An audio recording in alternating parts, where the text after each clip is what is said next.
let's go ahead and get things started. I'm going to click a new game, and I'm going to be running on beginner easy mode for the time being. Without further ado, 3, 2, 1. So what is Nayuta? I imagine that not a whole lot of people are familiar with this game, seeing as it's not out in English yet. This is an action RPG spin-off in the vein of Ys, which you might be more familiar with, or the Zwei games. This is, in effect, Zwei 3, but labeled as a Kiseki game for marketing purposes.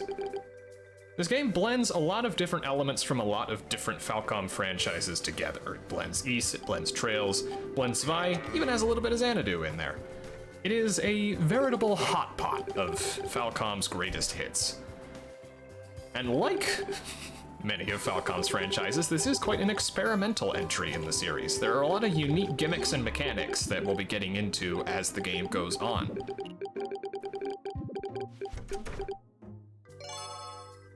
Got a quick tutorial here that I can just advance through here.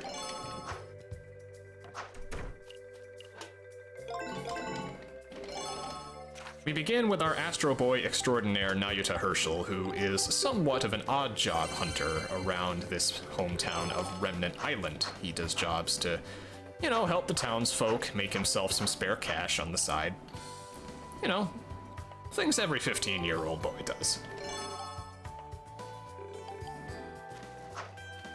Got our first quest here, we have the Gatekeeper, Dorado. I have nothing to say about him.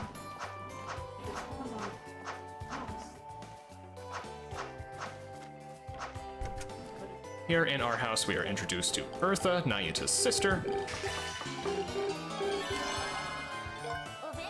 And she makes lunchboxes for us, which we can later learn how to make ourselves. No messages there. Yes, their last name is Herschel. So there are plenty of fan theories circling around Nayuta's identity, whether or not it relates to dimension hopping extraordinaire Toa Herschel. There's a cameo character over there, that'll be relevant later. That does count for completion. Here we've got our mentor slash sensei slash whatever you want to call him, Orvis, or sorry, the localization calls him Orbis now. I'm gonna have to get used to that.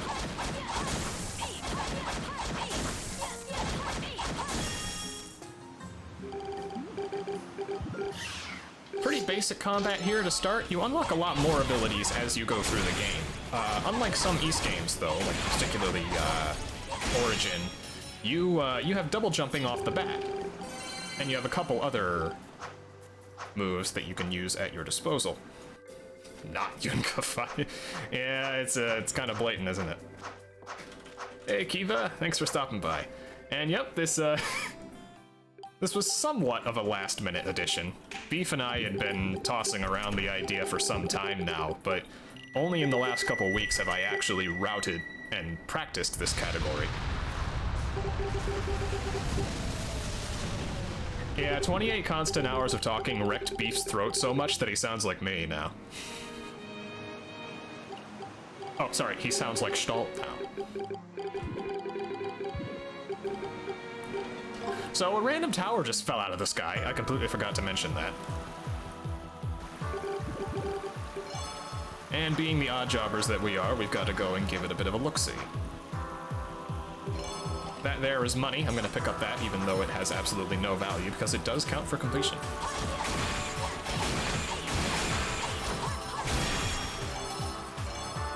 For the first bit of the run, you're gonna see me abusing jump cancels a little bit.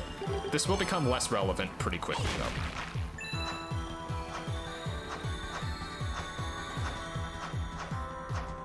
On the subject of the English patch, the English release for this game comes out in just over 3 weeks. The release timing didn't work out very well for SNK, but, well, you take what you can get. And ultimately, I think Beef is just happy to have something running during his break. This is, for all intents and purposes, a no-turbo run, even though the distinction doesn't really matter much. There are some cutscenes that you can't speed up with the in-game fast forward, like this one. For all intents and purposes, though, no turbo is functionally the same as like a mixed turbo or a full turbo.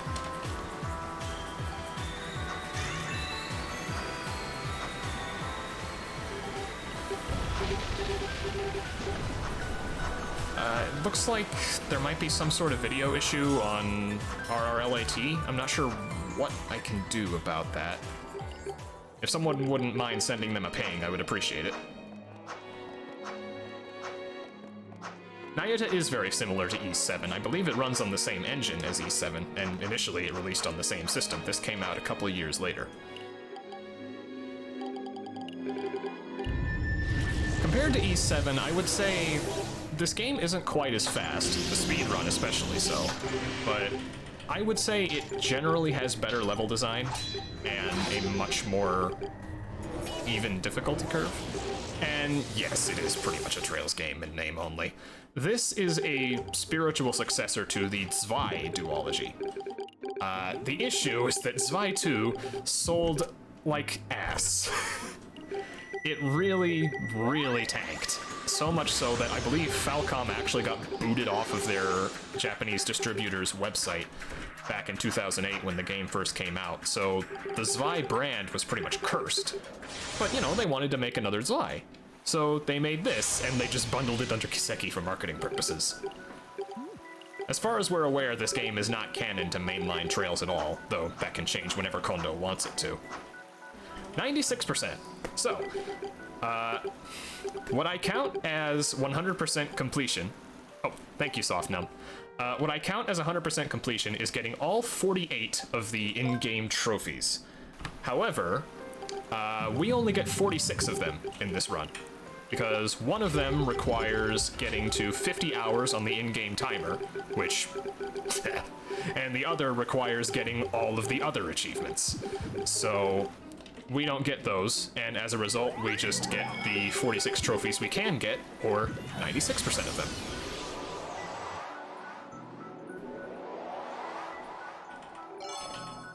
This does require a very long run, despite not getting the in-game timer-based trophies. This is, as Beef mentioned, going to take me about 11 hours, so...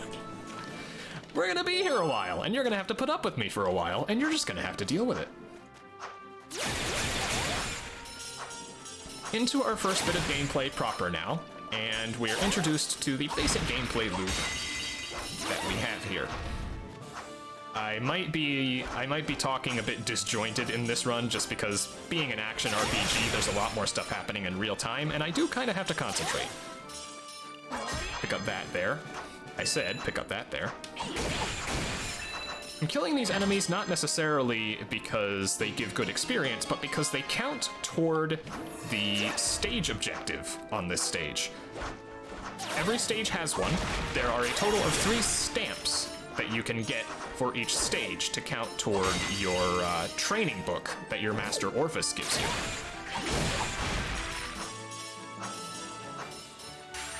I'll explain a little bit more about that later. For now, we've got a bit of a Mook Rush fight.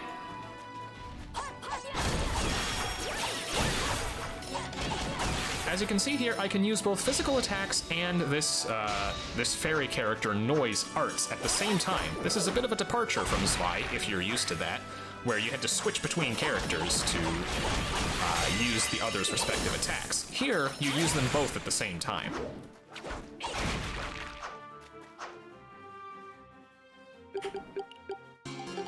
I appreciate the compliments. We've completed that stage, and we completed the special stage objective for killing at least 10 enemies. You can see that on the right side under Mission. And the item stamp is for getting each of the 3 large crystals and the treasure chest that every single stage has. That all does count for completion. So eventually I will need to complete every stage, do every single stage objective, get all of the collectibles in the stage, and completely comprehensively tear down every single part of this godforsaken video game. Why did Beef agree to this? Anyway.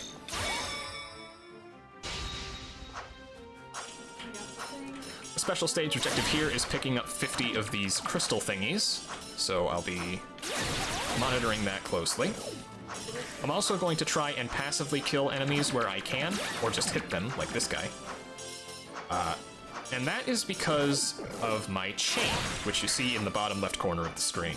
The chain affects several things, like for example, now I have a strength bonus, which increases my damage. The chain dissipates if you get hit, so more so than just going fast, you really want to make sure that you don't get hit ever. Especially while you're trying to keep up a chain, because that is how you boost your damage, that's how you go faster. Why did I agree to this? Well, he called in an IOU. I kinda didn't have a choice here, but that's a story for another time. Anyway, we now have other arts at our disposal, which I'm going to equip right now.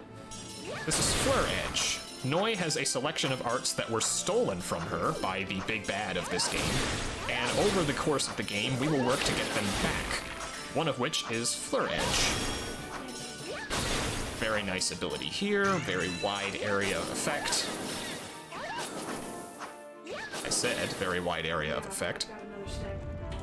And yeah, the chain is similar to Napishtim era East games, if you played any of those. Unfortunately, I lost the chain here because I spent too much time trying to hit those switches. But it's not too important for these stages, at least. Where it starts to matter is on Infinity, and I'll be getting into that beast later.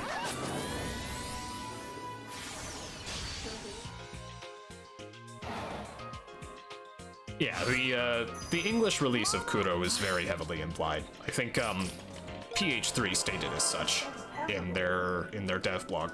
How do you gain levels?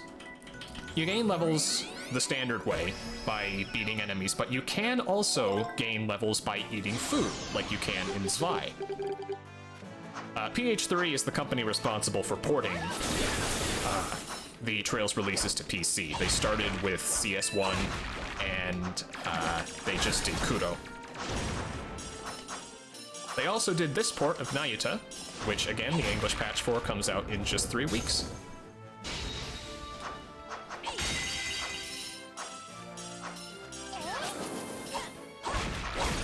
I'm getting all 3 stamps here. The special objective for this stage is breaking 25 of these breakable objects. Are the PC ports good? Are they ever? PH3 is headed by Peter Duranta Tolman. I probably butchered that pronunciation and I apologize, but he is responsible for some patches for PC games you might have heard of, like for example, Dark Souls Fix, which fixed the broken official port of Dark Souls by adding a whole bunch of quality of life stuff, fixing just everything. And now he has his own company, and he's doing Trails. So we're very fortunate to have him and these excellent PC ports that we can all enjoy.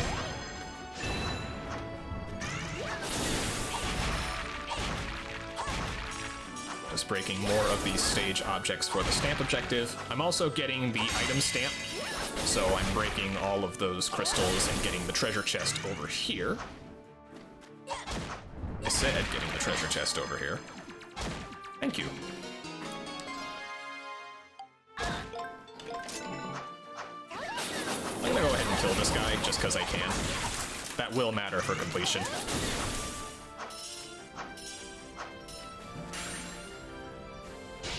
Mook Rush here.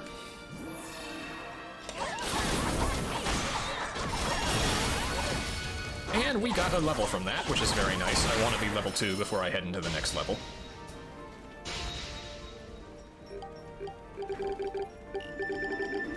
Here we see a cage holding one of the guardians of the 4 regions of this alternate world we've stumbled into. I've explained so little of this plot, I'm almost ashamed.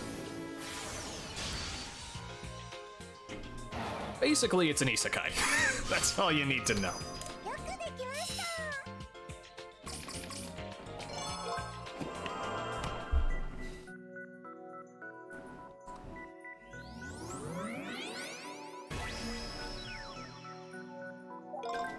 Every region of the 4 main regions in this continent excuse me, continent in this world, have 3 stages and then a temple here. The temples are some of the longest stages in the game, but thankfully they're not too difficult, especially because I'm playing on easy. The objective here is always the same, kill a certain amount of enemies. So this is where I'm going to be doing a lot of my grinding.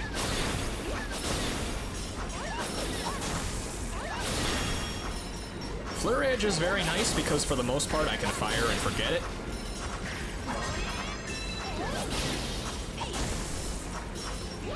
I also have a strength up already, which I'm going to go ahead and abuse here on this mini-boss.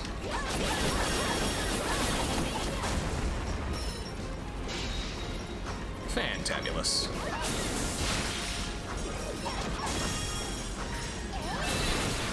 This is one of the stages where the level design subtly changes between difficulty modes. You'll see that later. It doesn't happen very often.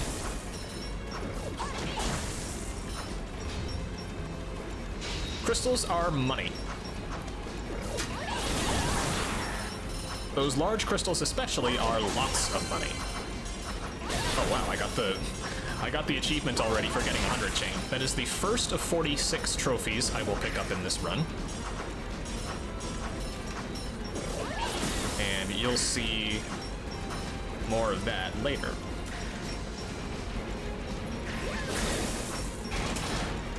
A bit of a boring waiting room here, unfortunately. A lot of these temples are very platforming heavy, so that translates to slow most of the time. There are some tricks we can use to speed them up, though. You'll see some of those later. Kill that dragon boy. I am going to want to pick up these drops that come off of enemies and stage objects, because those are also relevant for completion. Chances are, if there's something that exists in this game, it is relevant to 96%.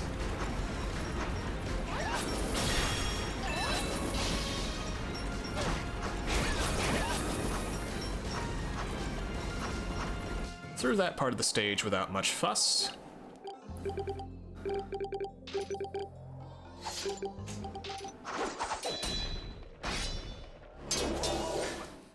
Oh, right, that's our...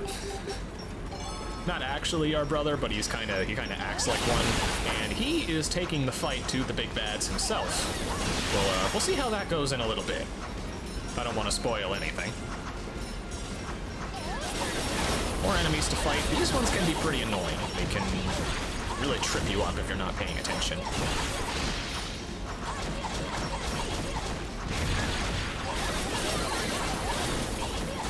You'll see my art leveled up there. That, arts level up the more you use them. So I will be exploiting that pretty cool platforming trick there to skip a chunk of the level. More enemies to kill.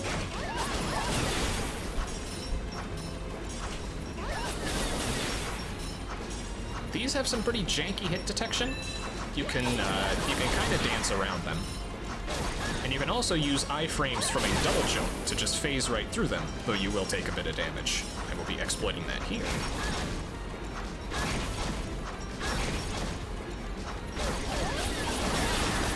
And I'm a bit low on health, so I'm going to eat that roast Eartha gave me. That is your main method of healing in this game. You bring food items into stages with you, and then you can activate them whenever you want. So it's a neat compromise between, say, early 3D era Ys, where you just couldn't heal in boss fights at all, and more modern Ys games where you have a lot more healing available to you. Is this early 3D? I would classify it under that, because this was before Falcom switched to the Fire Engine with games like Memories of Celceta and then Trails of Cold Steel. So I would classify this as early. It's definitely more akin to like an Ys 7 or a Zwei than it is to like Ys 8. But it has its charm all the same. I'm level 3 now, which is nice. How many more enemies do I have to kill? I don't have to kill any more enemies. That's wonderful. I'm gonna try a really stupid jump. Just for you. Holy moly, I got it. That saves a decent bit of time. It is fiendishly difficult, though. Just real quick, is audio balancing okay? Am I too loud or too quiet relative to the game?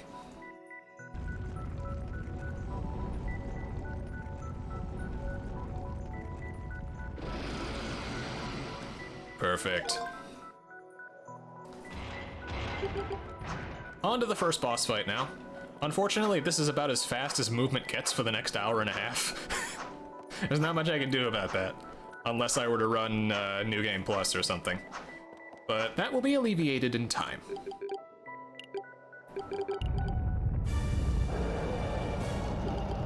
First boss here, big, craggy, totem-looking thing. And there's not much of a strategy here, you kind of just gotta wail on it and pray. Hitting it is very awkward, because it's sitting up there, and I'm down here. I do have a strength up, though, that's nice. If I can 3-cycle this guy... There we go, that's a 3-cycle. Now if I can 3-cycle the next phase, that would be great.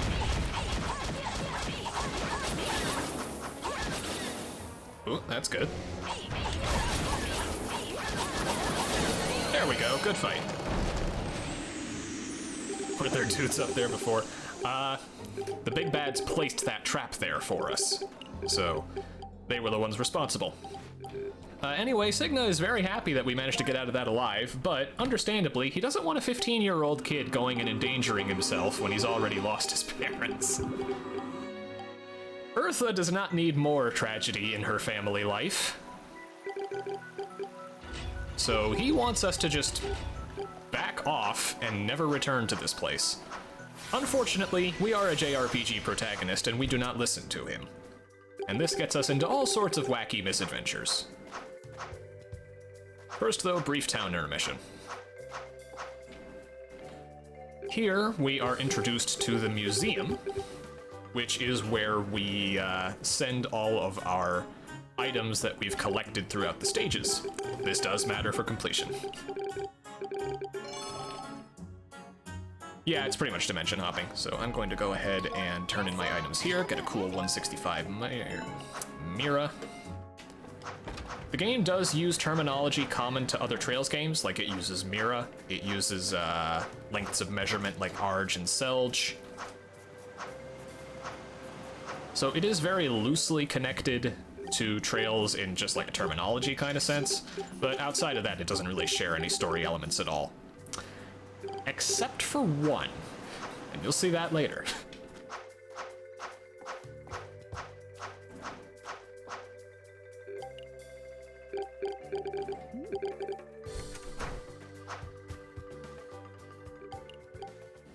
Noi has been found out. She tried to follow us onto Remnant Island, our hometown, and she got caught by Eartha and our childhood friend Lyra. Unfortunate, but they're understanding enough. Real quick.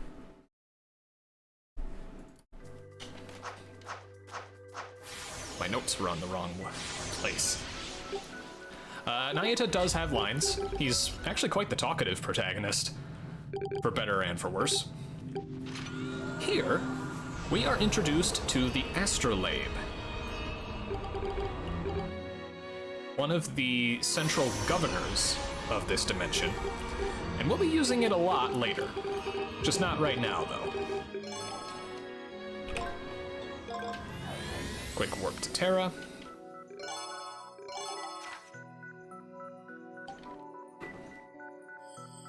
And here, we can see the season has changed. It was spring, now it's summer. And that's one of the main gimmicks of this game. It's similar to the Oracle games, if you've played those. I would say it executes the concept much better, though.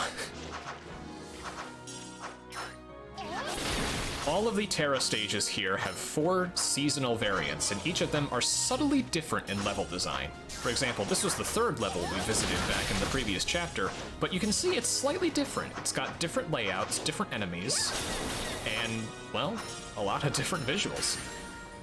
Yep, the world state changes depending on the season. And we do have to clear every single stage in every single season.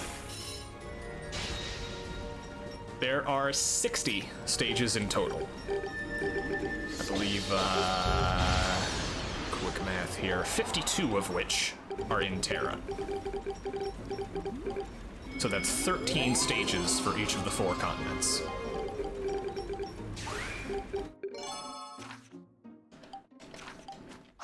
Unlocking seasons is mostly story dependent, so we'll get into that later. Just got my second trophy there for clearing 10 stages. At least I think that's the one for clearing 10 stages. I don't know, I don't speak Japanese. We're on to the second continent now that we've unlocked it from the astrolabe.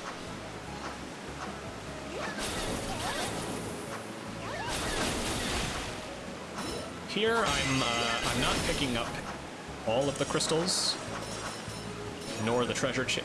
Well, I am picking up the treasure chest, actually, but I'm not getting the extra stamps here. I do have a certain number of stamps that I want to hit. I want to hit 36 stamps total by the end of Chapter 4. But that's a bit of a ways away. Any percent is not long at all, no. Any percent only takes about 2.5 hours. We just unlocked a second art slot, so I'm going to go ahead and put my original art back in that second slot for later. The stamp card tracks how many stage objectives you've completed, and completing more objectives gives you more skills that you can learn from Orbis. Eventually, we do need to fill out that entire stamp card. Using some magic there to level it up.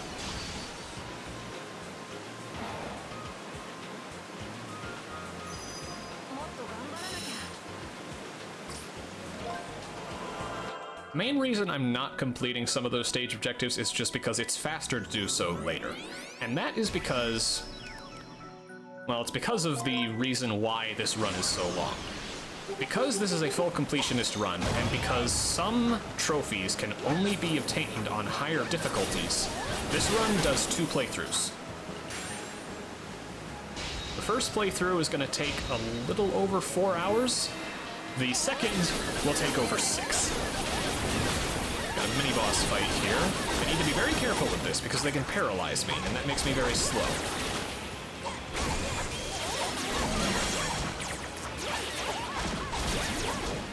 Oh, okay.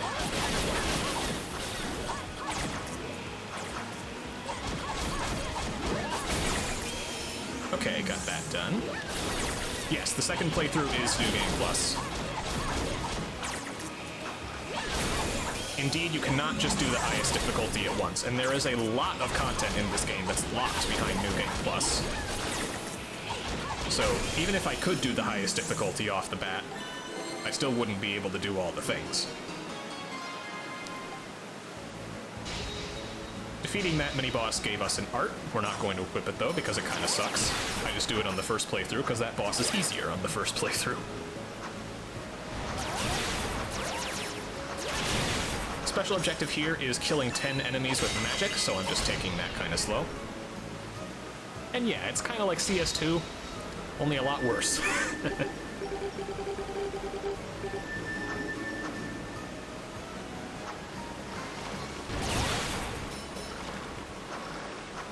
I am doing really good on chains, which is kind of unexpected. I figured I'd be a lot more spaghetti right now. Not complaining, though. Kill that enemy just because I can. I do want to keep track of how many enemies I've killed, because that is part of a very long, very obnoxious grind that Beef told me to do, so you know who to blame once we get there. Pick up the chest here, which gives us a new weapon. Gonna go ahead and equip that. Your attacks actually change pretty dramatically between whether you have a one-handed or a two-handed weapon equipped. Two-handed weapons are generally more powerful, but they are much slower. For most of the run, we're going to be using two-handers.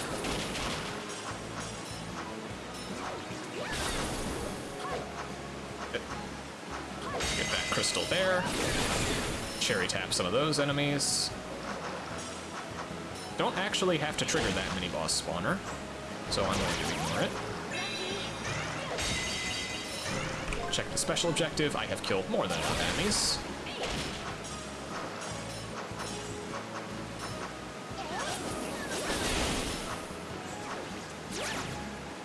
And boom, relatively painless stage.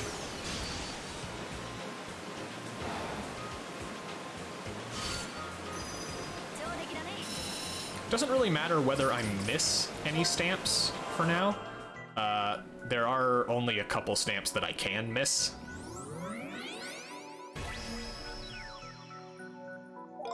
Since this is 96%, we do a couple more stages earlier than we do them in any percent, so we have more breathing room, particularly with stamps. Now we have my least favorite mechanic. Yes, there is a minimum amount of stamps to make the game go fast. I need 36 by the 4th boss of the game, because that unlocks a very useful skill.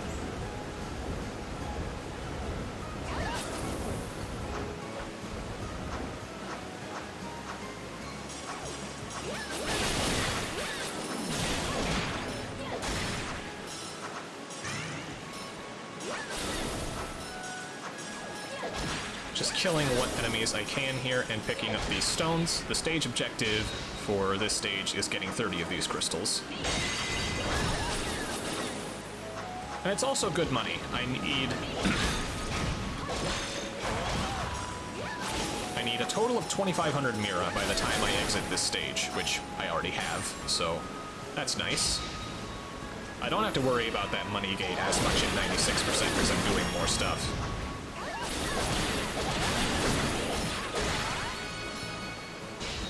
Nice level up there.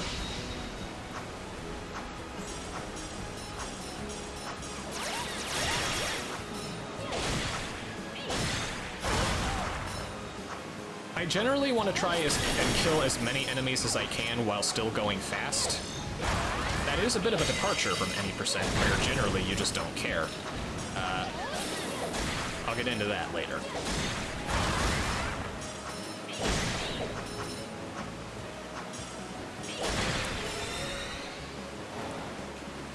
Quick little puzzle here, not really any difficulty to it.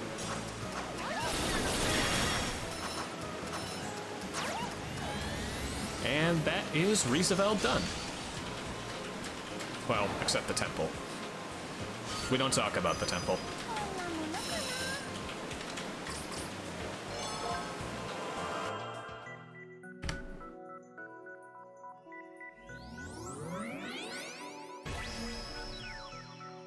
Yeah, this world is a fair bit more, I don't want to say steampunk. It's very gearpunk. There's a lot of mechanical stuff going on here. Oh wait, I want to go back to town.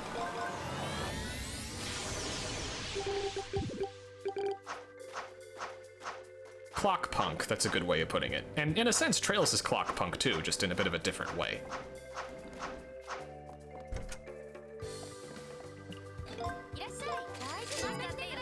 Buy that big ol' weapon there, and then we're going to get a couple of abilities from Orbis.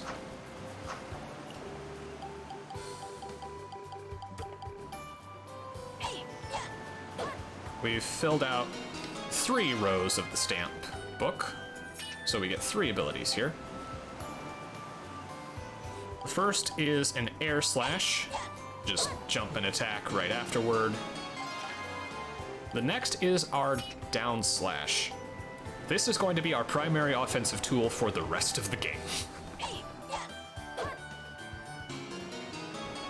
And then we get an extension to our one-handed weapon combo, which doesn't really matter much, because we rarely use one-handed weapons. Now, we can go to Rieseveld Temple.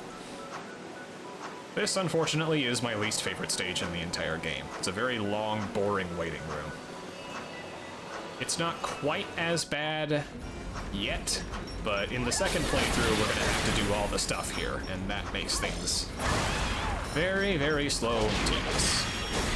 But you don't have to worry about that for another 5 hours.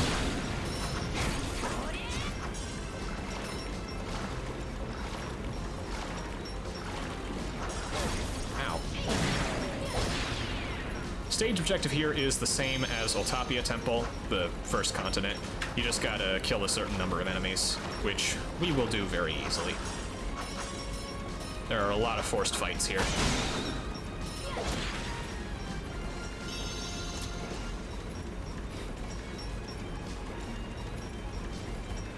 More obnoxious block pushing. And I'm going to take the opportunity to level up my base magic here. That'll be relevant for a boss fight later on.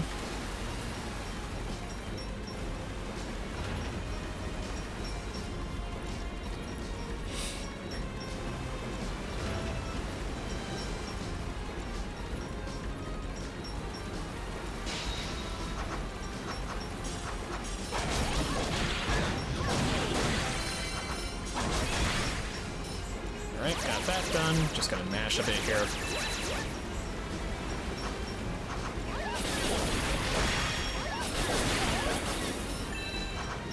Nice pickup. I have some time. Get those.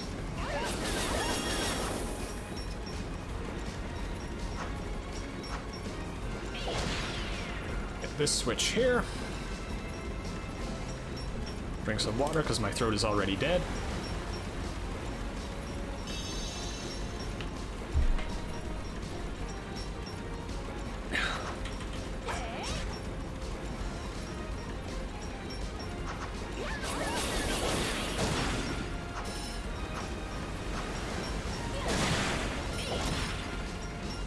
Thank you for the good luck. I am going to need it.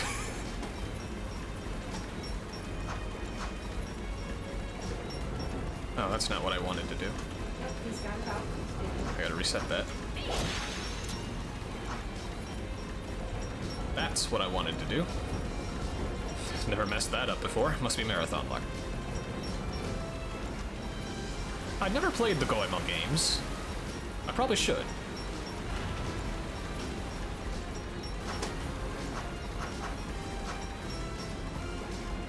Wait here for this one.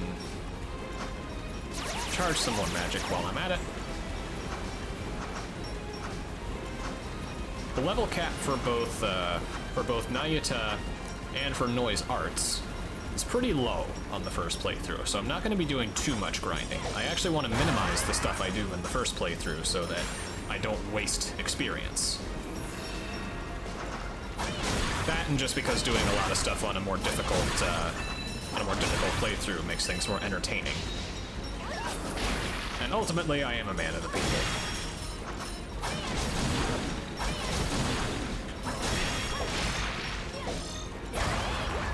That down slash is great because it deals a ton of damage and deals a ton of hits. So it's very good for keeping up your chain once you've gotten it.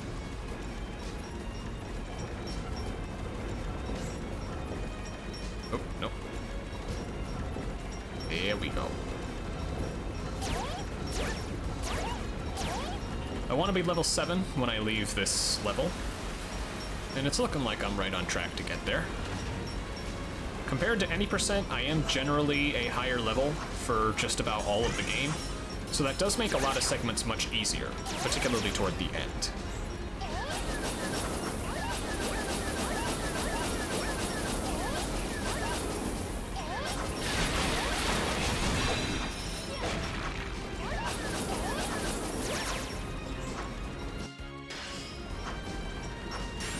This is the part of the stage I really don't like. Every temple stage has two halves. They're split up by that screen transition, and this one takes forever. Thankfully, it is an ample opportunity to charge up some of my magic.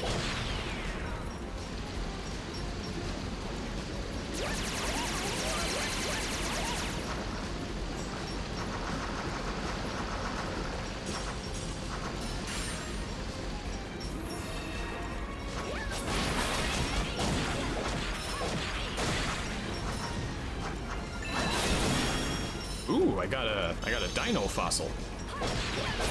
That's a pretty rare drop, especially at this point in the game. Very nice to have that out of the way.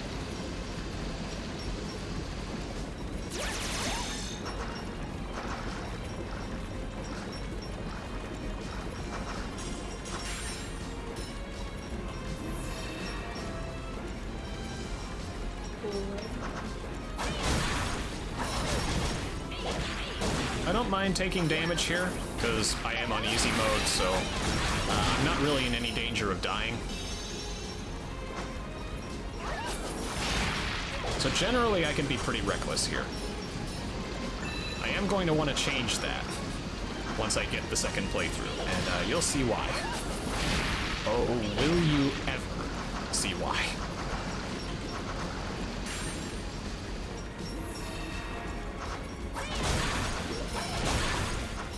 Yeah, the level design is weird because it's not Ys, but it's definitely not Zwei either.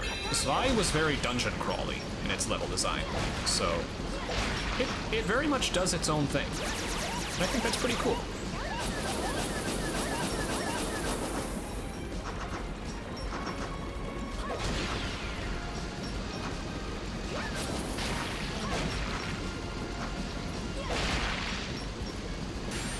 Nice, I got that early.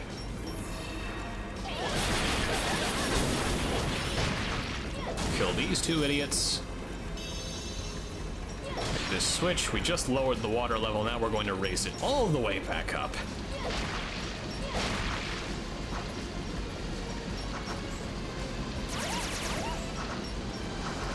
The game does not remember which treasure chests and which crystals you picked up. Or, well, it doesn't track that for achievement purposes, but it does remember stamps. So all of the things I do in this playthrough, as far as stamps are concerned, will carry over to the second. And that was a big challenge with routing, figuring out what to do on the first playthrough and what to do on the second. Get this crystal here for some extra money.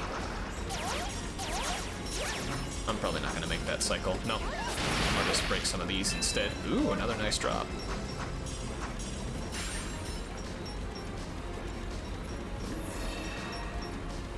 We're almost done, I swear.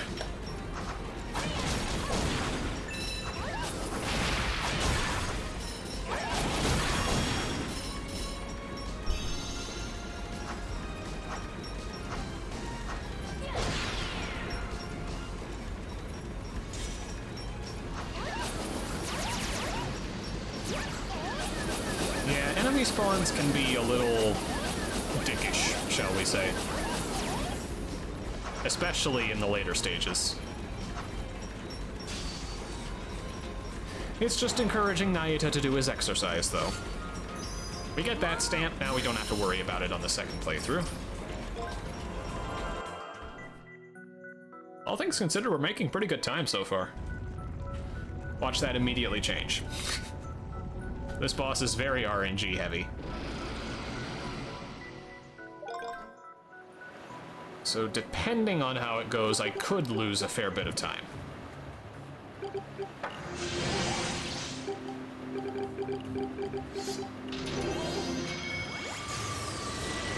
Big Bad is doing something with that big giant gear he just put in the thingy.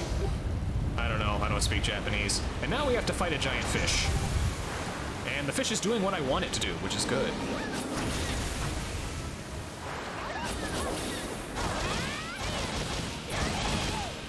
Here we have to use our new Gear Buster ability. Oh wow, I got a perfect cycle.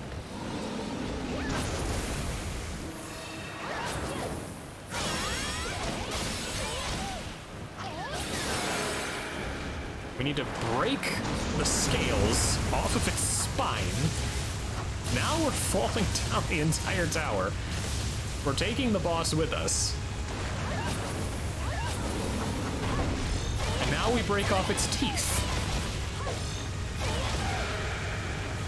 All two people who have played this game say the bosses are a highlight, and it's easy to see why. Nayuta definitely does not skimp on the gravitas of its boss fights. Unfortunately, I don't think I'm gonna get the money bonus here unless I can really mash this. Got it.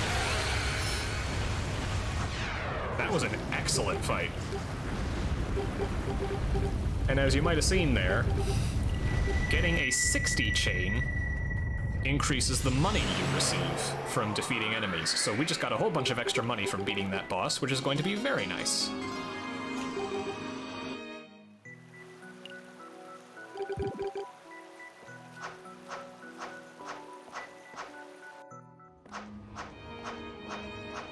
We were bailed out in the nick of time. There was a storm there that was about to engulf us, but we got saved by this lady, who, if you've played Cold Steel 4 or Reverie, she's going to seem very familiar to you. And you might not be able to immediately place it, but once you see the CGs, oh lordy, are the theories gonna be spinning in your head. For now, though, we have more pressing issues. That is not good. Eartha has fallen victim to some sort of illness. We have no idea what it... Well, we do know what it is, but we don't know how to cure it. So we gotta get cracking.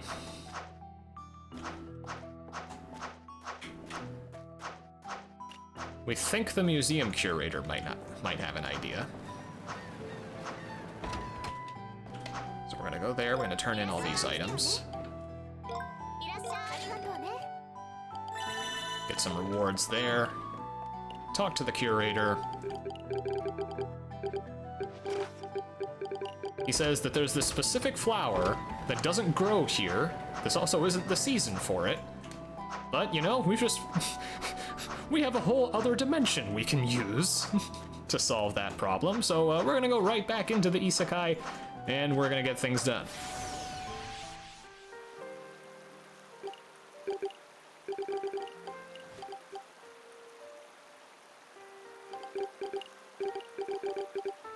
I have no idea if any enforcers have met the crown. Well, I think Lova has. Lova was given that sword. Although I don't know if, you know, she gave it to him in person or what. Oh, right, McBurn, of course. Anyway, we unlocked another season. We're going to go in and check that out. Rieseveld has frozen over.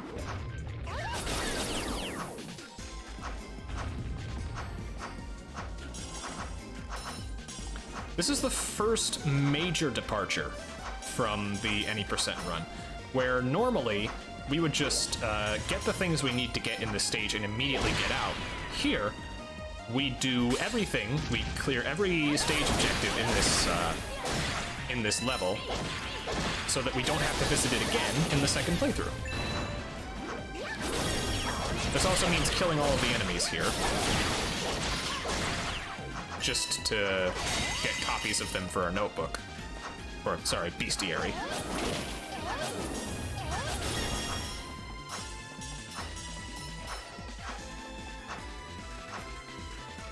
Got those light thingies up there. We can't really do anything with those yet.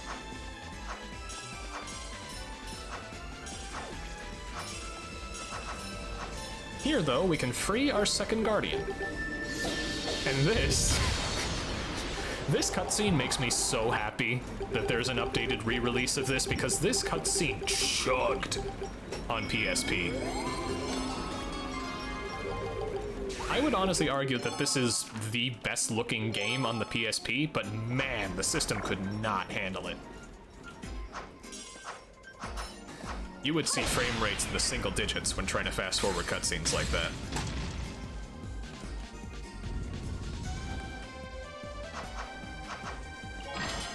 Get a chest containing a lump of ore. That'll be relevant later.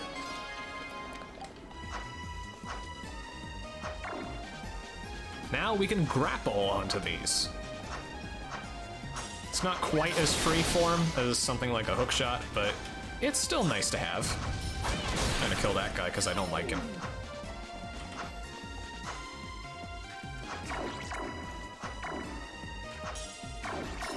Oop. The hit detection is kind of awkward on these, so sometimes you have to do a bit of dancing around.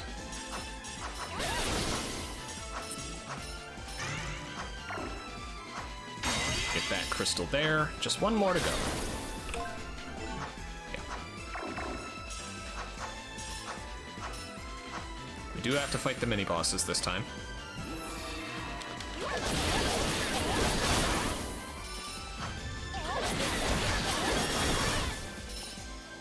that guy's invulnerable. That's annoying. Now he's dead, though.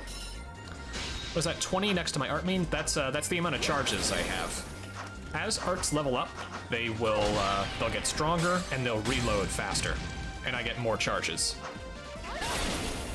For example, this art here, my base art had 20 when I started out. I've since leveled it up a few times, and now it has 28.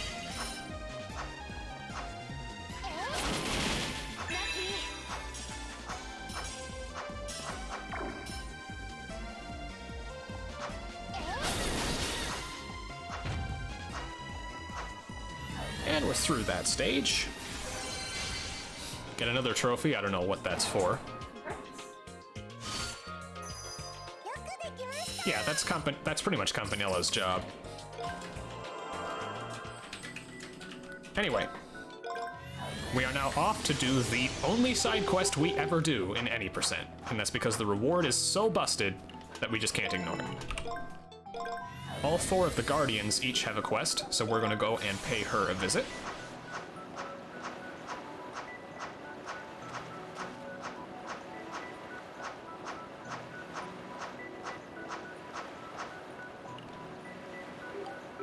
She has an assignment for us.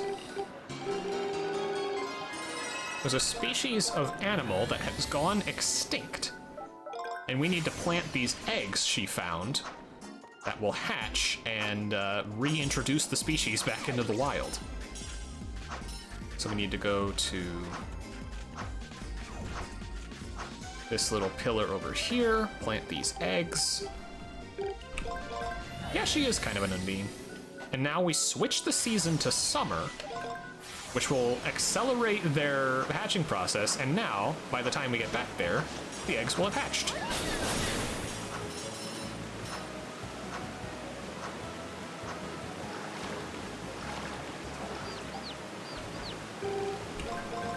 There are a lot of neat quests like that where you have to manipulate the seasons.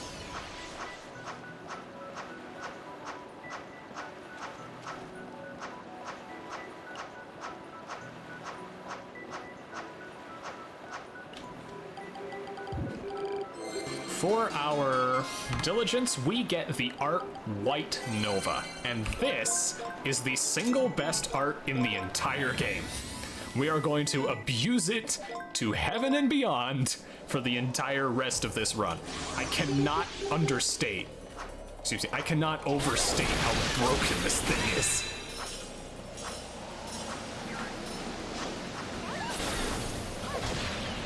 So yeah. This is gonna be fun. I only get 1 stamp this time around for this stage. The objective is just clearing the stage in under 1 minute 30 seconds, which we can handily do. I am going to pick up the ingredient here, this Yold egg.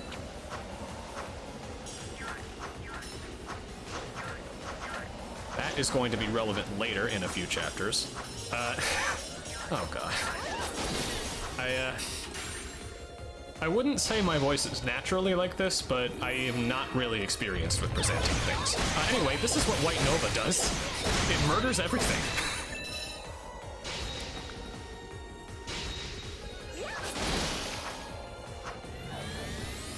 White Nova, to be a little more specific, it slows down all enemies for around 8 to 10 seconds or so, and in the process it turns all of your attacks into crits.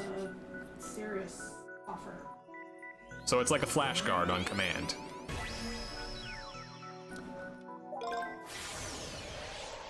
This stage. For better or worse, you all are going to get very used to this stage in a couple hours. The objective here is killing at least 50 enemies with physical attacks. So this playthrough is going to be a little bit slow, just to make sure I comprehensively kill everything I can.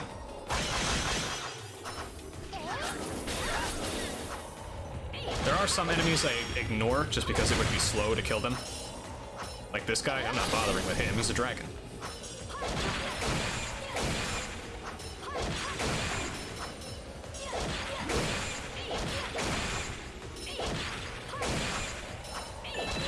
What's nice is that once you get a strength up bonus, you can 2-tap these guys, so I want to try to keep that as much as possible. I say as I fail a damage roll, which doesn't let me 2-tap that one.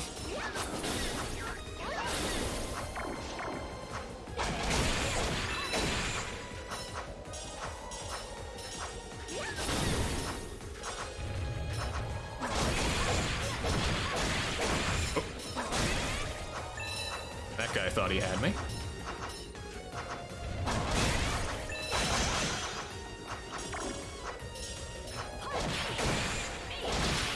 I do want to be careful with these enemies because sometimes they don't get knocked back when I hit them.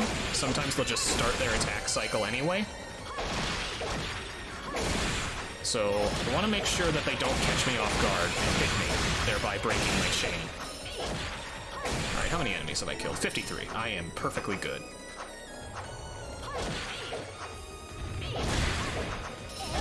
Ah, guy hit me.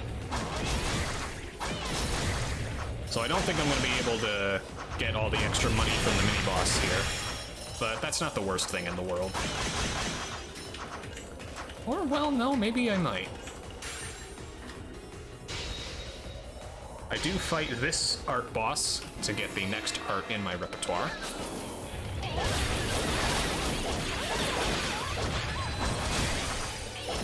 White Nova makes quick work of these guys.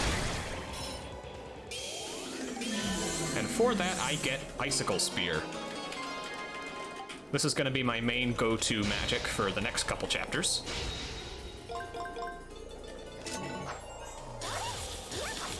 Just a very nice overall spell. Has good power, it homes in, has good charges. Just overall a solid replacement to Fleur Edge. And we get the stage objective.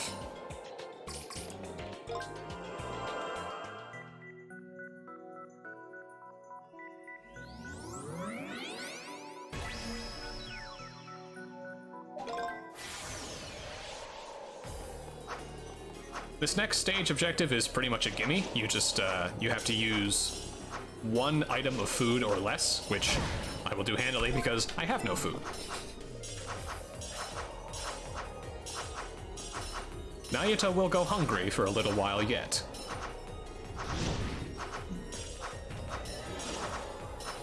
I have to be mindful of these enemies. They can freeze me, and they can catch me off guard because a lot of them are positioned at the tops of climbs like that. Try and kill these guys.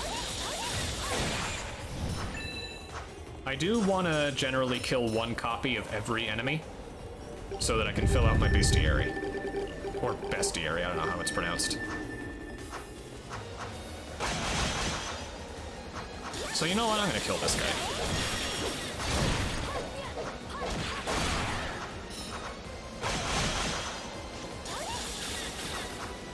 Those wolves are annoying. They can camp you at the top of that climb.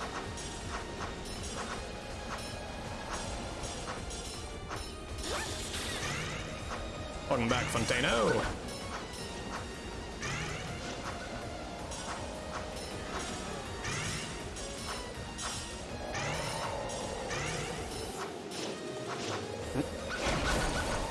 That would have killed me on Infinity Mode. Luckily, I have a couple hours to mentally steel myself for that one.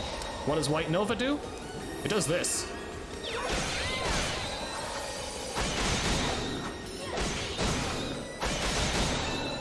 Makes mincemeat of just about every enemy you use it on.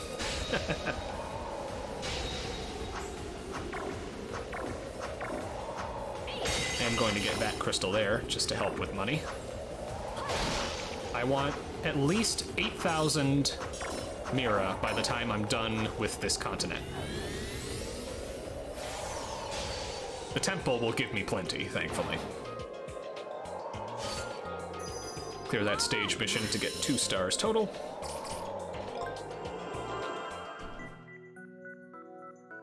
Now we are on to the temple, after this brief little story intermission. Nayuta finds the grass he needs to cure his sister, but it's winter, so they've died. So he needs to come back when he's unlocked another season. This makes absolutely no sense out of context.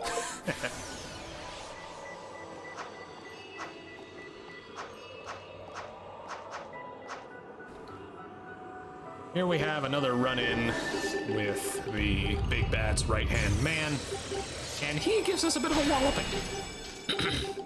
But we are undeterred, and for that, he actually respects us and he lets us live. I'll take it. Stage of mission here is just like the others, kill a certain amount of enemies, so I'm going to do that because I would like to grind.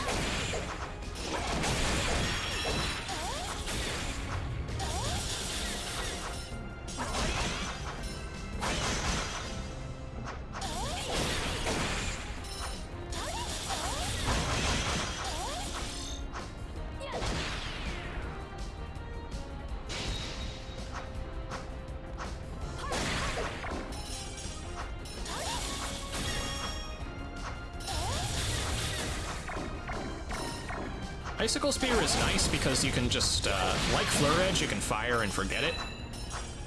You can get back on to doing other things while Icicle Spear is busy killing whatever you fired it on. And I got a crystal over here. Soften up those guys for when I eventually go back that way, because I gotta do this puzzle first.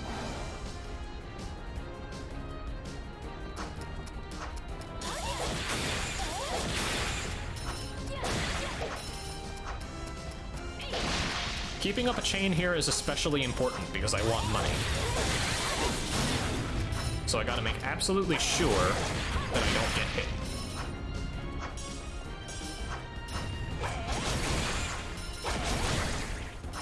It is easier said than done with these horse enemies that you're seeing, because they have some very strange and wonky hitboxes, and that can make it difficult to properly deal with them.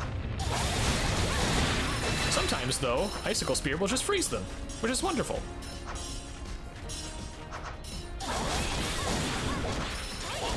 Oh. Okay, avoided that one.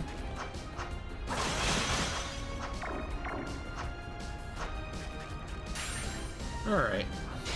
The one problem with White Nova is that hits when you've activated it don't count toward your chain, so you have to make sure your chain is refreshed before you use it. Like there.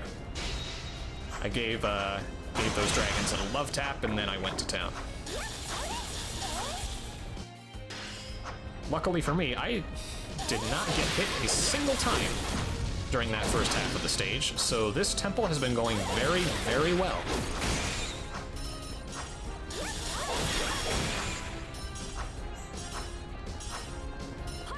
Gonna pop a White Nova here, because this stage is so long that by the time I need it again, it will have regened.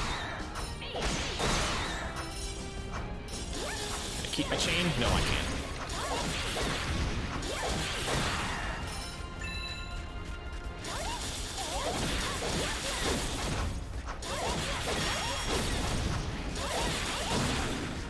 Kill that dragon dude.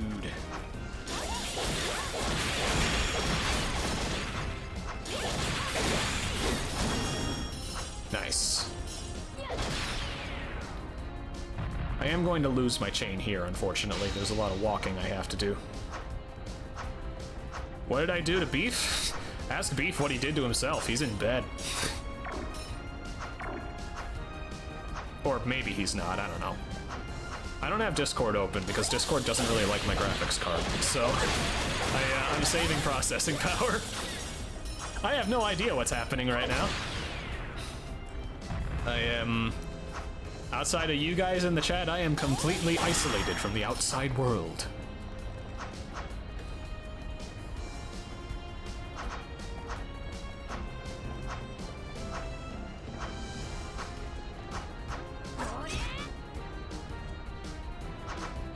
More waiting and platforming here. We're about halfway done with this segment of the stage.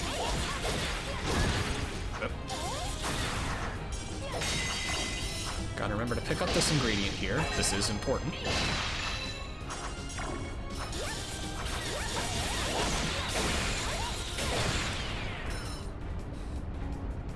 And yeah, Beef is getting some well-deserved rest right now. He was just speedrunning for 29 hours. Jesus Christ, Beef.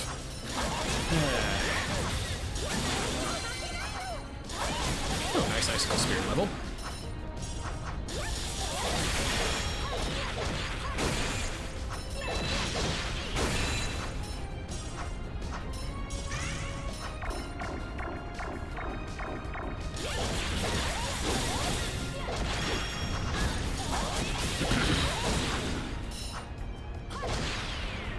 Beef, pardon me.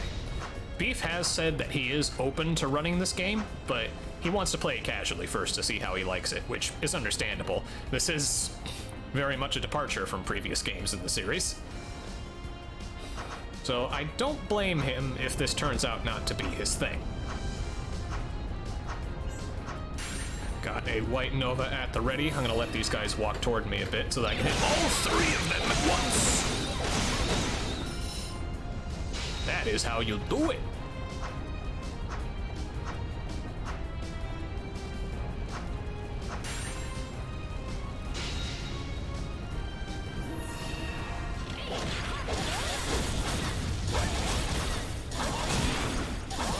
Okay, those horsies were very nice to me. They can actually be a bit dangerous.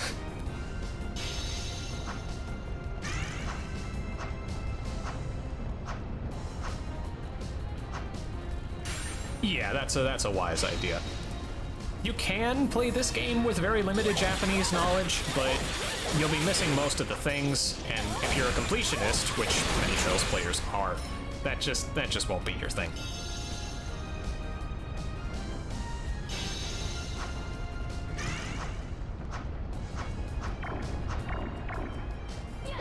Gonna break these.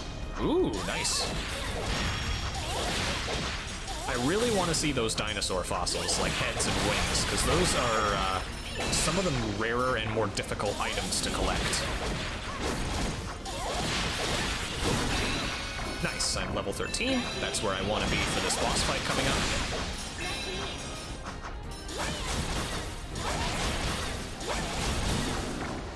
Took care of that guy, and we are doing preposterously well on Mira. My goodness. This has been an amazing run so far. I don't think I've ever had 10,000 Mira this early. So, we will be able to handily afford what we're gonna buy back in town.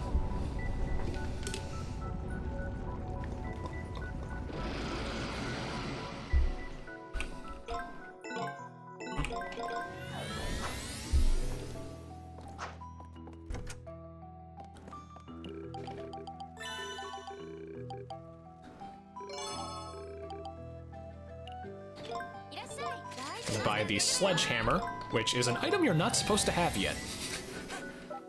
So we're going to completely break this boss with it. Do you pick up food during the levels? No, you cannot make or pick up any food during the levels. You can find health pickups from breakable objects, but outside of that, what you take in is all you've got.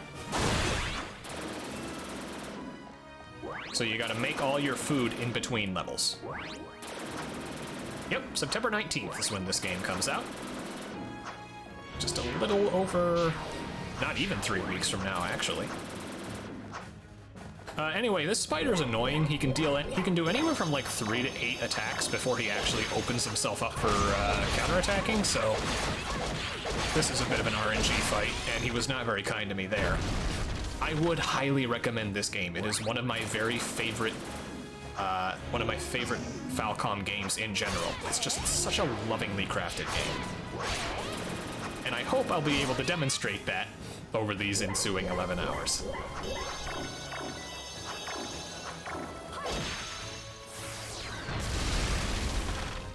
Phase 2 here. I'm hoping this guy opens up soon, and he did. Very quick second phase there. He can do a very time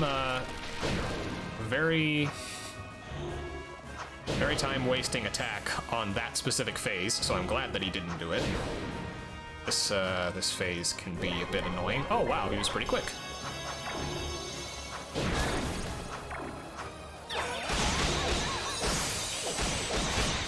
Just completely annihilate that boss with White Nova, and we are done.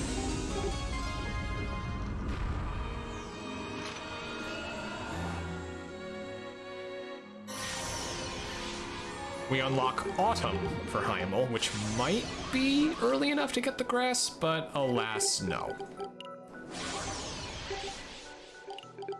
However, this random mysterious girl we just happened upon has the ability to do all sorts of weird Deus Ex Machina sorts of things. So the plot resolves itself. Surely this will not be relevant in any way, shape, or form later.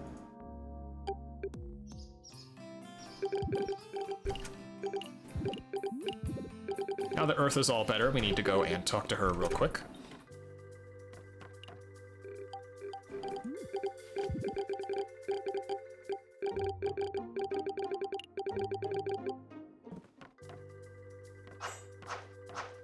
Oh, I forgot to grind levels during that fight. Oh well. That's not too important. Especially because I only use Icicle Spear for one more chapter anyway, and I don't use it during the boss. So we're gonna go pick up this mysterious girl. Her name is Kureha, by the way. It's an astronomical reference, along with many of the things in this game. And this scene here, so Lyra, that red-haired girl, has a bit of a childhood crush on the protagonist, but those dreams kind of go out the window now that he has a harem. This being a JRPG and all. And that's pretty much all the screen time she gets for the next 3 hours.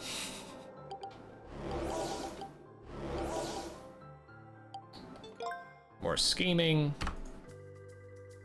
And we're on to chapter 4. This chapter is a fair bit more gameplay intensive than the previous ones, so I might be a little more sparse in my commentary. First, we're gonna go over here and free the next Guardian. I need to make sure to actually complete the stage objective here, which is killing 30 enemies. Since this is another one of the stages that I don't fully complete in any percent, it's easy for me to get tripped up here. Because I need to get the crystals and all the other stuff as well.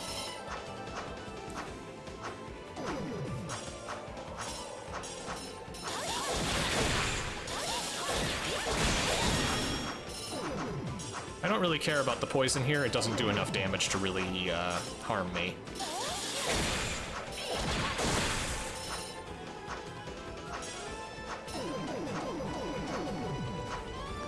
Now we can free the Guardian.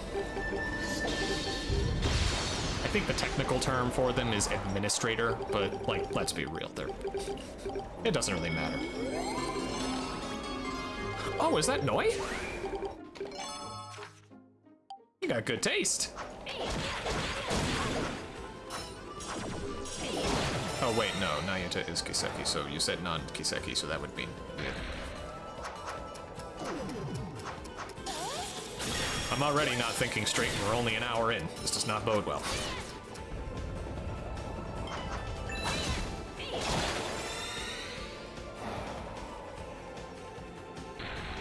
Some slow platforming here. I'm going to take the opportunity to break some of these to see if I can get some items. Oh, non-mainline, you meant. Yeah, okay.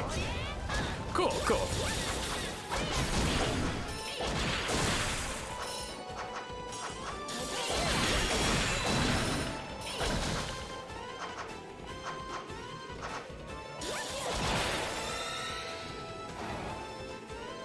I think there's a crystal over here? Yes, there is.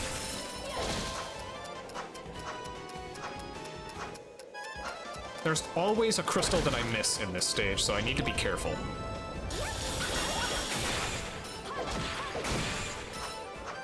I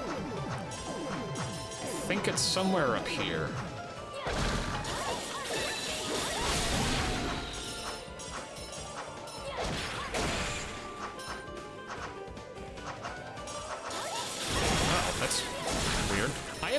Issues with Nayuta as far as graphics are concerned. I did have some sound issues, but I think those have been patched. Or at least I haven't run into them since. Nice level there, and we get the chest here.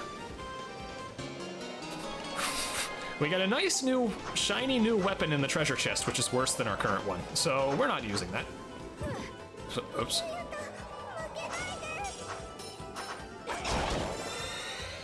Oh, yeah, emulator. That doesn't exactly help. I will say, this port runs very well. It's very well optimized. It holds a stable 60. It's just very well made, as one would expect from PH3.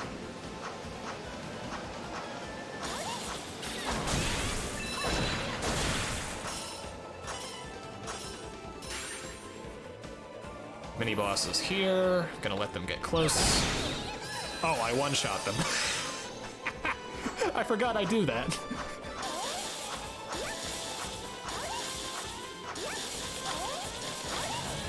And that's that stage done.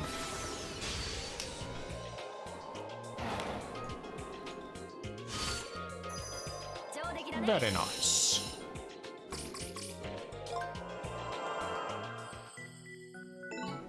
Now we're on to the final Terra stage, La Warg.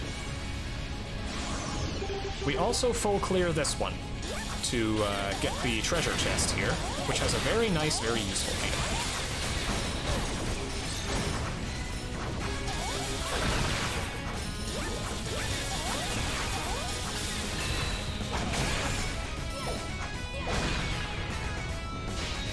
I think I missed a crystal over there.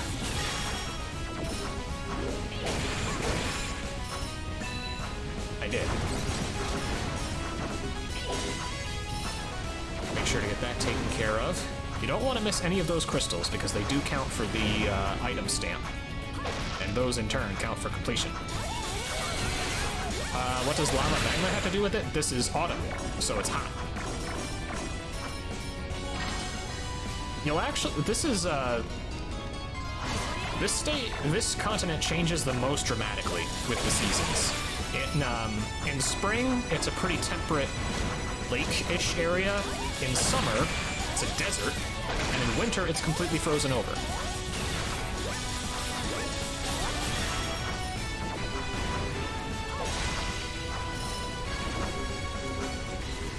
Go over here to get the final crystal. That one was really difficult for me to figure out casually.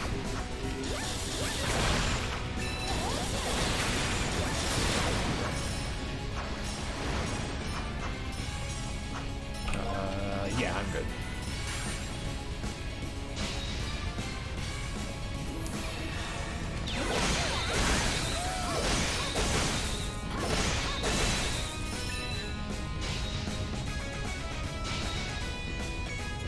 Clear that mini-boss, we find the 4th Guardian there. Can't do anything with her quite yet, though. Which is unfortunate, because she gives the best craft in the game.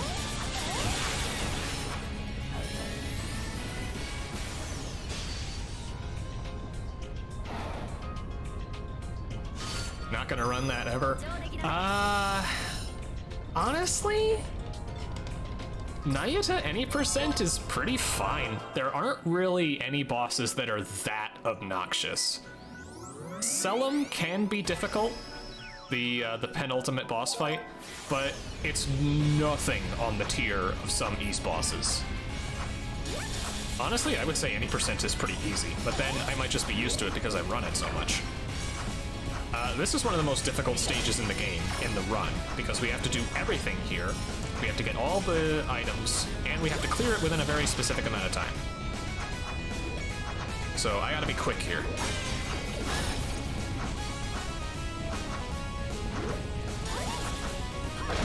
Ah, I missed the cycle. That shouldn't be a deal breaker, though. I just gotta do some fancy jazz here. Ah, shoot. Not gonna miss it. Missing it isn't the worst thing in the world, though. If anything, it's actually slightly better. Outside of the time you lose just from not doing the stage quickly.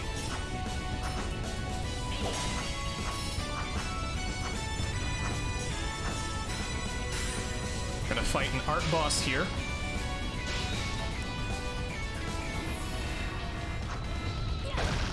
And I need to make sure not to get pushed back, not to use White Nova too early. Okay, that was not too early. It was just about right. Beat that boss, and we get Maple Wind.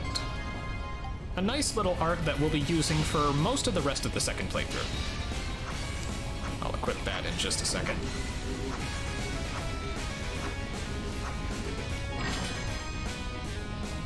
got new clothes for Noi, and I really don't like this one, but it gives more magic, so we got to equip it. Put that there, put that there.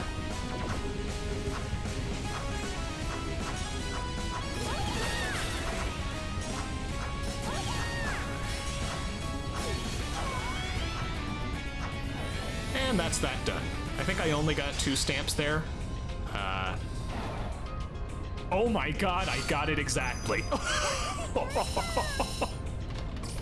All right, I'll take it. Never seen a 131, never will.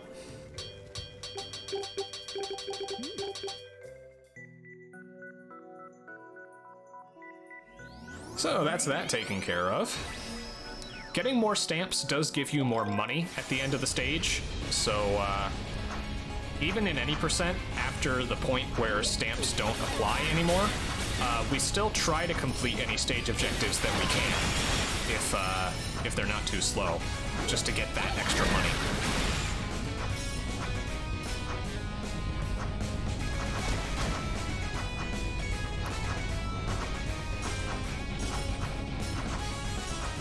We don't full clear this stage yet. We do that in the second playthrough.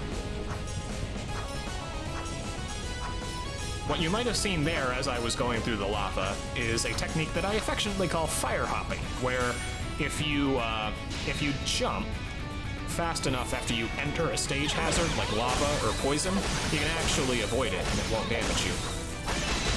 It is quite precise though.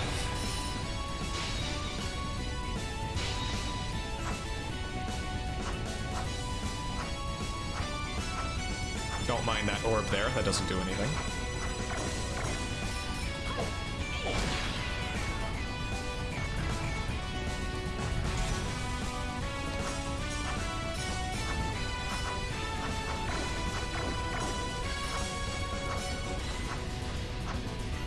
And that is La Warg just about done.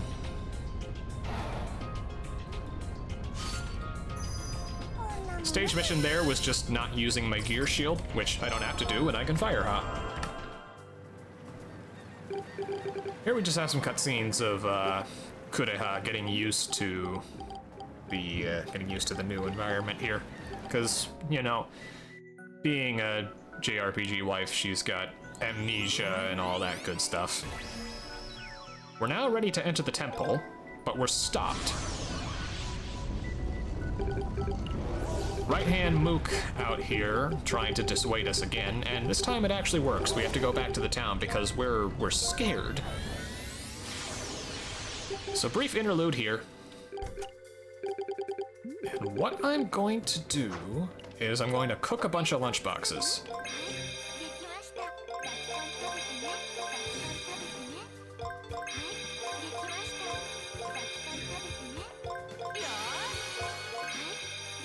Okay, that should be everything I need. Cooking more unique recipes gives you more lunchboxes that you can take into the stage. So that's always nice. We now need to find Kureha, and she's right there, but first we're going to take a bit of a detour. There's a stray dog here. And you know, you can't just leave a stray dog without a home. You gotta adopt it. So that's what we're gonna do. We're gonna go pick up a dog house from the general store here.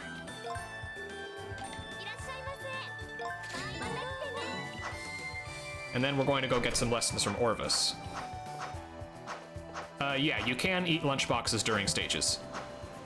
When you make them there, you have the option of either eating them immediately or taking them into the stage with you so that you can eat them on demand. We now get the ability to guard, which is a bit funny because we already have the upgraded version of the guard in Gear Shield. So we got the upgraded version of something before we got the base version of it, and that actually kind of freaks the game out. But we have that solved now. And here, we get the upgraded version of the down slash. And this is incredible. Deals up even more damage, has even more range, even more hits. Excellent, excellent ability. we also get a thing of equipment there, but we're not going to use it.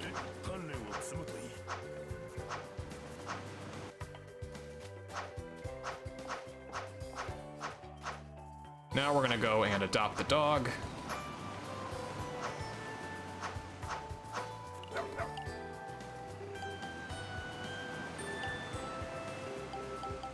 The dog offers some nice little money generation. After you complete every stage, the dog will give you items. So it's nice both for getting money and for potentially getting any museum collectible items you might have missed while you were in the stages. Now we can talk to Kureha.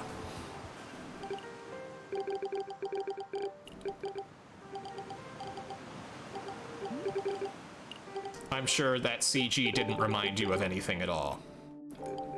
But anyway, it's snowing, and that's a bit of a problem because we're in the tropics, so the weather is all out of whack, and we need to go solve that. I know that sounded rather non sequitur, and honestly that's because it was.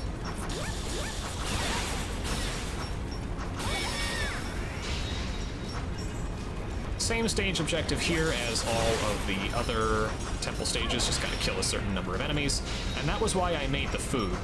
By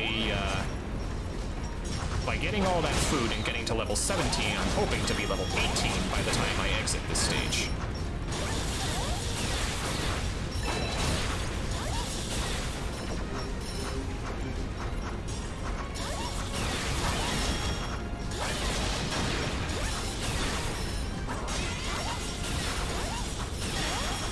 We do get some of the big crystals for money, and we do get this, but we don't actually have the crafts to get all of the treasure chests here, so we can't get all of the stamps, which kind of sucks.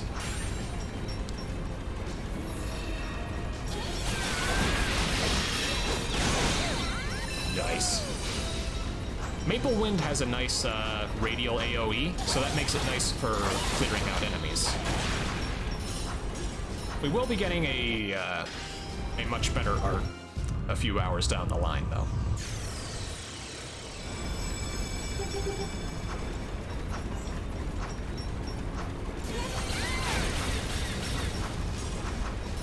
Just gonna hit those guys for the road.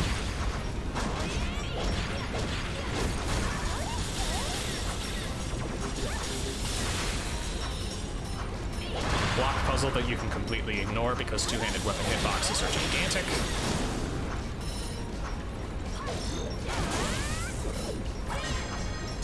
Get that ingredient there. Snazzy little jump.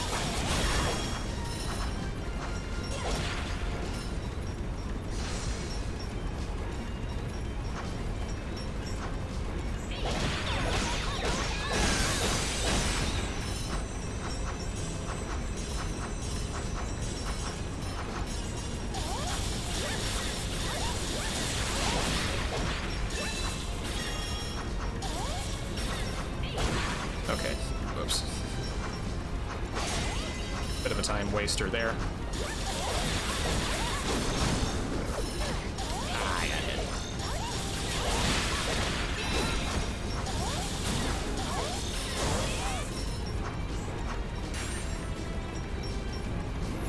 Thankfully, I can get a strength up with this. Okay, that wasn't the worst thing in the world. It's common to get hit there, especially if you don't have White Nova.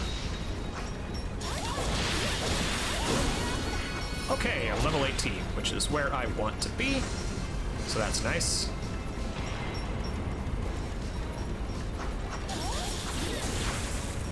Kill that one last enemy.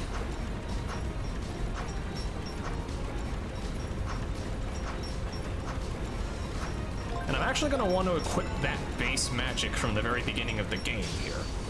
I'm going to want to do that for this upcoming boss fight for chain reasons. You'll see why. The entire first half of the any percent route revolves around this boss fight. It is a hard wall unless you are at least level 17 and you have the upgraded version of the down slash.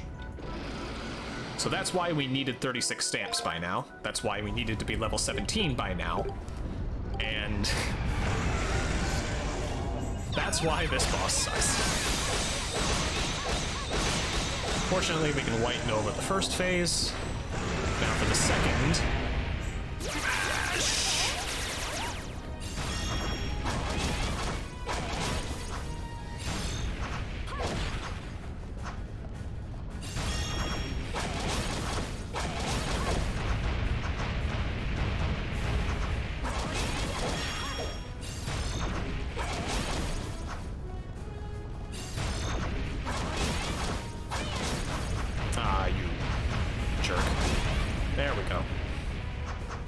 Break all 4 of its legs to access the core weak point here. Fortunately, this only takes 2 phases, well, 2 cycles on this phase, because we're strong enough by now that we can bypass a lot of it.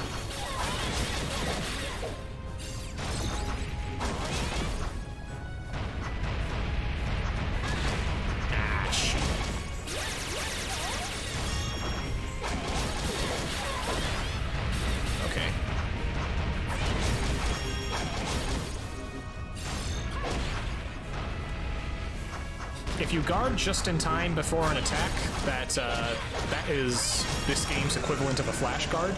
It doesn't give you crits and it doesn't make you invincible though. It just it adds 5 to your chain. It is still nice.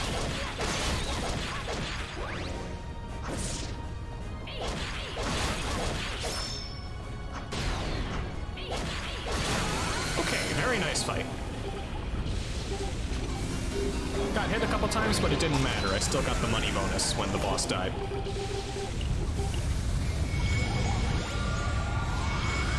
If you do 96%, God help you, you are going to have to get good at flash guarding, because that does count for completion. There's a trophy for flash guarding 100 times.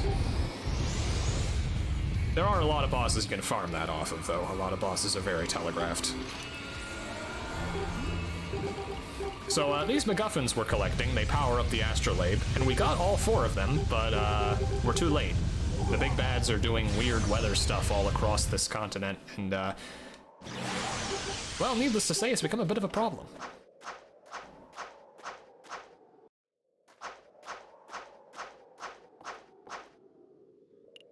Oh no, Dorado! Yep, that's exactly it, Fontano. There's 1 trophy for getting 50 hours on the in-game timer, and 1 other trophy for getting all the other trophies. So we only get 46 of the 48 in the game, or 96%. I tried to tell Beef it wasn't a good idea. Trust me, I did.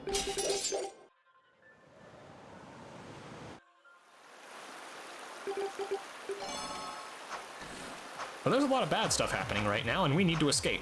We need to ascend this tower again. We're going to ascend this tower a total of 5 times throughout the run. And I apologize in advance for that.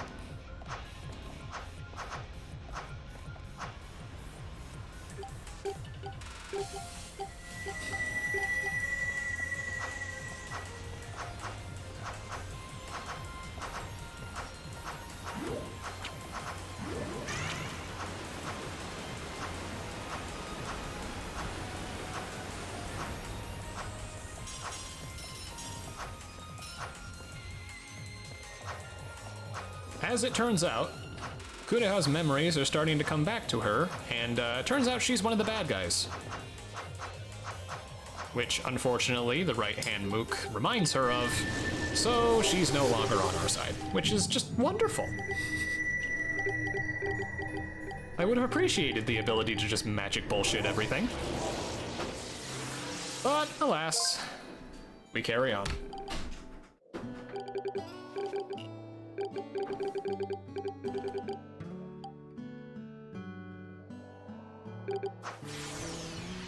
We have found the ability to go back into Terra, at least.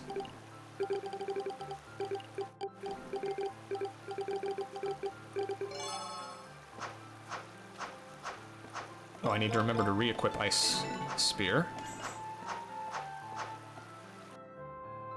We can now access the facility around the astrolabe itself, the Tower of Heliograd, which is where the big bads are waiting. But as we go there, we realize that we can't climb it. That is a massive ladder, and Nayuta does not have the endurance for it. So we've got to get the final gearcraft in our repertoire.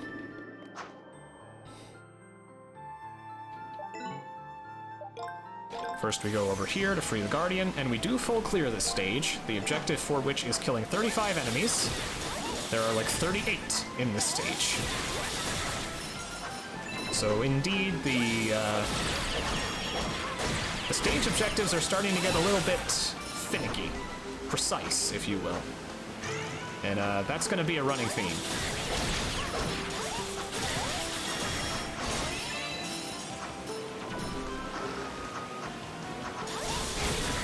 Ah, I got hit. Oh, there's nothing up here, is there? No, I'm thinking of a different season.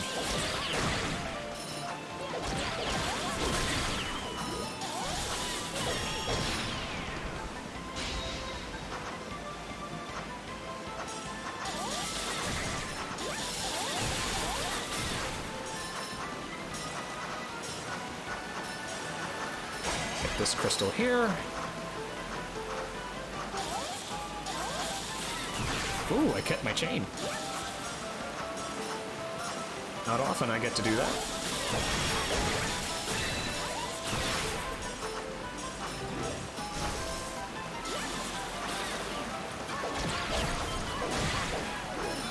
Now, these enemies hiding around here.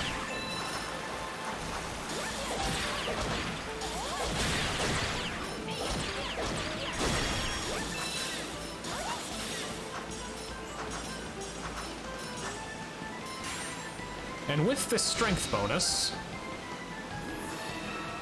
I'm strong enough that I can one-shot these.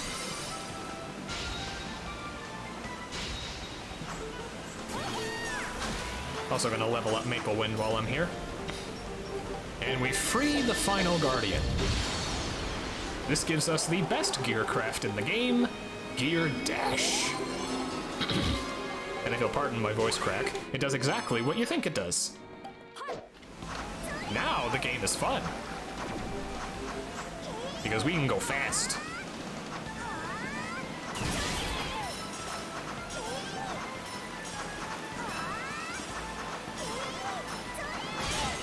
I have all the crystals right now. Well, I do have all the crystals, I just don't have the chest.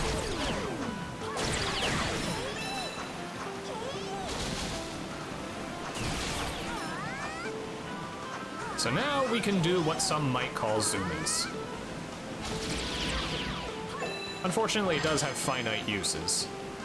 Well, it has finite energy. You can see that next to my experience page. So you do kind of gotta stagger it, like I'm doing here. I'm mixing it up between dodge rolls, which is actually slightly faster, but yeah. We don't get the ability to really spam it until much later in the run.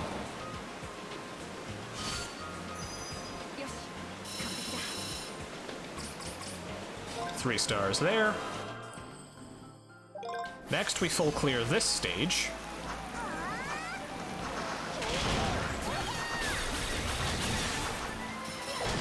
Special objective for this stage is destroying a certain number of stage objects, of which there are pretty much exactly however many you need, so I've got to be very diligent here too.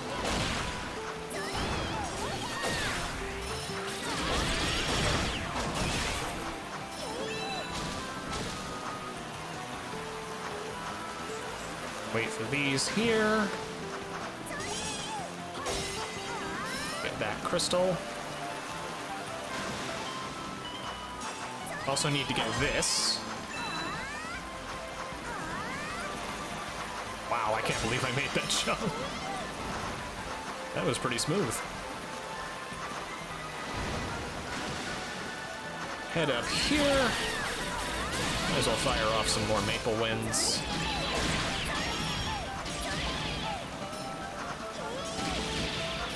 But yeah, this really opens up the movement of the game. Especially with the fact that you can cancel a dash with a double jump.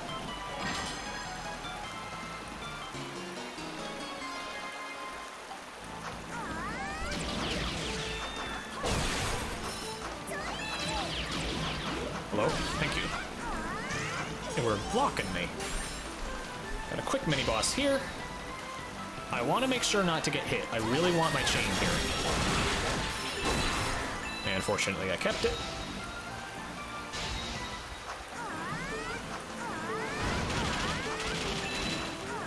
Maple Wind is very nice for this upcoming art boss fight.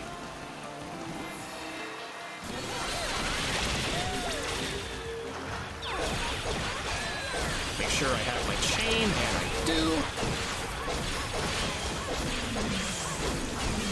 Okay, flawless. With that, we get Flower Dance. We're going to be using this for the rest of the run. Going to immediately put that over Ice Spear. Goodbye, Ice Spear. Have I broken enough stage objects? No, I haven't.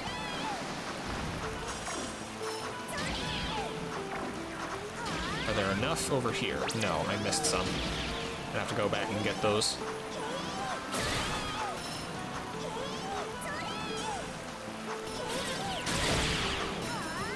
Fortunately, killing enemies does refill your craft energy gauge somewhat, so...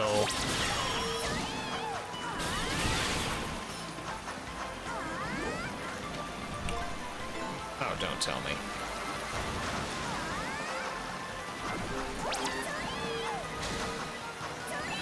Yeah, I must have missed one all the way back over here.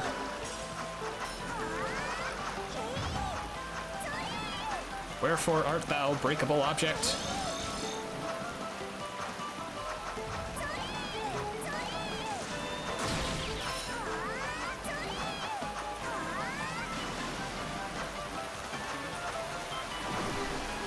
Well, this is unfortunate.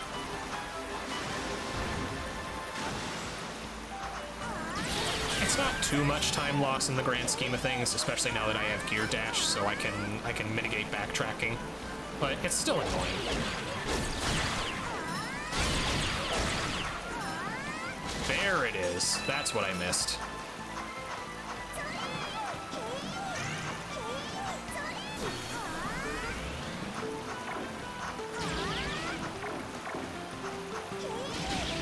Okay, make absolutely sure.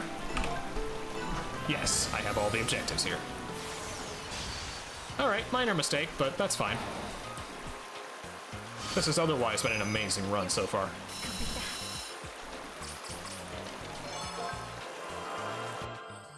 Now we clear the third stage here. Stage objective is very simple, just don't use a lunchbox, which I am incapable of doing so.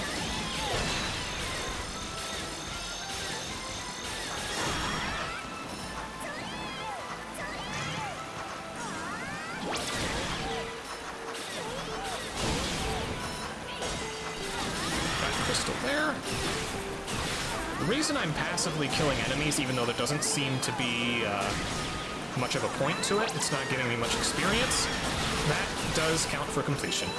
Not only do I have to kill a unique copy of every enemy for the bestiary, I also have to kill 5,000 enemies total over the course of this entire run. Yep, and that is far from the most strict stage mission in the game. It only gets worse from here.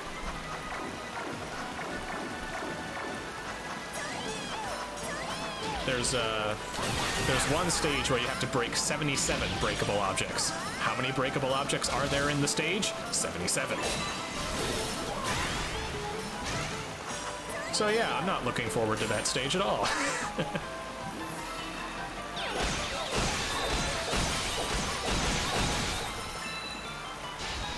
Do I have all the crystals? Yes, I do. It's actually easier to 3-star this stage on easy because that platform isn't there on higher difficulties. So it makes that jump a lot more awkward. Here we get the Moon Lasso, which is finally an upgrade to the weapon we bought a chapter and a half ago. We'll be getting another new weapon in like 10 minutes though.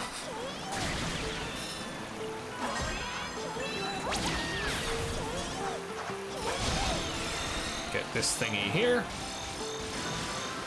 So the reason why Flower Dance is so nice is because it's amazing at passively killing things and protecting yourself. It can kill enemies, it can break objects, it can do pretty much anything you need it to, and it can do it very quickly. So that makes it an excellent tool for just completing everything in the game. Real quick, I am going to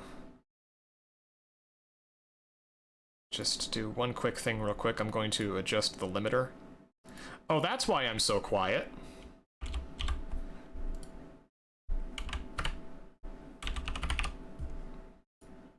I had my limiter set to -20 decibels instead of -10.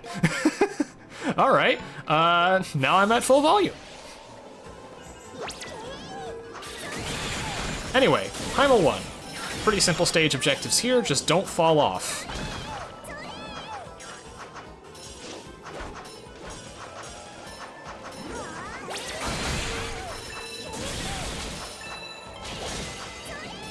Can I get the swag jump? Yeah.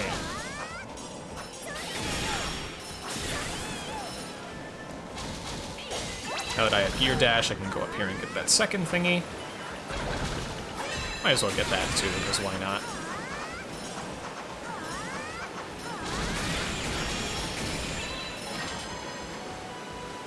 Here we get a cocoon item. These upgrade the inventory in the general store, so we'll be going back and getting a piece of equipment later.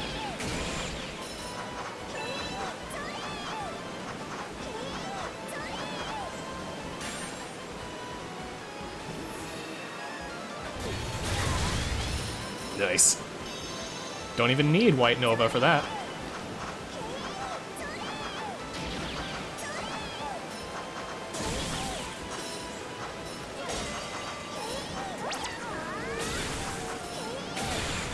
Oops. The stage objective is pretty lenient, thankfully. I can fall off 3 times at most. So that doesn't kill the stamp.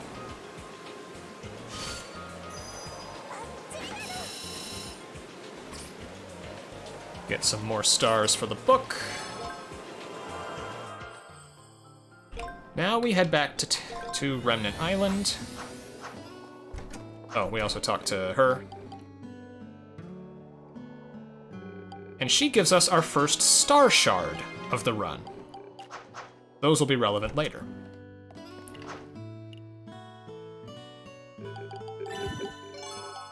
Turn in the cocoon to the general store. And we can buy the Whisper Band. This increases our experience gain. Everywhere. It's a very nice thing to have, and the only reason we didn't get it earlier is because it would have been slower to. We don't have Gear Dash yet. By the time we are able to get it in Chapter 4.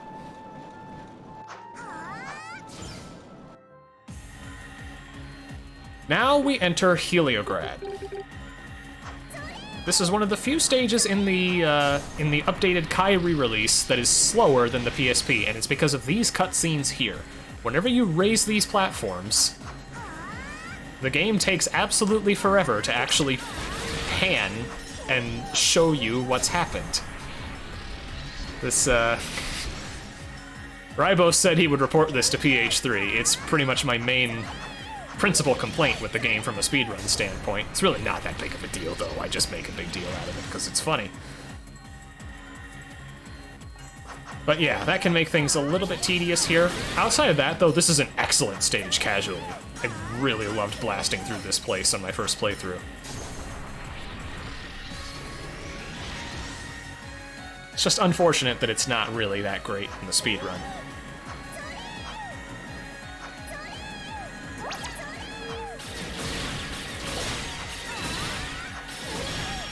We do full clear these stages on the first playthrough. Now that we have Gear Dash, it's not any slower to do things on the first playthrough than the second, just because you have the same speed of movement. So we go ahead and we full clear every single stage from here on out, in order to get the most money possible. And this is why Flower Dance is so good. It's glitched. You're not supposed to be able to activate 2 arts at the same time like this, but you can with Flower Dance. When you use Flower Dance and then you enter a mini-boss spawner like that, the game forgets that your magic is still on cooldown, so you can activate 2 arts at once. And because Flower Dance lasts so long, it is affected by White Nova as well. So all of those Flower Dance projectiles turn into crits.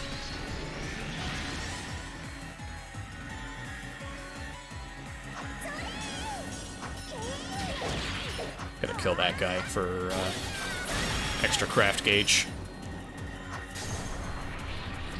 There is a lot of backtracking you have to do in this stage, unfortunately, and there's not much I can do to speed it up.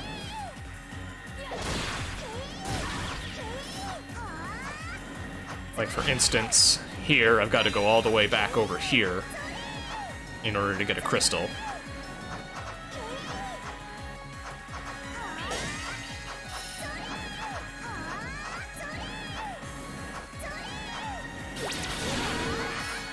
Nice level up.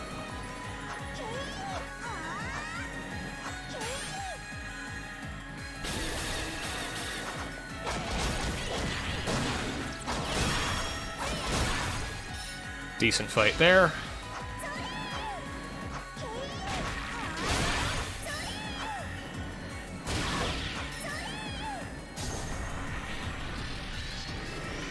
Can I also just say I love the soundtrack to this stage? It's one of Saki Momiyama's best, in my opinion. In fact, I love this soundtrack in general.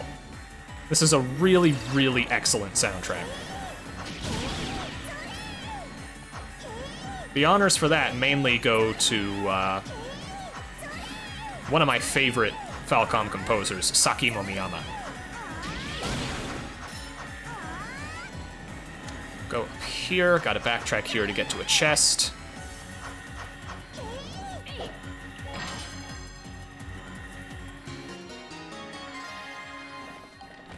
Got a nice piece of armor. We're not going to equip it though, we don't need it.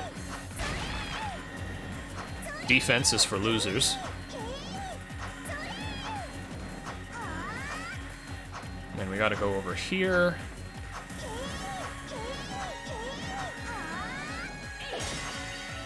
The nice thing about big crystals is that, like little crystals, they replenish your craft gauge. So it's nice to pick them up when they're not too far out of the way.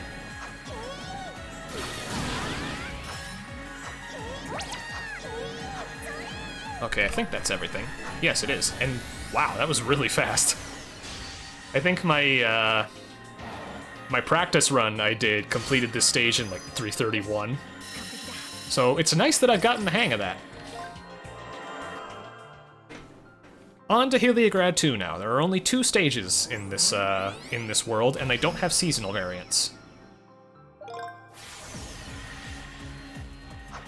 I don't know why the game just jolts you upward like that when you begin this stage. That was a bug added in Kai for reasons unknown.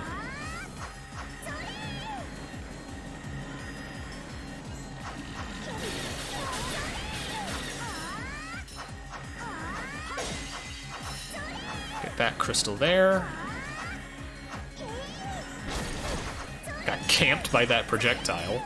That's why I don't do this stage on the second... I don't full clear this stage on the second playthrough, because these enemies are mean.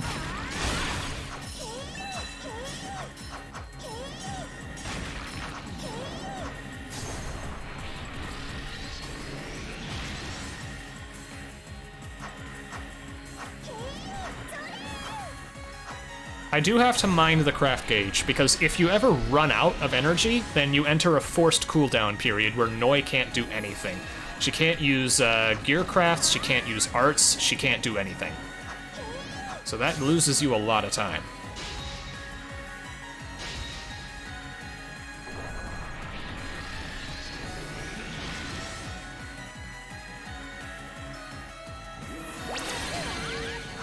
Good, Flower Dance leveled up there.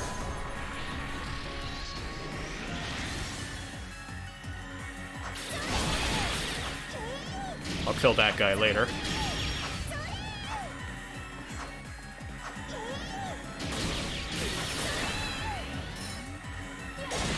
Hello, thanks for the crystal, bye. Thanks for the good luck, Holden.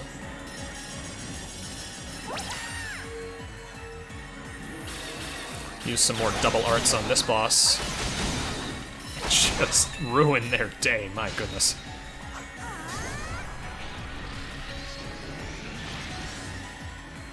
This game is not out yet in English, Mr. Counterfeit Bagel. It comes out in English in just under 3 weeks. So not much longer left to go now, and I am looking forward to the localization. After 11 years, I hope that this game gets done the justice it deserves. Anyway, new weapon! This is the Executioner, and it's very strong. It is by far the one-handed weapon we get the... Actually, wait, no. I was gonna say it's the one-handed weapon we get the most use out of, but then I remembered we replace it in like 10 minutes on 96%. We only get a lot of use out of it in any percent.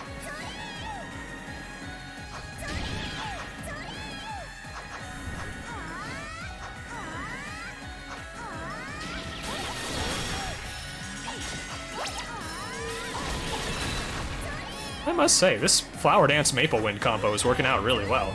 It's a shame that you can't really feasibly get Maple Wind in any percent. And Flower Dance is, I actually don't know if getting Flower Dance is any faster. I just know it makes the route more consistent.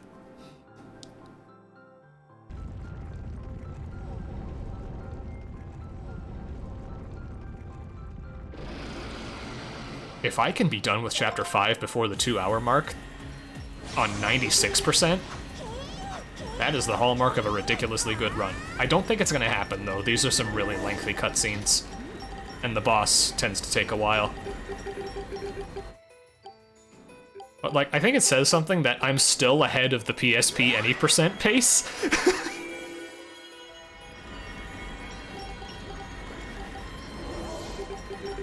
PSP was just that slow.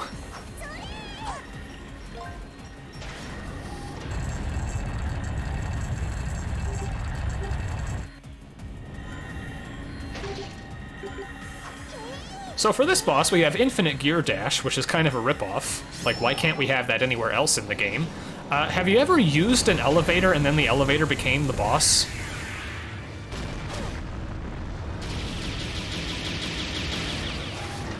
Ooh, he gave me a good pattern. I might be able to two-cycle this idiot. Nice! That boss can do a lot of time-wasting attacks, and he chose to do 0 of them. We might actually be done before the 2-hour mark, holy moly. Well, done with Chapter 5. Look, DeWolf, the PSP is doing the best that it can. Like, I maintain that the original version of this is probably the best-looking game on PSP, but the performance really suffers as a result. So anyway, bad things are happening. Turns out the moon was fake. And we just got bopped.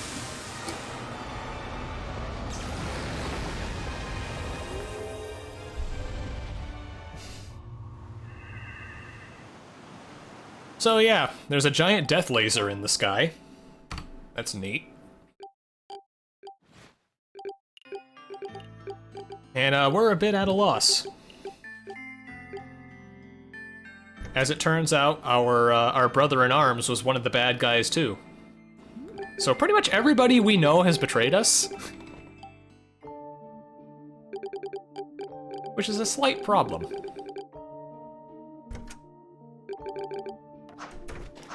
Gonna go ahead and talk to the dog here.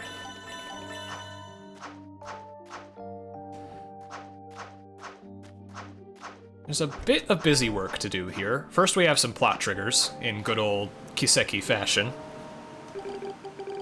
Yeah, the dog hasn't betrayed us. The dog will never betray us. The dog is good. The dog is the best, goodest girl. I think her name is Nora.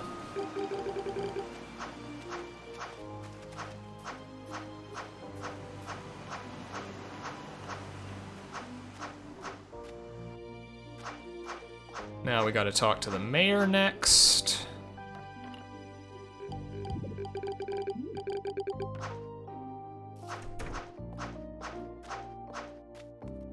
Now we gotta talk to the museum curator. And I'm gonna turn in my items here, because we have a lot that we can turn in. 8,000 Mira, my goodness.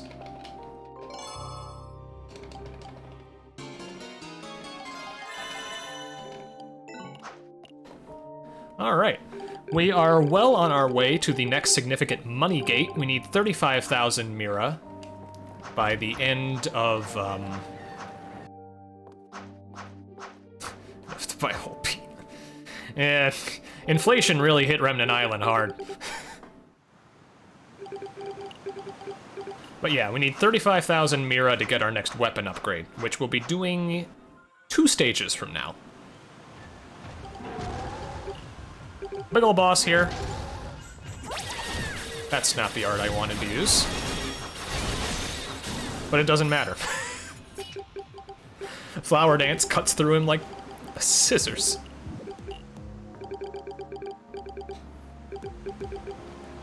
Thank you, One Sandy Stew. And welcome, welcome to the stream, for Tochnik.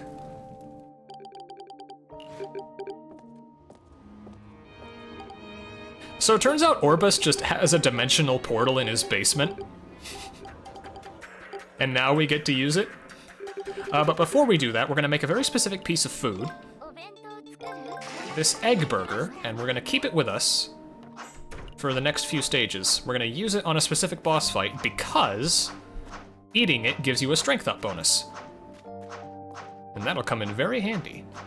Although I actually don't think I need it in 96%. I think I'm a high enough level and I have the next weapon by that point that I don't actually need the strength up. But it's tradition. That, and I've never actually bothered to test it without the egg burger. So, I am steeped in my ways. Anyway, this place looks absolutely beautiful now. Like, can I just shout out the lighting work?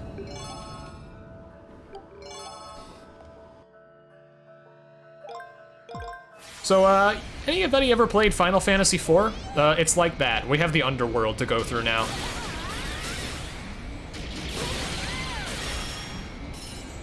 Get some nice Maple Wind usage. We do full clear all of these stages as well. It's just faster to do so. Well, not faster, but it gets you more money in the long run. And I'm gonna kill this guy, because I wanna get his entry in the bestiary. Would you vocalize your name so I might learn how to say it properly?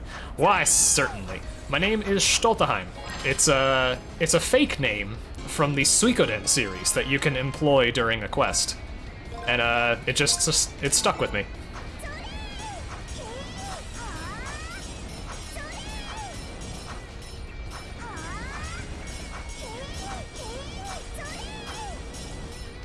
Darn straight, Hullen Operator. Dorian, Sandy Stew.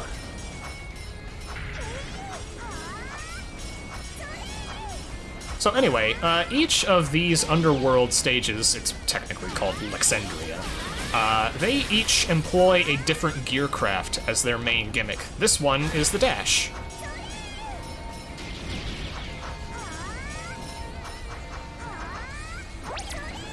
Use some more double magic here.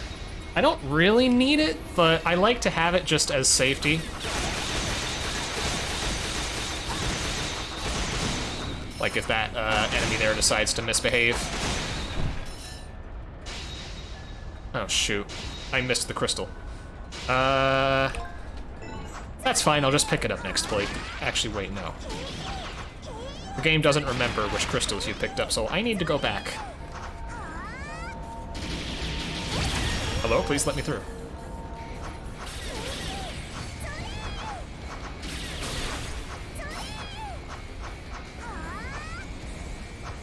Whoopsie daisy.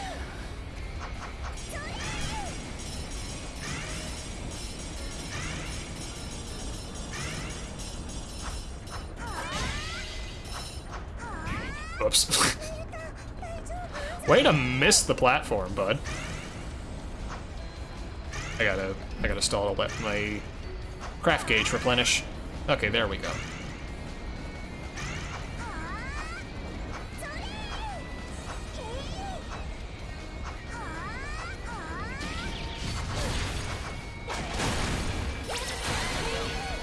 Nice, level up. Nice to have that going into this boss. Head over here. Stage objective for this is pretty simple. I just have to get hit fewer than 10 times. And even with how sloppy I've been playing this, I say as I immediately fall off, I should be able to meet that.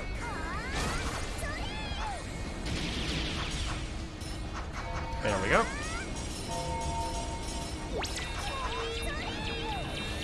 Okay. Sloppy stage, but I think I actually have enough money. Oh wait, no, I don't have the ore to get the next thing. So I do have the money, but I don't have the other prerequisite.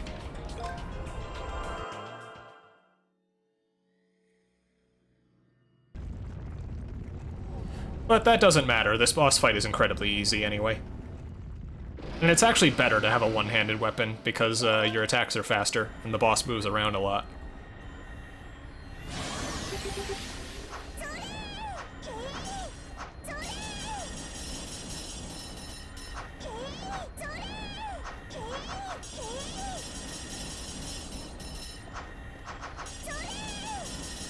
Aw, that's perfectly understandable, Kiva. Dog above all. Man's best friend.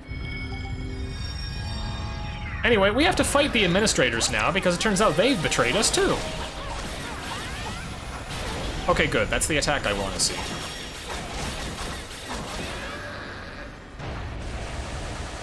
So because we have the Executioner, and because this is easy mode, we have far more attack than this boss can handle.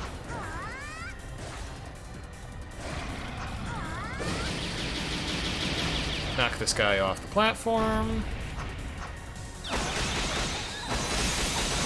And then just completely obliterate him.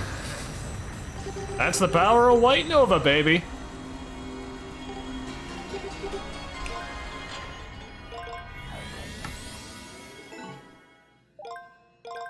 How many bosses are in Nayuta?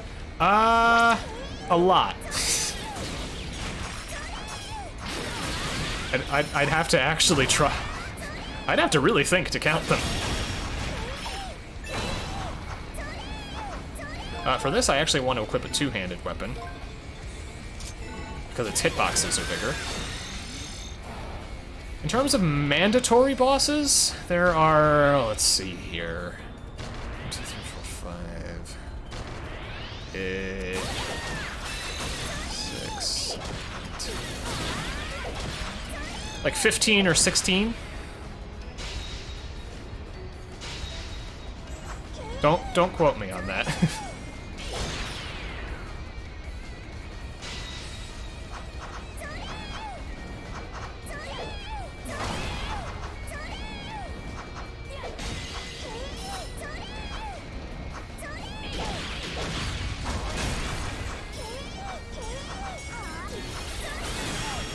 Optionally, though, you have a lot more bosses to deal with. And we'll be fighting all of them in this run.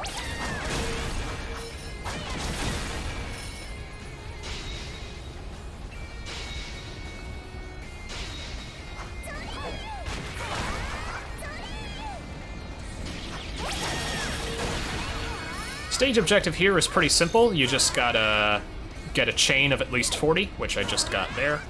Yep. There we go.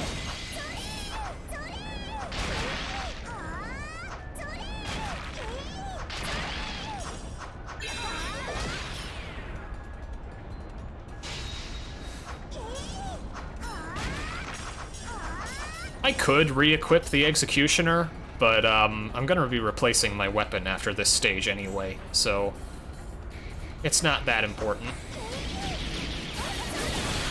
A lot of fancy jumps you can do here, because the game doesn't expect you to be able to cancel your dash like that, so you can cross gaps that you perhaps weren't meant to.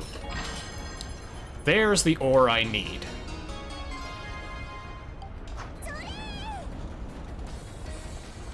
I just need to find my way back on the platform here. I can't cross this entire gap with dash jumping, but I can when I have one platform to work with. Normally you need two when they intersect like that.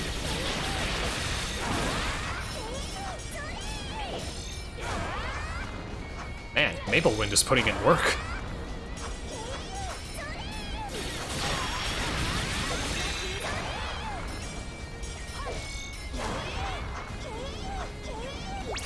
Use some double magic for this art boss.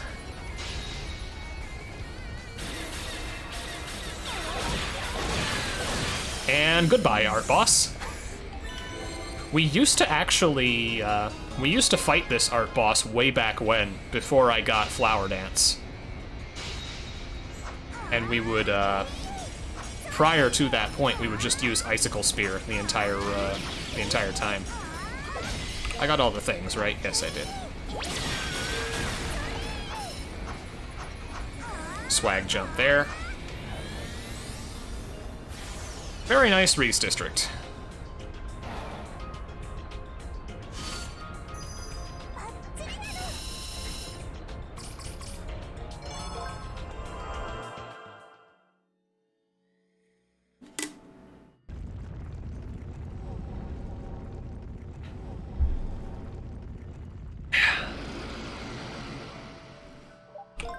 Go back to town real quick.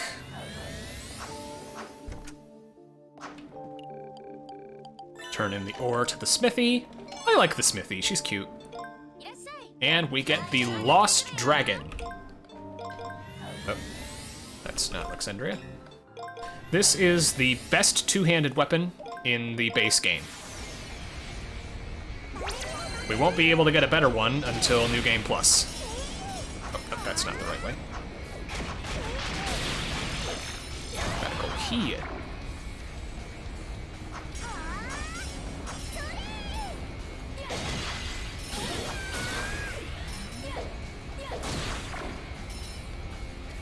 Stage objective for this level is not falling off more than 3 times, which can actually be quite difficult. So I gotta pay attention here.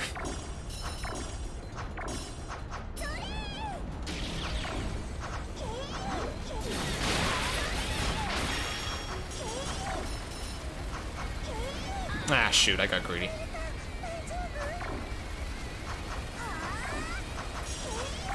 You have a deceptively long range with the grapples, so that that can embolden you to be perhaps a bit greedier than you should.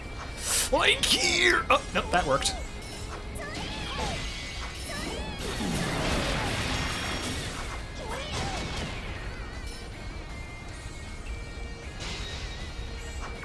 Never doubted it. Kill some of these enemies.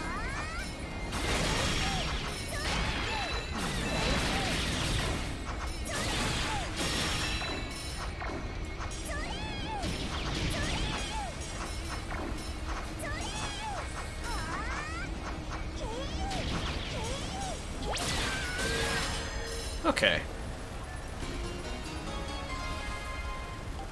I know that all these voice clips can be quite annoying. Perhaps that's why they named her Noi. So, if at any point that's bothering you guys, I can just turn that off. Oops.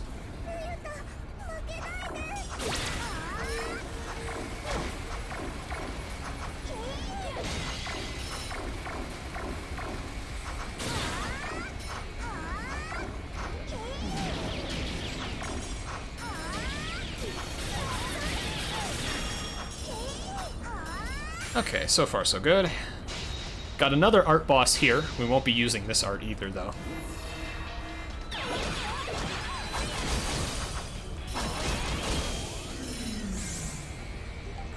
Wait.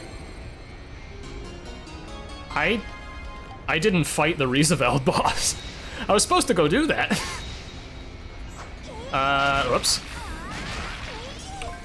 That doesn't actually lose any time, so, that's not a concern. I just normally do that right after I get the Lost Dragon, because, you know, why wouldn't you? But, yeah, I'm gonna have to skip that split.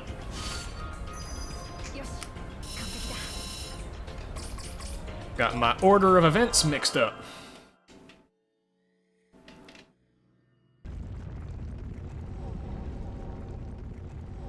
You can do the 4 stages and fight the 4 bosses at any time, so it doesn't actually matter what order you do them. I'll go ahead and do this one now.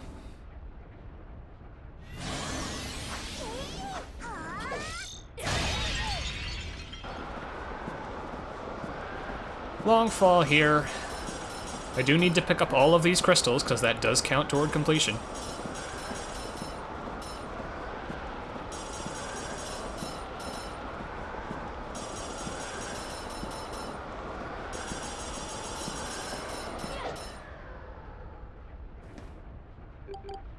And now we fight the next administrator. This is why I get the Lost Dragon, because it makes this fight cakewalk.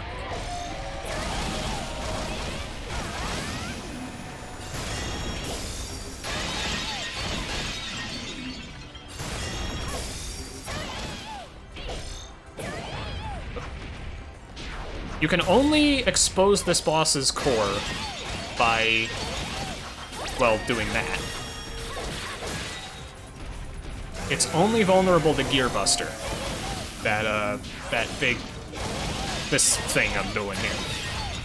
So having a better weapon really matters a lot.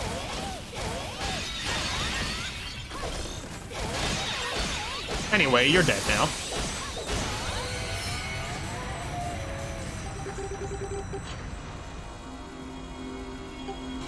That boss will get her revenge in time, though. I think that's the longest fight of the run on the second playthrough. So, yeah. It's not always that hunky-dory.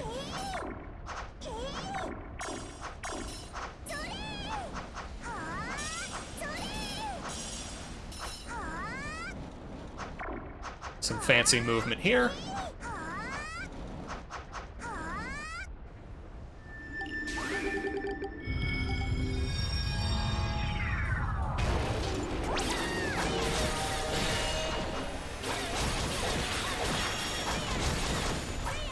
Oh wow, he's already in his second phase. I'm too strong.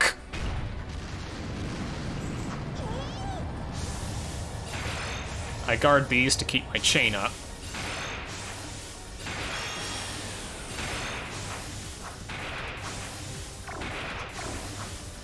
Okay, now that we're here, we eat this Yold egg to get the strength up. We immediately White Nova upon hitting the ground, and then we completely go to town on this poor bastard, and we get him to 1914 health. Normally, when he hits 1914 health, he goes back up in the air for another cycle of that airborne stuff. But if you get him to 1914 health before he checks whether or not he's at 1914 health, it skips that entirely, and you save about 30 seconds. So that's nice. Final Exandria stage now, and the objective for this one is to just not have your craft gauge expire, which is in my best interest anyway. I'm gonna be using fire hopping a lot.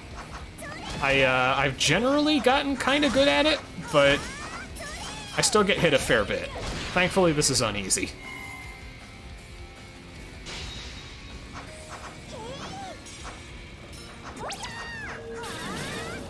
I don't think it's frame perfect, but it's pretty close. Ooh, nice item.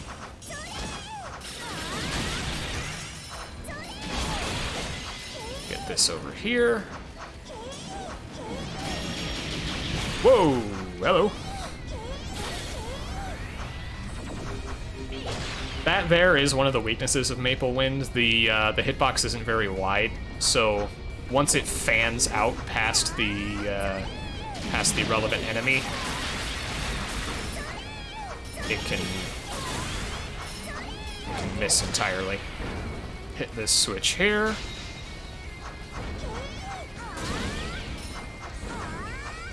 And with this, we get the final art slot. We're not gonna be equipping anything to it for a while, though.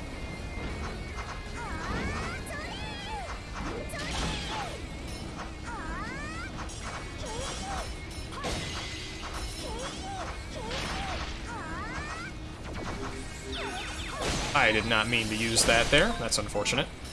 You can cancel the effects of White Nova by pausing, but obviously that cancels the effects of White Nova, and the best thing in the world.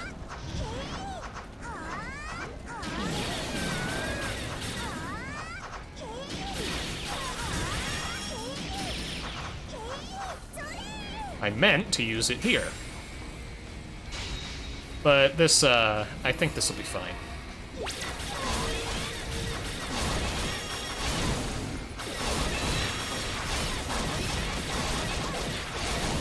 There we go. That might have actually been a little bit faster. Do I have all the crystals? Yes, I do.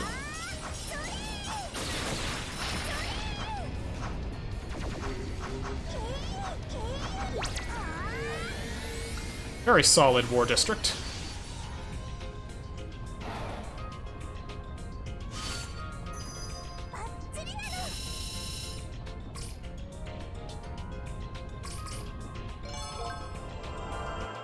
Just one more boss for Lexandria. We are making really good time.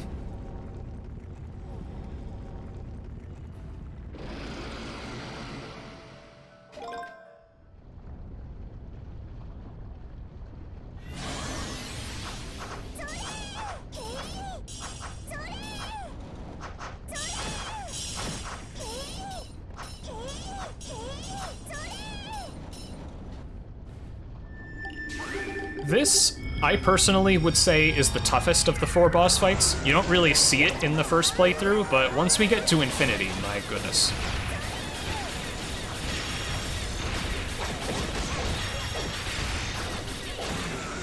Okay, I have my strength chain up. I'm actually gonna... Ah, darn.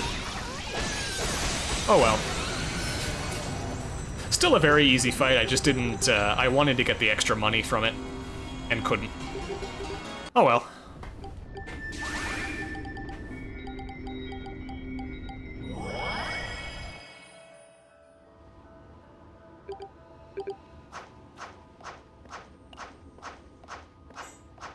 I really hate that close-up shot of Noi with the equipment we have in the run.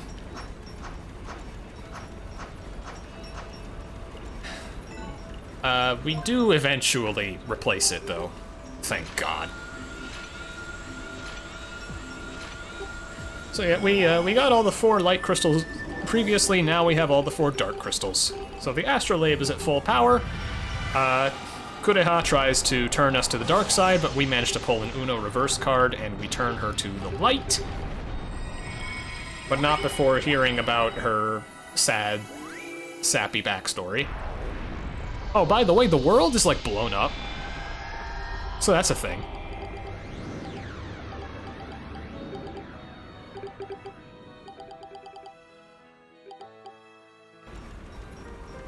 So Kureha's good again, and all is well. Until it suddenly isn't. Zext employs the dastardly art of grabbing her by the back of the neck, which just seems to disable people. And so we have to give chase. Into the final chapter we go, and one of the longest and most fun stages in the game. Is she a cat? Maybe.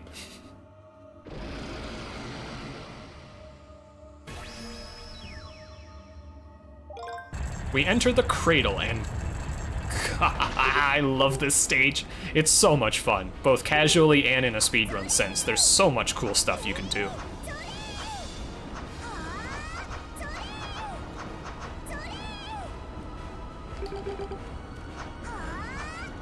There is an objective I have to keep a careful eye on, so I am going to kind of be grinding this. I want to break as many of those stage objects as possible, and I want to get as many of those shining, as many of those crystals as possible. I need to get 300 of them by the time this stage is well and done.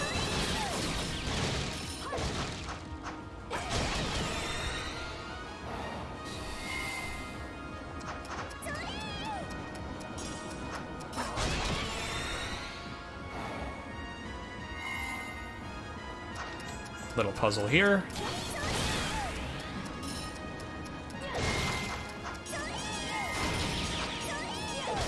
Yeah, Beef gave me his stream key, so I'm streaming this directly to his channel while he is taking a nap.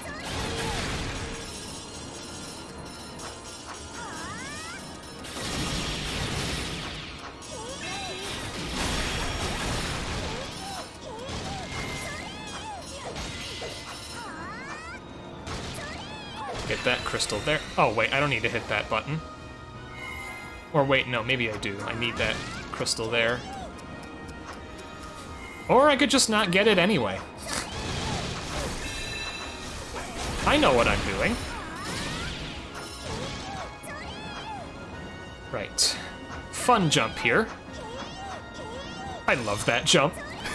It skips about a minute when you don't have to get that crystal up there. So it's very, very nice.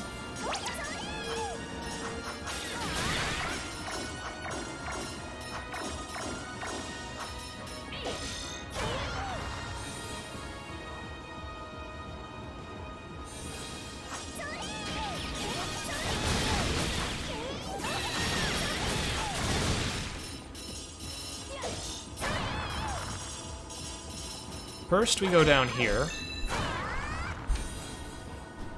to get that special ingredient.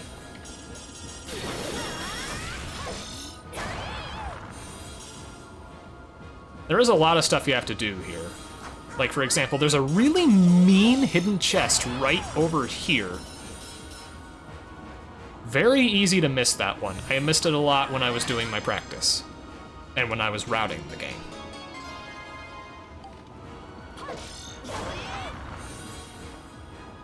Head back over here.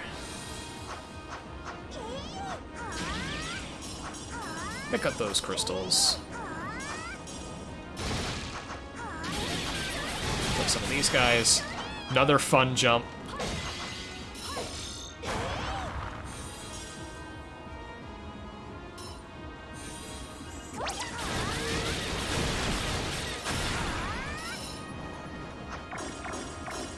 Head over here.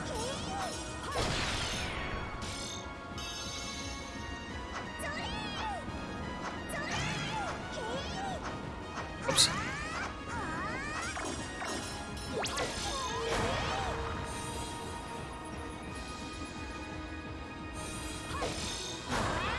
Well, I never had it do that to me before.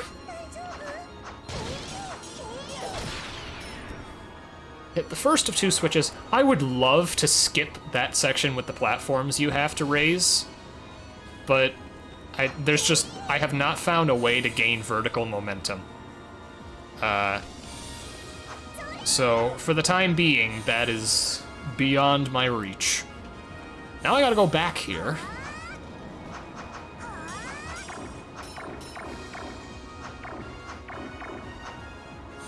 And I gotta hit the other switch.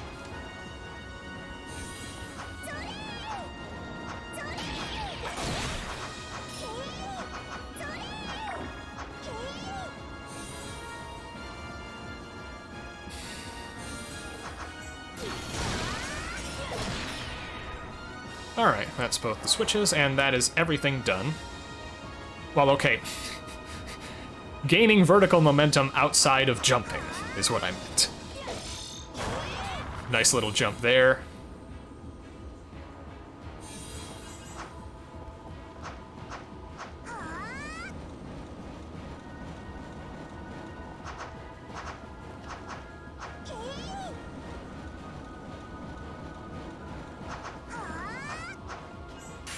One more thing, a mini-boss is here.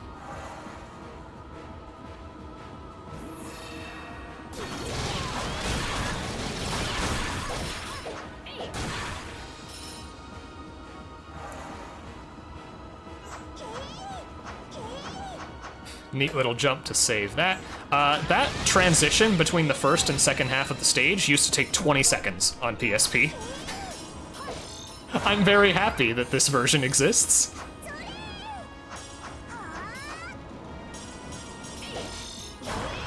This game is fun. You should give it a try.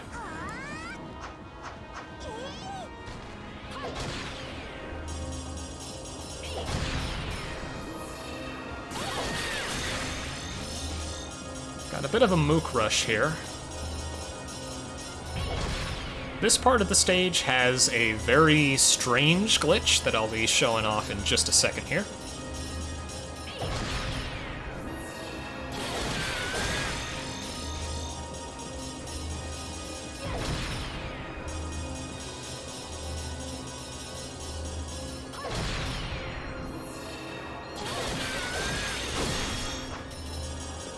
Gotta pick up every crystal I can here. And then I go over here, I hit that one. I stick to this little corner of the stage. And then I fall into the void. And then I beat the section. How does that work? I have no idea.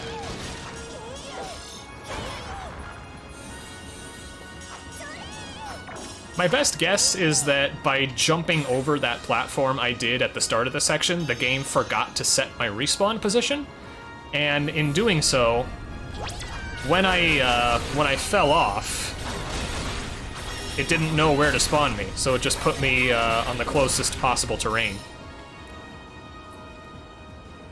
Got a trophy there for killing 1,000 enemies. At least I think that was the 1,000 enemies trophy. Yes, the floor is now lava. That said, I have White Nova, so it's not a problem.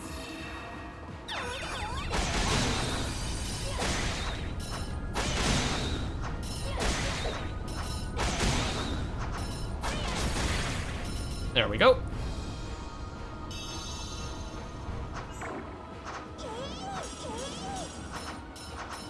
I'm almost level 31. I might make a thing of food to get myself there. Get those crystals.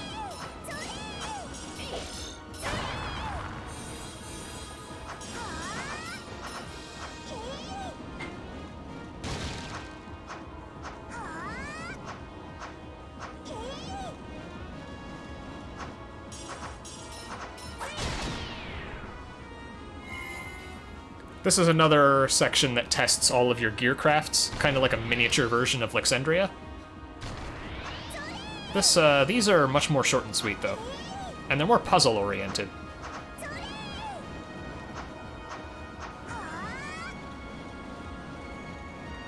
Head over here, we get the Dinid boots. We used to pick these up as safety, but then I got good.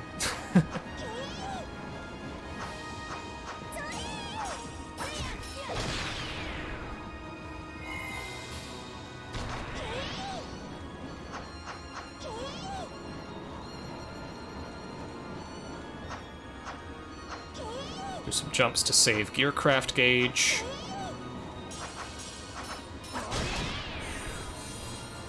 How am I doing on crystals? 263? I think that's enough? I think if I have 260 going into this final section, then I'll have 300 going out, and 300 is the magic number. There's level 31.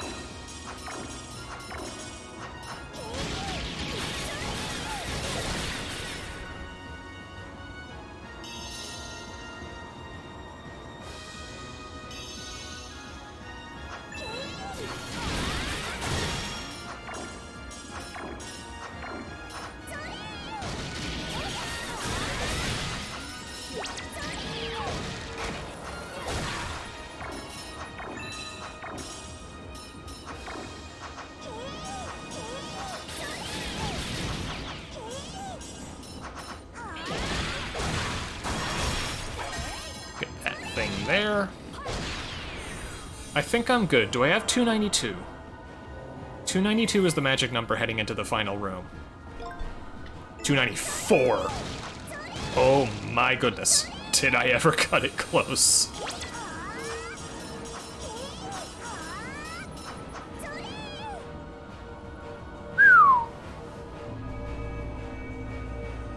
But anyway, that is the Stellarium Cradle done.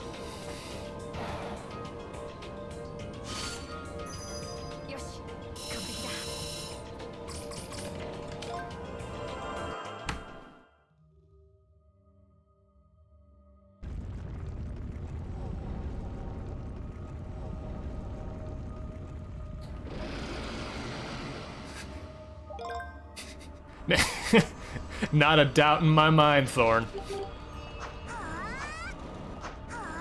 So this has the dubious honor of being the most difficult boss in the entire game, both in any percent and in 96%. This first version of it in 96%, though, isn't that bad, because we are much higher level than in any percent, and, well, that's it, really.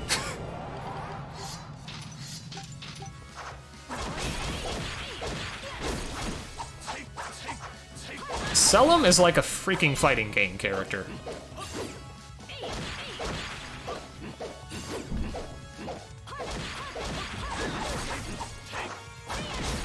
He's very difficult to predict, he's very difficult to counter, and he can really mix you up and get you out of sorts.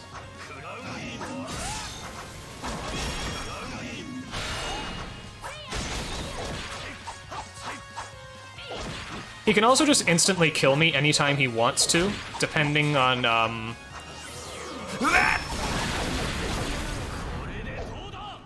That is what it depends on. I was just going on and on about him being easy. But yeah, even with our level, if he hits you with that, you're dead.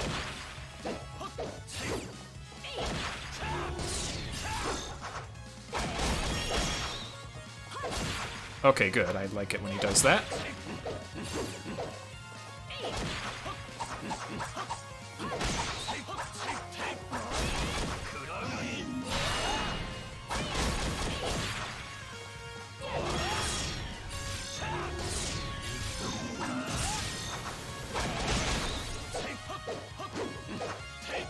Okay, he's dead. But yeah, that can be an annoying fight. The issue is that sometimes he has no cooldown between his attacks, sometimes he waits between. So sometimes he telegraphs his things, and then sometimes he just completely catches you off guard and does a whole bunch of stuff you don't expect. It's very difficult to dodge his stuff just based on reaction.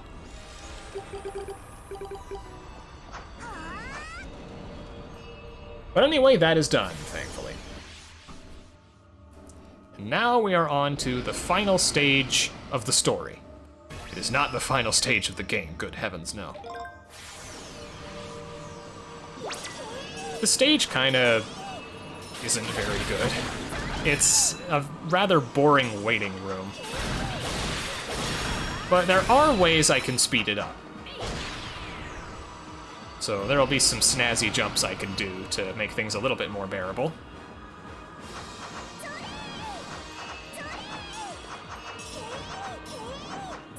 Just caught that bus. The stage objective is just killing 40 enemies, so I'll be killing everything on sight, just like a good JRPG protagonist. There are a lot of these platforms you have to wait for, and that's why I really don't like this stage. You can do some very nice jumps to mitigate the gaps, though. This isn't one of them, unfortunately. There's nothing you can really do about this. You can go all the way down there, but I have to go over here first anyway, so...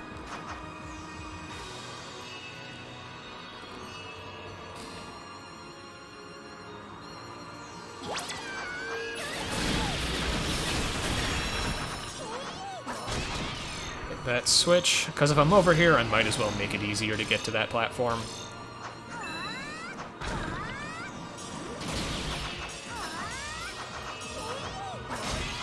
Get that big crystal there.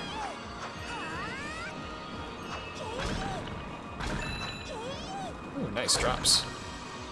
Very nice drops. Can I make it back over here?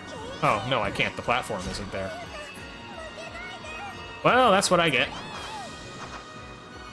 I don't think you can go down here. I think there are invisible floors that kill you.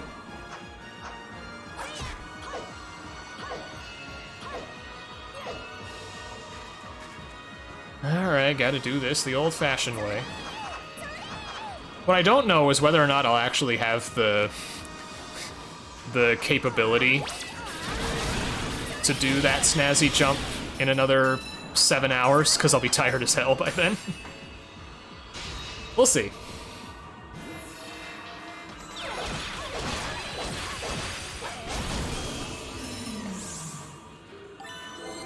With this art boss, we get Maelstrom, and this is our Maple Wind replacement. It is an excellent, excellent art for a variety of reasons. It draws enemies in, it deals tons of damage and tons of hits, and you can pretty much just fire and forget it, a lot like Maple Wind. It's pretty much just Maple Wind, but better. So yeah, we're gonna be exploiting that. It's also a lot more accurate. It doesn't tend to overshoot enemies like Maple Wind does. So this setup here, Flower Dance, Maelstrom, White Nova, this is going to be our bread and butter for the rest of the run. We are going to add one more art about halfway through the second playthrough.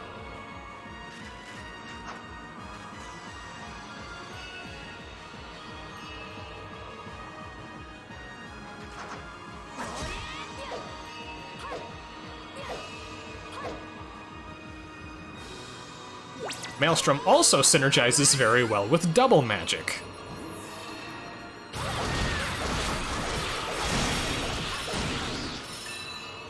Which lets me do really good damage to mini-boss fights without having to expend my one White Nova use. Oops.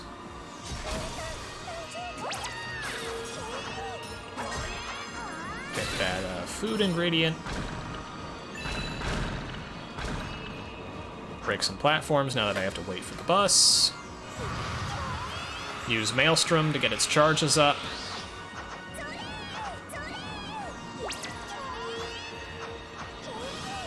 Be very careful with these jumps here. You can soft lock if you do the jump at the wrong time.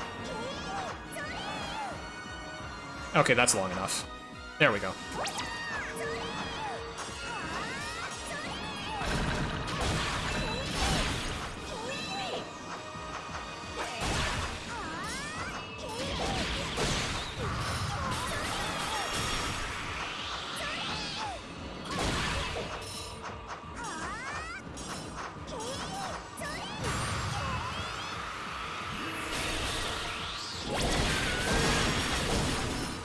Easy peasy.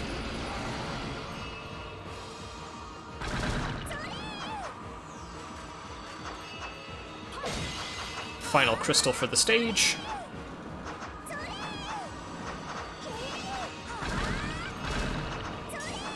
And check out this snazzy jump.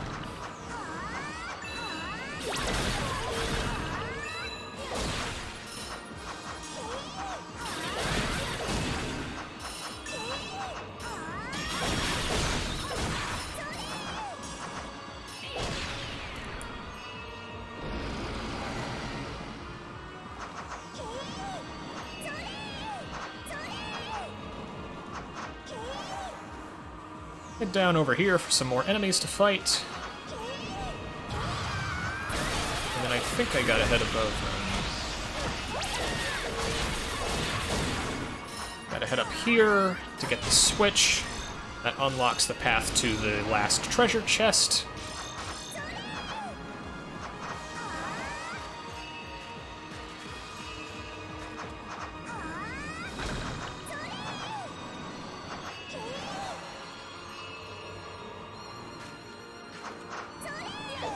And in here, we find the Seventh Heaven, one of the best one-handed swords in the game.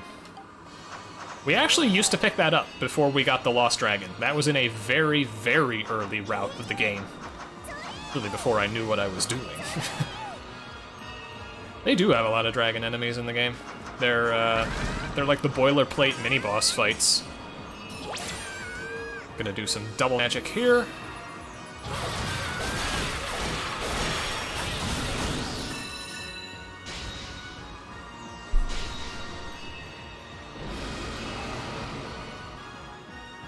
I'm not quite level 34. I might go ahead and make some food to get there.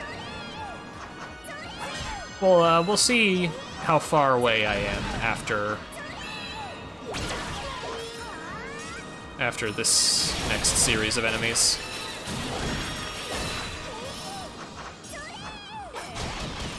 Oh, actually, I might get there. Depends on how these mini bosses go.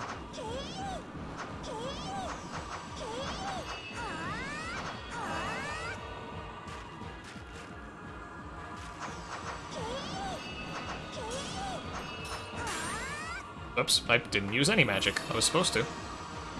Let them get a bit closer. There we go. Okay, yeah, I'm right there. I can just make one or two things of food.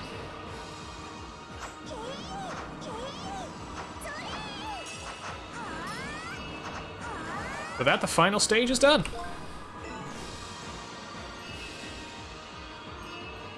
Very climactic arena here.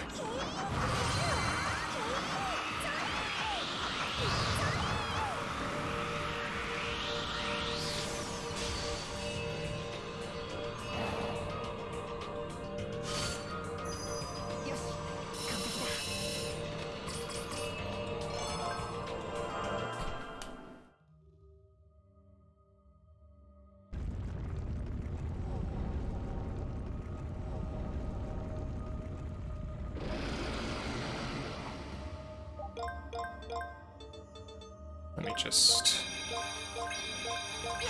There we go. That should give me a little extra DPS against the final boss here.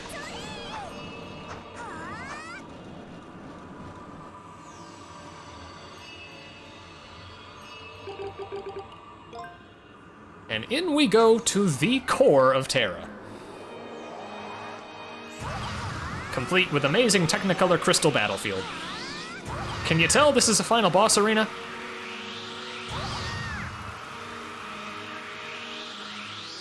A lot of dead time here, unfortunately. The second playthrough is not a continuation of the story, it's just doing a lot of stuff that is exclusive to New Game Plus. So we do go through a lot of the same stages, but then we do a lot of new stuff as well.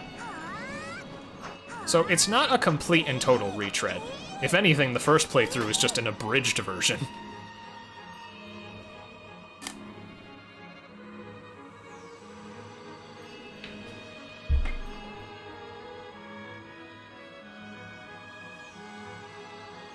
Slow, dramatic opener.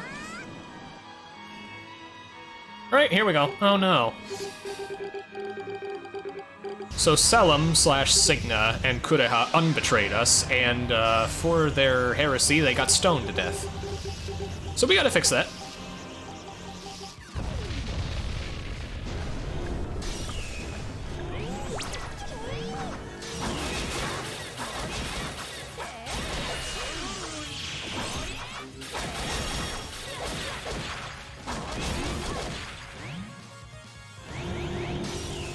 Yeah, basically. White Nova makes absolute mincemeat of him.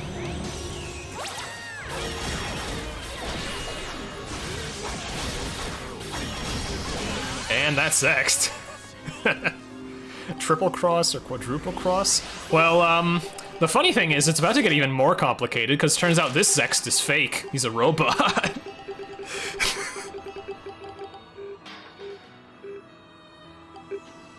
I barely even remember what happens in the story. I played the fan translation way back when.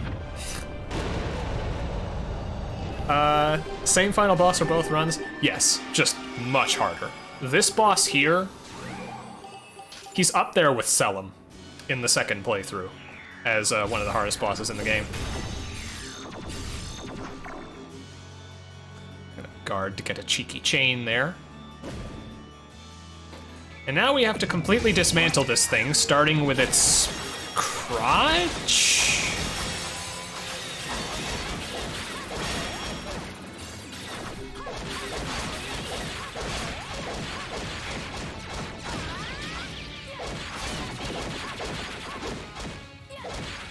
That was a very jank first phase.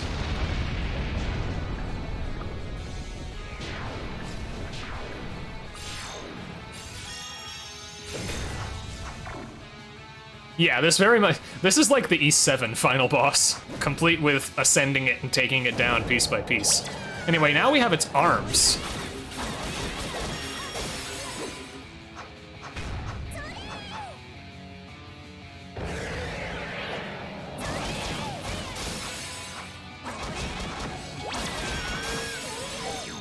Now we gotta take out its hands. I do really love this fight. I love it more than the actual final boss. I think the actual final boss is kind of lame.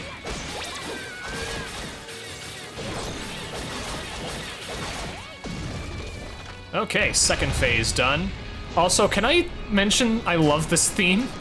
This theme is amazing, my god. Ooh, I got to keep my chain. Oh, no I didn't. I spoke too soon. Alright. Saved White Nova for last here. And that is Zexed down.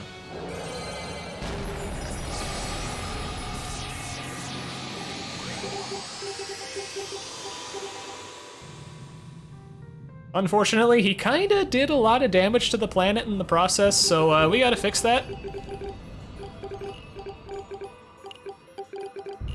As a result, Signa, Kureha, and Noi all offer themselves to the Astrolabe in order to set this right and finally heal the wound of the world.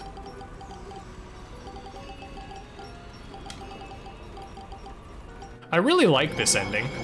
It has actual consequence, and it's bittersweet, such that, you know, it really feels conclusive.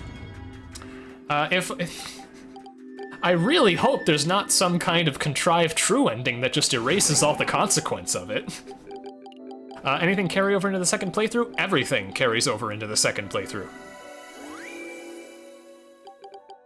So yeah, look forward to that. We do still have a bit of game left to go on the first playthrough.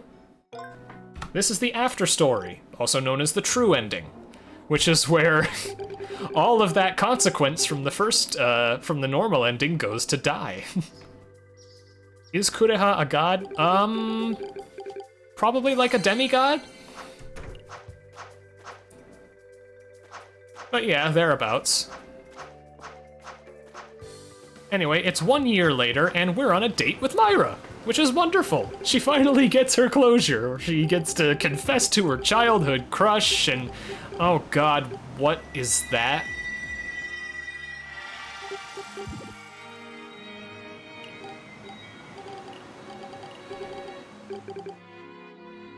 Well, Noi's back. But this isn't the same Noi as before. This is a different Noi. And there are plot reasons for that, but I forgot what they were. All I know is we gotta fight the 4 bosses again.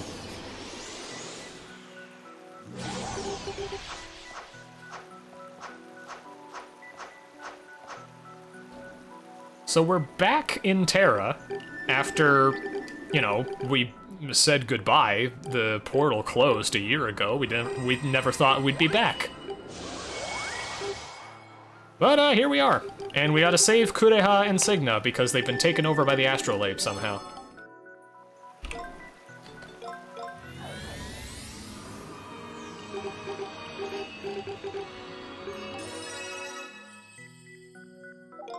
Right, I gotta remember to re-equip everything.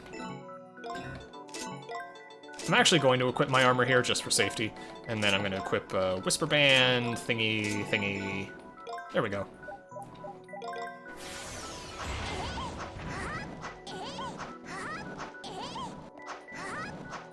She actually has different voice lines than normal.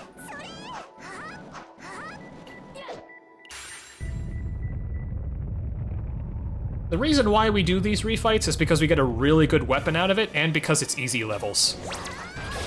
We want to be as well equipped as we can heading into the second playthrough, because the second playthrough is merciless.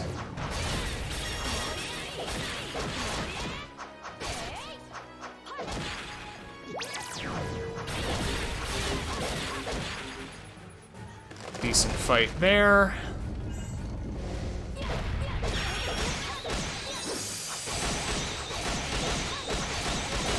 Alright, good fight. On to the next.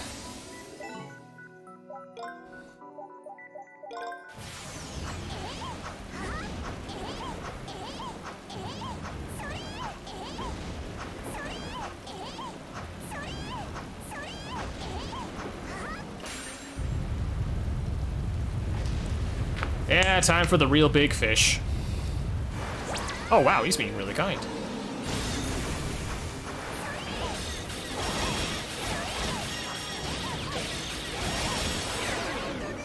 Oh dear.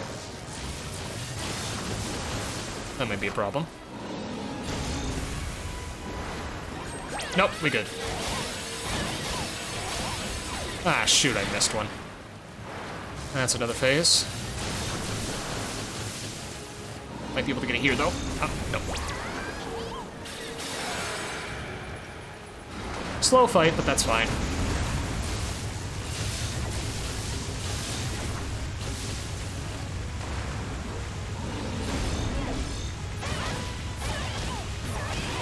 You can't skip breaking off its teeth in 2 cycles.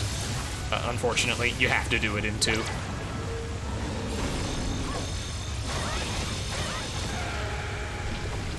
Alright, let's go.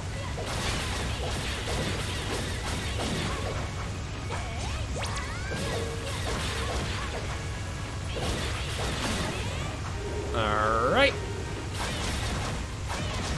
Get wrecked! Oh, perfect, and we're exactly level 42 for this boss fight. This, I would say, is the toughest of the 4 refights, because there are a lot of extra projectiles you have to deal with. So it can actually be kind of hectic. I actually do kind of have a chance of dying here. I gotta be very careful.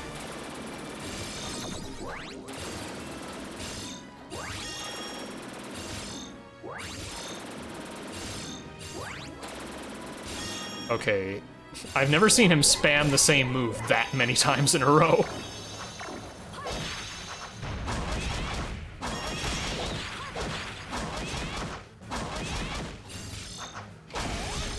Okay.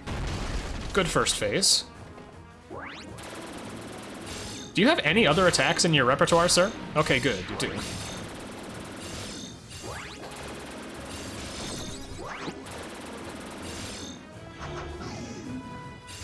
I do want to try and guard as much stuff as I can, both because it keeps up my chain and because it does actually count for completion.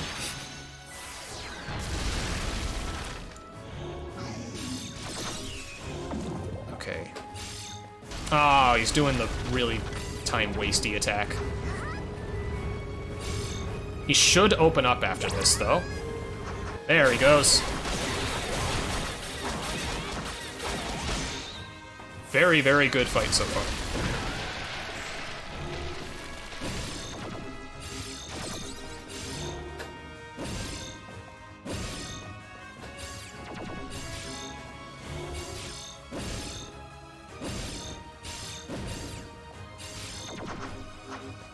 Come on, open up.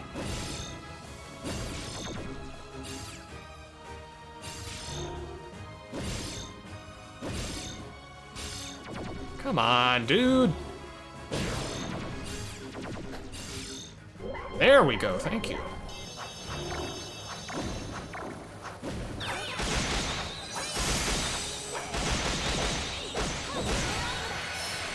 Slow fight, but, you know, not much I can do about that. On to Lewarg now.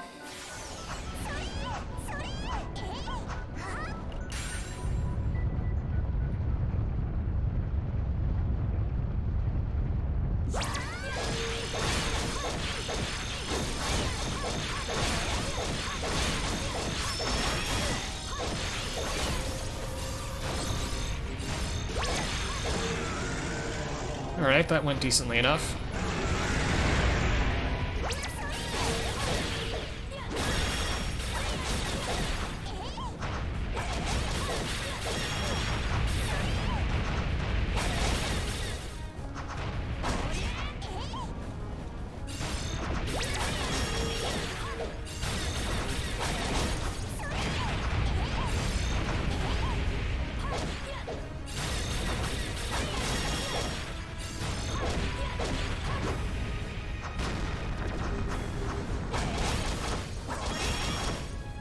There's nothing I can do about the cycles here. You have to 2-cycle this fight. This phase, pardon me. It doesn't let you do all of Phase 2's health in one hit. Well, one go.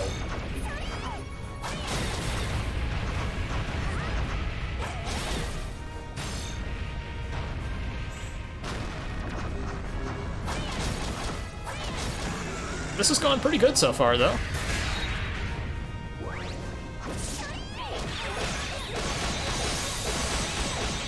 Good fight. And with that, we get our big reward from the 4 Guardians. The Chrono Blade. The second best one-handed weapon in the game. Right, now I have to go to Remnant Island real quick. I gotta turn in the Stella Cocoon. Okay, not Stella Cocoon, I think it's the Silver Cocoon or whatever. And you know what, I'm gonna go ahead and buy the,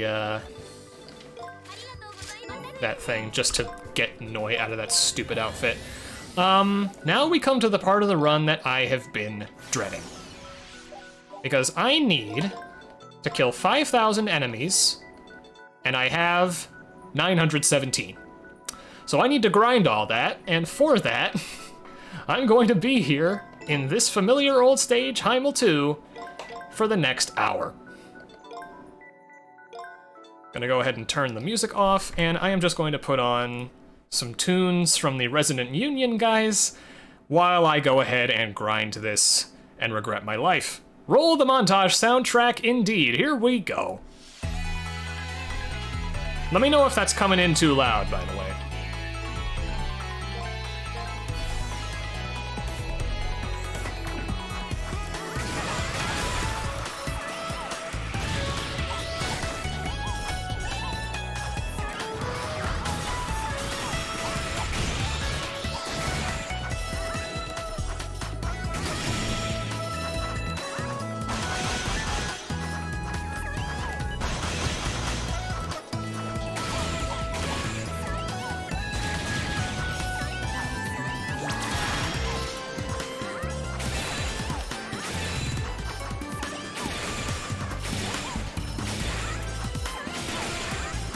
Yes, this is the best stage in the game to grind enemies.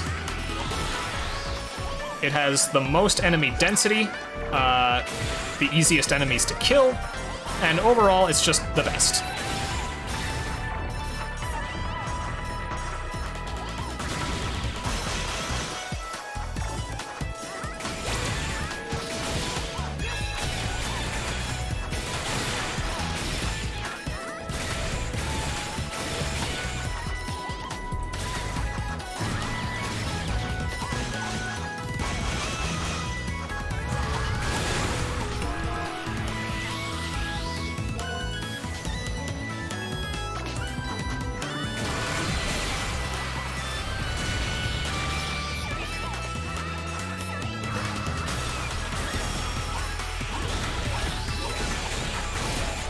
I actually want to equip the Lost Dragon back for the larger hitbox.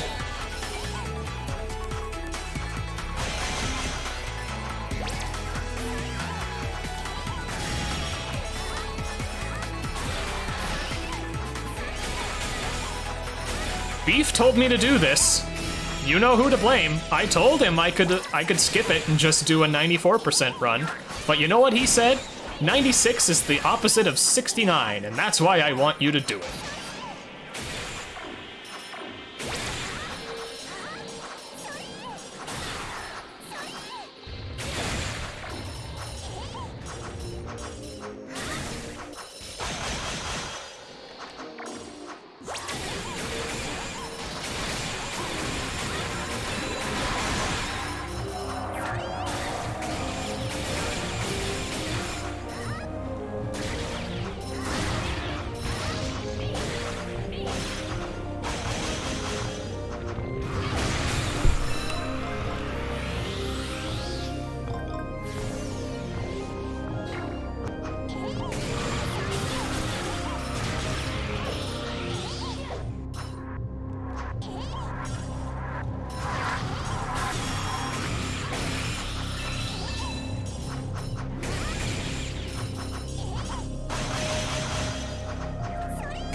You'll probably know in a bit what this track is, AI Robot. This is one of my favorite tracks from Days of Adventure. Justin Thornburg just has such incredible synths.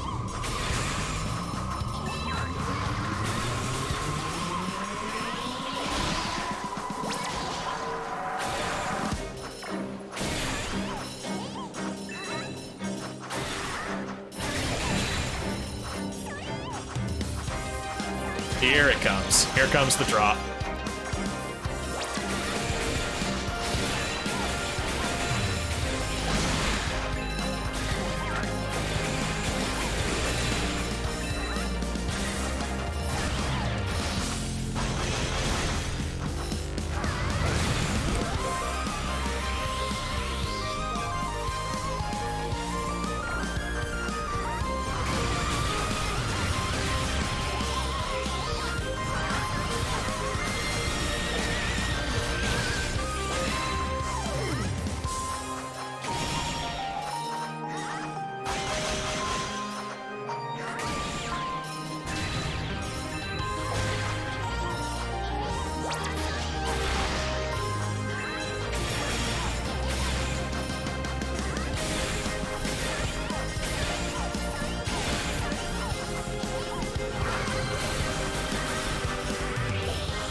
This is The Morning Grow, the ending theme from Ys 1.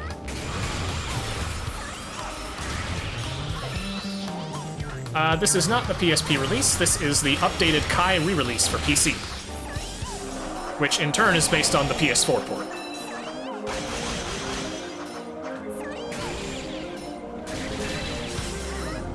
No problem. The English release for the Kai version comes out in just under 3 weeks.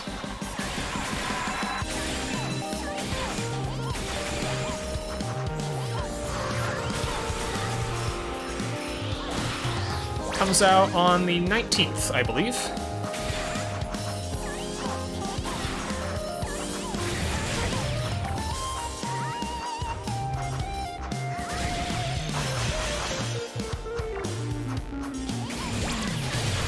Yeah, it took me by surprise too. I thought it was the 29th. I don't know why.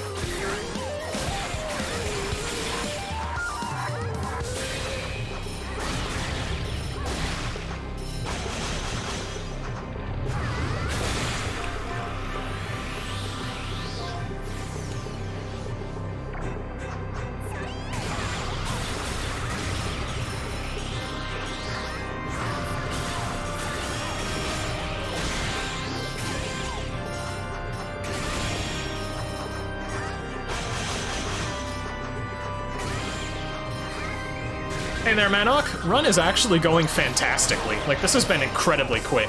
But right now I'm in an hour-long grind, so there's not much news to report right now. Also, I love this here. Have some live guitar.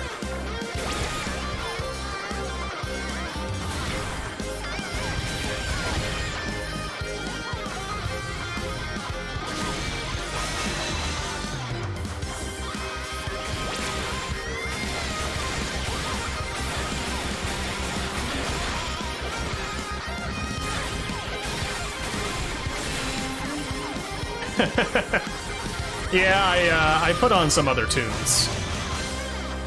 Just to keep me sane.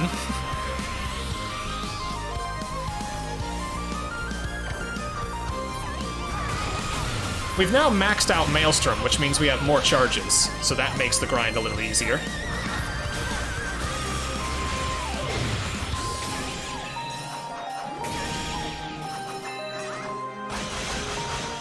Yep, I turned the in-game music off.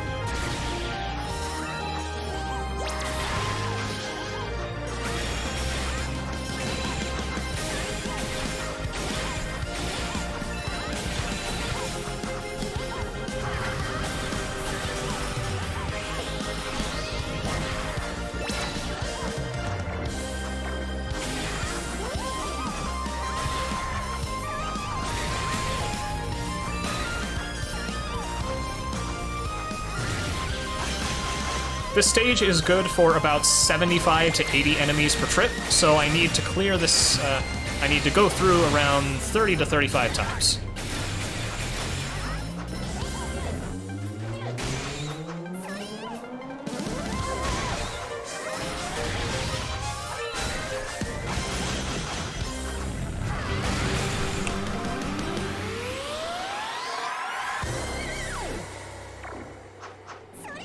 God, I love that remix.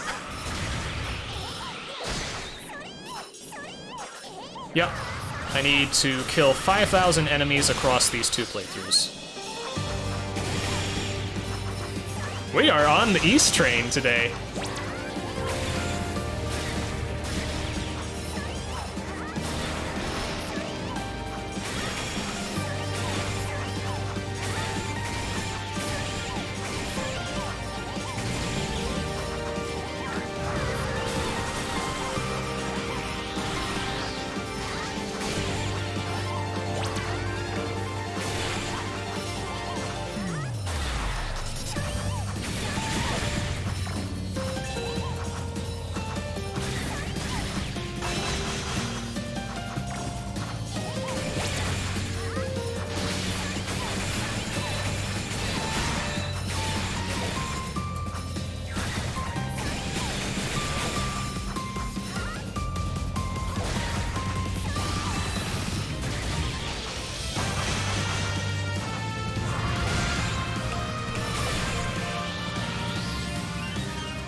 East, in my opinion, is it's definitely gotten less BS over time. Like, the older games, even up to, like, Napishtim and 7, they really had a lot of jank associated with them. Origin and Oath can be very punishing. Like, even though Origin is one of my favorite games ever, I admit it's not the most beginner-friendly.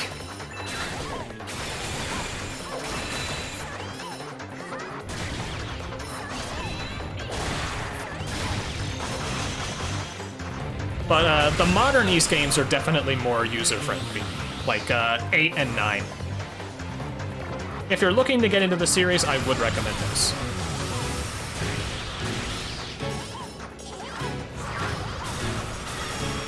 Mouse keyboard. Honestly, mouse keyboard is fine. Sometimes I prefer it to controller.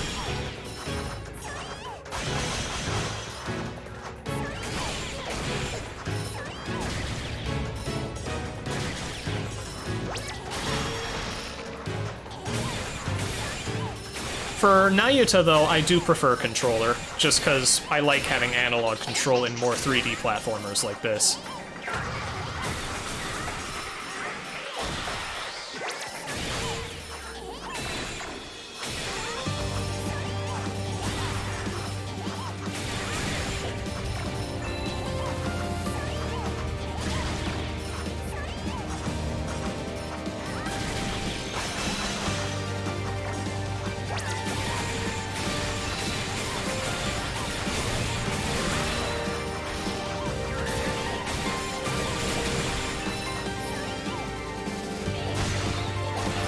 Not even controller can help me with this movement, though. This is extremely demanding movement, and I have to keep it up for an hour.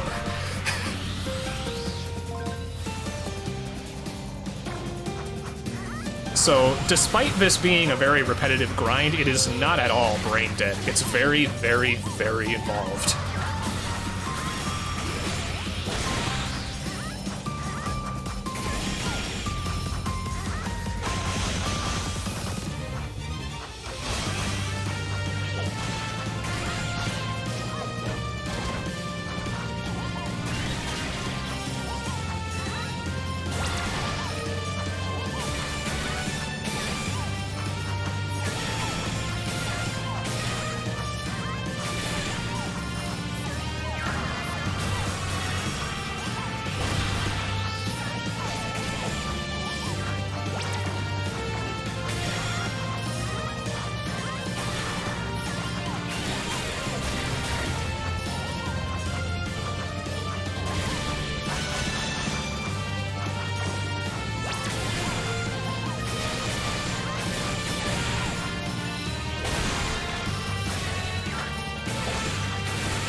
Fair warning, the ending of this track has a little bit of static for ambience. It's not you, it's just the song. Don't worry about that.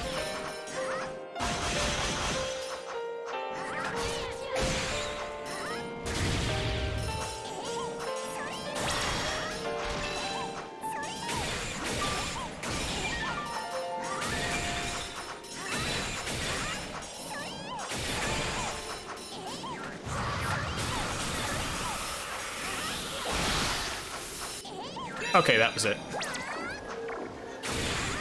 Ooh, I love this one.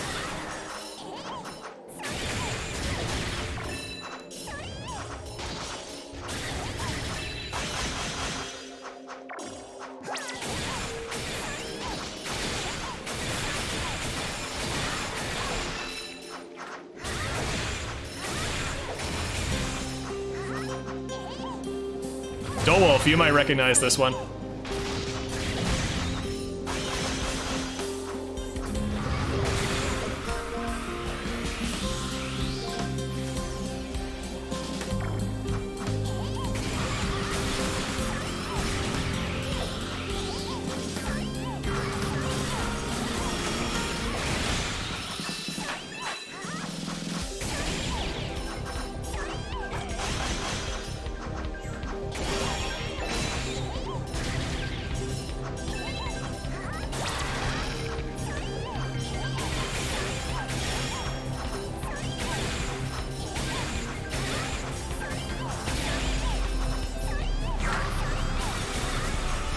This is the mysterious phantom egg from Gurumi.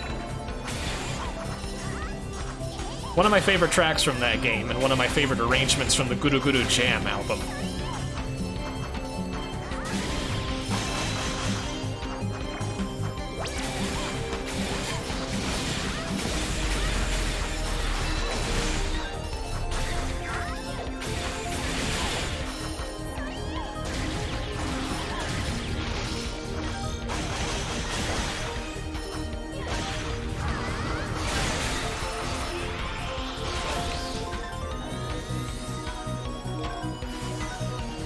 It is an amazing album. Would highly recommend.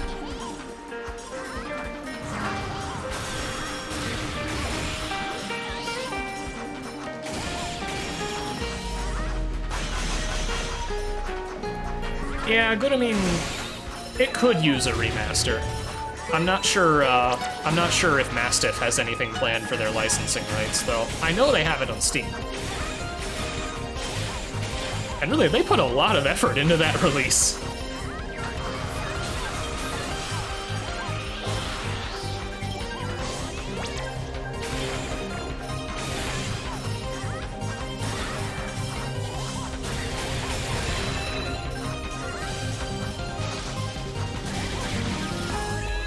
Oops.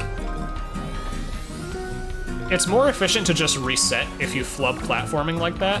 because the rate at which you're killing enemies in this stage is around 1 every 1.2 seconds. So if it takes you any longer than that amount of time to kill that amount of enemies, then it's more efficient to just reset.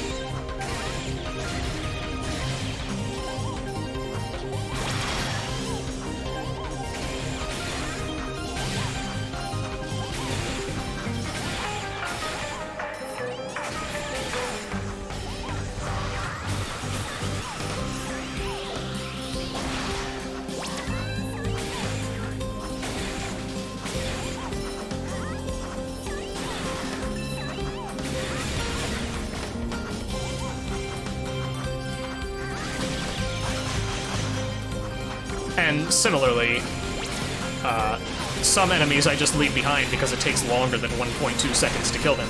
And yeah, I'm looking for kill count, not experience. These things give no experience at my level. Oops. Oh, I was actually fine there.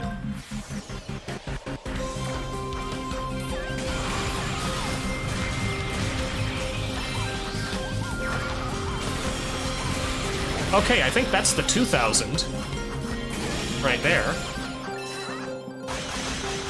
Let me see. Yes, it is.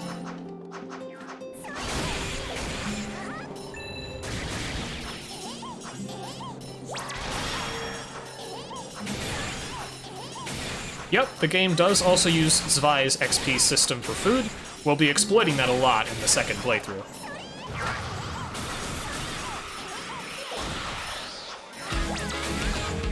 Oh, Banger Central today.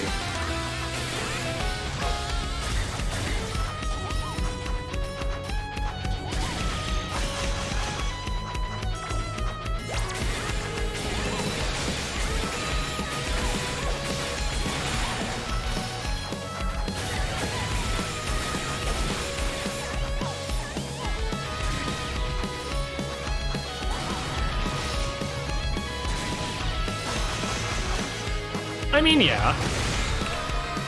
This is true. I shouldn't be so surprised.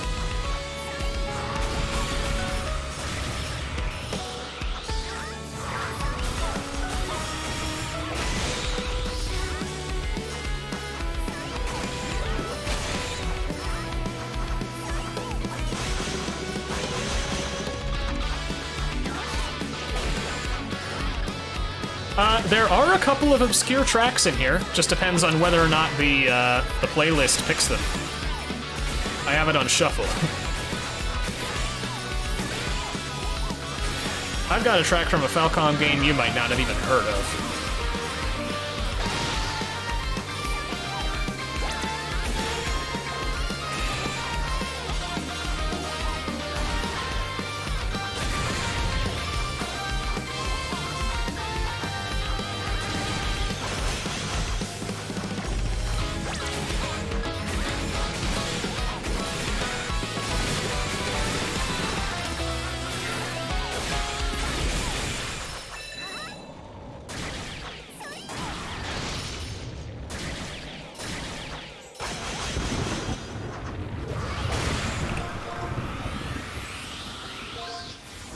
Ooh, this is a good one.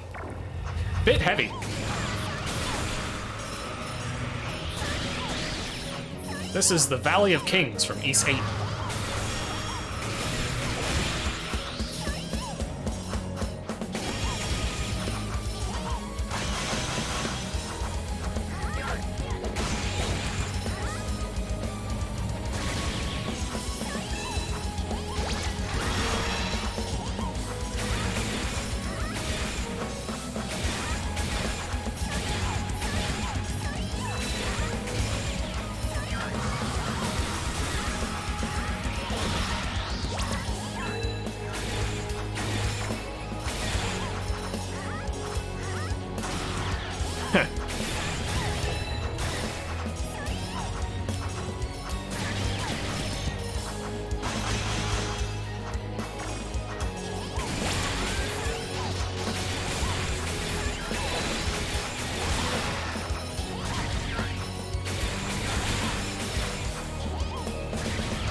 I haven't actually played East yet.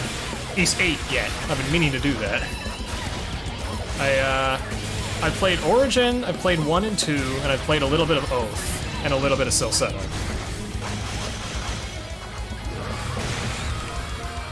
And a little bit of 7.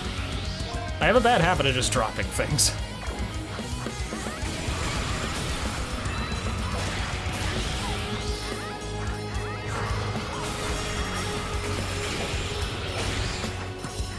Yep, Trails tends to do that to you, Manok.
Alright, I'd say we're probably about halfway through at the very least. So, there is light at the end of the tunnel, don't worry.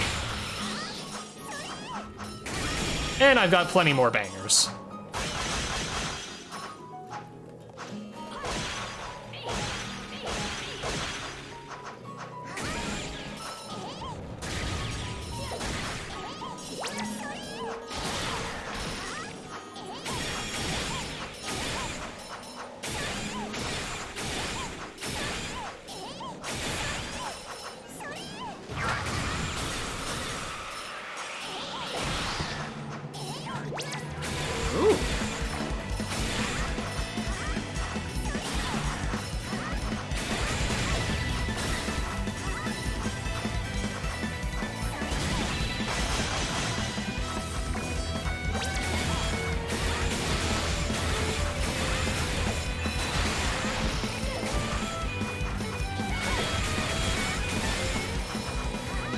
This is from Kuro. It's the pinch battle theme.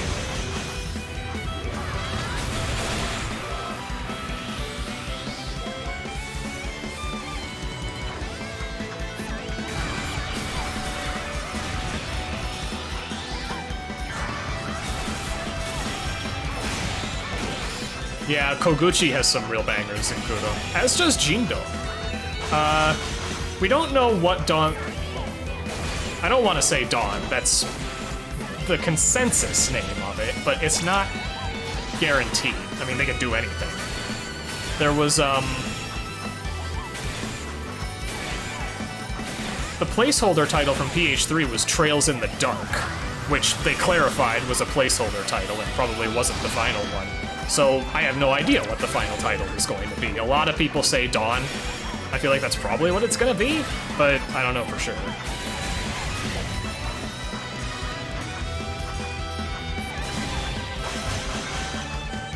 I don't think it's gonna be black.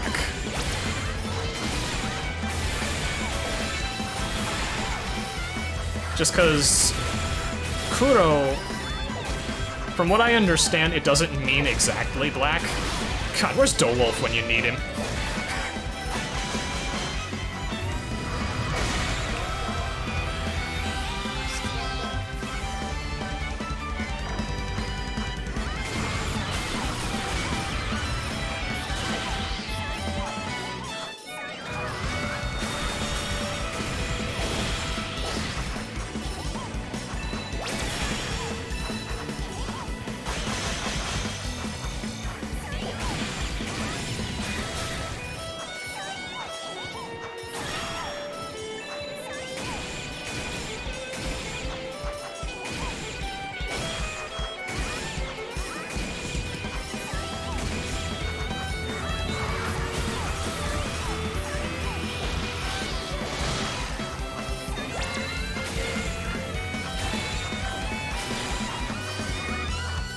resurrection.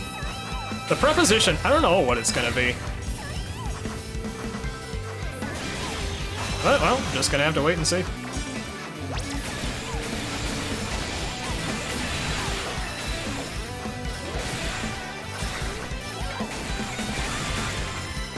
This guitar solo, god damn!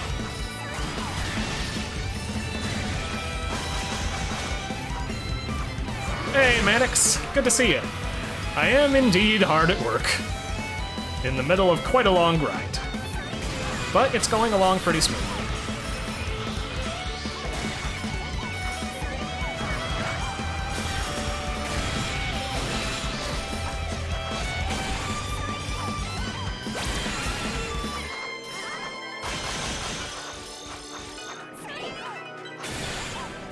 True, it could be worse.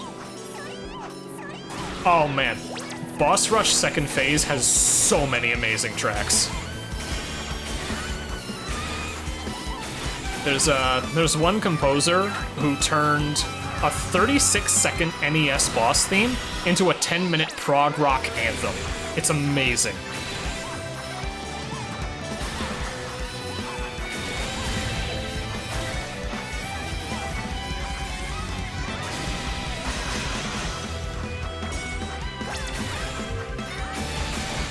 It might pop up on this playlist, actually. My playlist is just all the Resident Union stuff.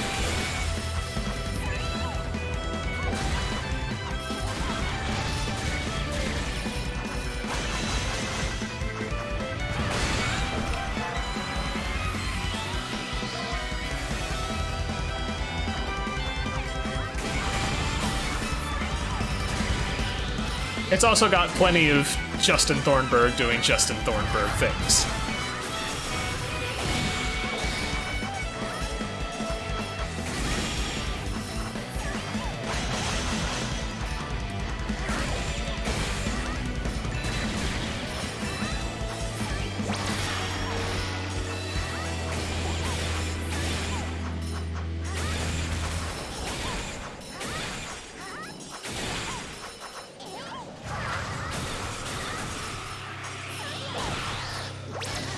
Ooh. We got Demonic Drive up next.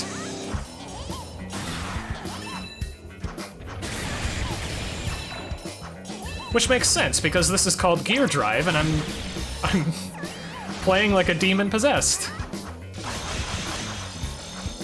This is the remix by MB on Resonant Saga.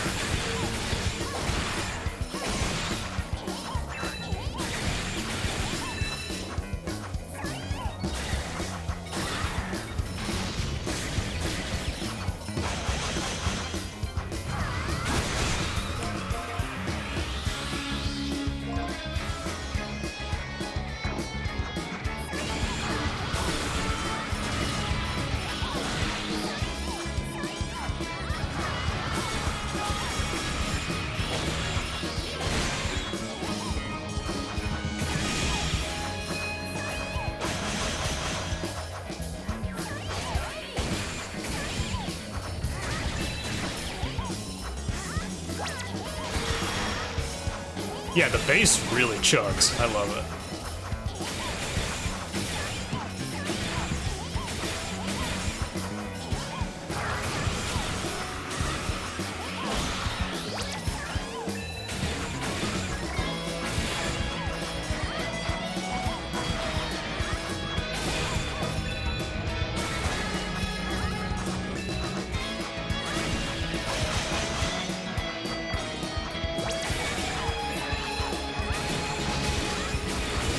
Yeah, the EVO version is just markedly different, which isn't a bad thing. I mean, it's EVO. You have a right to be a little experimental. It's just a soundtrack option. You can turn it off whenever you want.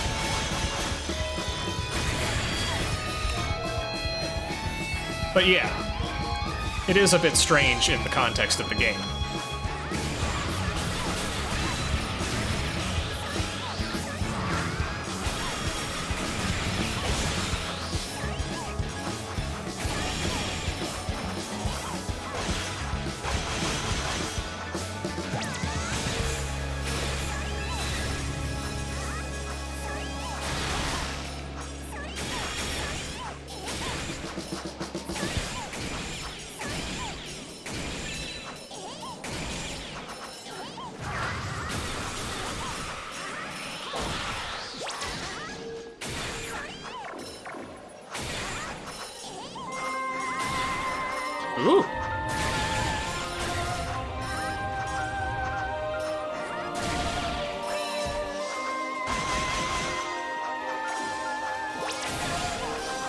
Don't mind if I do.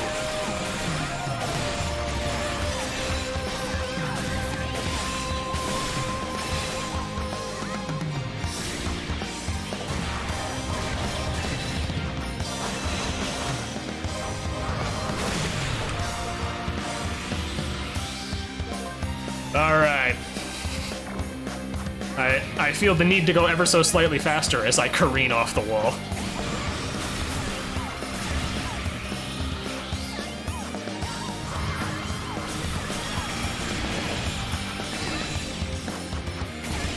God, the guitar on this is so good.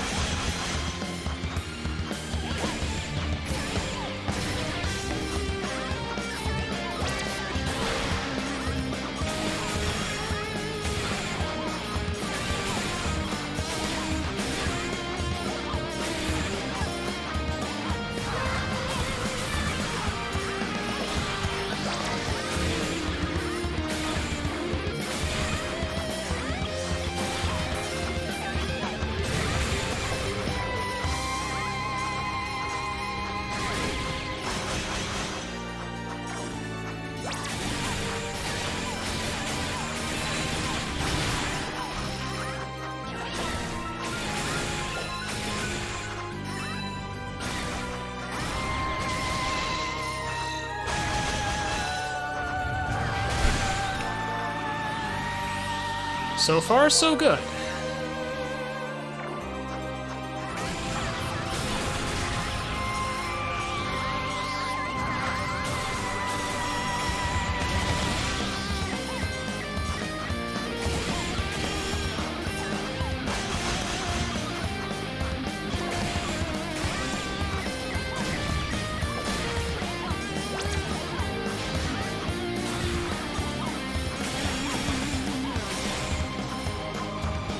Yeah, there's really no way around this.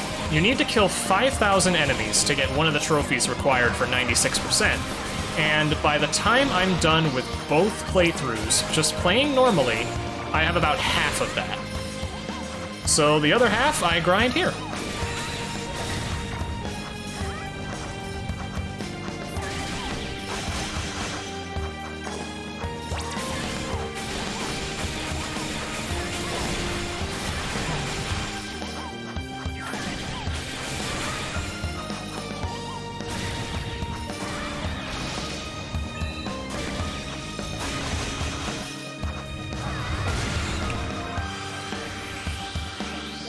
Alright, I'm gonna go till 345, and then I'm gonna check what my number's at. My target is 3,500. Because I kill about 1,500 enemies in the second playthrough.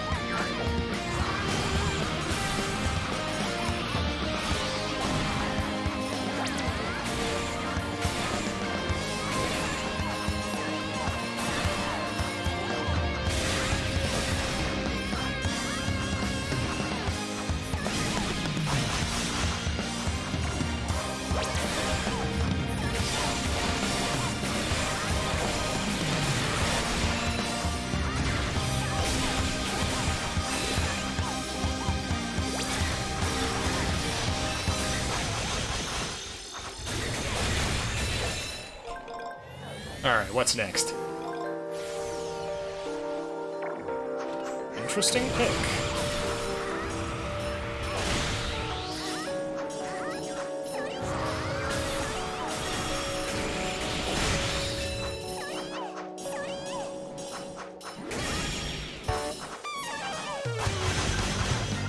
Well, you wanted Brandish, you got Brandish. This is Gato Pistol.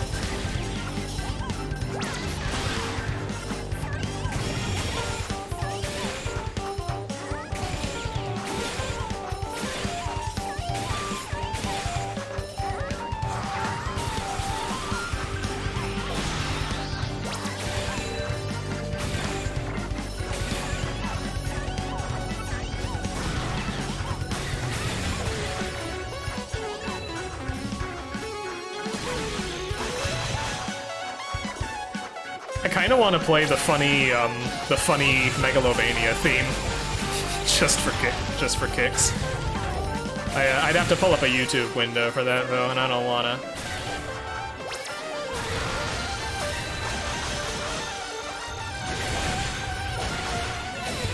I think that trophy was for breaking stage objects, and yeah, Gadobador is the one that sounds like the one that Toby Fox admitted he stole from in an Earthbound Halloween hack readme from 2008.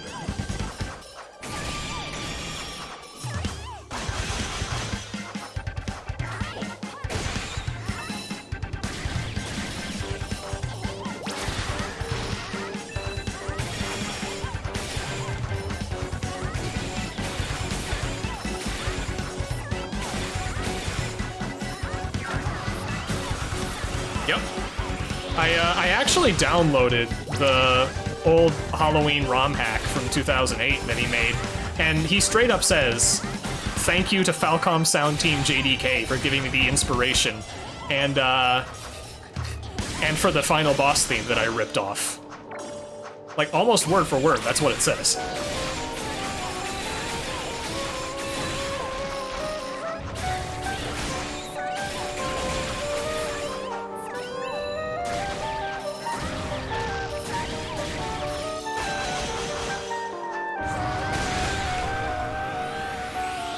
Oh, by the way, Dowolf, thank God you're back. What does Kuro mean?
Alright, what am I at? 33? I think I'll do 2 more clears. This has been crazy fast. Hey, sophisticated fight.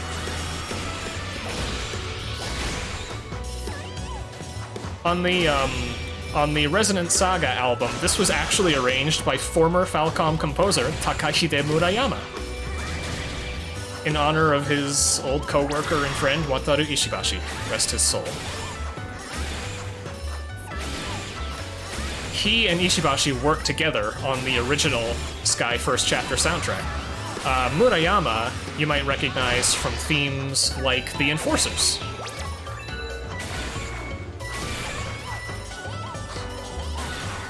He also did a lot of work on Gurumi.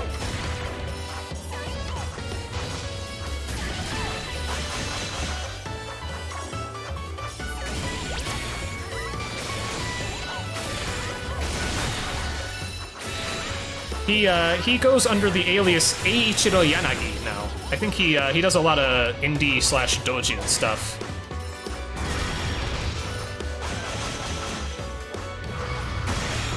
I think he was actually on an Atelier soundtrack once. Or, no, not Atelier, Arno Surge, that's the one.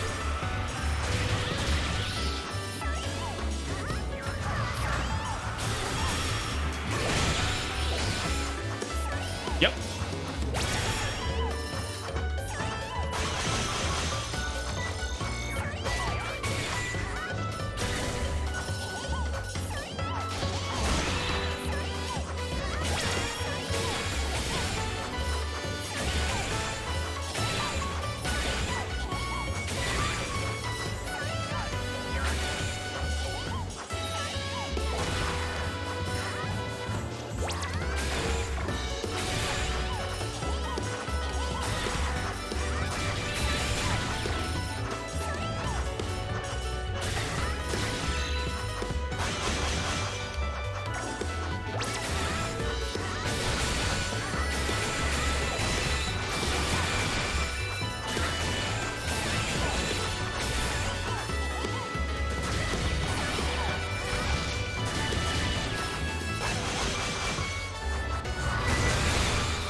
Alright, I think that's pretty much as good a place to end it as any. Perfect timing. What am I doing on enemies? 35-16? I will take that. I think that's where I had it. So, stupid grind is done. Now I can get back to the game. Gonna go ahead and re-equip the Chrono Blade. We are making fantastically good time. I'm like half an hour ahead of my practice run. But anyway. In we go to the real final boss. And because we're a much higher level here than any percent, this is gonna go by a lot quicker.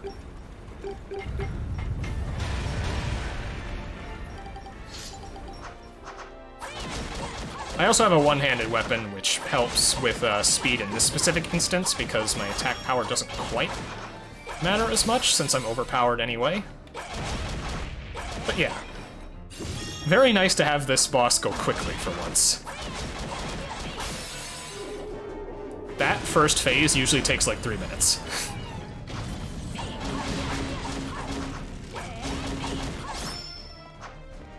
I know, right? This game looks amazing on PSP. Like, I would argue it is the best looking PSP game. Even better than other juggernauts like Dissidia, Type 0, Birth by Sleet, stuff like that.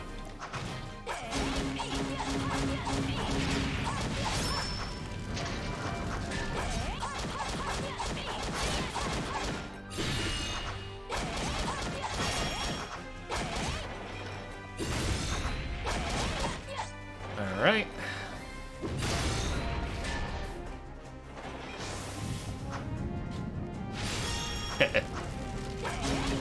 Cheeky little guard there.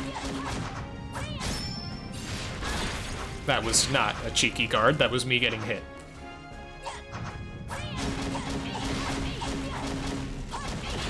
Yeah, and like, I'm bewildered when people keep saying, you know, oh, Falcom has bad graphics all the time.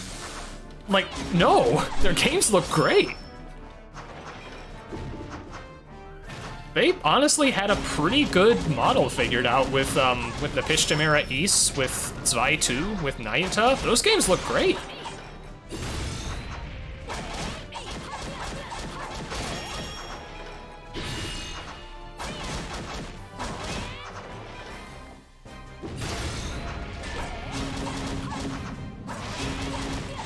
Zwei 2 is an excellently aged 3D game, and Zwei 1 is just one of the best looking games ever made. Like, straight up.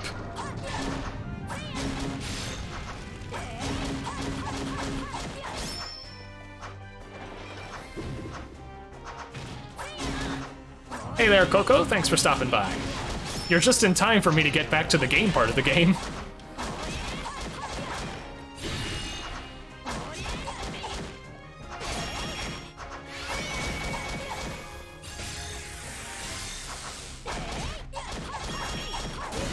Alright, that's the gatekeeper down.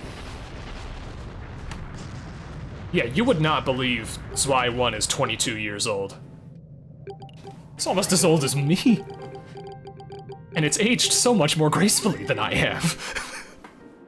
Anyway, the final boss is Noi. She's betrayed us too. This final boss theme is a banger, though. This is probably the most difficult fight to do quickly in the entire game, because you cannot get hit. You absolutely can't get hit. So you've got to dodge all these attacks. You have to be on the top of your game, and you have to play perfectly if you want this fight to go the fastest that it can. That is not how you play perfectly. I am willing to accept an imperfect fight because really the difference isn't that great. But it is very satisfying to get a perfect fight. I've only done it like once or twice. The reason why not getting hit is so important is because you can't damage the boss directly. You can only damage it by destroying these mook things, which then shoot at her. And those are affected by your strength bonus. So you have to make absolutely sure not to get hit, or you lose that strength bonus and you have to build it back up again.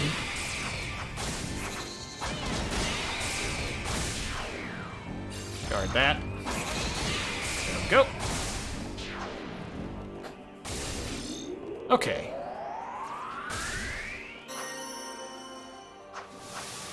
Boss does have a lot of iframes, so I have to pause there. Oh my goodness, that was close.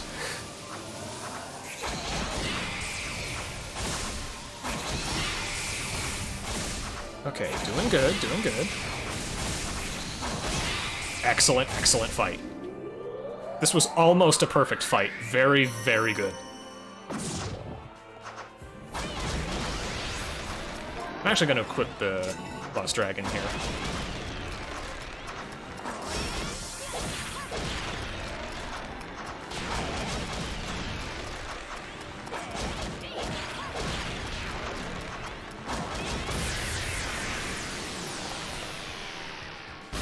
Just gotta do that one more time, and the first playthrough will be done.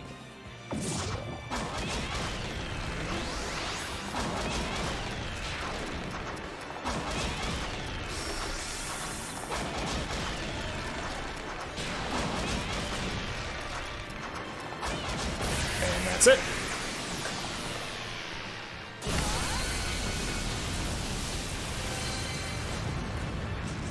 Man. Sub 4 through the first playthrough is absolutely wild.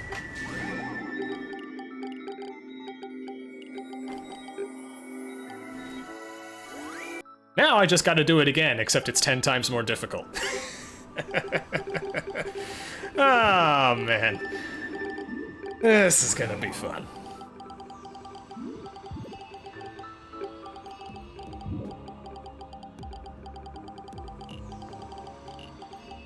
Right, now I have to actually pay attention to my notes. I know the any % route by heart. It's actually the very first speedrun I ever did. And by proxy, the first speedrun I routed myself. So it holds a special place in my heart. Anyway, we load the file we just created, and we select Infinity Mode. Infinity Mode is pretty much Nightmare. All of the enemies scale to your level, they all do hideous amounts of damage, and everything is just overall a whole lot more difficult. But it is required for 96% because there are 4 trophies, 1 for completing the game on each difficulty. By completing Infinity, you get the trophies for all the difficulties below as well. So I need to do 2 playthroughs, 1 on Beginner, 1 on Infinity, and that will do it. Fortunately, Infinity does go a fair bit faster in terms of movement because I have all of the gear crafts unlocked from the start, so I immediately have dash, and I immediately have everything else. Yeah, Nightmare is actually threatening. Nightmare is super threatening. So threatening that I'm gonna make some food. Oh wait, no, I can't make food yet. I have to go talk to Dorado first.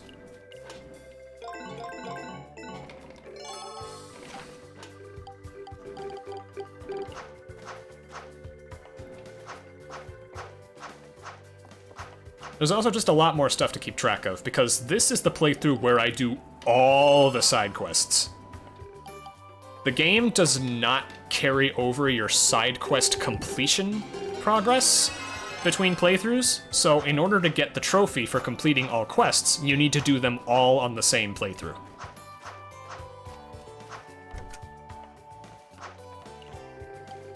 Anyway, now that we've made Dorado's lunchbox, now we can make stuff. I'm going to make one of these and one of these.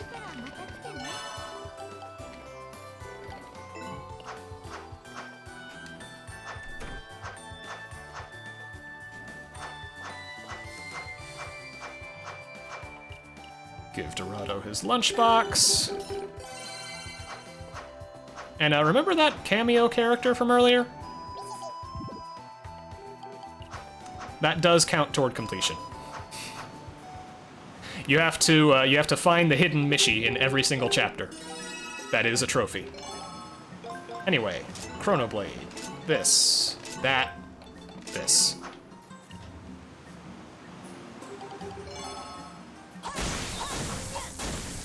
Now you might think, oh, you just one-shot those things, where it took like 4 last time. Oh, this is gonna be really easy. No.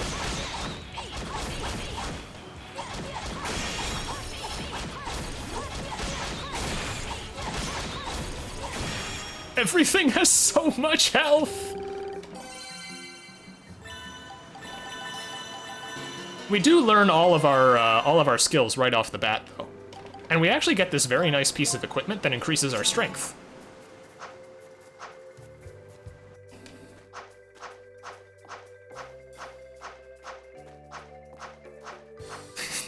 The tutorial mobs versus the tutorial mobs they tell you not to worry about.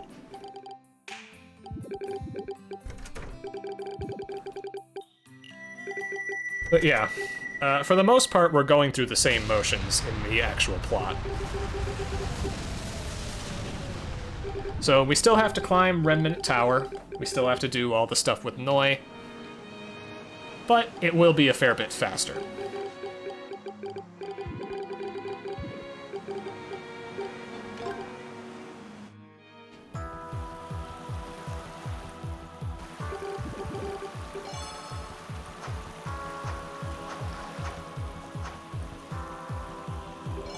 The game still sees fit to teach me about money, even though I have 104,000 of it.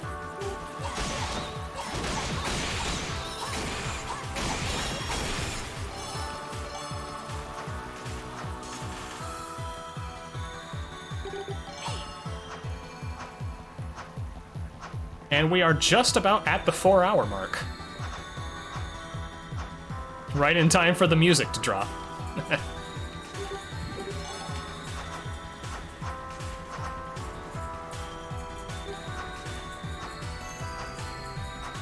It is nice. I'm feeling much less nervous now. I think now that I've settled into the rhythm, now that I've gotten the first playthrough done,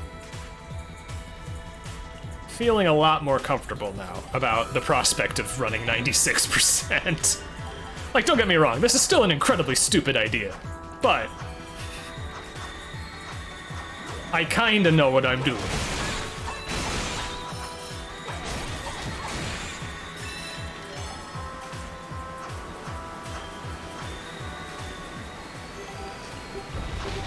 Yeah, at least it's not 100%. If it were 100%, I'd have to just park myself somewhere in a cutscene for like 10 hours to let the the timer fast forward. And that is not particularly appetizing.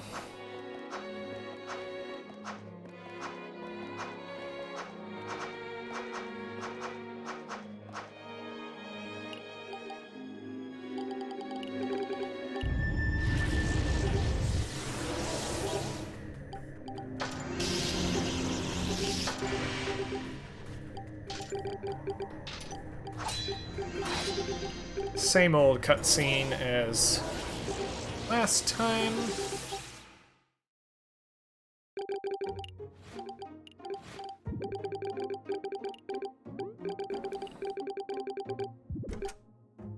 One thing that is nice about running 96% is that even though I will have a lot of mistakes and a lot of time loss, I generally gain a lot of experience, and that helps me. It almost sort of acts like a retry offset, where you're gradually getting stronger and stronger. Granted, levels don't matter as much on Infinity when enemies scale to your level, but the scaling isn't 1-to-1. So there are certainly bosses you can do at level 80 that you cannot do at level 60.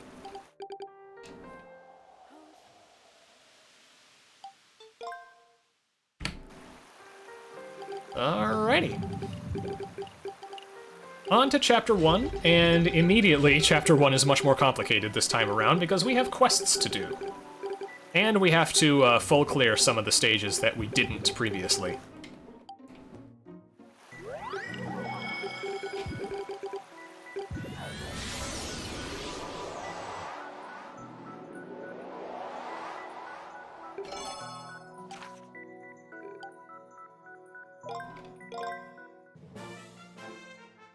Now, don't this look familiar?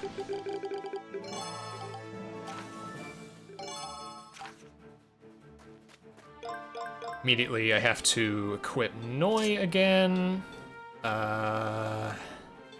Maelstrom. This. Maple Wind.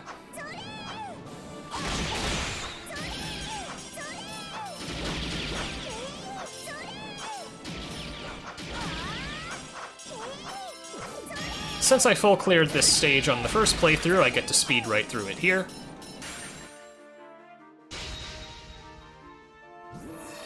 Come on, Maelstrom, Maelstrom, Maelstrom, there it is.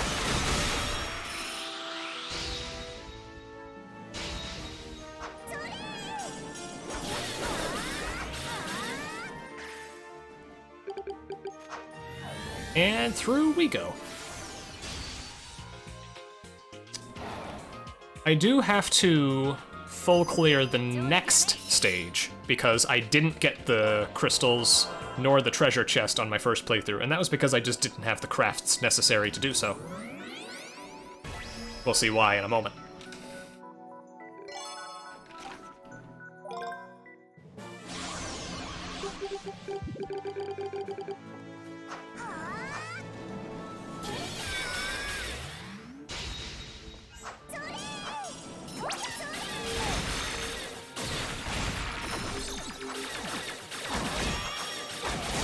Gonna kill that guy just for the bestiary entry. First crystal is down here.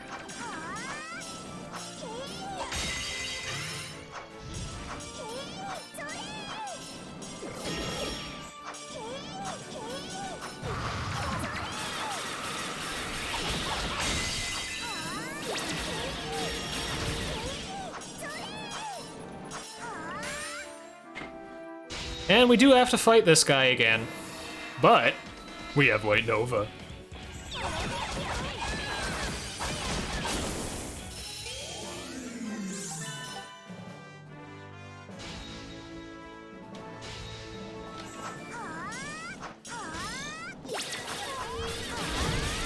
Ow. Yeah, that dealt 120 damage. This is one of the first stages of the game. Just to give you a feel for what Infinity Mode is like.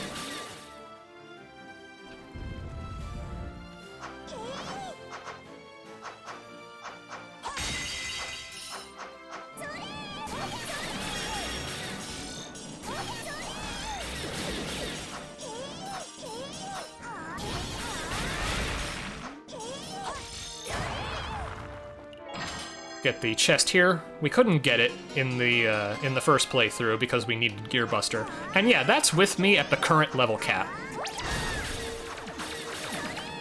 Granted, we do get to raise the level cap eventually.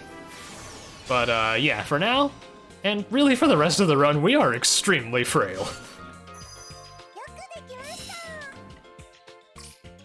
Get that stamp.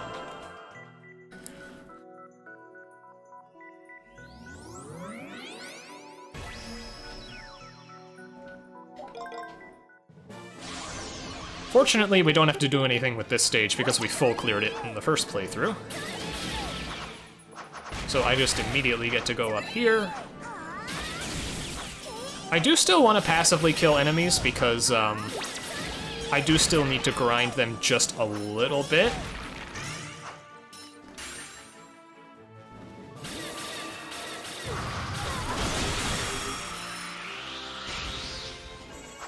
So yeah, if I see any, like, really puny enemies... Oh shoot. I didn't pick up quests. That's fine, I'll do it after this.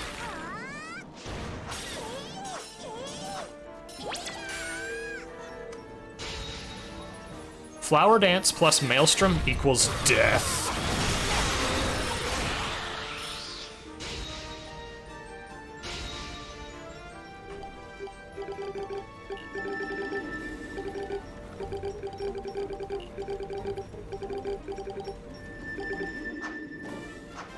It's better to pick up quests before going into the stage because one of the objectives is in this stage.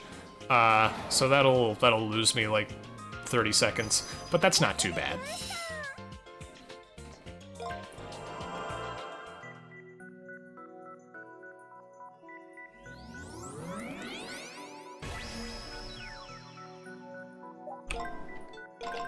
Now, the temple stage I am actually pretty worried about, but I don't have to deal with that right this instant. Anyway. Got those quests there. First, I need to talk to Sculp, the farmer.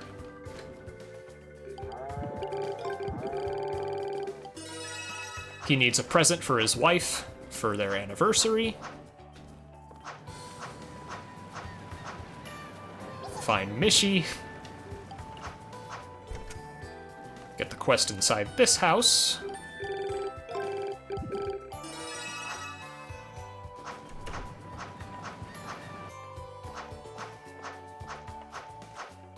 Now, to the North Beach, where this guy with the most unfortunate name in the world needs help picking up his lost star shards.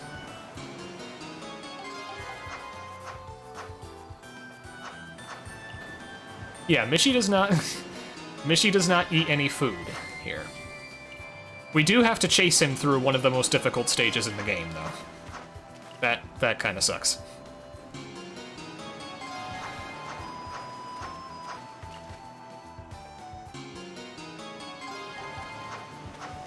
That's 5. There are 10 of these in total.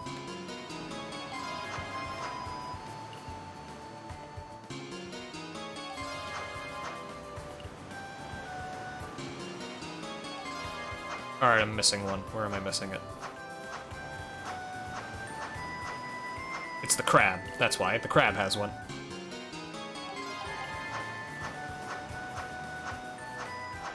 And then the last one is over here.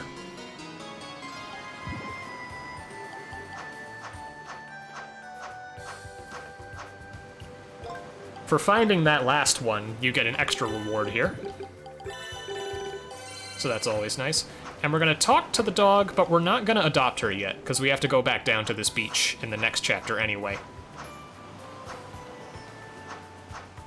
Sacrilegious, I know. We do buy the doghouse now, though.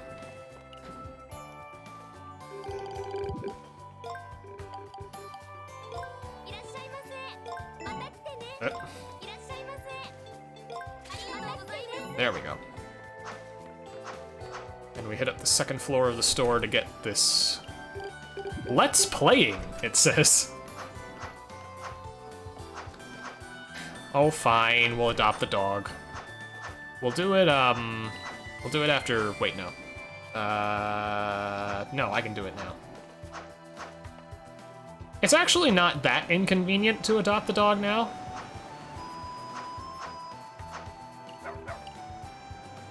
Because, when you adopt the dog, you get teleported back to your house. And conveniently, I need to visit here, because the next clue for Vel's quest is right up here on my telescope.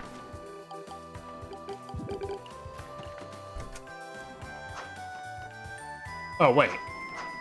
My notes said to adopt the dog here all along. I was confusing this with the first playthrough. Ah, can you tell I'm tired? Anyway, now we have to go over here. Final thing for Vel's quest is right here on Orbis's boat. And that's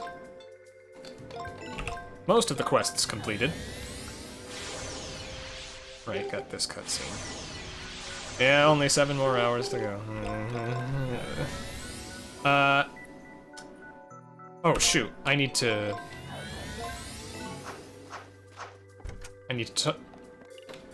talk to Sasha about this other quest. That's how we get the idea for what to give Sculp for his wife's anniversary. And this is why I wanted to pick up the quests beforehand, because, you know, otherwise I wouldn't have to retread through this stage, but thankfully it doesn't cost me too terribly much time.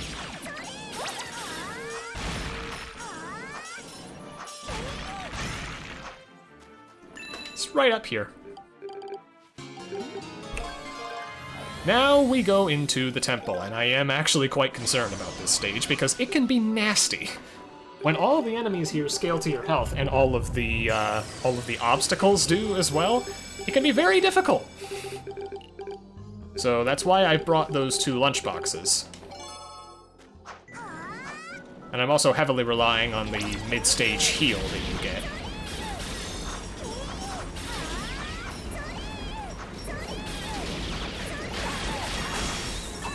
The other problem is that the enemies here have really effective anti-airs, and you might have noticed that when you collide with an enemy while you're dashing, you kind of get bounced up in the air a bit. And those anti-airs can catch you as a result, and it can be really difficult to mitigate that, because you basically have to just predict when they're going to shoot.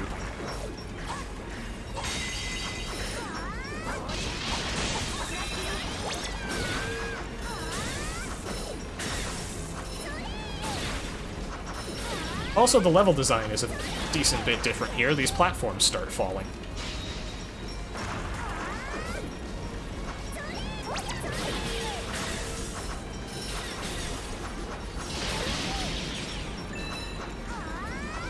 Head down here to get a chest.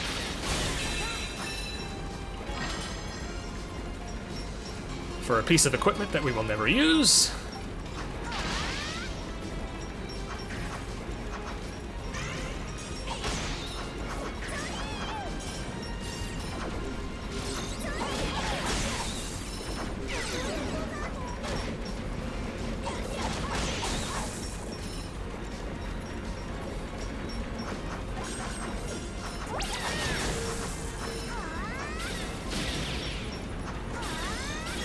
With the temple stages, the first 2 crystals are always in the first half of the stage, along with 1 treasure chest.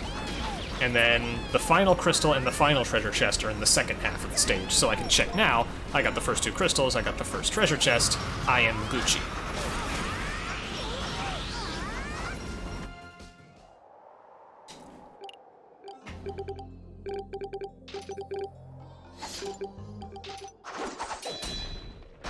Signa fighting himself. And thankfully I get fully healed. Gonna shield because that guy tends to camp me. There we go.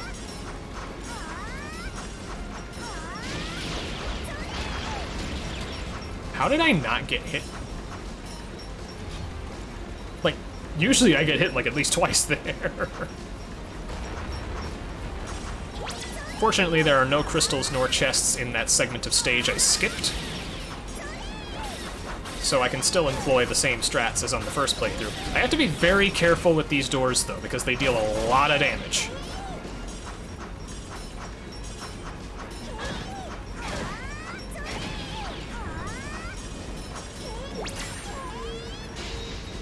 Okay, through that without...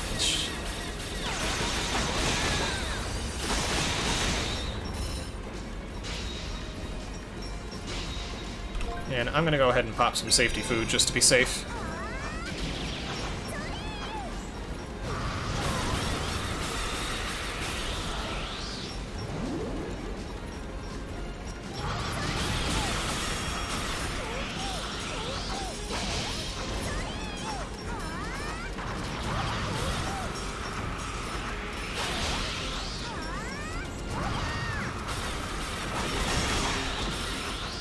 I'm just killing time. I have time until this switch comes back up. Yeah, the plunge is overpowered.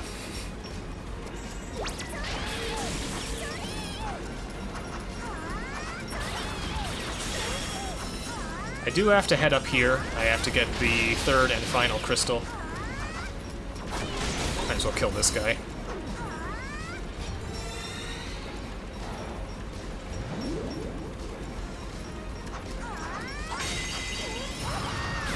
Then I have to head over here to get a sneakily hidden treasure chest.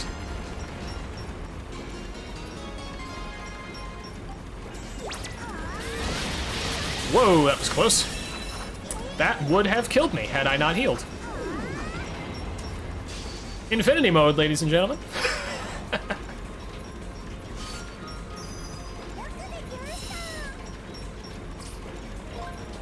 But anyway, we are through.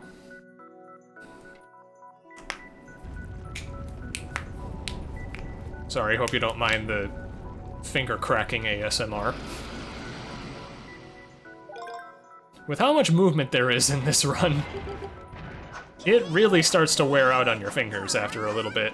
I'm still fine for the most part, especially now that I'm not jump canceling as much, but I still gotta pace myself. I can't go too ham.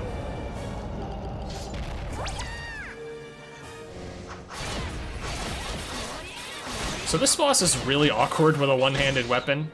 I'm just gonna flail around and do my best. Oh, that was good. Okay, 3 cycle, I will take that. And then I have White Nova this time.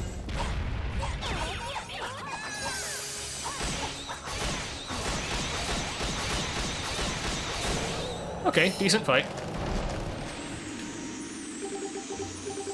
And we finish up revamped Chapter 1 in just about 420.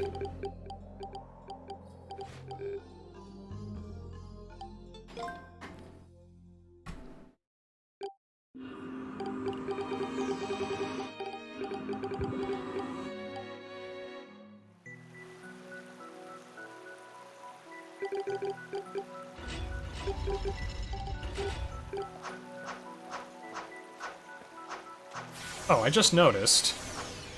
I think Noi had the default Weed Grinta strength. I think Noi... Oh, shoot. I just realized I screwed up. I need a safety save. Shoot. I'm gonna have to redo that again. I forgot to give the flower to Skull.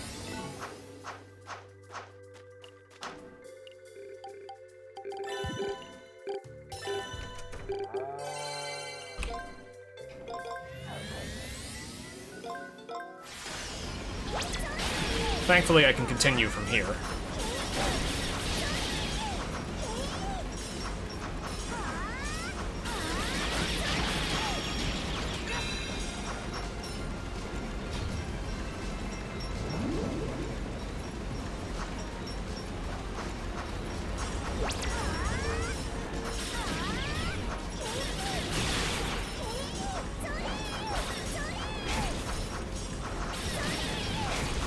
Well, that's the first significant mistake I've made this run, and making the first significant mistake 4 hours in, I will take that. Anyway, I'm gonna pop food.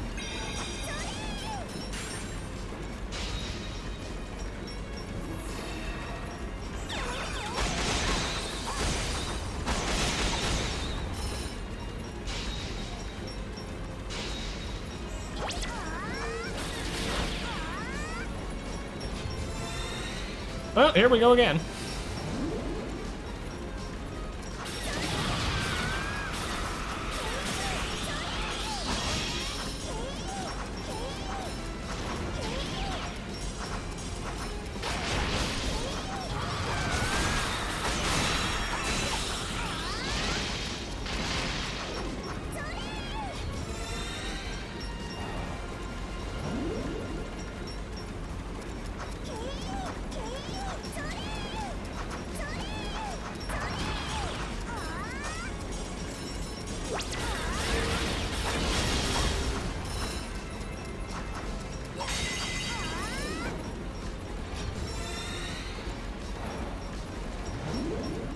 Okay.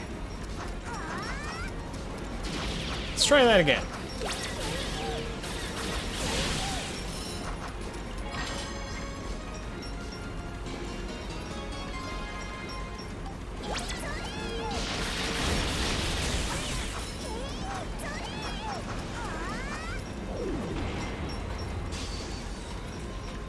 Looks like that'll cost me about 5 minutes, which,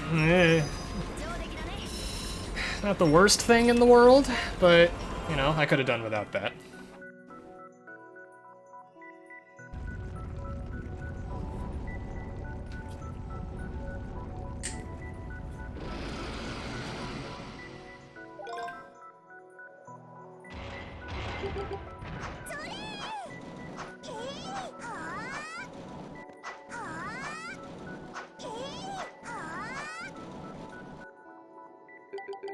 Okay, take 2.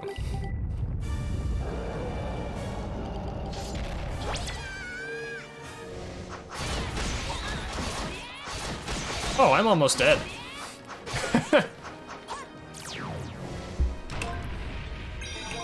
Might as well pop that.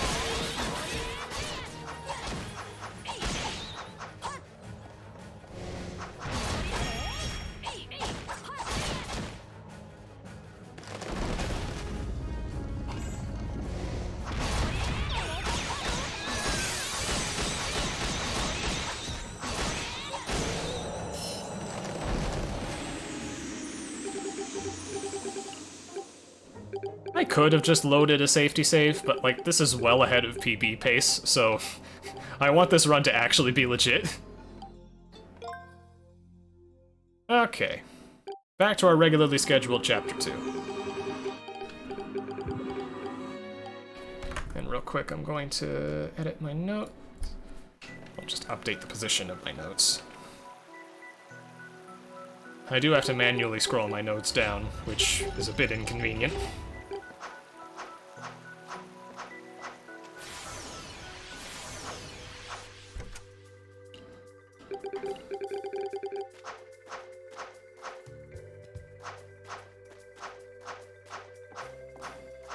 Unlike the first playthrough, we don't have to visit the museum here. We can just go straight to Orbis's hut, where Cygnus' sword is waiting.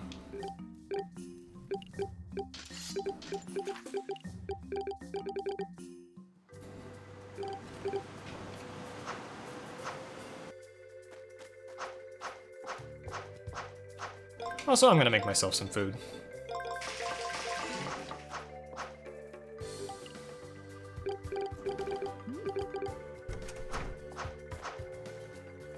This is the most quest-heavy chapter in the entire game, so there's going to be quite a bit of walking around, doing things, talking to people, all that wonderful stuff. And I will also be doing a very difficult stage early, because that's just how New Game Plus works.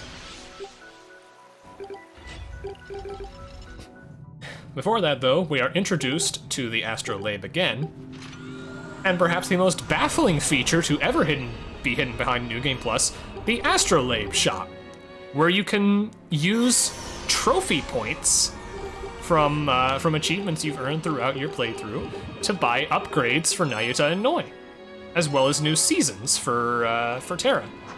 So what we're going to do is we're going to buy everything. This unlocks the 4th season for Altapia. This increases my level cap. This increases my walking speed.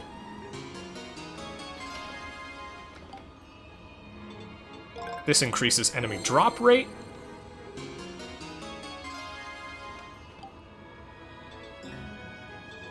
This increases experience gain.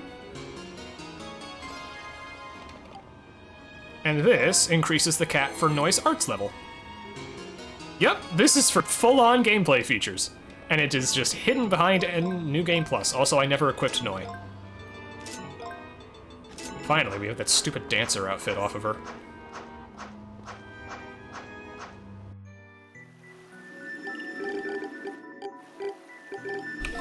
Anyway, questing time.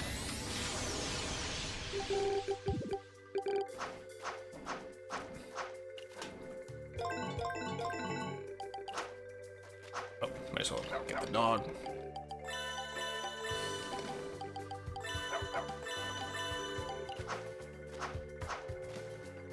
Okay. Oh, first we have to talk to Eartha, because Eartha has one of the 2 hidden quests in this game, both of which are in this chapter. Her Star Shard Analyzer broke down, and we need to fix it. So we gotta do that.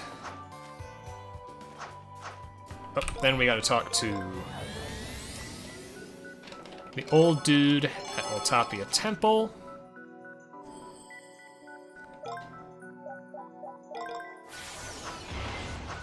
Can't gear dash here, unfortunately. Gotta just dodge roll your way through.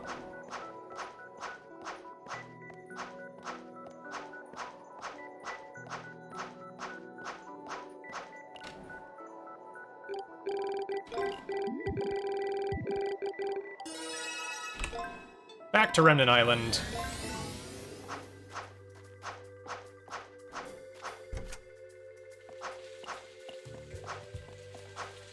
Talk to Dr. Heidel here to get the other hidden quest.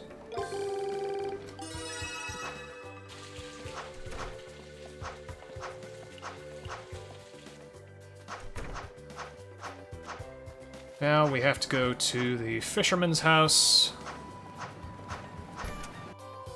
Talk to Karina.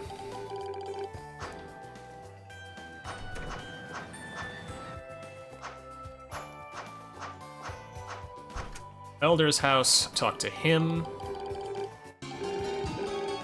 And then his wife, too. Go to the smithy. Talk to the smithy himself. And then to Ada. But she has a quest for us, too.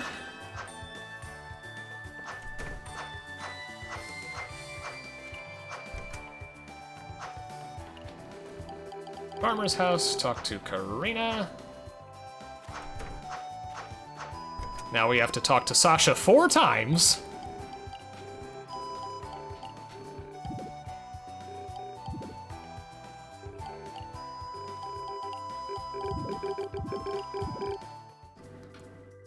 And now finally that quest is done, and we get a collectible for it. Now we talk to this guy to further a different quest.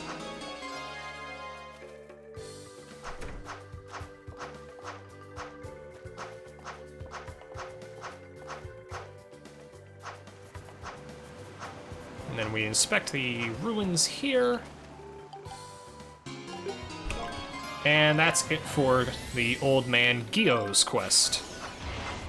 Or Gio, whatever they decide on calling him.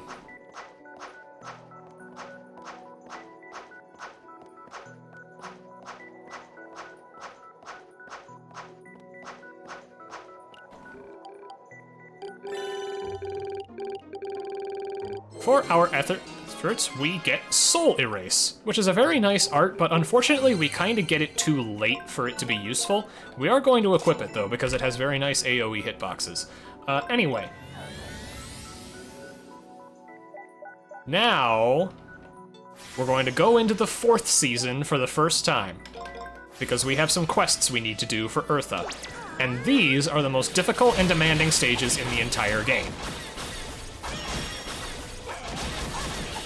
They are, however, excellent experience, so this first one, where the objective is to kill 38 enemies, I will very happily take in all of that experience.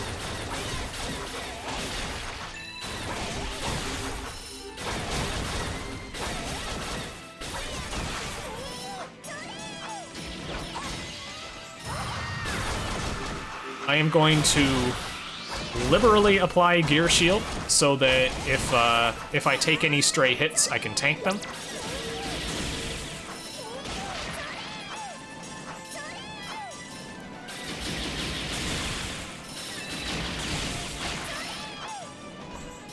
This is what I use Soul Erase for.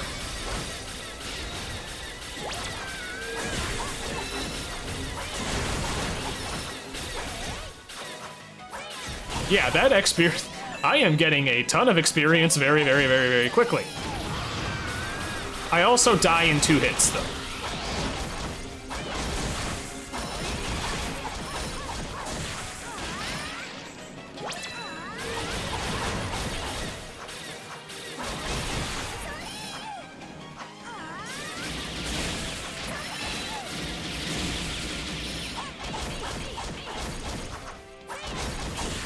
Okay, gotta be very careful here because there's poison. Whoa, okay.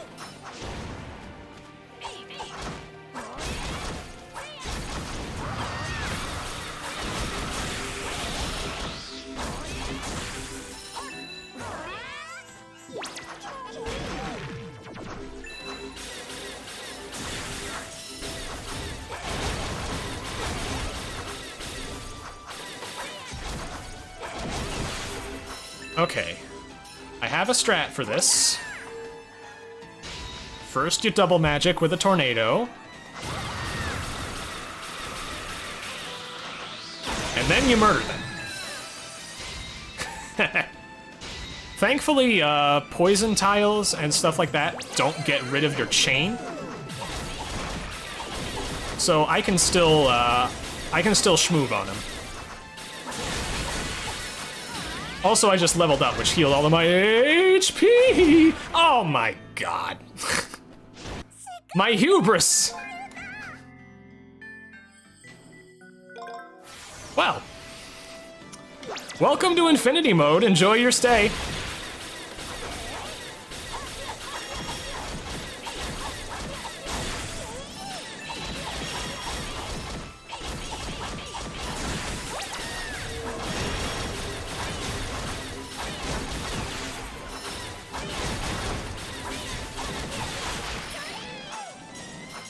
Yeah, I get to keep the level up, which is very nice.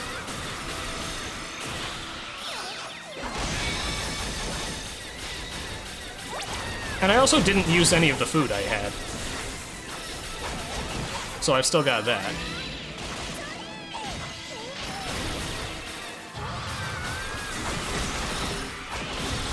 But yeah, it is very important to play as conservatively as possible here.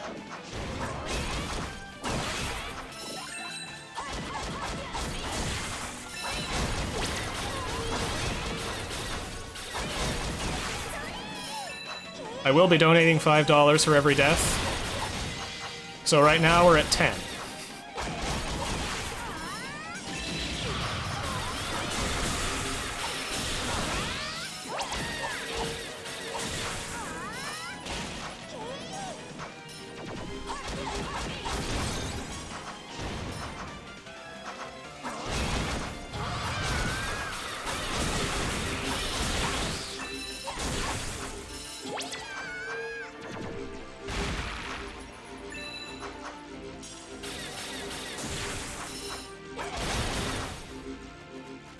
Okay, come here. I'll make you come here if you don't come here yourself.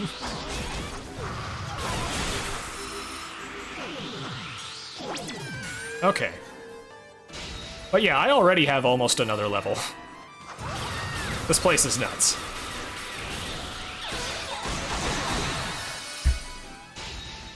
Okay, let's not die to these idiots this time.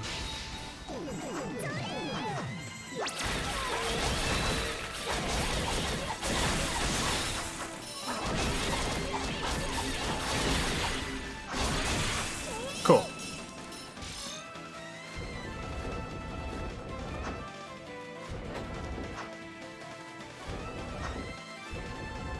I think one of the biggest issues with, one of the biggest challenges with Infinity is just not getting tilted. It's very easy to die, it's very easy to get frustrated. This is a very long run, I will have a lot of opportunities to make up time as I go, so I can't get too hung up on things. Yup, we've got box puzzles here. Ooh, nice.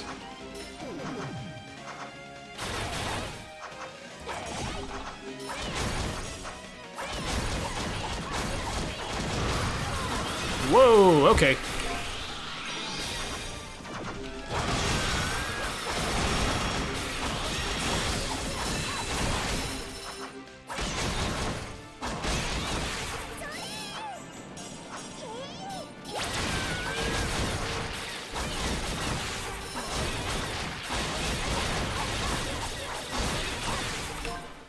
Okay, I've got everything except the last crystal, which is up here. I also did get the resin for Eartha, so I'm all set there.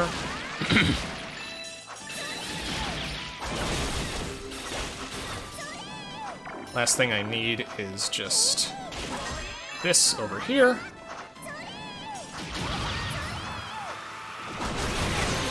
Whoa.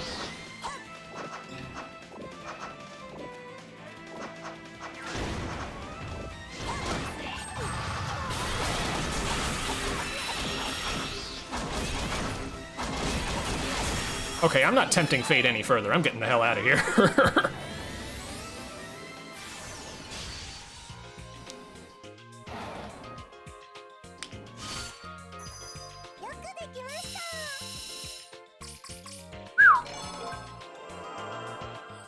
Okay, now I just need to go back to this area in spring, because there's a quest here.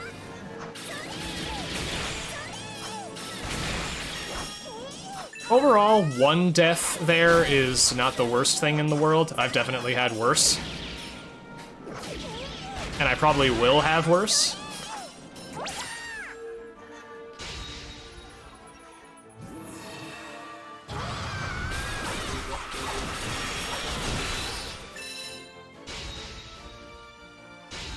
Rice and olives. Yeah, that's a bizarre combination there. Oh no, my craft gauge. Too bad I'm immediately warping out of this place. Now we change the season to summer.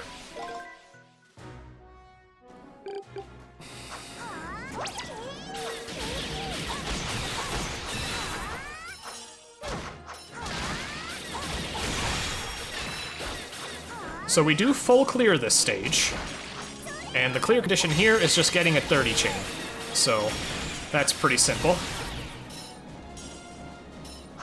Nothing special I need to do here. I do want to kill every enemy at least once for aforementioned bestiary completion, though.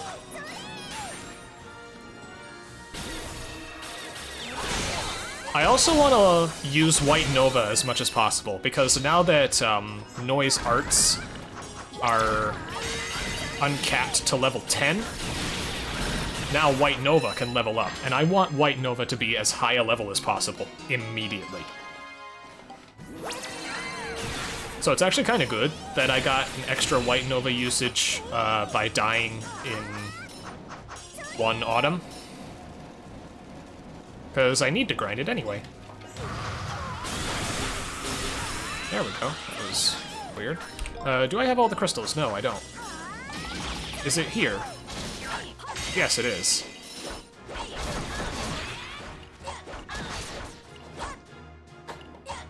May I select the thing, please? Thank you.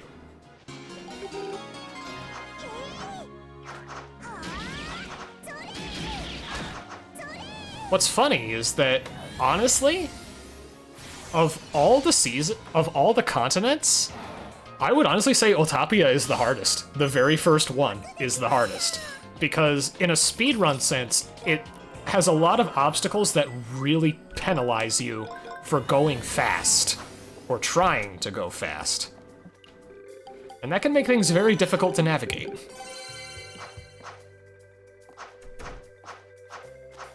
Oh, right, I need to get Mishi.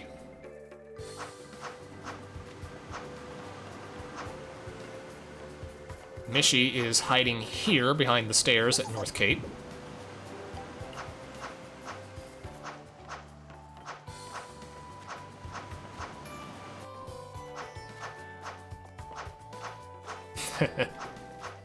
Yes, Tio would be proud. I'm also going to check up on the dog.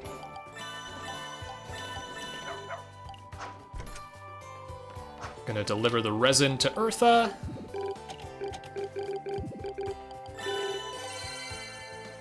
Make sure all these quests are done, and they are. Alright, now I'm gonna clear the rest of the season, because I need to do it anyway.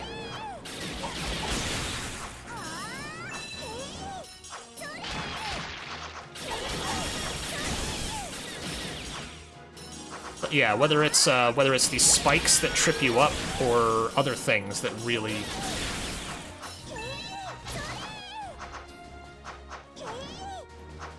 Okay, come on, I can do this jump.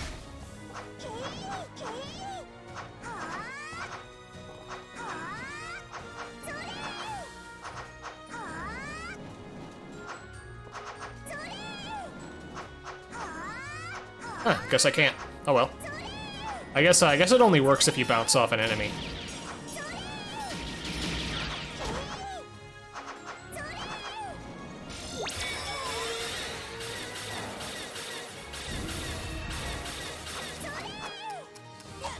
Oh, am I gonna get the glitch?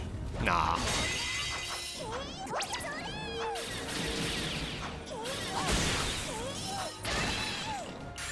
Got an art boss here.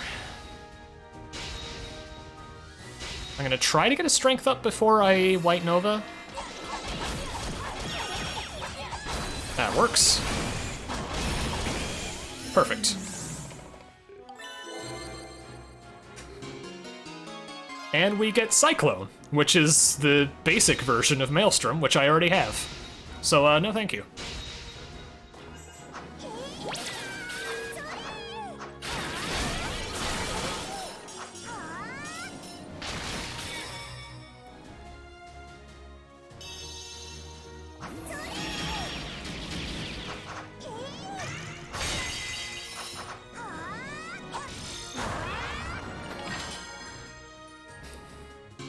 It is nice how the level design is very similar across all the 4 stages, but not in, well, all the 4 seasons of a stage, but not in obvious ways. It both prevents it from getting stale and helps you remember things better. Like, I know generally where the crystals are in this stage, because they tend to be in the same places on each season, even if the level design can get a little more convoluted.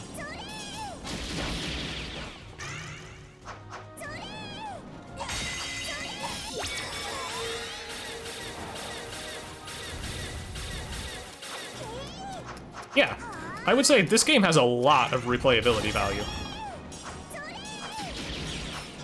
It's just such a good game, man.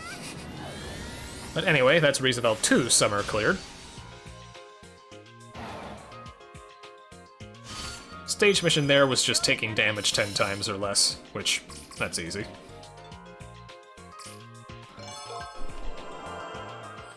Now we gotta go back to this stage, which we cleared previously. We couldn't 3-star it because we didn't have Gear Shield, which we need.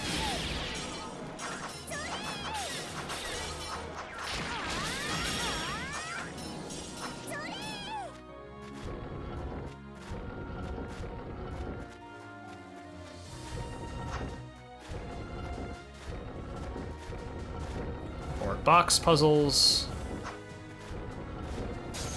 Falcom hadn't quite stopped doing that just yet.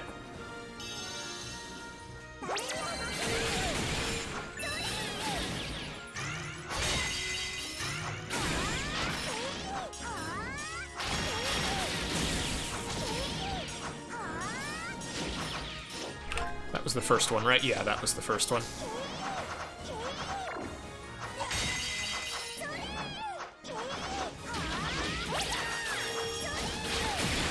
I believe the last one is... no, it's not over there.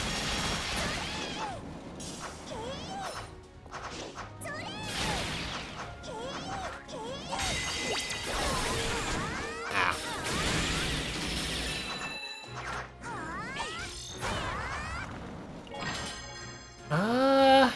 Yeah, this was right before CS. I think Celceta did different types of puzzles. I don't think it had boxes.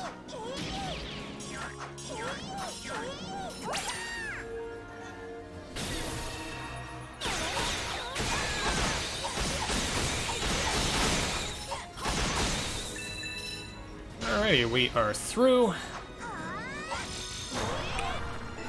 Cleared those objectives.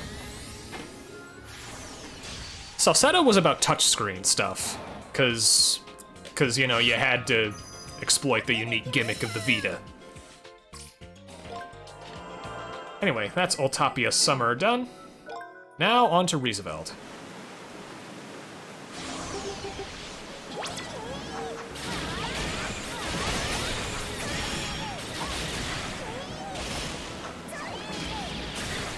I'm pretty sure that's why, at least. You had all those touch-sensitive puzzles and stuff that they had to convert to keyboard, mouse, all that jazz. The mission here is breaking 16 breakable objects, so I gotta be mindful of that. This is actually pretty strict, because there are exactly 16 of them in this level, and this is a pretty early level in the game, so kinda neat, in a sadistic sort of sense. Anyway, heading up here.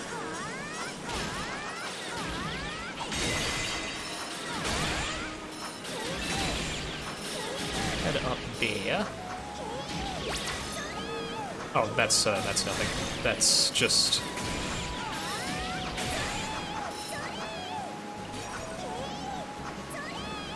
There's just a plant over there. It's nothing I need to collect. Most plants, like ingredients you collect to make for food, most of them can eventually be bought. But there are a couple I have to pick up manually.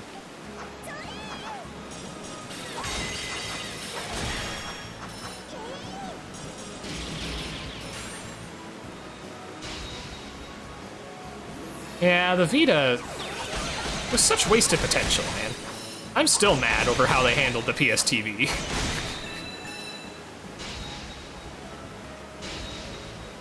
Anyway, that is 16 stage objects, so we are good to go. I don't know what that trophy is for.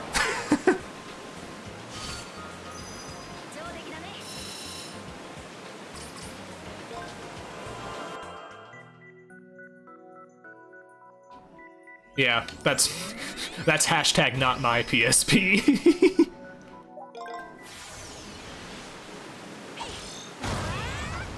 We already full cleared this stage and fought the boss, so we don't need to do anything special here.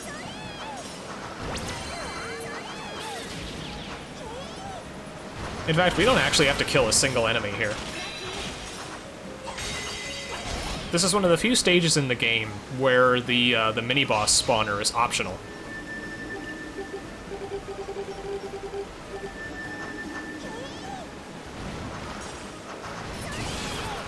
I am gonna have to White Nova at some point, though. I want a White Nova.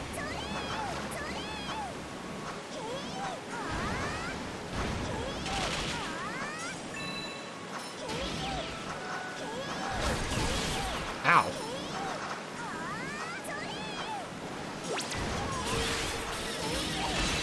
I'm gonna kill some enemies to regain craft gauge. I'm running dangerously low on it.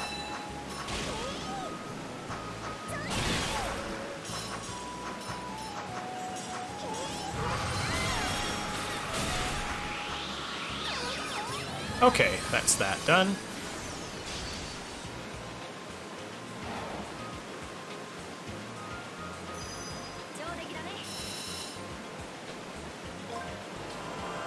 Very nice.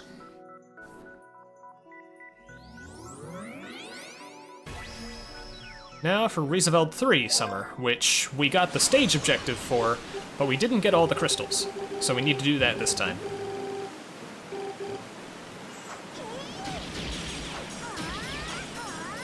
Fortunately, we can ignore this this block pushing puzzle entirely because we have Gear Shield.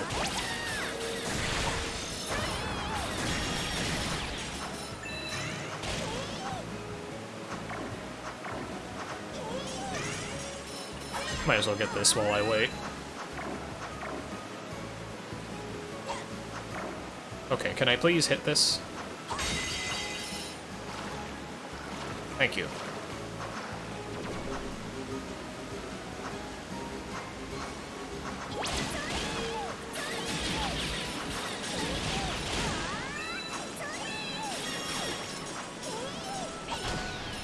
Okay.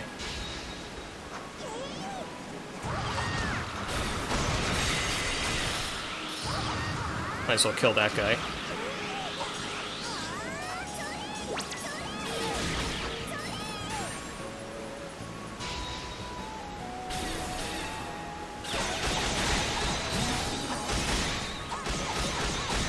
White Nova is so good.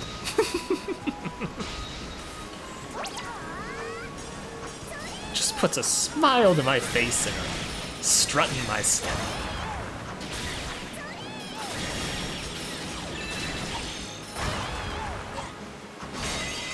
Final thing up here. Might as well kill these guys for craft gauge.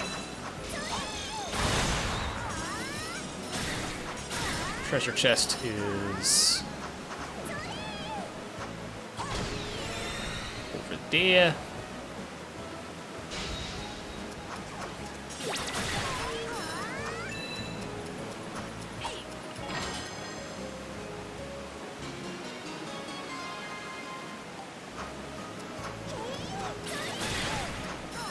I do have to be careful with those salamander enemies, the ones that are walking on the walls, because they can hit you from pretty much anywhere. Their projectiles travel through walls, so if I so much as hear that sound effect, I need to duck and cover. I did get the thing, right? Yes, I did.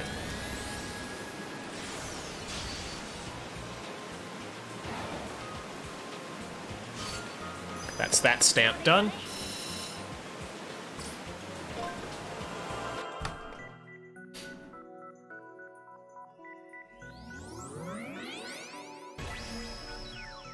We'll get another missing stamp here in the temple.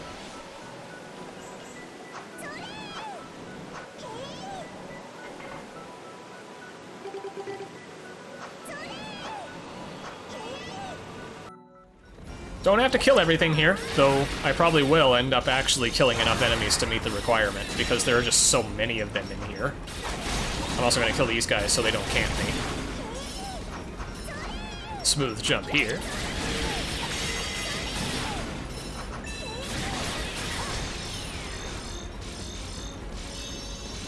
That was probably the best movement I've done in a while. That was hot.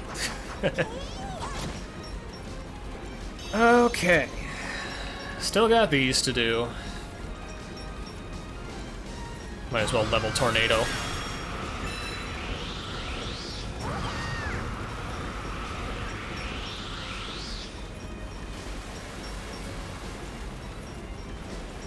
This stage takes roughly 11 minutes. Grab some popcorn. We're gonna be here a while.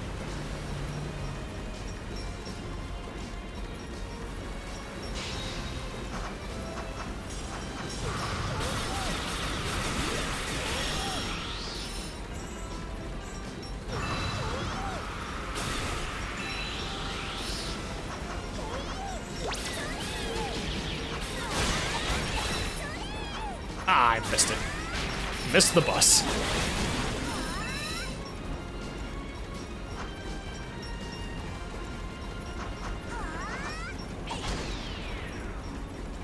These cutscenes move a lot slower on Kai than they do on the original PSP.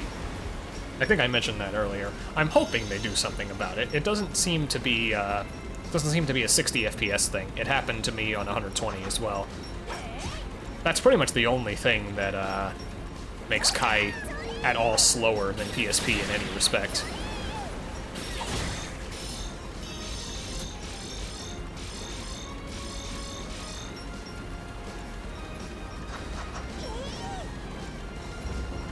Okay, I didn't screw it up this time. Nice.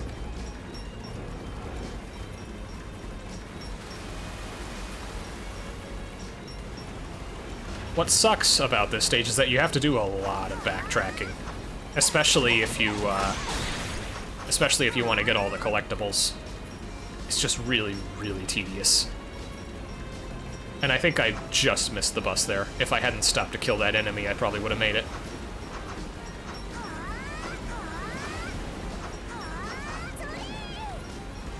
Alright, come on.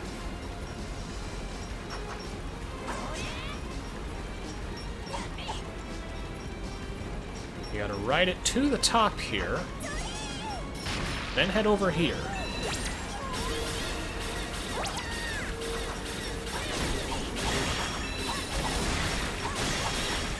Oh my god. Oh my lord in heaven. I just realized double magic works with Flower Dance itself. You can just cast 2 Flower Dances. I never knew that. That's dangerous.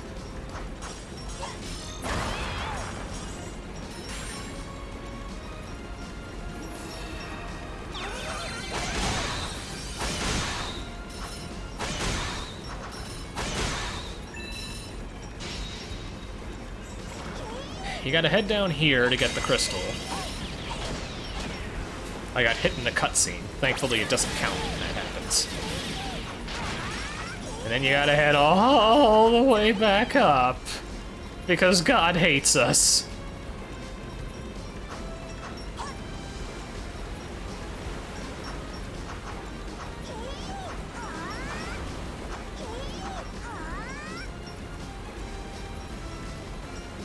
And this is the shorter half of the stage. Ah, man.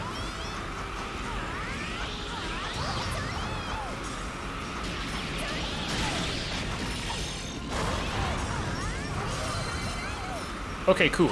Maelstrom leveled up. I don't really care about leveling Soul Erase, because that's pretty much the last time we use it for its actual damage.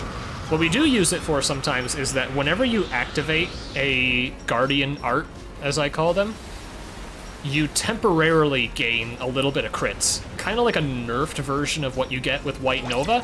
White Nova's effect is the same, it just lasts a lot longer. Which is what makes White Nova so good. But yeah, when you cast Soul Erase, you get like a second to crits.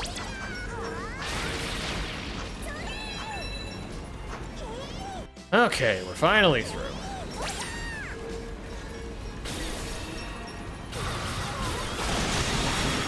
Maelstrom makes mincemeat.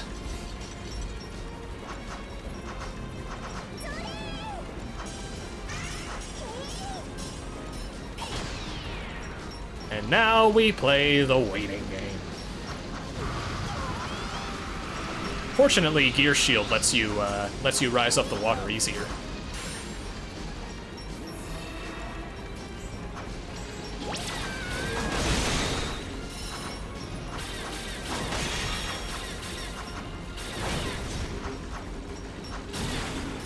Nice.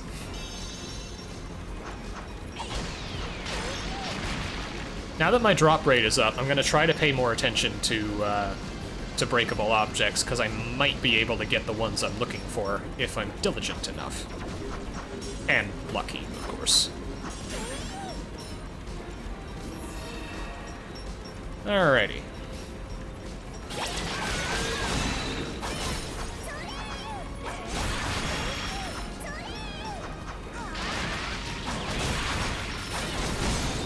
Nice.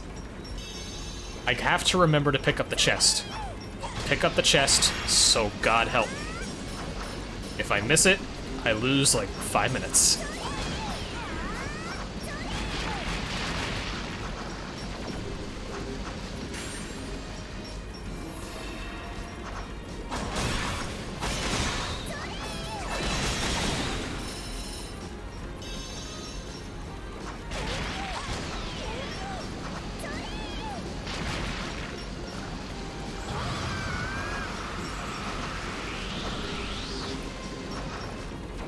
So last time, we drained the water and then we went down there, but that's not what we're gonna do this time. We're gonna head all the way down here, all the way to the very bottom level of the water, and then pick up the chest. That is the only way to get it, and it costs a preposterous amount of time.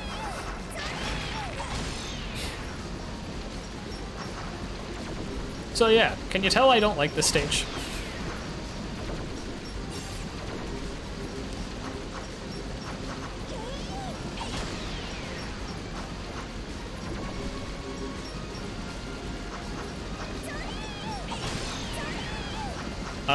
That chest, it's a collectible.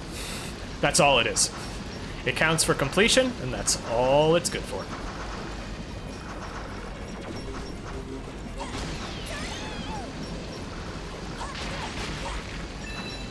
Ooh, that's nice.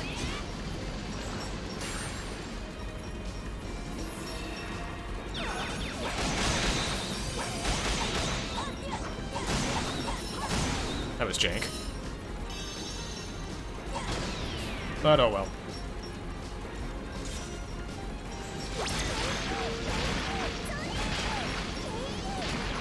I did get a dino fossil. That's very nice. Cautiously optimistic about my museum status.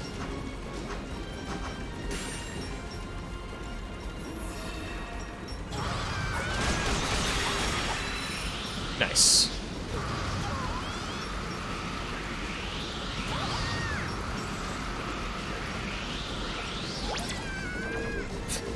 That's the funny thing about Gear Shield. When you use it, you immediately rise to the top, so you can just shoop like that. Ah, I missed the bus.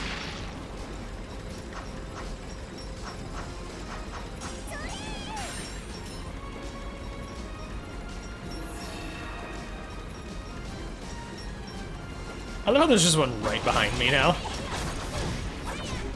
Ow.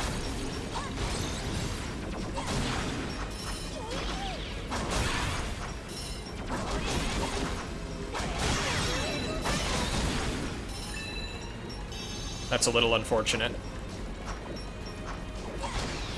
But now I can, now I just have some water to deal with. So I can wait it out anyway. Okay, I do have all of the crystals and the chests.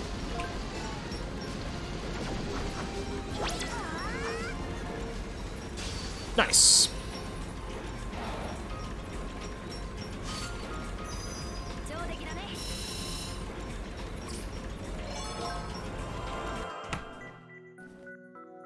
Now we've got the fish rematch.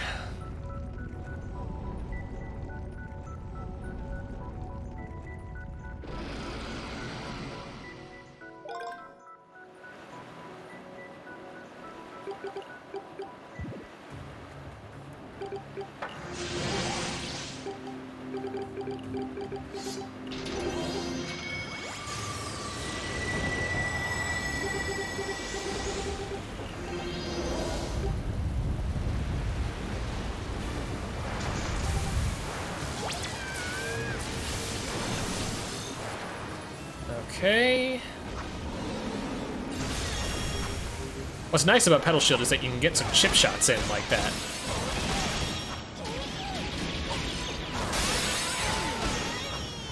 I couldn't one cycle though. I think it's just barely not possible.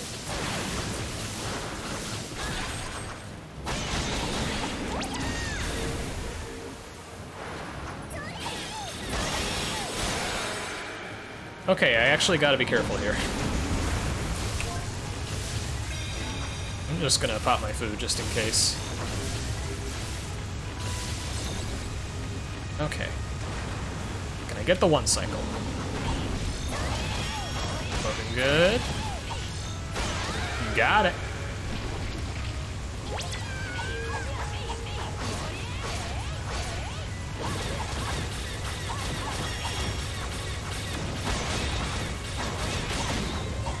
This fight is slightly more awkward with a two-handed weapon, well, with a one-handed weapon than with a two, because your hitbox is much smaller.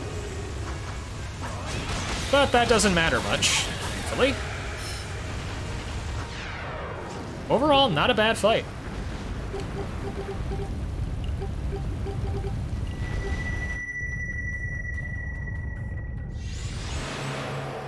Right, I am going to move my notes to Chapter 3 real quick.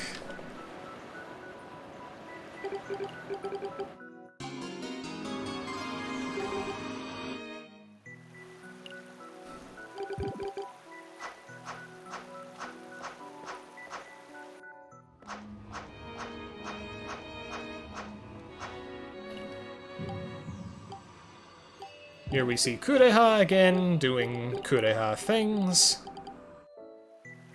I should just call her Kutere.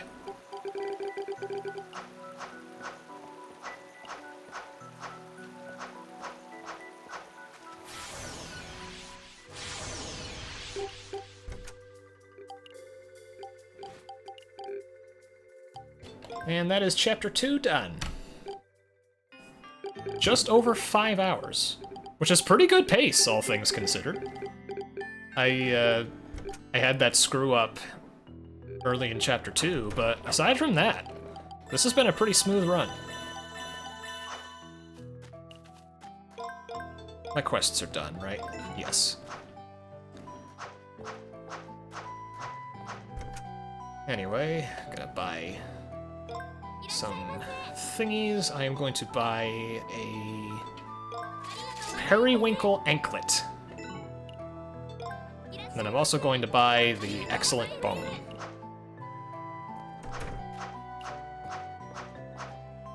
The periwinkle anklet lets me resist poison, which will be very useful for the upcoming 2 chapters. Here we get all the rewards for our previous museum contributions, and now we get 38,000 Mira.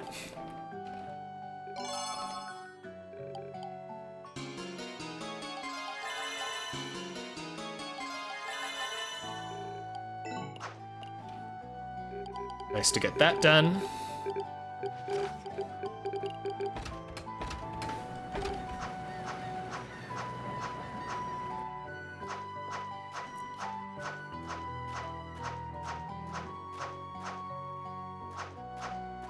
Now we give the dog the bones. This increases the dog's level, which lets it get increasingly rare items. So that'll be some nice money generation on the side.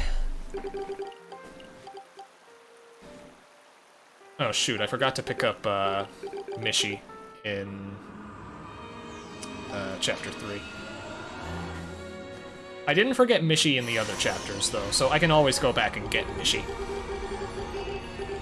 And I have to revisit Remnant Island anyway.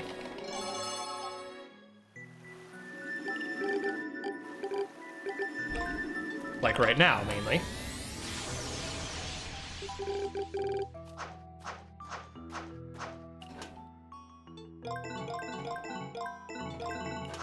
We have 3 quests to deal with this time.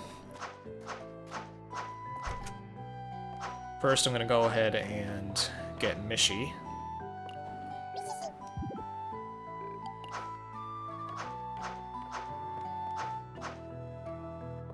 Just gonna check that progress. Yeah, I'm where I need to be on Mishi.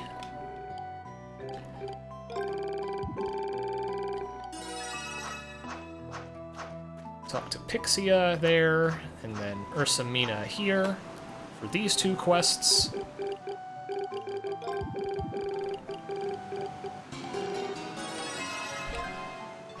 Now we go back to Terra. We go to the Astrolabe.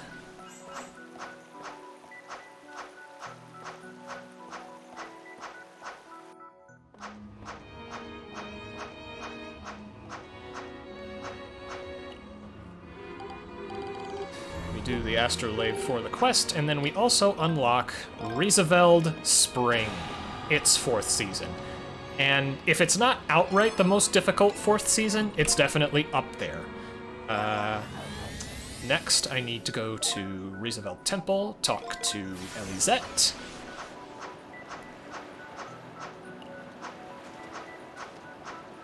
Even though we did this quest in the first playthrough, it doesn't track it toward the trophy, so we have to do it again. We gotta do all the quests on one playthrough. So to Rieseveld 3 we go, and this time we're not going to just exit out of the stage, we are going to full clearing, which requires breaking 40 stage objects.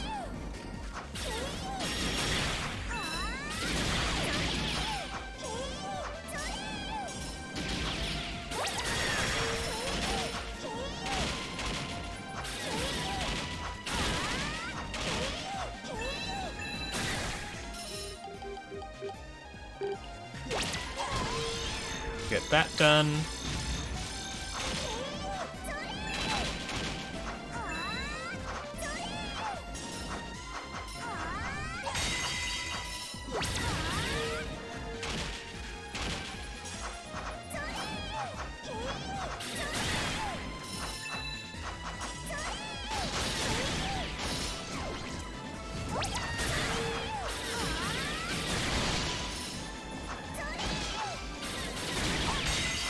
Second crystal is over here.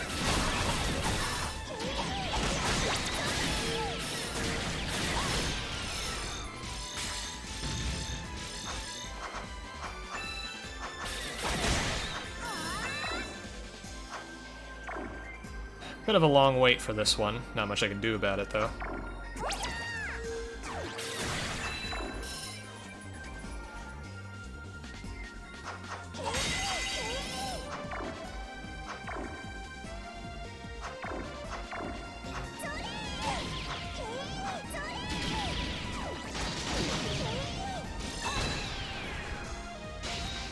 How am I doing on breakables? 33. Perfect, that's where I need to be.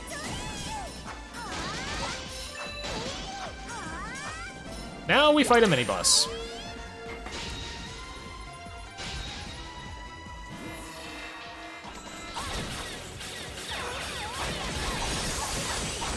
Goodbye, mini-boss.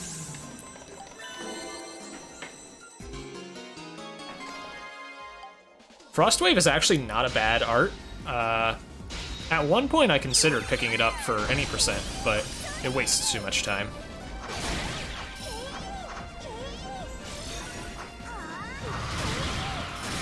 Now I gotta be careful here.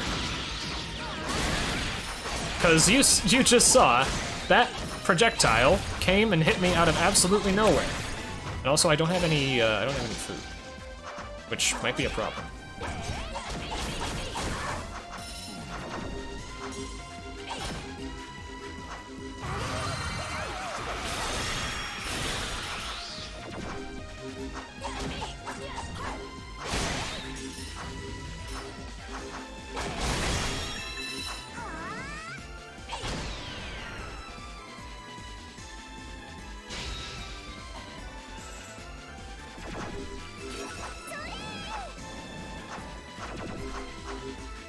Oh, right, it's over there.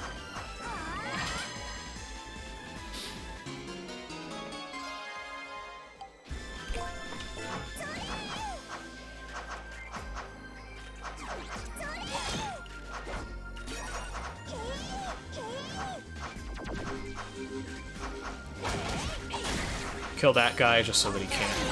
Uh-oh. Uh-oh. I'm scared. There we go.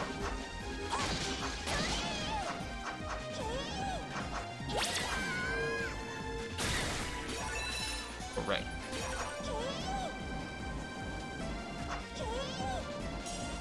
Which switch was it? I think it was this one over here. Wait, no. I'm getting my seasons confused. This exact same level design is in every single season, so it can throw me for a bit of a loop. Oh, it's up here. That's where it is.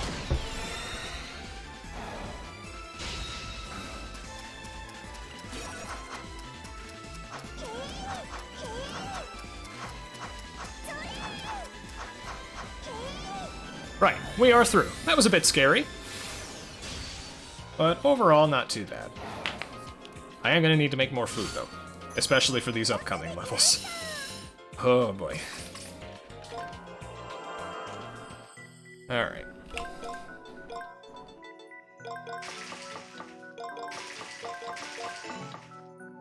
Switch to summer. Actually, wait, no, I want to do all of winter first. Don't need to do that.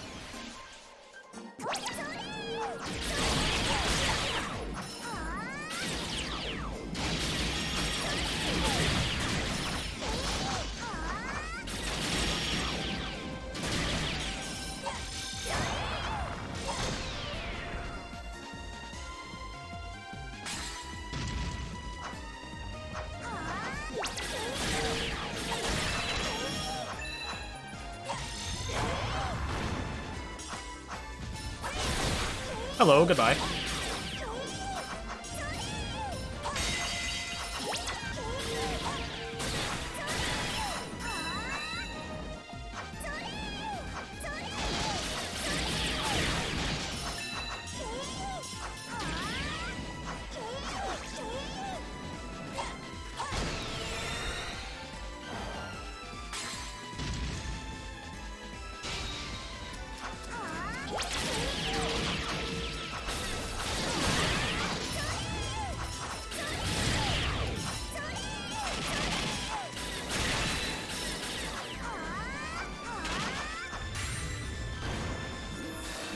Couple mini bosses here.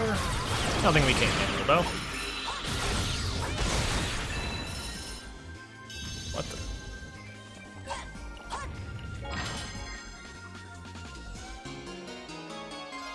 Another piece of equipment that we are never going to use.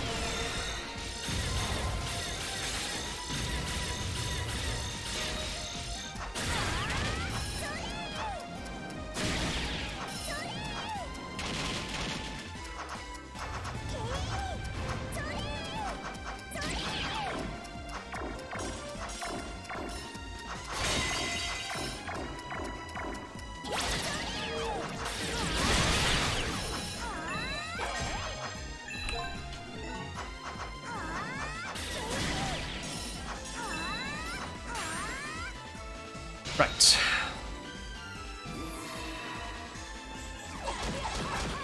White Nova time.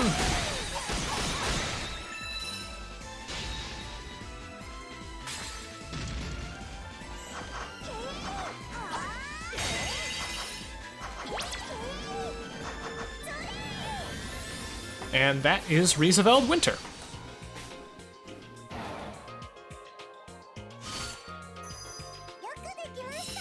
Take damage 10 times or fewer. Way ahead of you. Now, we go back to Rieseveld 3 Summer.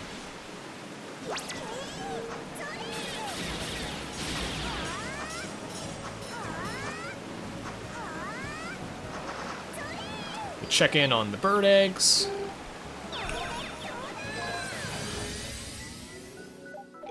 Go and talk to Elisette.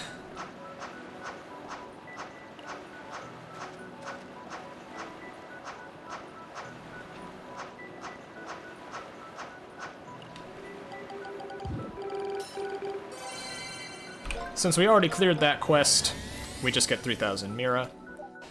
Now is when things get really, really difficult. This is one of the toughest stages in the game. It's so tough, in fact, that I'm not actually going to complete it. I do not have the ability to. Instead, I'm just going to get the first 2 crystals. I'm going to do what I need to do for the quest, and then I'm going to get the hell out.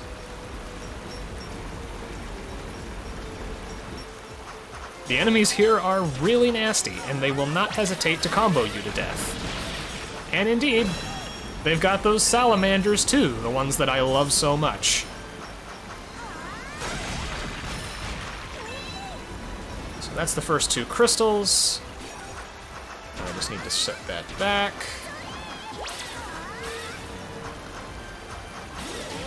Poison resistance is really nice for this stage and others. And the quest is up here. We just gotta find her and rescue her. And with that, I am gone.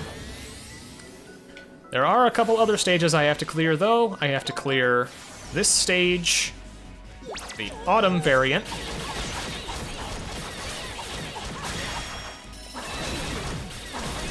Which requires, what's the... Oh, it's that one, this stupid one. Ow, I have already taken damage.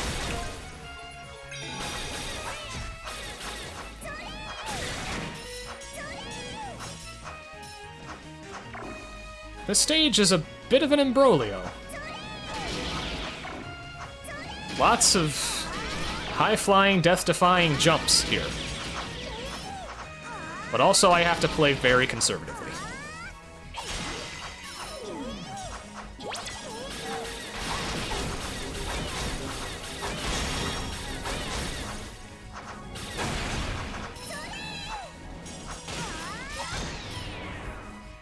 This theme is fantastic, though. This is one of my favorite tracks in the game. Might as well kill these guys. Ow.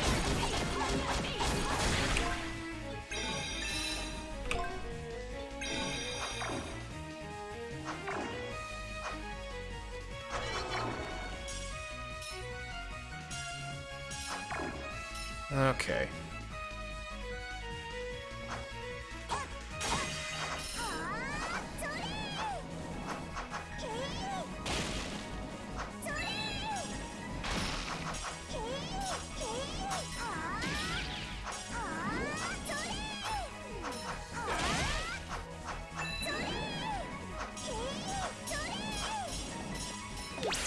This mini-boss spawner here, this is very tense.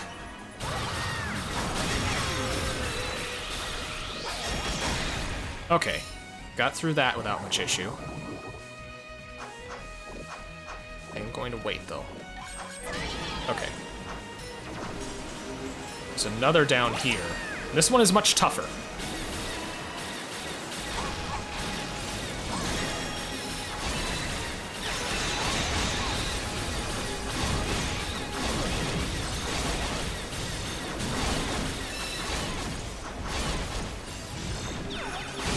Okay, got it. Thank God. This is another stage that often takes me multiple tries. But if I can just get this treasure chest, that is already a very good thing, because this is a piece of equipment. And it's better than what I've got. Increases my defense by 40. So yeah, that's very nice to have. And also I just leveled up, which is another very nice, very welcome thing.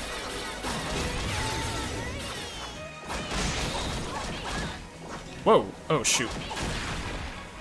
I got hit from off screen somewhere. You have to always, always, always be careful.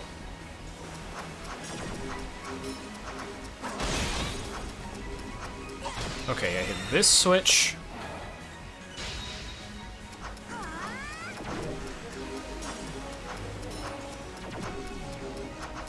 Uh-oh, that's a thing. Okay, I got that taken care of. I have all three of the things.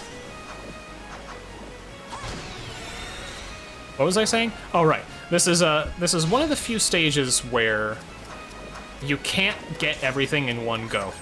You can't get the stage objective and the treasure chest at the same time. You've got to do 2 runs through.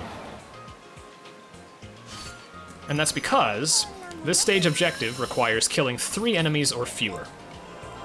Kinda hard to do that when the treasure chest is locked behind 4 enemies. So yeah. We have to do 2 runs through, which isn't the worst thing in the world, because once you've cleared all the... Once you've gotten the treasure chest and cleared everything else, the rest of the stage isn't that bad. It's just those godforsaken salamanders, dude.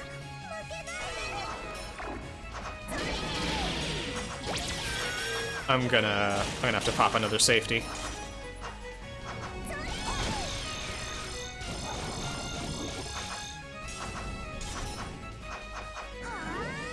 I don't want to risk getting killed by a pot shot from a salamander.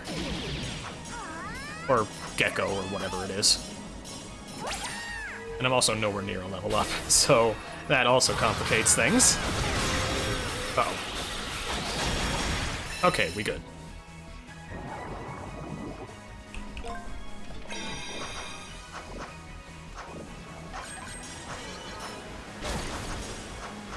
That's fine.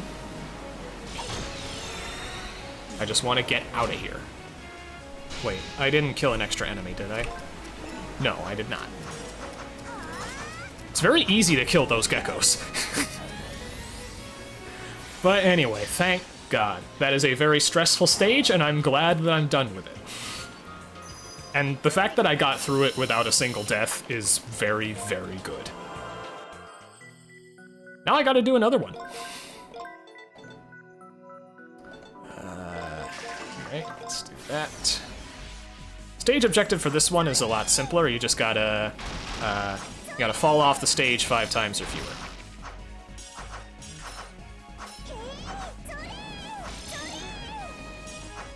Right, over here first.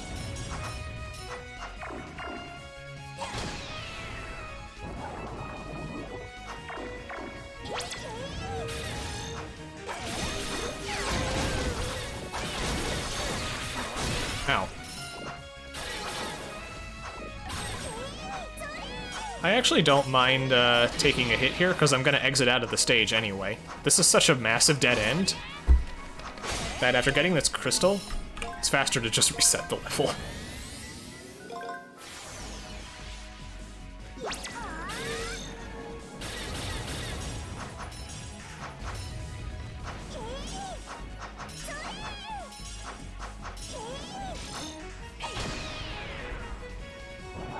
Hit this switch here. And this is where Elizette was being held captive. It's now a crystal. There's one instance of that in every thing. I think I needed to go over here. Yes, I do.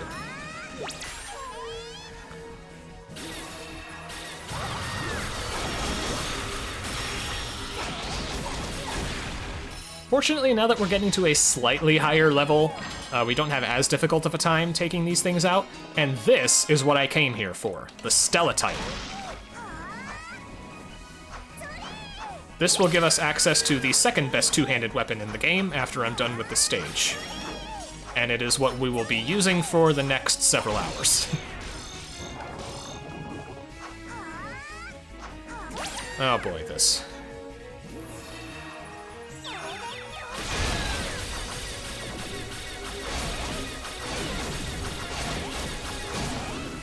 Nice. That can go very pear-shaped.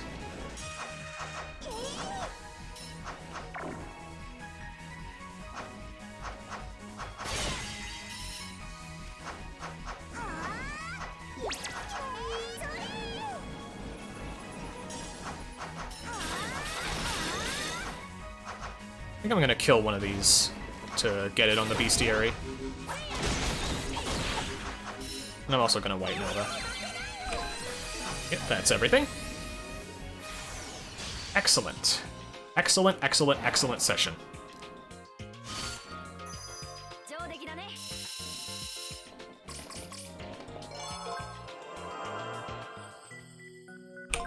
Now we go back to Remnant Island.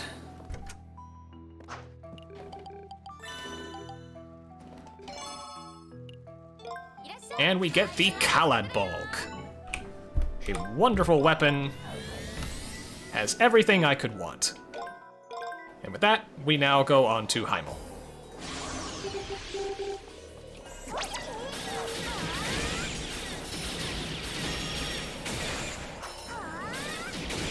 Oh, right. First crystal's over here.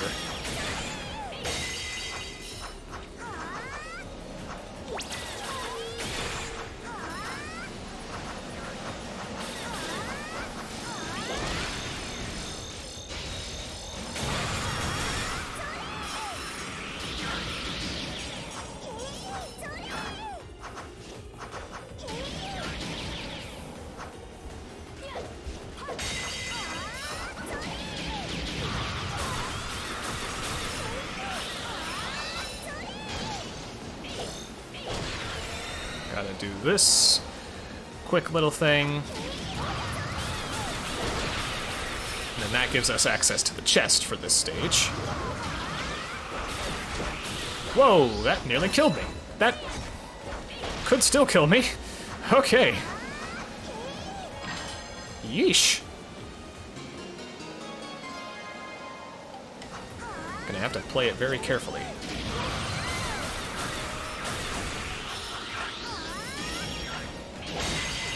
I think I'm gonna safety food just in case.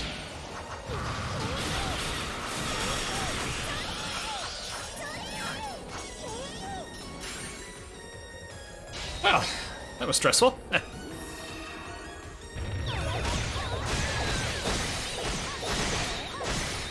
But we're through.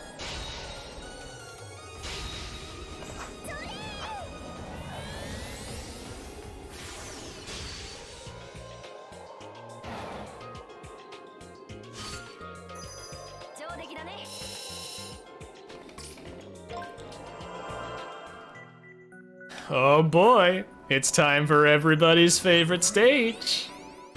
Good ol' Heimel 2. Back with a vengeance. Thankfully, I don't have to kill anything here.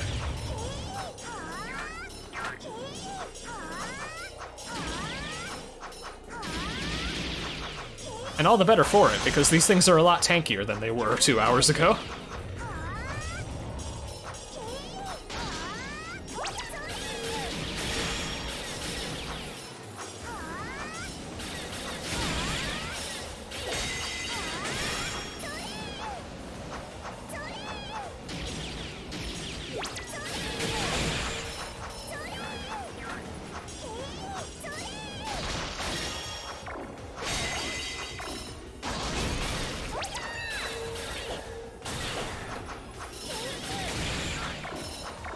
Hey, Kiva! I just want to say, this is the same stage as the grind, but this is not the grind. Don't be fooled. The grind is finished. It can't hurt you anymore.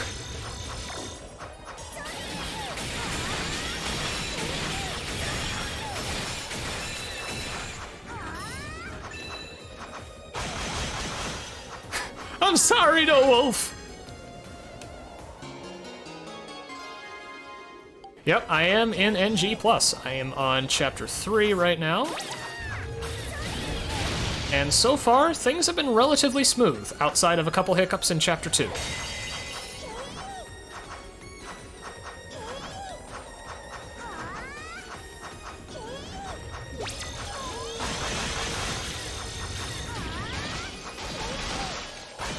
I'm not sure where I am relative to PB at this point, but then PB is all sorts of whack, so I probably shouldn't be focusing on it too much. I have no idea what that achievement is for.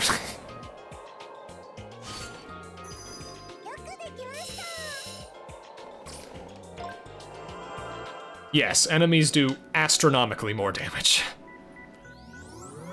Just about everything can 3-shot me at this point, which is better than before. Before, they could 2-shot me. But now, I have a piece of defense, which means I can tank an extra hit. God bless.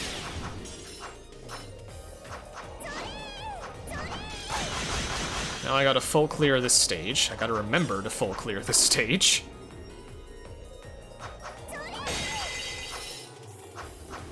Since I normally just don't do the extra stuff in these stages, it's very easy for me to forget to do the extra things.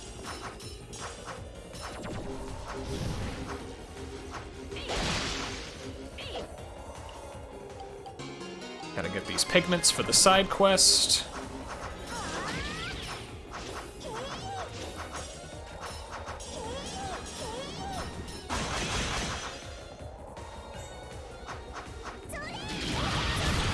Ow.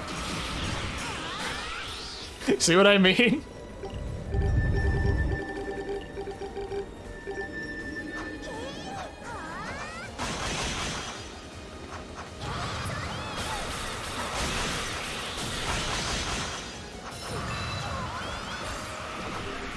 Oh, oops. I was focusing too much on the dog. Anyway, second crystal is over here. I said it's over here.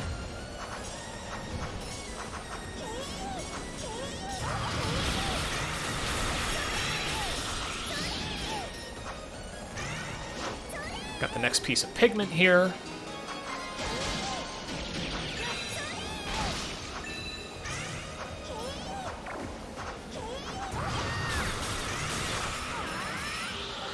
There's the last piece of pigment for the side quest, and there is the treasure chest.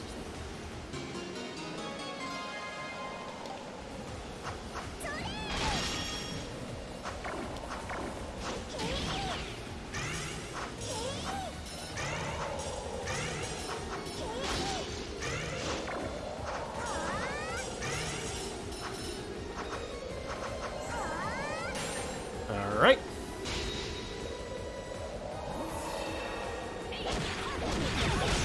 Ah, dang it. I wanted to carry the chain bonus, so I did a couple extra hits, but I got too greedy.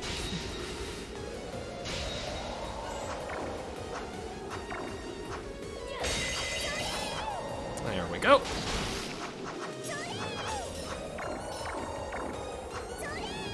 And that is Heima Winter.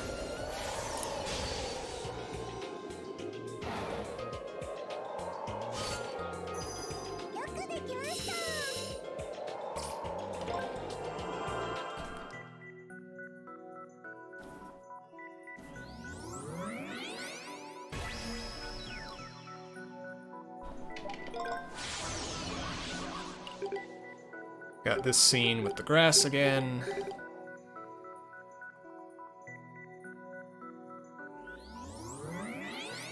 Crazy to think that we're just about halfway done with this. And I still have so much more to go.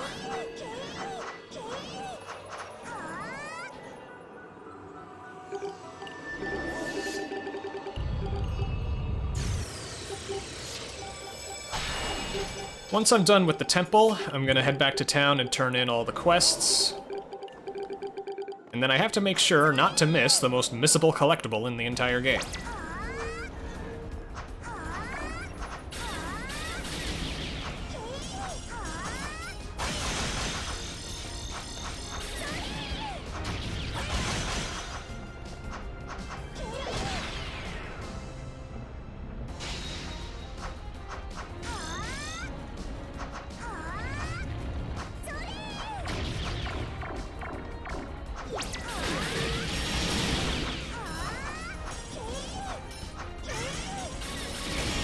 Gotta remember to get all the things here, including this.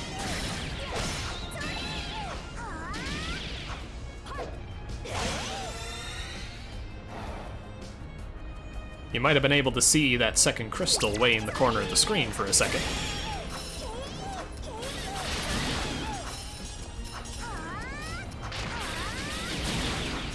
I very easily could get all the chests and the crystals in this stage on the first playthrough. The items are actually very useful.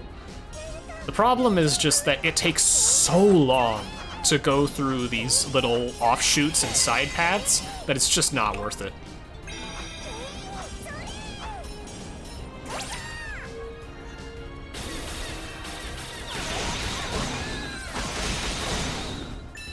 Alright, through that without issue.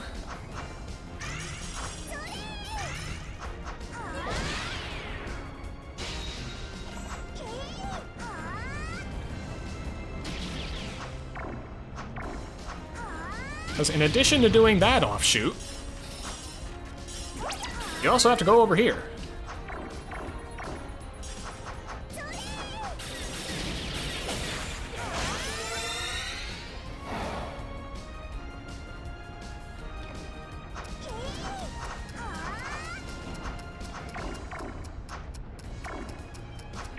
Come on, there it is. Oh, that guy almost bopped me off. What a camper, dude. But yeah, this would actually be useful. This is it's a piece of equipment for Noi.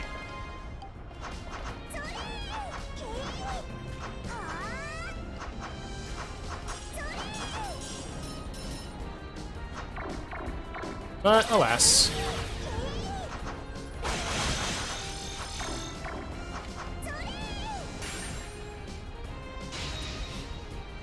Alright, I'm gonna try something different here.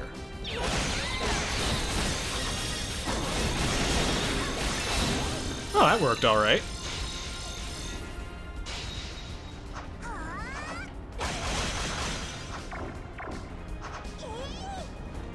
Alright, on to the second half we go.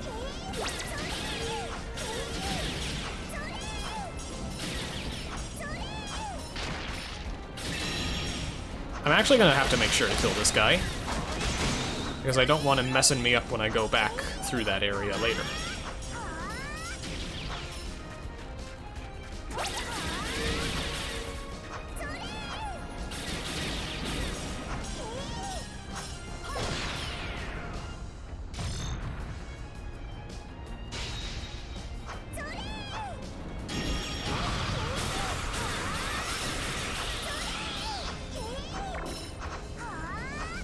Hey, made it.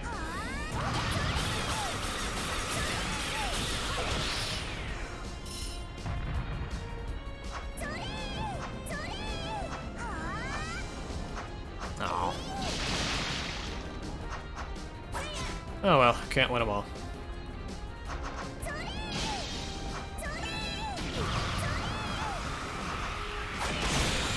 It's nice that, thanks to the stamps I got, breaking stage objects now counts toward my chain. So when I, even if I don't have any enemies to fight, I can still, I still have ways of keeping up my chain.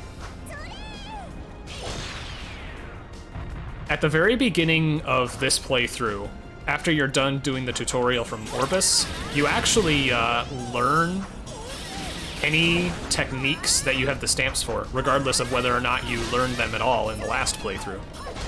It's pretty convenient. And it saves the time of having to watch the animation of Nayuta learning.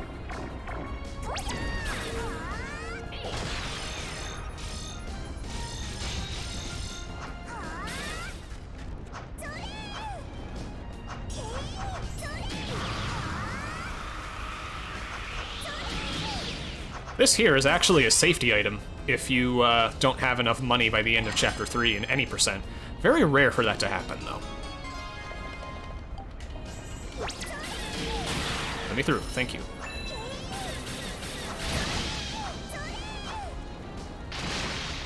Ah, just in time.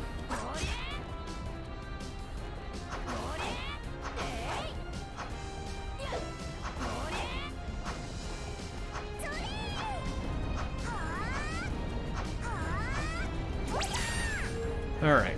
Gonna let them get a little closer to me. Now.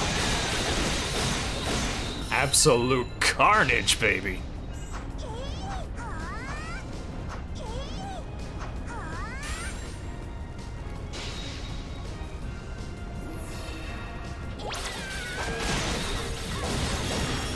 Okay, that was nice. Those enemies are quite dangerous.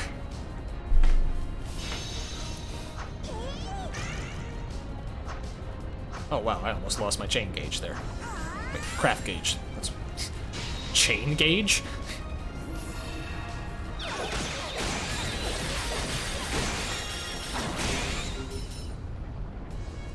Pretty neat attention to detail that a lot of the enemies in this stage are vulnerable to Soul Erase because it's a fire spell and they're in winter.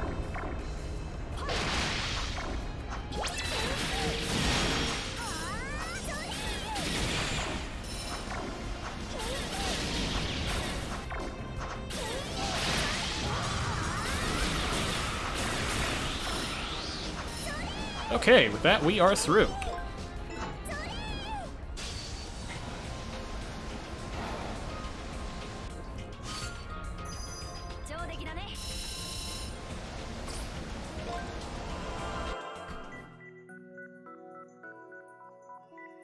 This whole chapter has been a gold split so far. And this boss probably will be too, because I think I died to this boss in my practice run. I gotta be careful.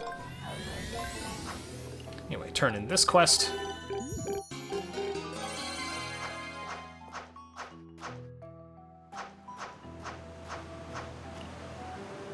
Turn in this quest. Get a whole bunch of stuff here.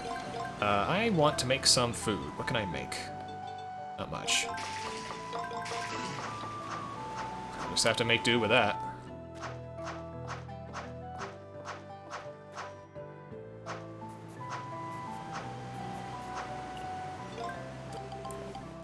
I got Mishi this chapter. I got Mishi this chapter, right? I went back and revisited the shop and got it. Didn't I? Actually, wait, no, I can count it. I was at 44.4%. There are 9 Mishis. Yeah, 4 of them. Prologue 1, 2, 3. I got Mishi. Just me being paranoid.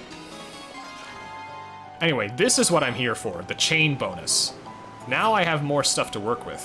When I have a chain of 80, I get more experience from killing enemies. At 100, I get criticals. At 120, I get health regen. So this is very, very nice to have. Especially for this upcoming boss.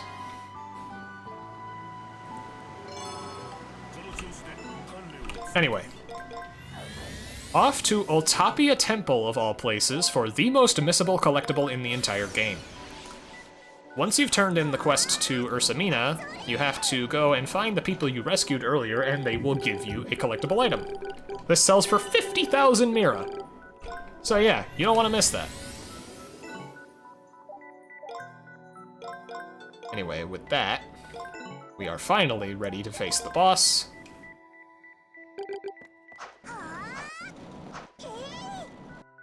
And this can be a bit difficult, because this boss just deals so much damage that even though the boss is normally very easy, you're in serious danger here. You really can't afford to mess up too much.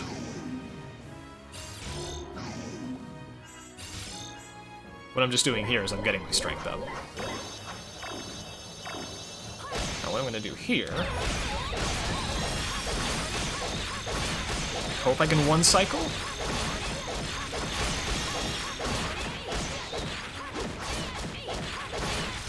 Got it. If you use the crit bonus from Soul Erase, you can one cycle that. Anyway, there's XP up.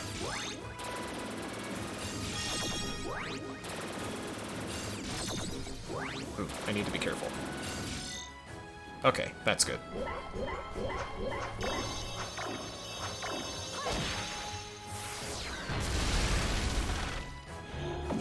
Oh, I don't like this attack. I don't like that attack either. It's being a real jerk. Oh, lost my chain. Alright, come on. Give me the thing.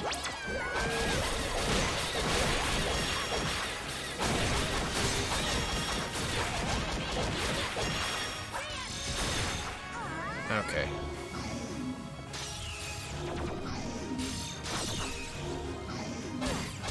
What?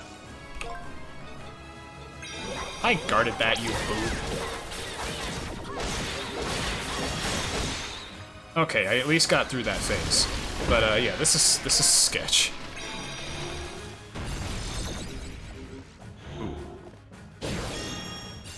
I'm guarding too early, that's my problem. And I'm using up Gear Shield in turn. Dodge that.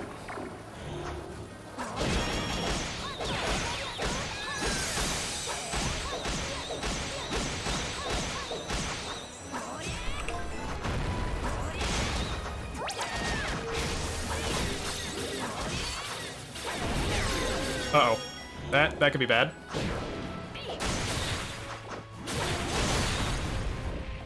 Okay. Come on, open back up, please. Thank you.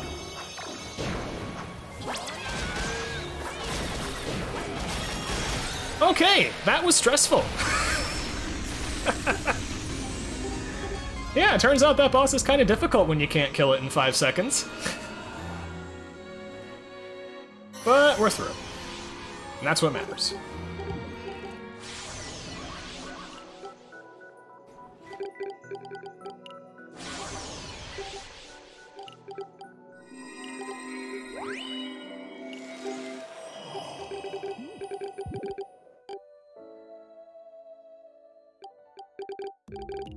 Bertha is cured. Wonderful.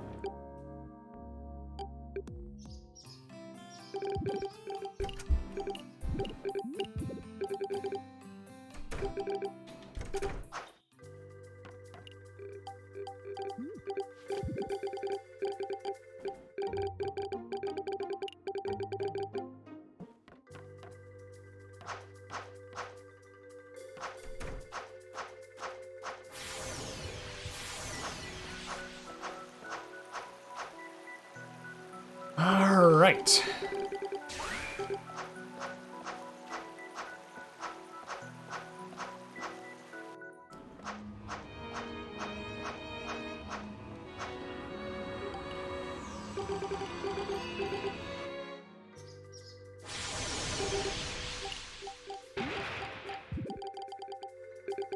Hi, Lyra. Bye, Lyra.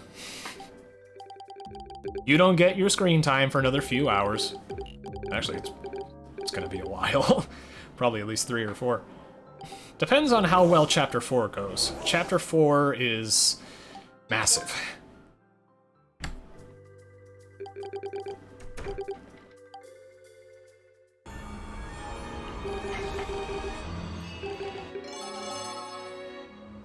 Alright.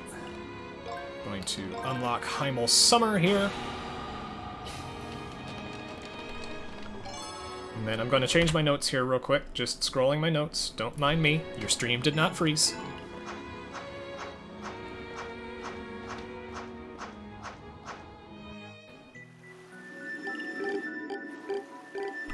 Now, to Remnant Island for some side quests. But first, I think I'm going to talk to the dog. And I think I'm going to make some more food.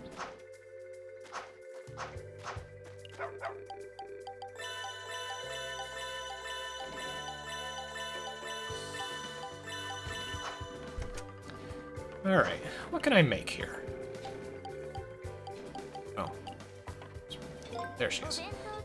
Oh, I can make this. There we go. That's the food I really want. That heals me for a lot more, and gives me a lot more experience. 3 quests to deal with this chapter. First, head in here. We have to find a missing child, like every good odd job specialist.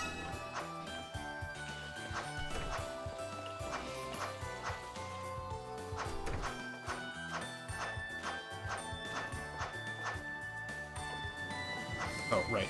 I gotta talk to the smithy first.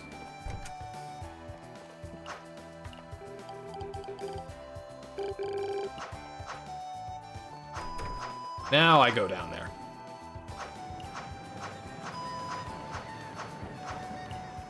Talk to the captain. Now we have another quest given to us by this green-haired maid lady who totally isn't Rosette. I imagine whoever did her key visuals had deja vu. Anyway, find Mishi there. Also going to turn in items for a whole bunch of Mira.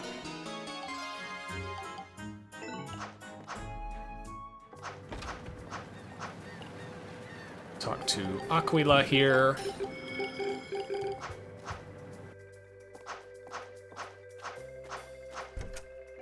Talk to Sasha.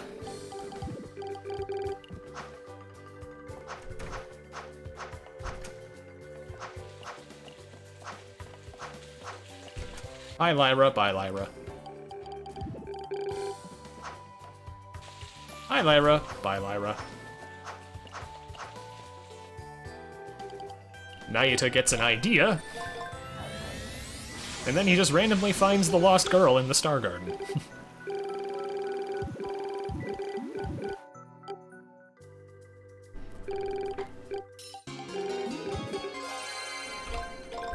Now we need to go to Terra, talk to Algol, Guardian here, to start his quest.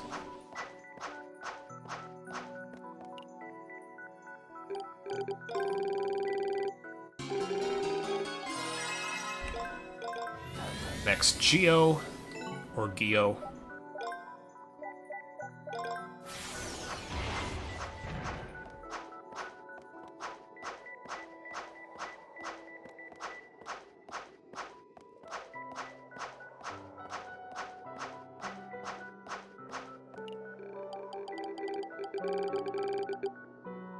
Now, we begin our next 4th season saunter with Heimel Summer. Thankfully, this stage isn't terrible. The issue is that I have to clear it without using lunchboxes, which can be kind of difficult.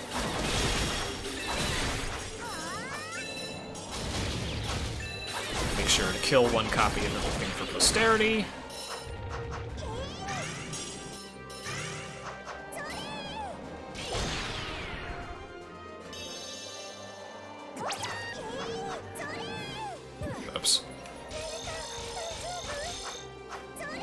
Well, that already puts a damper on things. I think I'm just gonna reset.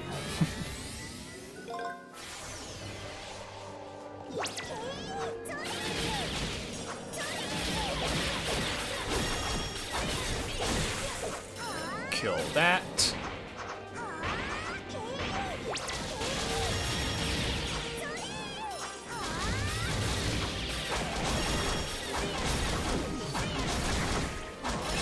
Staying alive is a lot easier now, thankfully, now that I have HP regen as a chain bonus.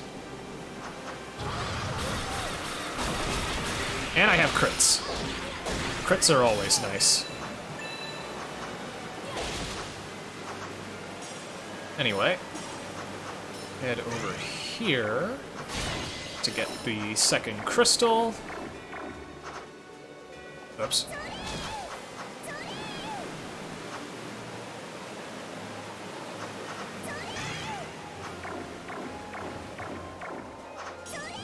And over here to get the last one. I just love when everything is neat and tidy like that. Oh. And I caught the bus. Life is good.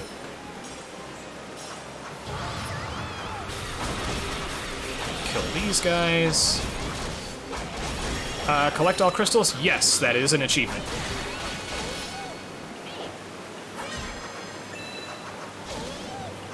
Get this for the quest. Ash.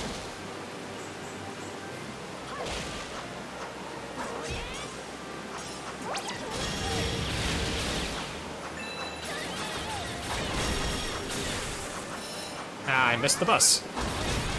I was too busy dilly-dallying.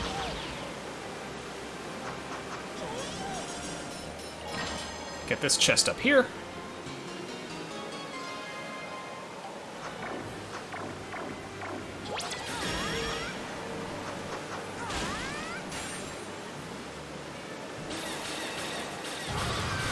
Thankfully, the game does keep track of which crystals you've got. You can see it here on the top left there, and it also tracks it on both the stamp collection and the overworld map.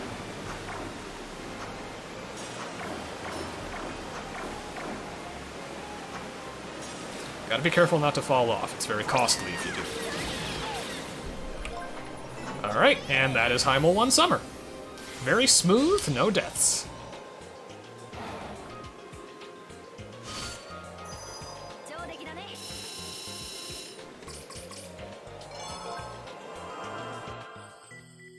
Now, I full clear Heimel to Fall, just to clear it. Special objective for this stage is breaking objects, so I need to be very thorough there. I don't need to gear shield the poison because I have the periwinkle anklet. Very nice.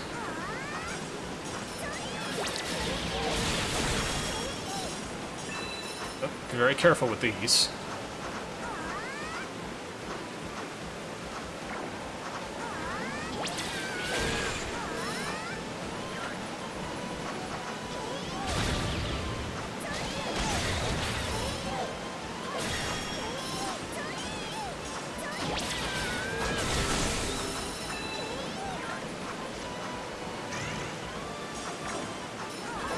That is the first one, right? Yes, that is the first one.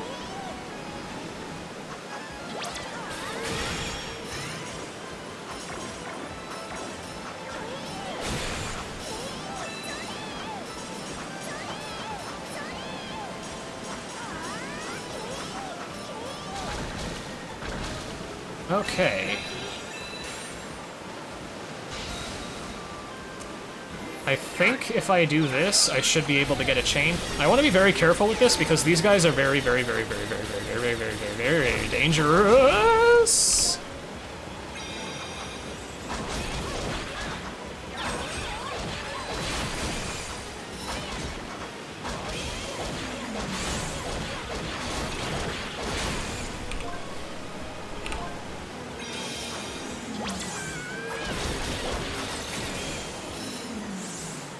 That boss is deceptively difficult.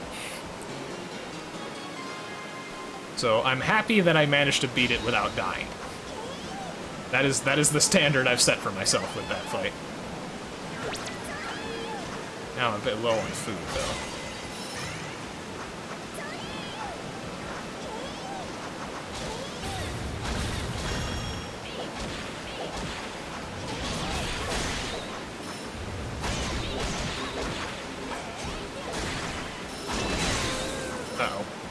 That's a bit of a problem. I've been getting gear broken a lot in this run, much more than practice. I don't know if I'm just, it's just because I'm playing more conservatively because this is a marathon, or what?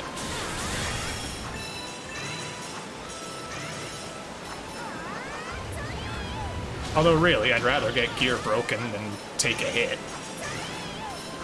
Oh, the crystal's over here. And then I just have the chest left. That's over here.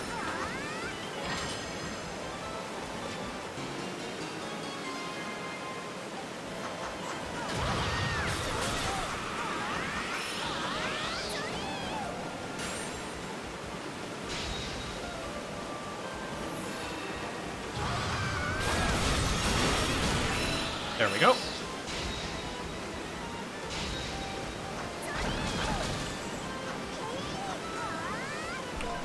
Yep, got the objects quota.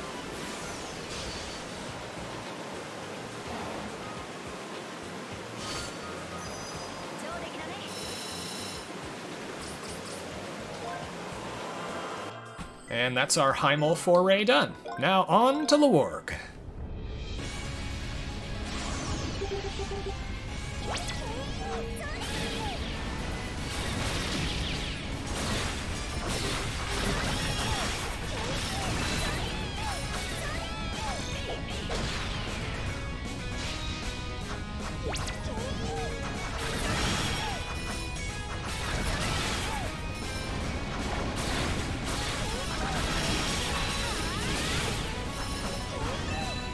You might have seen this little orb thingy before, earlier in the run.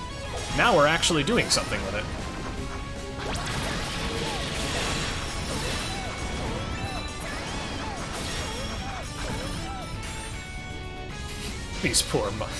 These poor mobs have no idea what's about to hit them.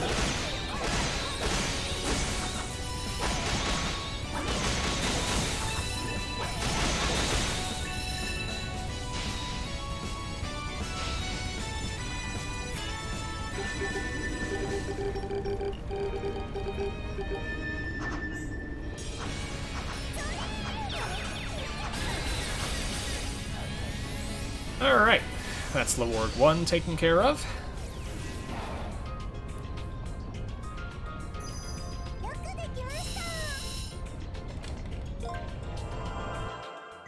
I full cleared stages 1 and 2 here, so I only need to do 3 in the temple now.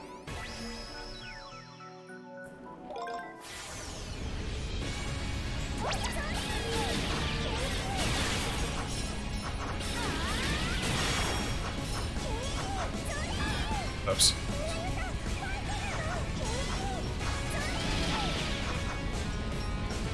Level design is actually a little bit different here. This, that platform that used to be there on the side to let you cheese the section is not there anymore.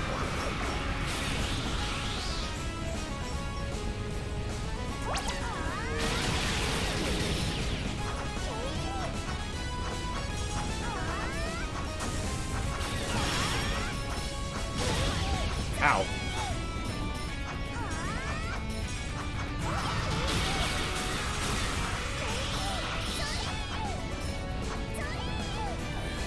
Alright, how's that for under a minute 30? 46. Very nice. Hey, it's Papa. I'm flattered that you think I'm Beef, but nonetheless, Beef is currently taking a break right now. He's getting some... Yes, it is I, the Faker Beef. But yeah, he is currently getting some rest, as one needs after 28 hours of speedrunning. So I'm filling in his stead. Next changeover, we have no idea. Depends on when Beef wakes up. After this run is done, which will probably be in about 5 hours, I'm going to put on a rerun of his CS2 100% VOD. And then, after that, that'll just go for however long until Beef is ready. Probably maybe 4 or 5 hours. So next changeover, I would imagine, is probably going to be somewhere in the vein of 9 to 10 hours.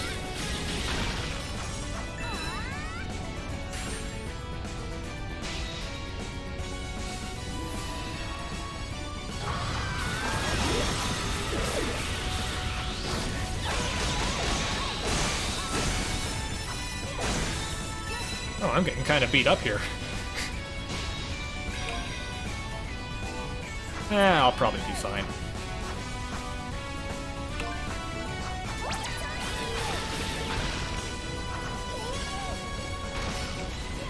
Get this crystal over here. Oops. Well, now I'm not fine, because I can't take a hit.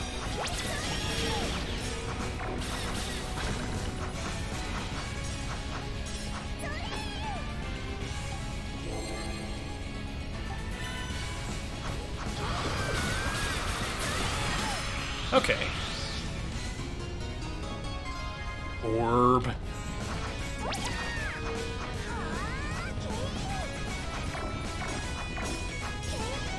Oh, I didn't actually hit the thing. It's dumb of me.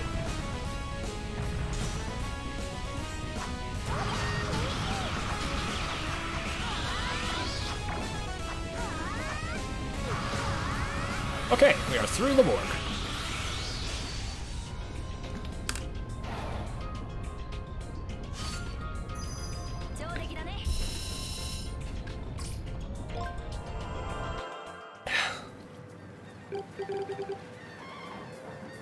And after this next level, we will have recovered every one of the stamps that we missed during the first playthrough, which I think is pretty neat.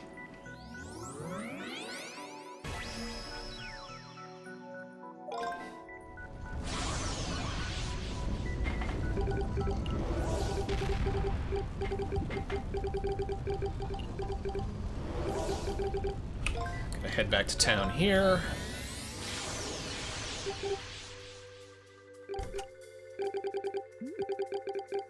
I wonder if there are any new recipes I can make. Not really.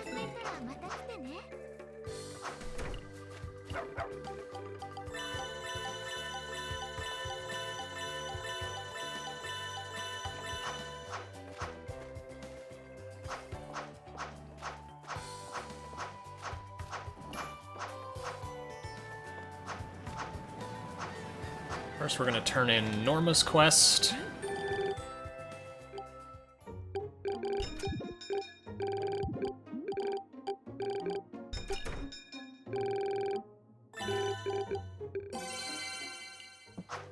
Then we're gonna go over to the North Cape.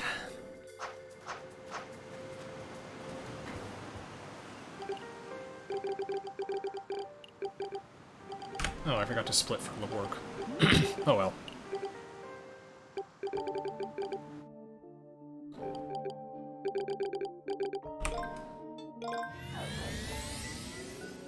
Back to the temple we go. We're gonna full clear it this time.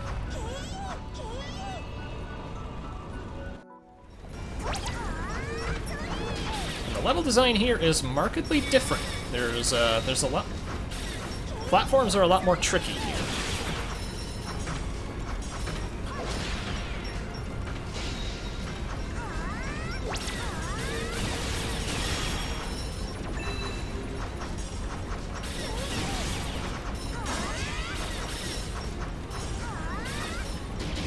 Head over here to get this chest.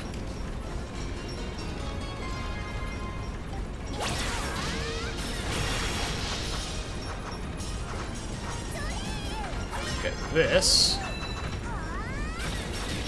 Because that is one of the few food items that you can't buy.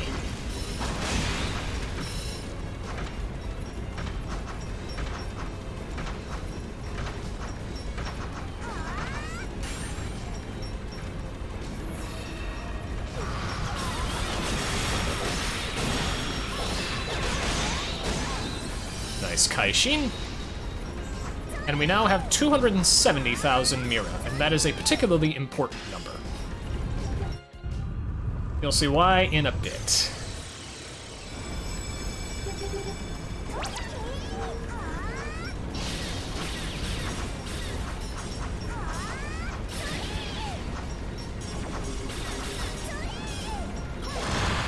Head up here to get the chest. This is why I didn't full clear the stage on the first playthrough, because we couldn't get up here.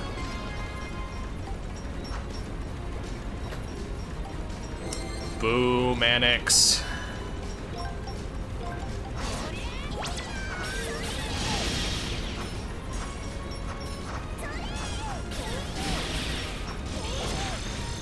Anyway, get that.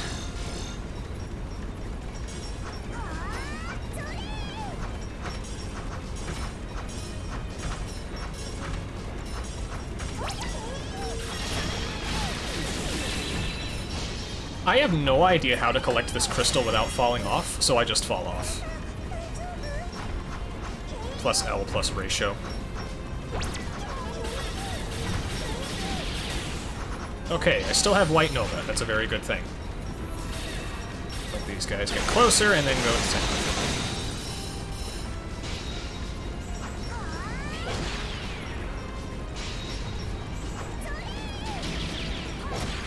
Get that.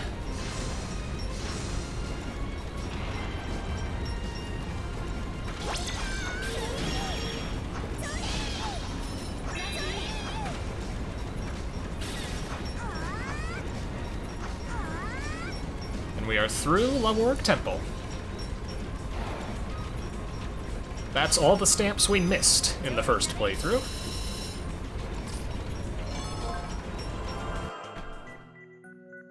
And now we begin the first of two big stage grinds.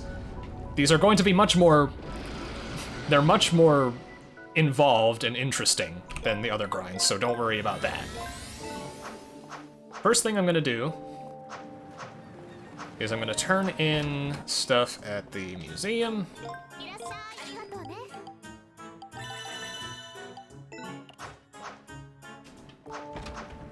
Just to top myself off on Mira.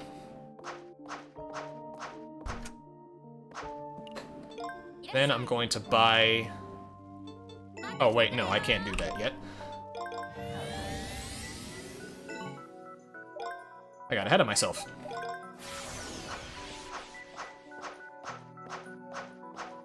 First, turn in the quest to Algol.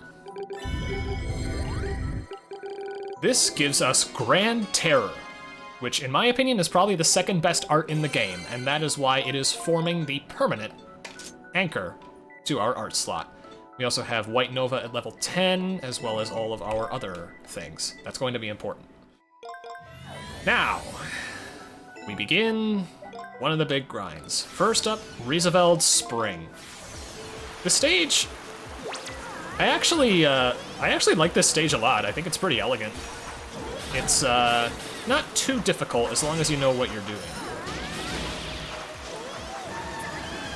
The stage introduces more, shall we say, strict requirements for stage objectives.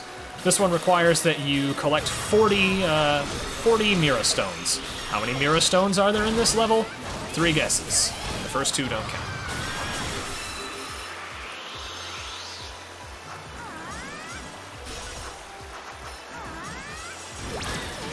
Ow.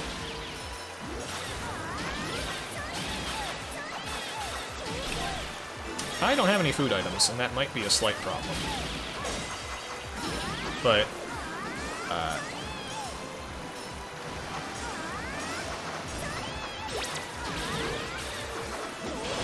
might be able to just get a chain up and regen HP that way. Oh, I'm also close to a level up.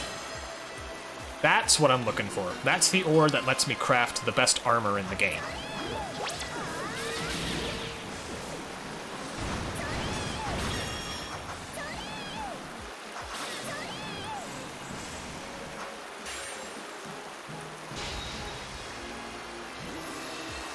Careful with these guys.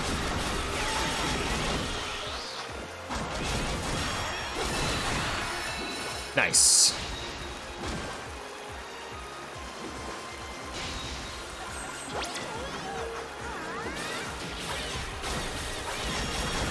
Also gonna kill these guys just to get them on the books. I should be at 24 Mira Stones by now. 23. I think I might be missing one.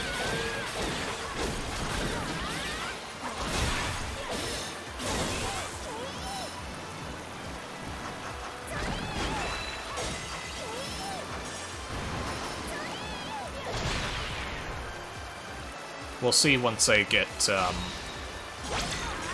little further in.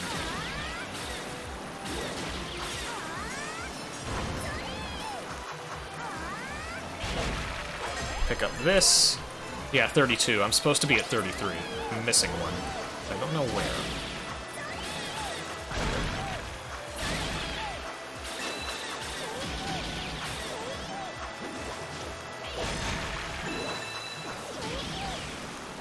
There it is.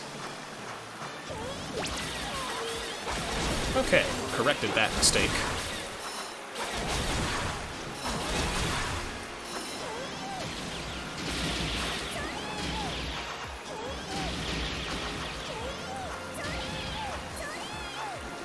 Alright, gotta go over here, get that thing. I have a preposterously high chain right now.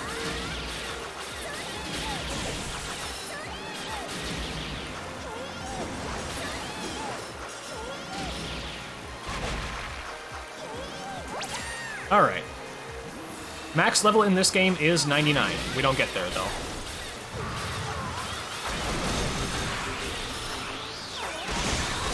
We end the run at around level 85.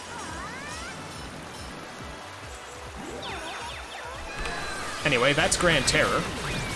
You'll now see that I'm getting an absolute ton of money. That's the main thing with Grand Terror.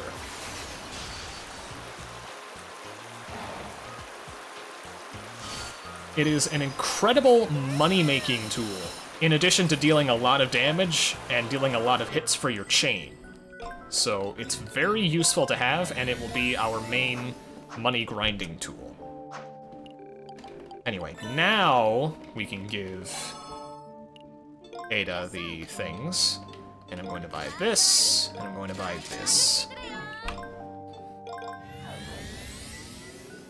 Now, I clear Heimel 1 Spring.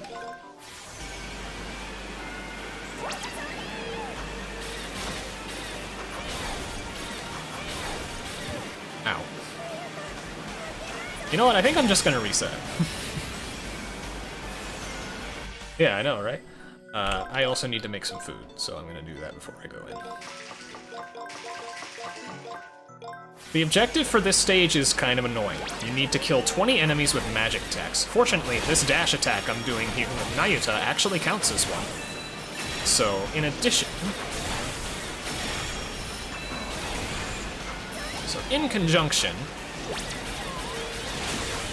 with that, I should be able to get 20 magic kills relatively easily. Oh wow, I have a crit bonus already.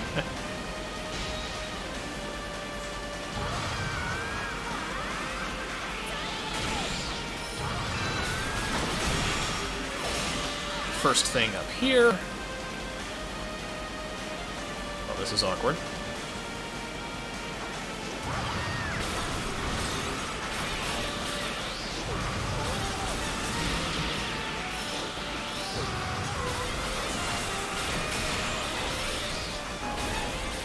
The lightning here can really mess you up.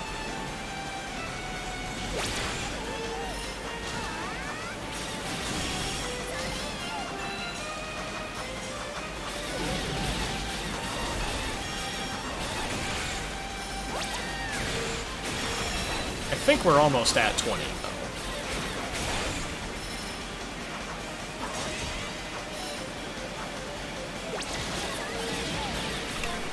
Yeah, there we go. That's 20. Now we have these. These are cat ears, or just nyaya, as the Japanese calls them. And we are going to put them right on Noi. So we now have cat ear Noi. I don't make the rules.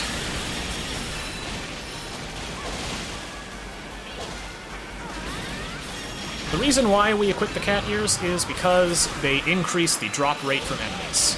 That is a very welcome thing when you're trying to grind museum materials and money.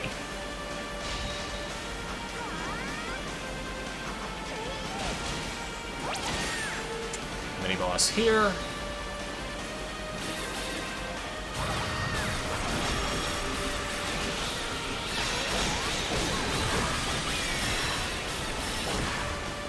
Farm some money off those guys.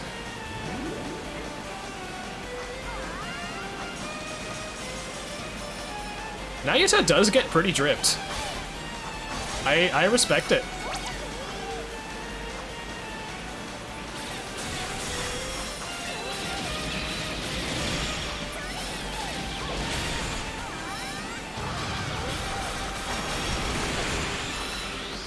Alright, that's that taken care of. Any third or fourth season stage that I survive is a third or fourth season stage that I'll take. Alright.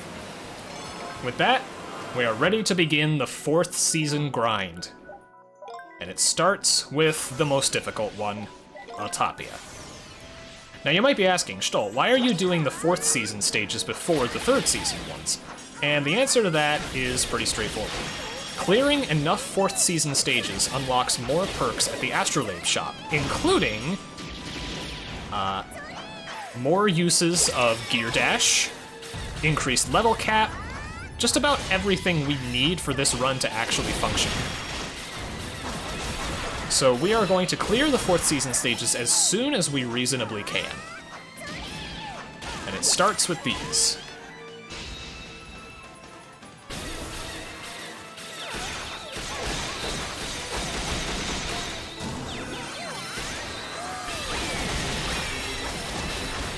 I meant to use Grand Terror first, but this is fine.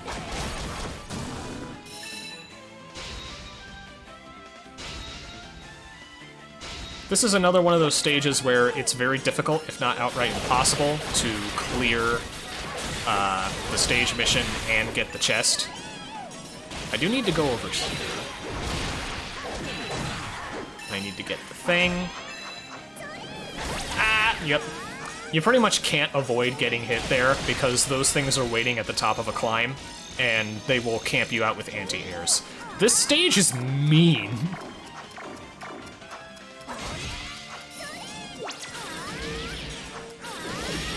Whoa, that almost killed me. I am going to kill some enemies to try and level up.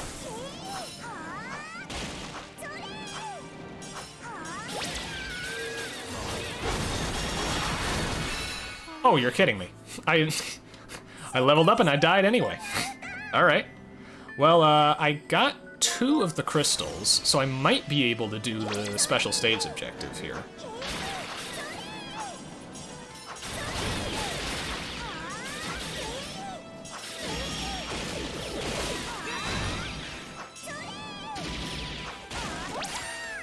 So that's what? 4 deaths?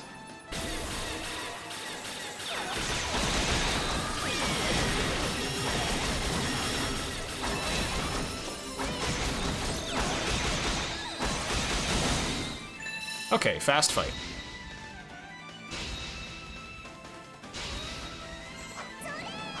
Oh, no, I'm supposed to go over there.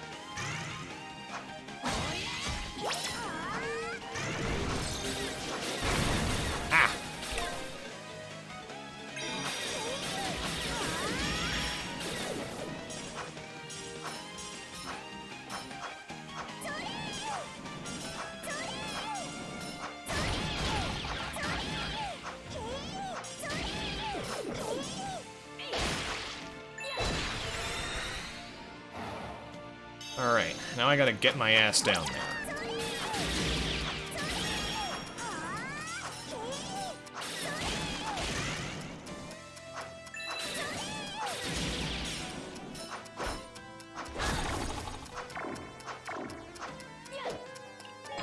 I don't think I'll be able to clear the special objective.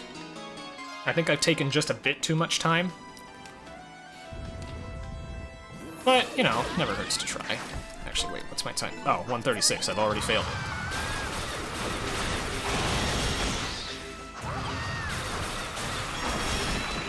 Might as well farm some enemies while I'm here.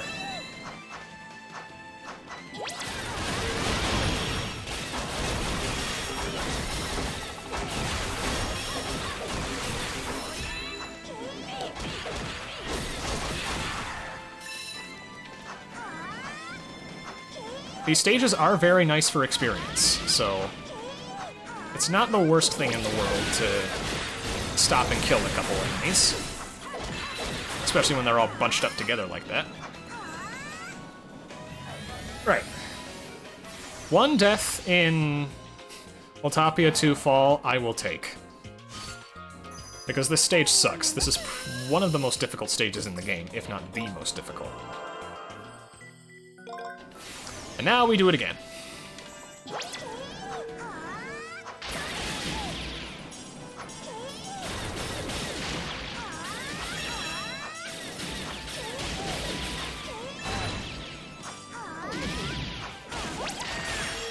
Okay, here we go.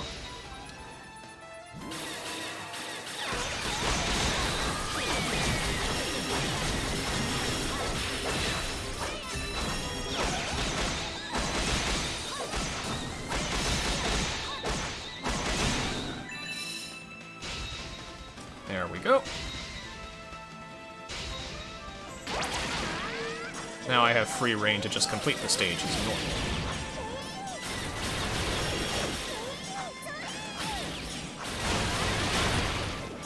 Gotta watch out for those anti-airs. They can really catch you by surprise.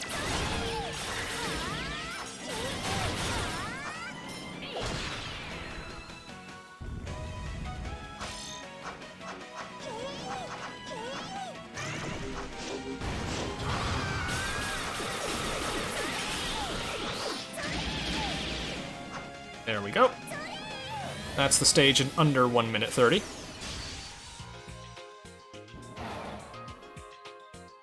Under a minute, even.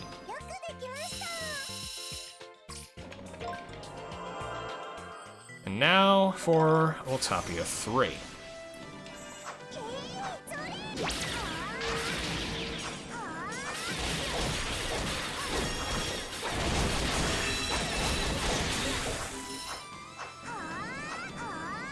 I resist poison, so I don't have to worry about those trap floors.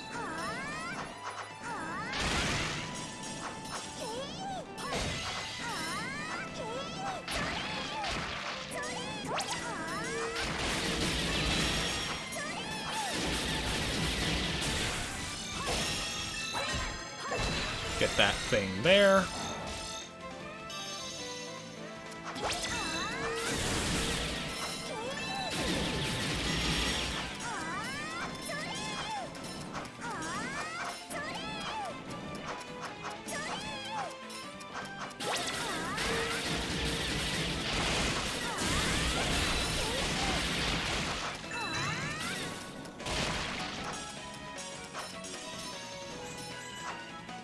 Gonna use Grand Terror as an AoE. Oh wait, shoot, that didn't work.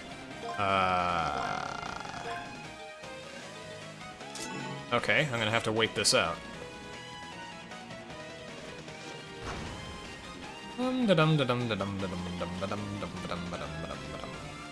If I miss this, I swear to God. There we go.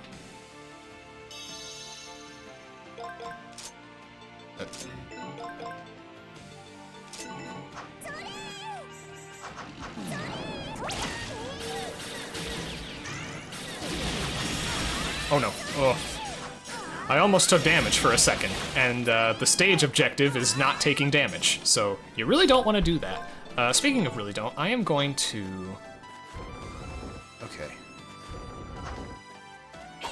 Gotta be very careful here. I got a better weapon, the Kalidbolg. For block puzzles, though, I like the precision of one-handed weapons more, so I switched to one-handed for those.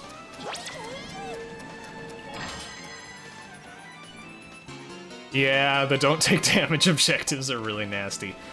This isn't the worst stage for it, though. That would be Ultopia Winter. The winter version of this stage is total ass.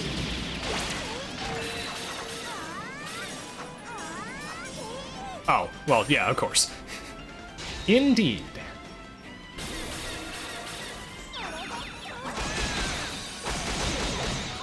Oh no. I White Nova too early. I'm gonna have to play this very conservatively. Oh wow, I knocked both of them down.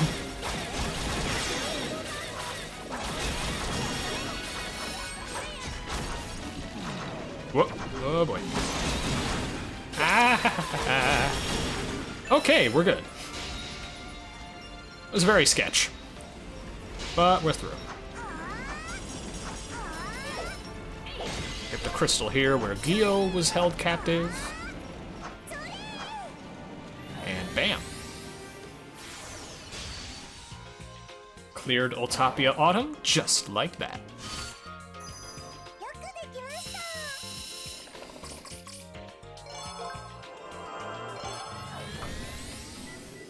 Now, on to Heimel Summer.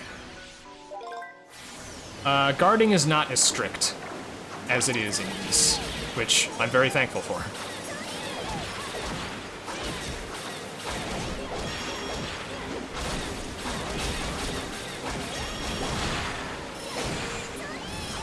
Okay, just kill some enemies for the road there. I think I already killed one of these, but... never hurts.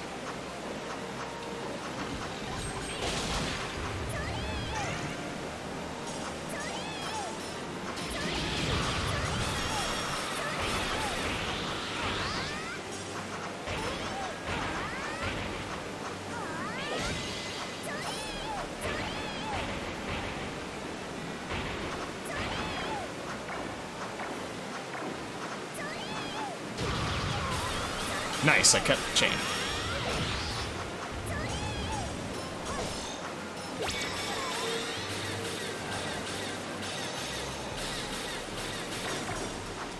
I apologize for my lack of commentary during these stages, they're just very taxing on me. So, I gotta be very careful here. On Infinity, you really have no room for error. Any minor, insignificant mistake can suddenly become significant.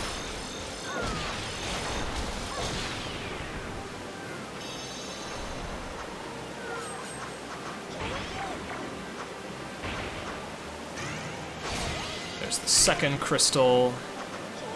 Stage objective for this one is pretty simple, you just don't fall off. Oh, I even kept my chain.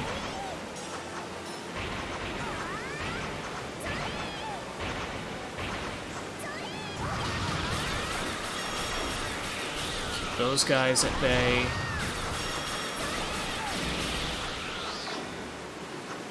Now, head over here to get the chest. One of the best cocoon upgrades for the general store.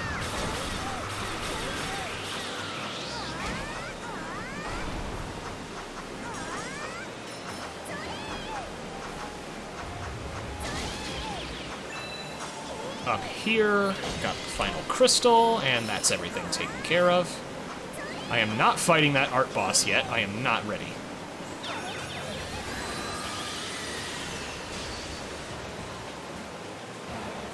That's the easier of the two Heimel Summer stages. I dread the tougher one.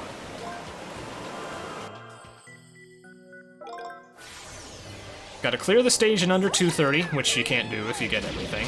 And we have these enemies here. These enemies suck. They are terrible. They are extremely difficult to deal with, and overall, they're just incredibly dangerous. Use Grand Terror to AoE all those.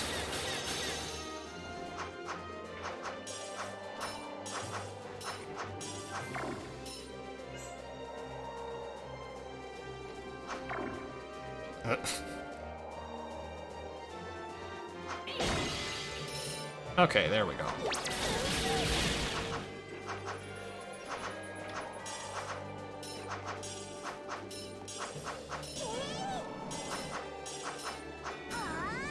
Through here now. Try not to get hit by falling rocks.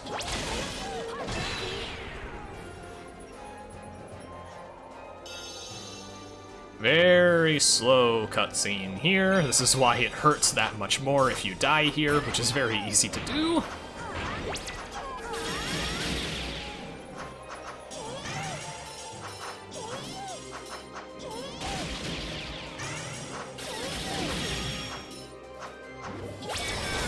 Activate that switch there.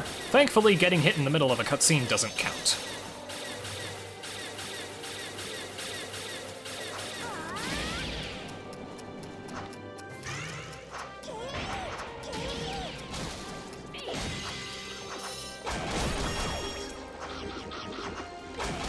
Kill these guys.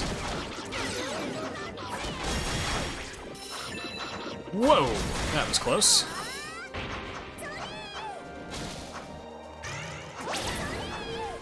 Pedal shield / flower dance those guys so that they don't hit me. Ooh, critical up, very nice.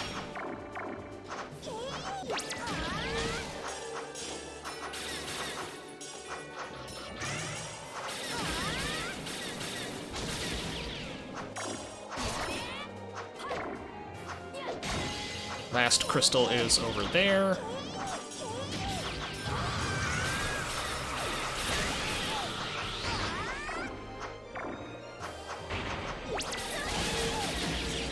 And we have the first mini-boss fight with these things.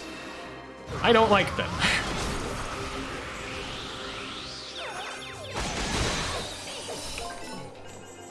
Okay, so far so good. Please, thank you. That's the most surefire way of dealing with them. You just repeatedly down smash them. Unfortunately, this leaves me without a White Nova for this mini-boss fight, which is required for the chest. And we have these things, these jet things here too, as if that weren't bad enough. Okay, that was actually a lot less painful than I thought it would be. Well, than I was dreading. Man, if I can get through Heimel Summer Deathless, I'll be extremely good. Very, very well set, potentially.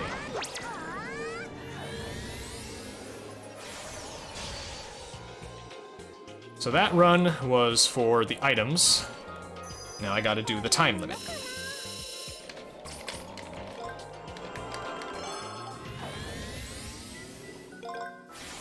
Technically, we've already unlocked the Astrolabe shop stuff I want, but I'm gonna go ahead and just clear this anyway, just to get it over with.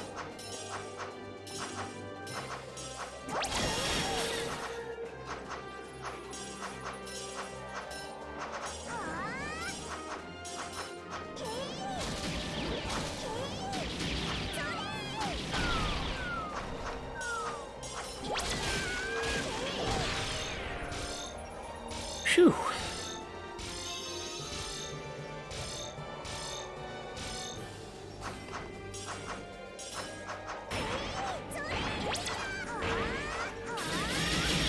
Just gonna try to passively get a chain up in preparation for the mini-boss. I say mini-boss, but it's really just a collection of mooks. Also, that kinda hurt. I'm gonna heal that.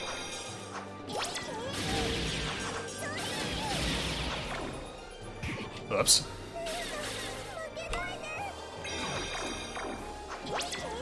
Well, that's not the most professional thing in the world. Smooth jump there. It's pretty snazzy.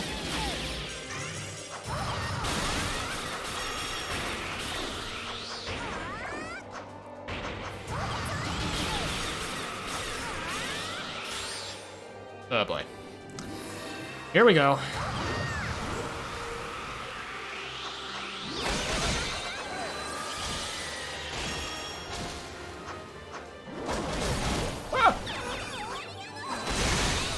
Okay, that was almost terrible. That was almost really goddamn bad. But I think we're through within the time limit.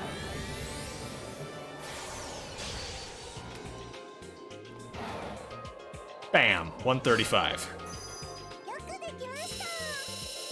I think my record is a 130 on that stage. But anyway, now we can consult the Astrolab. And I've got a lot of upgrades in mind.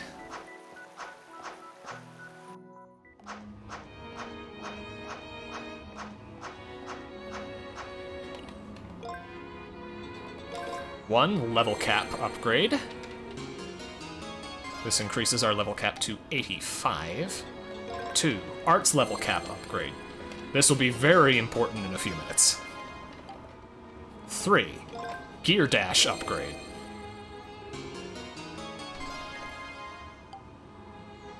And 4, gear buster upgrade.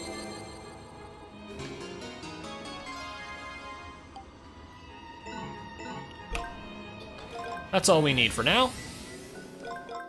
Just gonna make me some more food. And now we full clear Rieseveld Spring.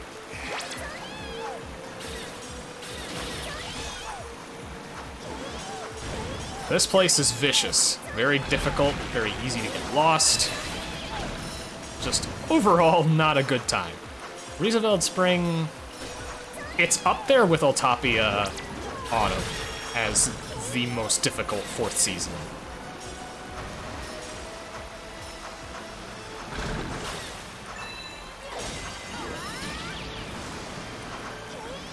Thankfully, that Periwinkle Anklet is still coming in clutch. I still resist poison.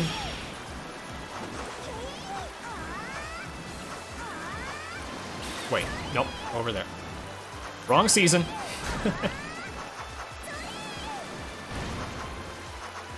gonna change this back.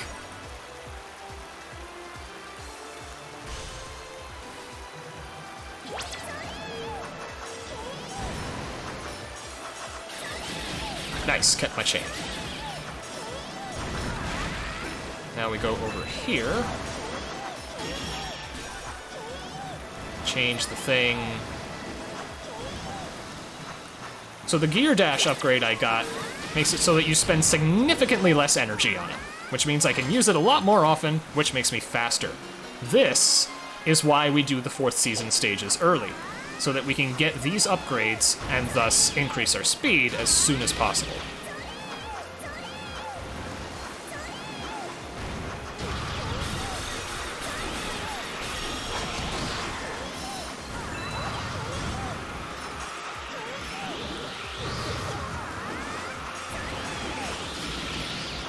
Now we go through here. Do have a mini-boss to fight. Not looking forward to this.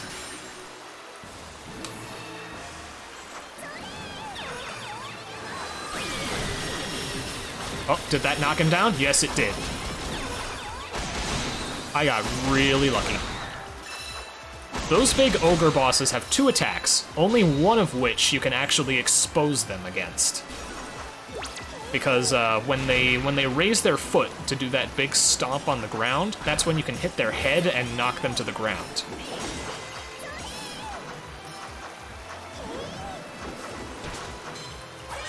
There's the food item here.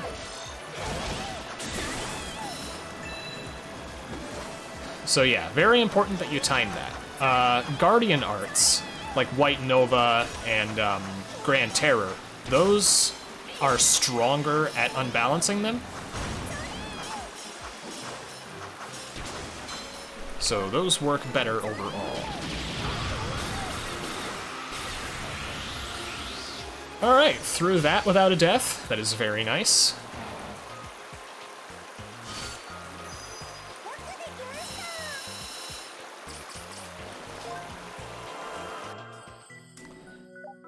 Rieseveld 3. This stage is really nasty, because the stage objective is killing 15 enemies or more with Nayuta's physical attacks. There are only 16 enemies that can be killed with physical attacks. Normally, at least. You can use White Nova to attack enemies physically that otherwise Nayuta would not be able to. I'm going to exploit that quite a bit to get the stage objective here. But other than that, this is just a very slow grind where I have to methodically kill enemies one at a time.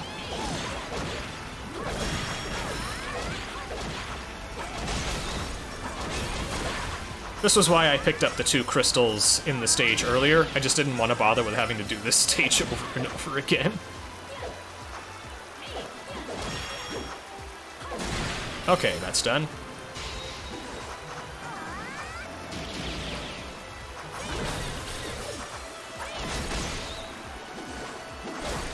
Ah, damn it, I lost my chain.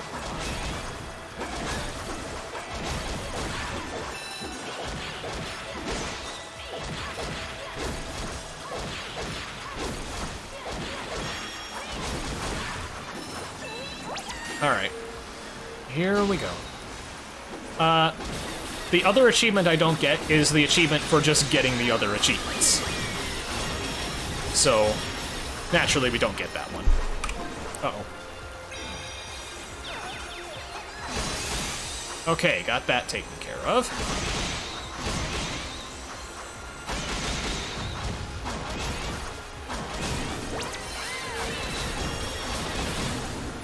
Okay. We somehow managed to salvage that. How many enemies am I at? I'm at 10, which is a bit of a problem.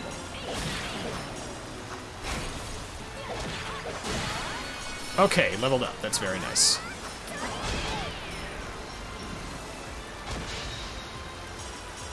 Still have those salamander enemies to deal with. The ones that can just hit you from anywhere on the screen they damn well please. I do not have my White Nova, unfortunately, and it is also not leveled up. So this is going to be difficult.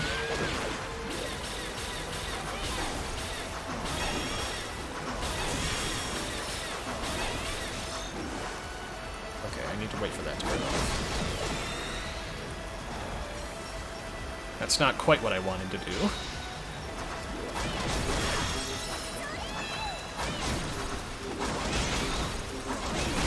Okay, that's 12, 13.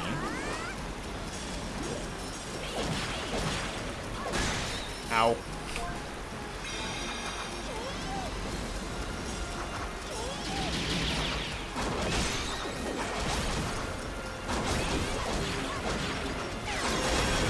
Okay, got those taken care of.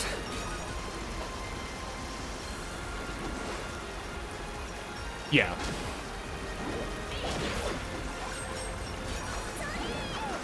"100%, I would just have to leave the game running somewhere." Which, I'm not doing that.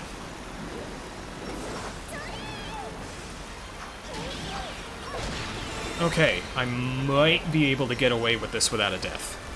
And that would be incredibly good. This is one of the most difficult stages in the entire game. So being able to complete it in one go...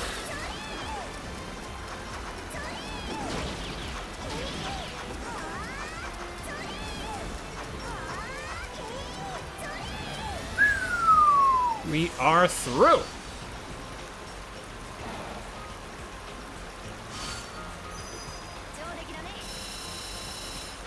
I mean, yeah, I could have done that, Dowolf, but that would have required just leaving it on the entire time, and I didn't feel like doing that. I got other things to do.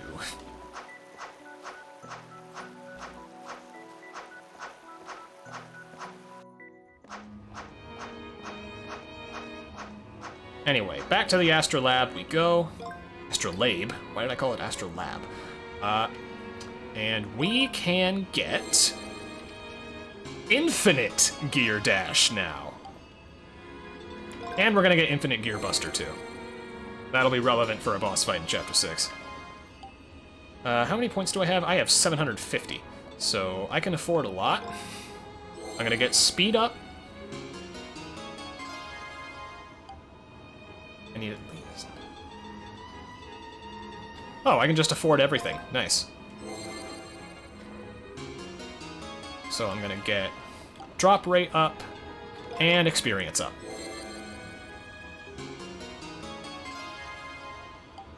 I have 300 remaining, which is exactly how many I need.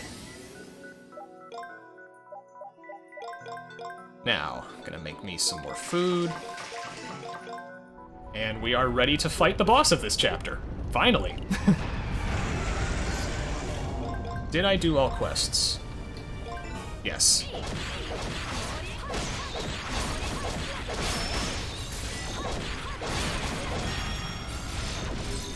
I do need 1 million Mira.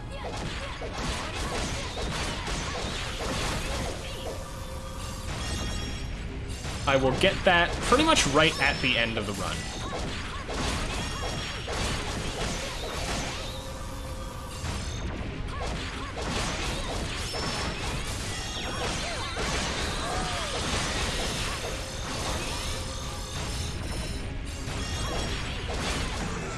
Okay, so far so good.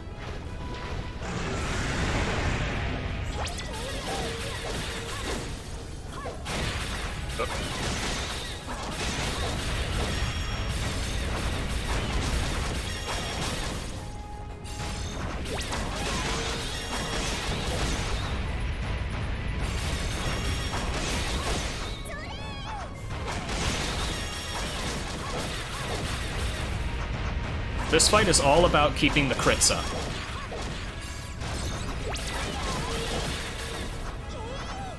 So as long as I can just do that, then I'll be golden.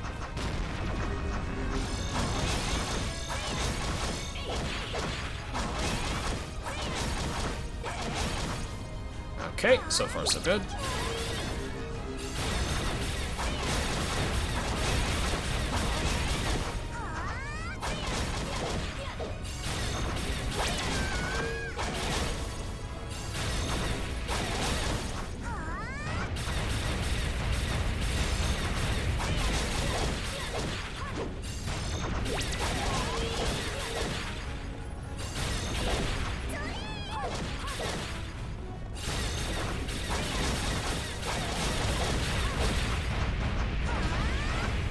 Okay. You need to destroy all the legs here.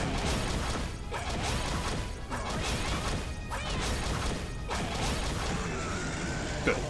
Into phase 3 we go. And you'll just notice White Nova leveled up again. That's going to become very relevant in just a little bit.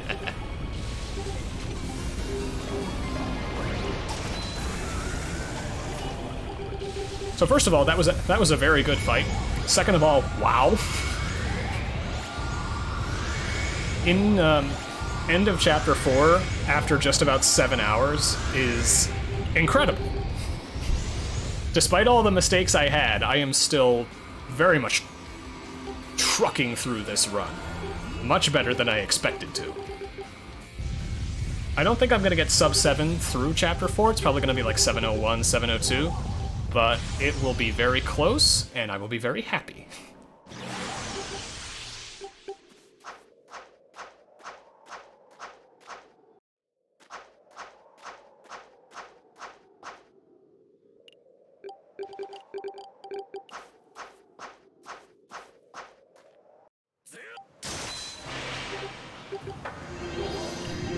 God, I barely even remember any of this happened. Like, I don't remember doing chapters 4, 5, all that stuff in the first playthrough. It's just all a blur at this point, which makes sense. It's been 7 hours.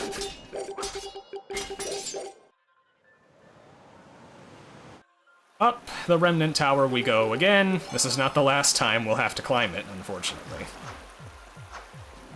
Anyway, you'll see I purchased a speed upgrade for Nayuta, and his walking speed is much faster now.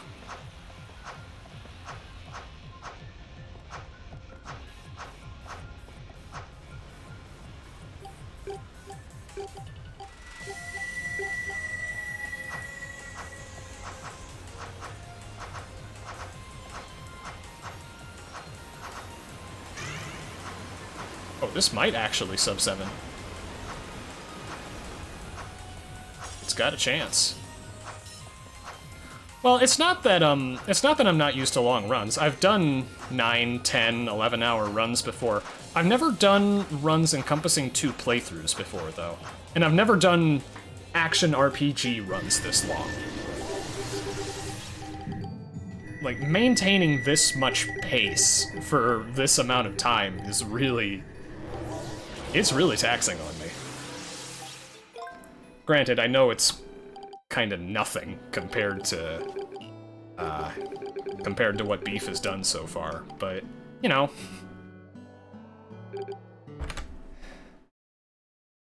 Changing my notes. There we go. We're just about at the halfway point of the second playthrough, which means we're roughly at the 2/3 point of the entire run.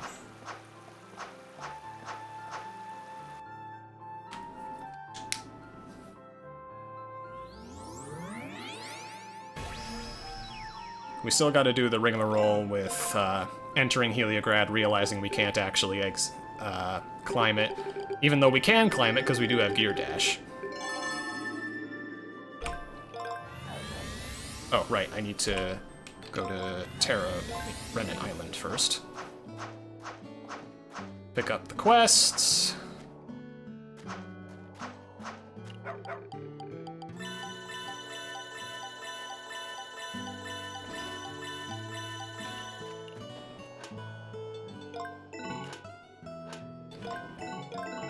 Just 2 quests to deal with this time. One of which is in here.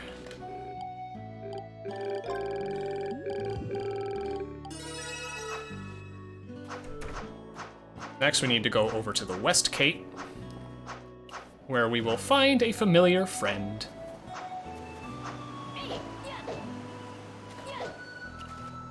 Hello, Mishi. Goodbye, Mishi. So yeah, we gotta chase him down.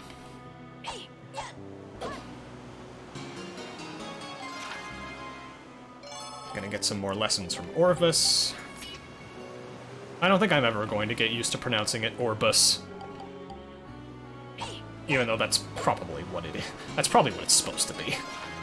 It's probably some astronomical reference that's gone over my head.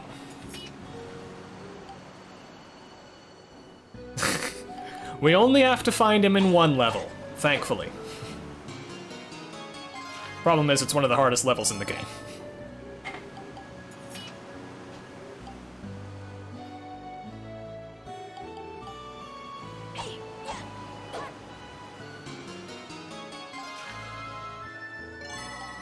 This is a very nice upgrade for guard that gives you crits whenever your shield is broken.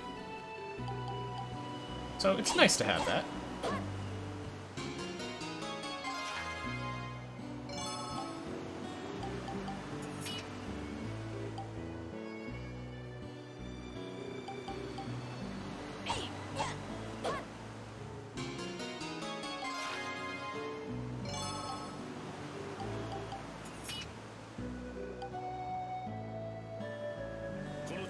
Okay, we're finally done. Sorry about that.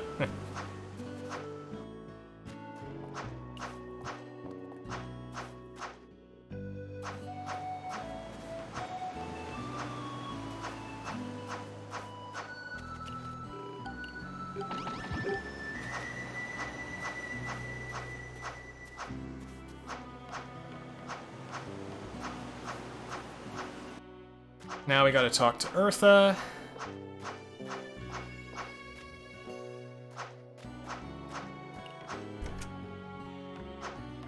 About this mysterious Mishi. There are a lot of connections to, There are a lot of connections to main... Why'd I do that? There are a couple connections to mainline trails here and there, but nothing concrete. Anyway, now, Oh, right, we have to go to the Astrolab first. Gotta unlock the final season first.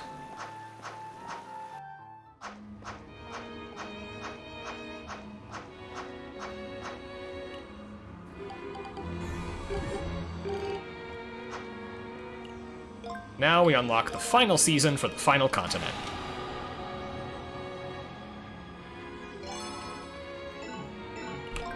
Now we go to Lawarg Winter. This place is dangerous.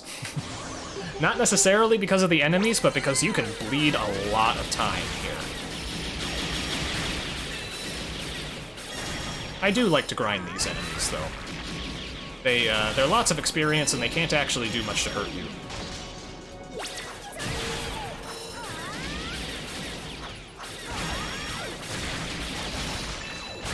You have to make sure to break every single breakable object in this entire stage. This is the 77 breakable objects level I was talking about earlier. I do have benchmarks to tell me whether or not I'm far enough along. That's 17. I'm supposed to be at 17, so that's good. Ow. Head up here. And now I should be at 27, and I am. Can't miss a single one.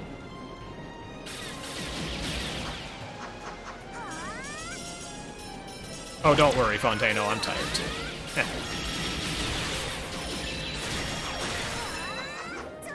Whoop, watch out for that guy. Get the chest here.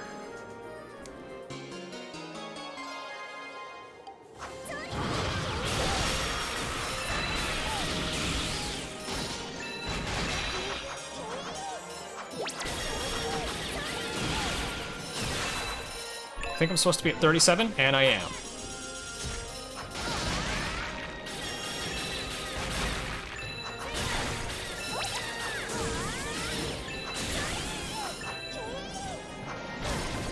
Ah, guarded too late.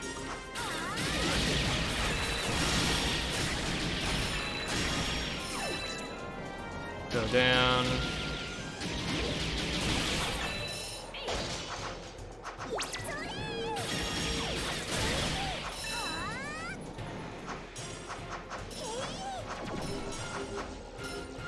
Get this rare ingredient.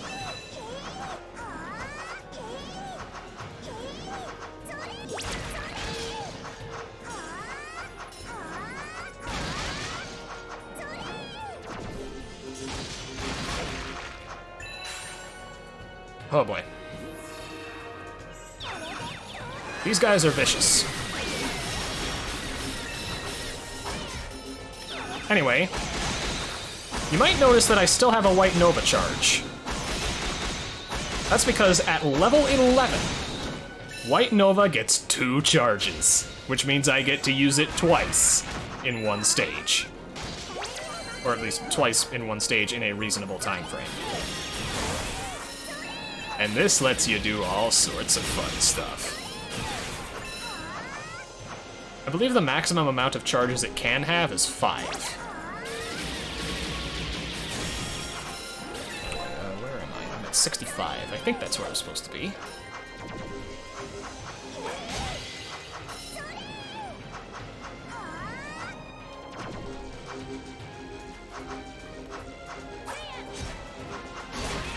Okay, good. I cut my chain. Nice.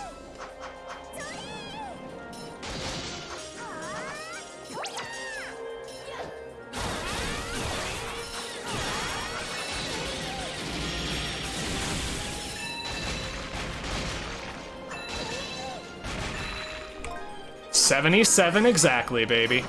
Didn't miss a single one. That hasn't happened before. I've always missed at least one in practice.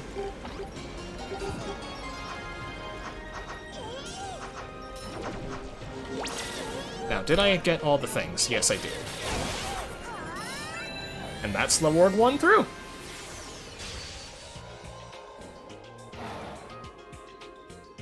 Very, very quick by my standards.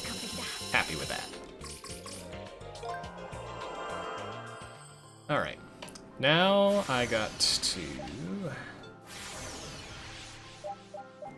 I don't know why I changed the season.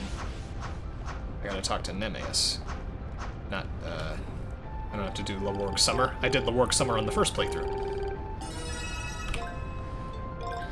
Nemeus has a very tedious quest, but I'll excuse it because she's best girl for giving us Gear Dash. We have to go to all the shrines here. Might as well talk to these guys as well. Wait. No, I shouldn't do that yet. Oh well. But yeah, we gotta talk to all the Guardians. And we gotta track down some missing fairies for Nemeus. First one is in here.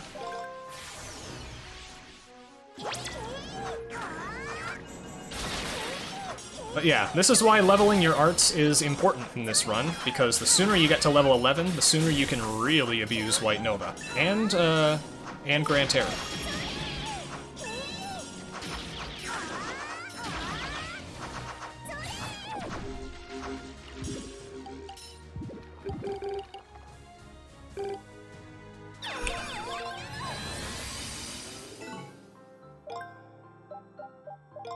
Head here to Belizet.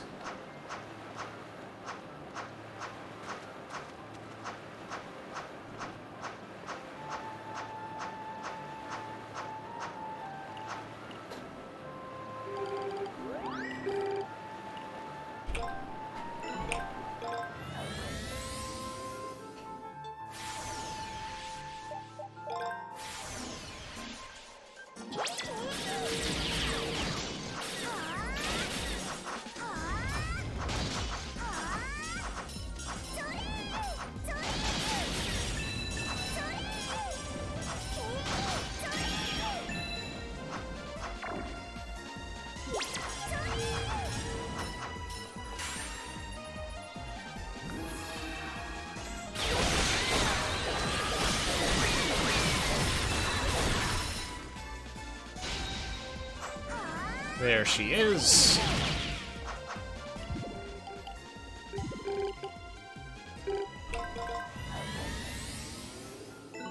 Just one more left.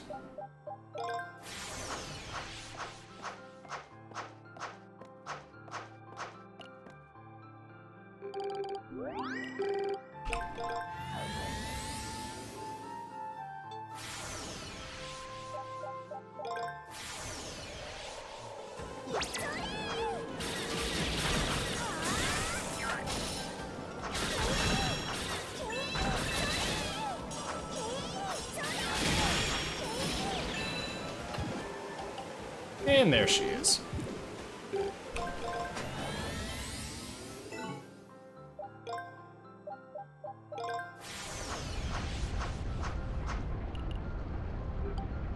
For our efforts, we get the final Guardian art, Gospel Flower.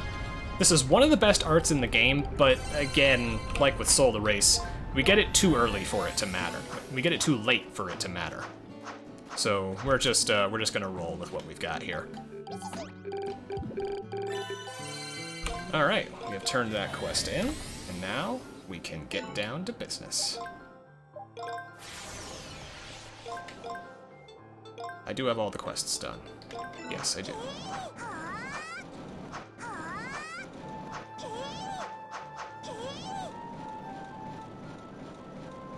Now we're free to just speed through Heliograd as fast as we please.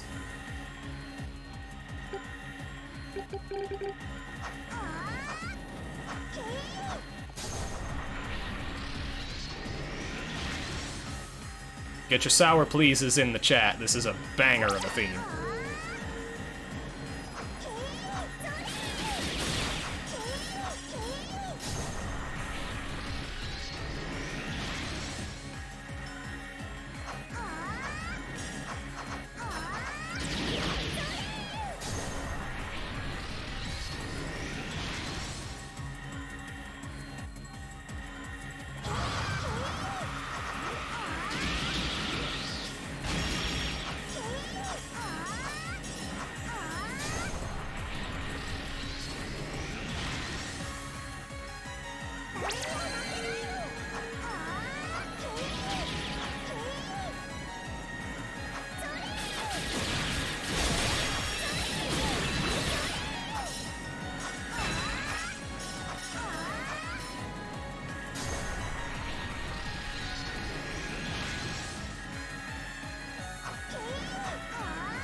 Gonna go ahead and Grand Terror these fools.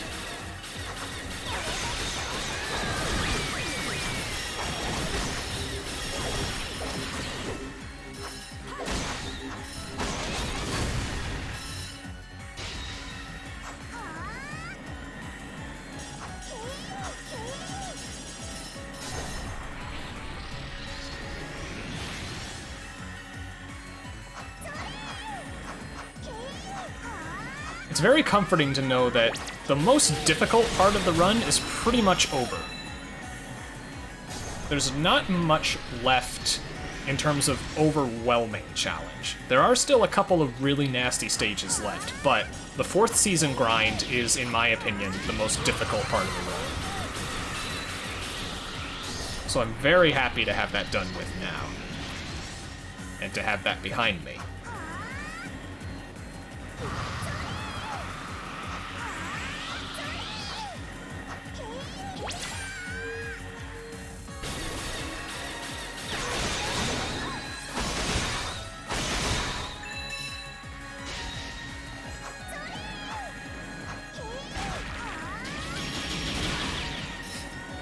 Good, lined himself up.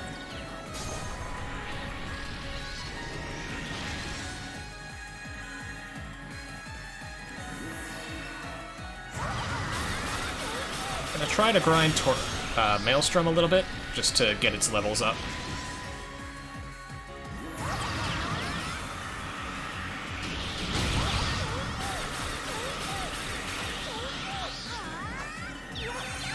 Alright, White Nova level. Wonder how fast that was. Was that sub 2? 155! That's the fastest I've ever done it. Usually on like 201 or 203.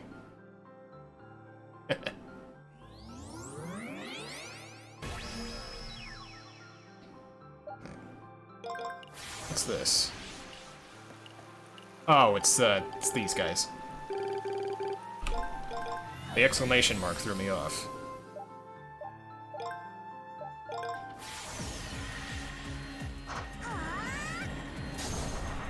I need to remember that that's not actually important. They don't give you a collectible that time.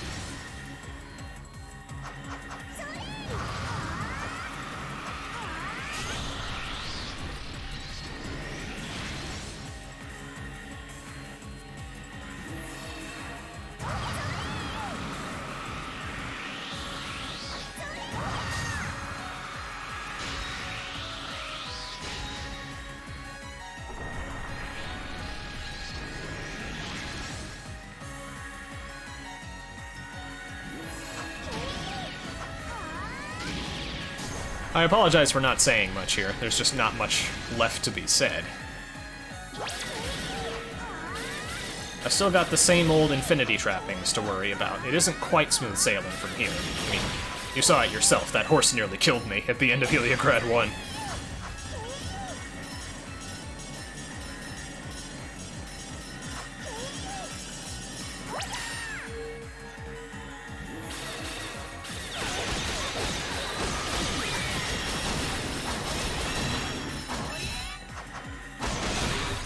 There we go.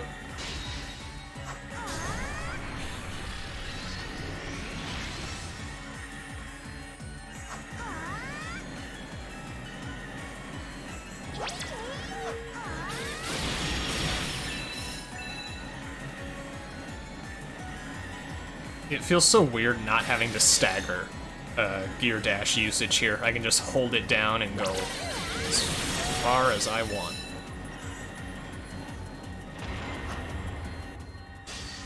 And that's Heliograd done.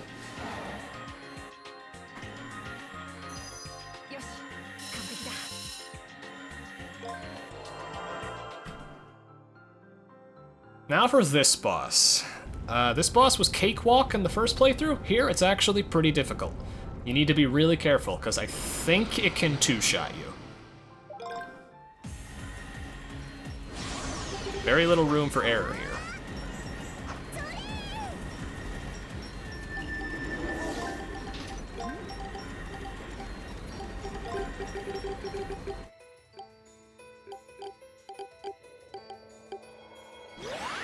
Signa and Selim's reunion tour here.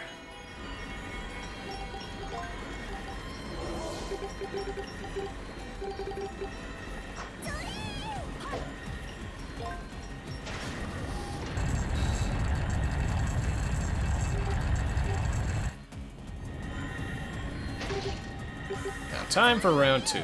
And here it actually makes sense that we have infinite gear dash, because we do. I don't feel cheated.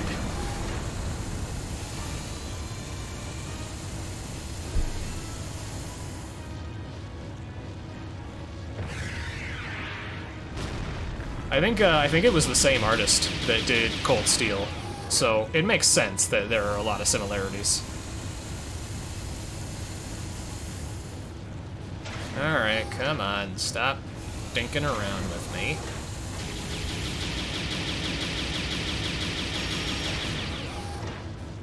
Nice. That's not nice. Yeah, this is how the boss usually goes. Get 15 hits and leave. Oh, shoot, that still got me.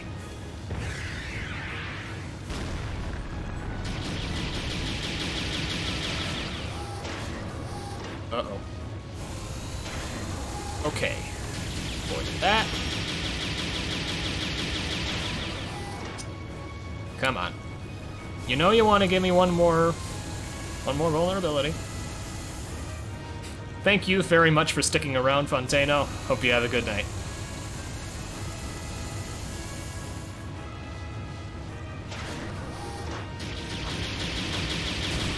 Okay, that's that taken care of. Slow fight, but I'll take it.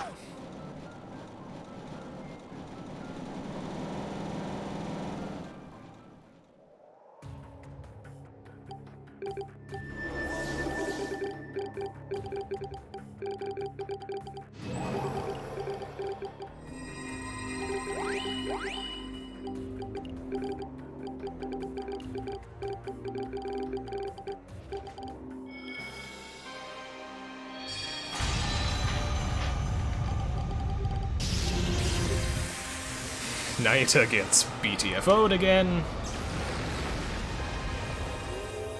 And we're in Chapter 6 again.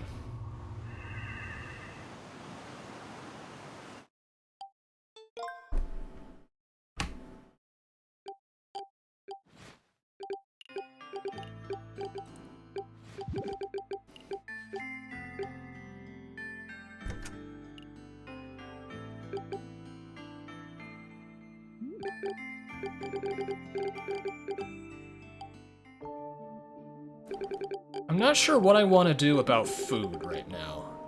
I don't really need to make any big dishes until Chapter 7, so I might just speed through 6. Yeah, I think that's what I'll do. Find Mishi there.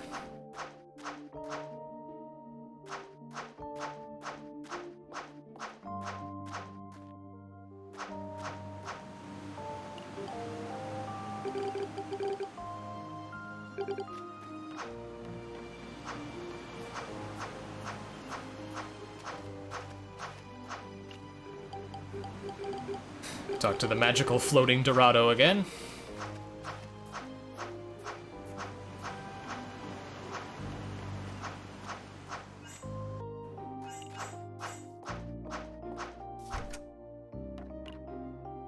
Talk to the mayor, or elder. I don't know what his actual title is.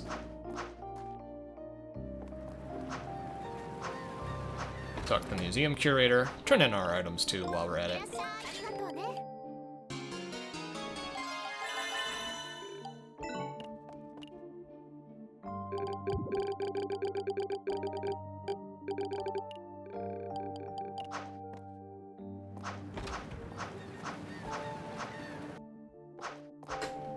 I'm paranoid about quests.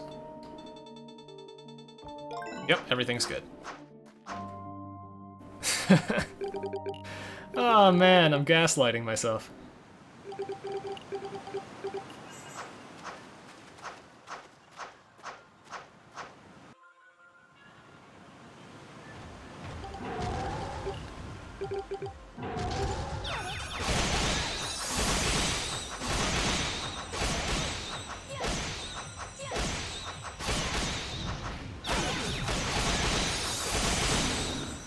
Slow fight, but not much you can do about that.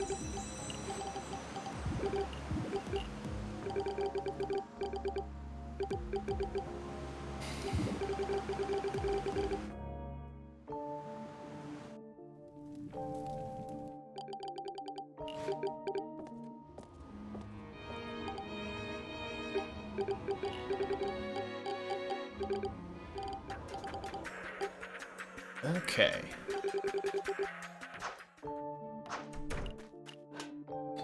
Only one quest to deal with this time, and it's the quickest one in the entire game. Just gotta go into the inn here, talk to the chef, and give him some food that we already have.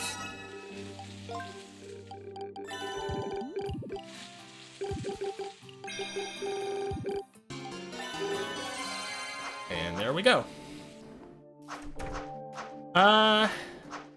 Yeah, it really was somebody from the other world. He, at some point in time, that person, Selim, got split in two, and his better half ended up here in the real world. It's very weird.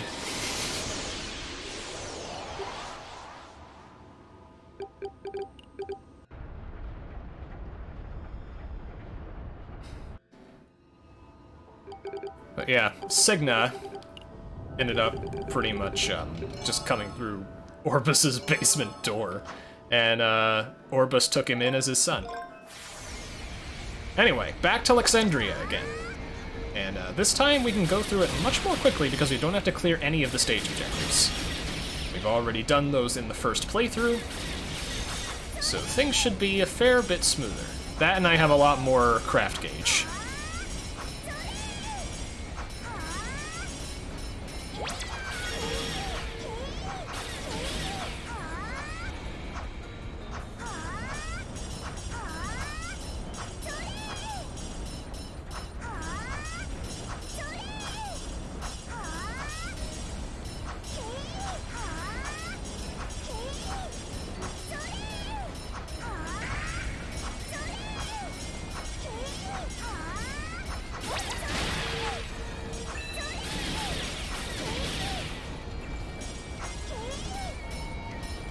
Ah, darn it.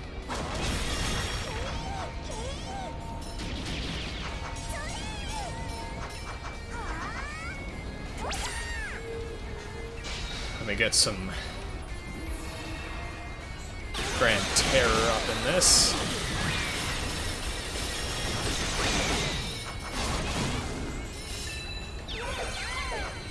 Oh, shoot.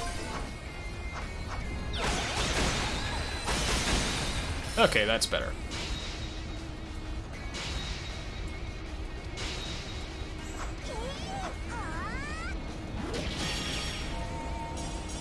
Ooh, that's close! Made it, though. Alright. Now for Geo/Geo, who's actually somewhat difficult. Particularly now that we have a two-handed weapon, which makes our attacks slower. We can't keep up with him quite as well.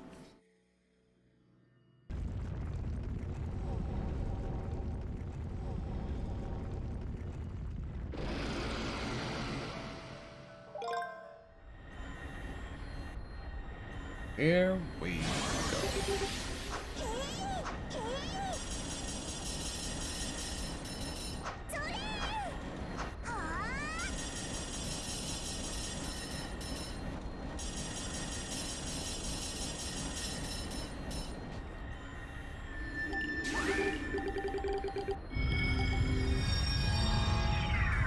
I love this boss theme, by the way. Can I just mention that?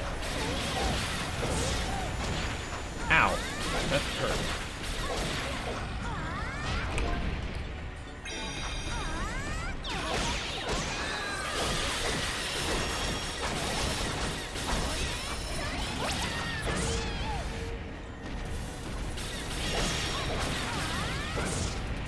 Okay, he's not doing the attack I don't want him to do.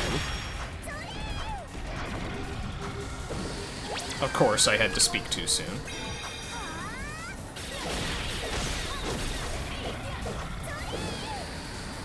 Of course I had to speak too soon. Okay, that's a good attack.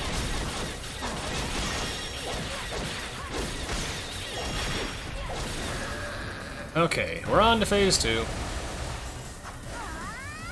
And now that I have 2 white novas, I can exploit both of these phases equally. Unfortunately, I can't completely skip this part of the fight like I could on the first playthrough. But I can deal a metric ton of damage.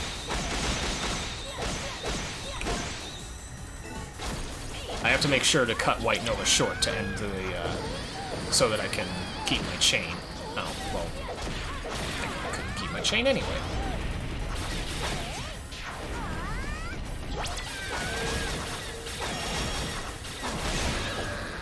Okay, here we go again.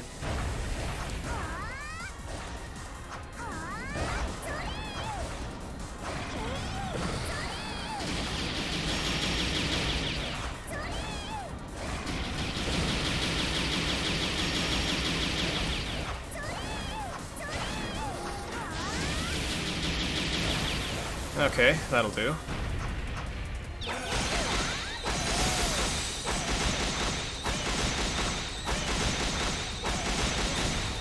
Very slow fight, but I'll take it.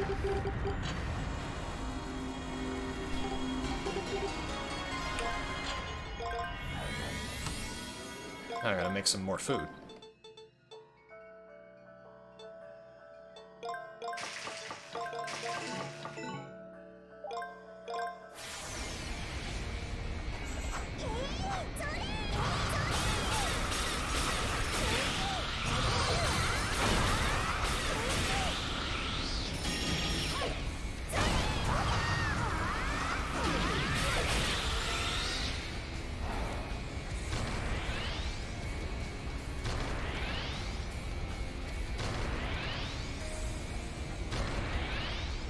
Already have a two-handed weapon, so I don't need to equip one here. That makes this segment quite a bit faster. Ooh, that's some good food.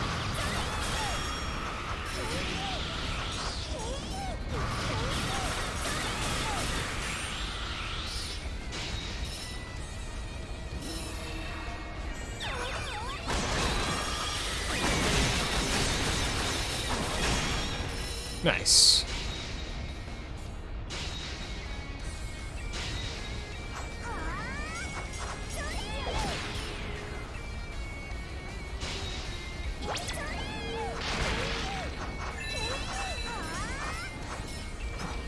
That was close.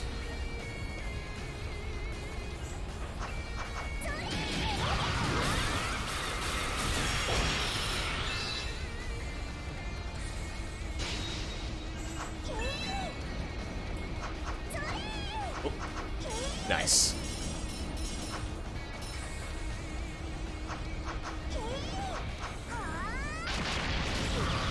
On Infinity, these platforms are a lot nastier. So I gotta be mindful of that.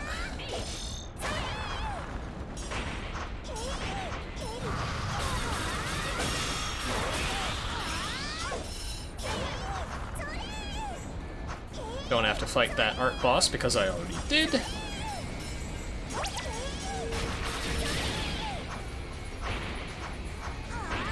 Still did the swag jump. I honestly didn't think I'd be able to do it. I thought I'd screw it up. Nice to see that my skills haven't completely died after 7.5 hours. I'm hoping that bodes well for the second big grind.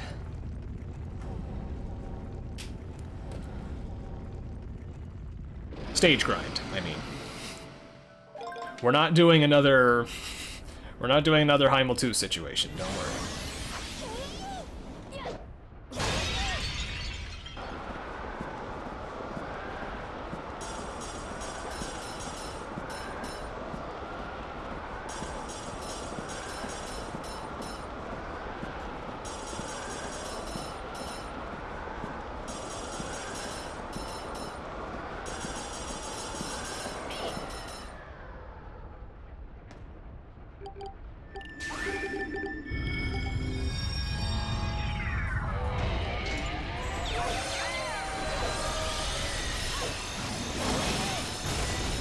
This is why I did the Gearbuster upgrades. This is one of the longest boss fights in the game, because Alizette has so much freaking health, and it takes so long to chew through it all,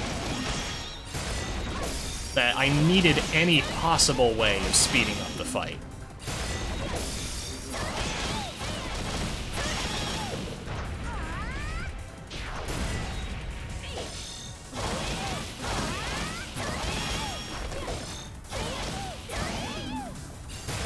I would not be surprised if my chain gets up to like 400.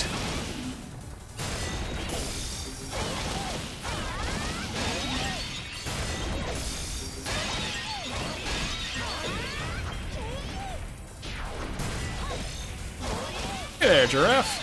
Thanks for stopping by.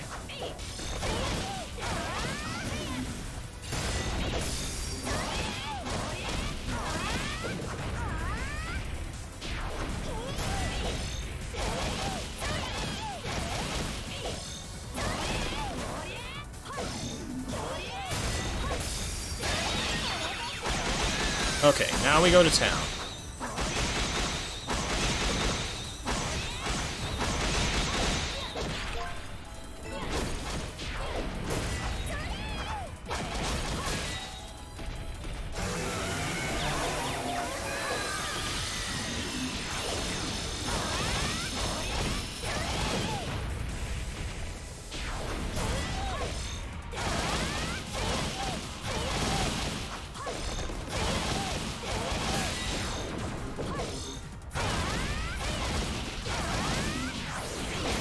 Oh, I goofed my chain. My hubris.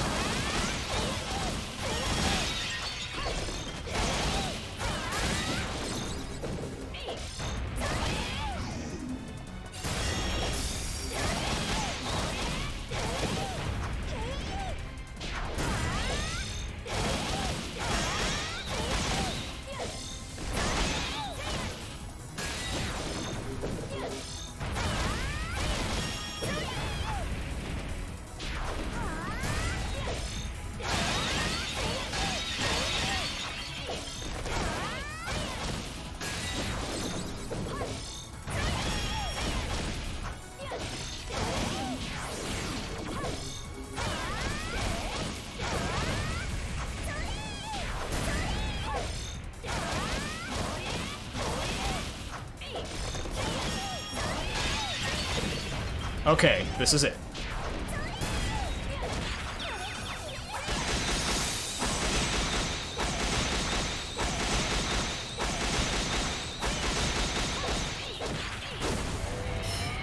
And there we go. That's the longest fight in the game done with. And not a moment too soon.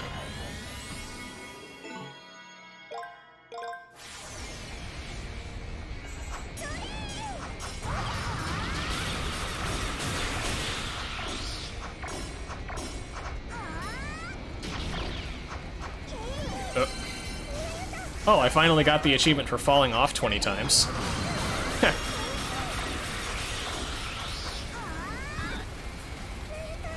Okay, I think I know what's throwing me off now.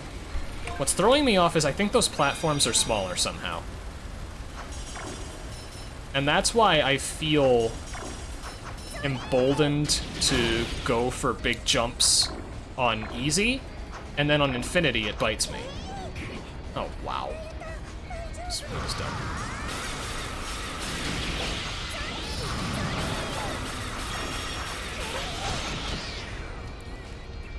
Sonorous seashell. Interesting.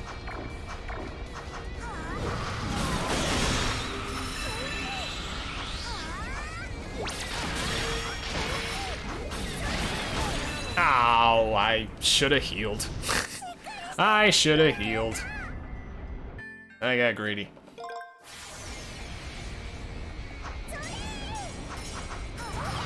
So that's what, 5 deaths?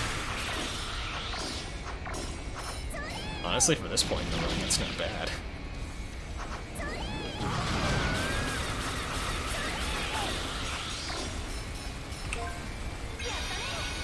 Oh, there's my level up.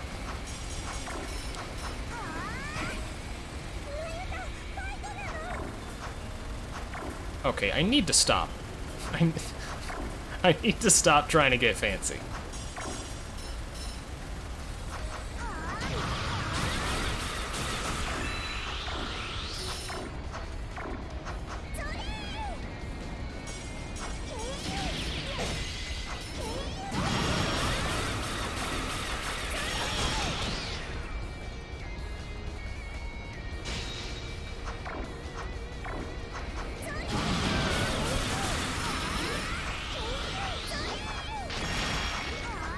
I also gotta remember to break more stage objects.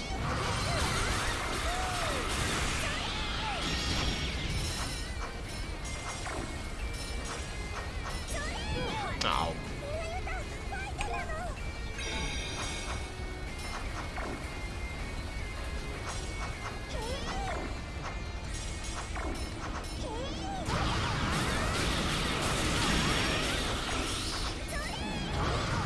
Okay, now we're back in business. We're through the difficult part.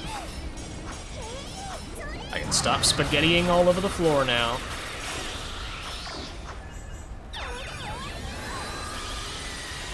So yeah, that's gonna lose me a bit of time, but that's fine.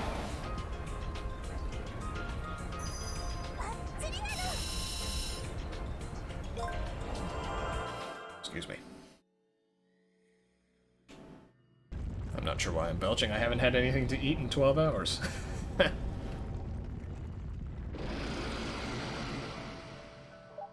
Okay. I am going to make me some food.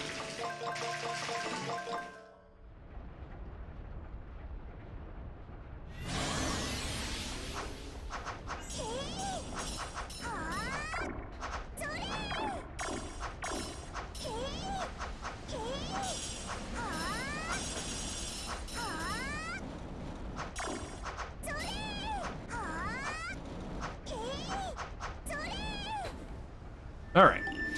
Time for Algol. This is probably... No, I wouldn't say this is tougher than NAS.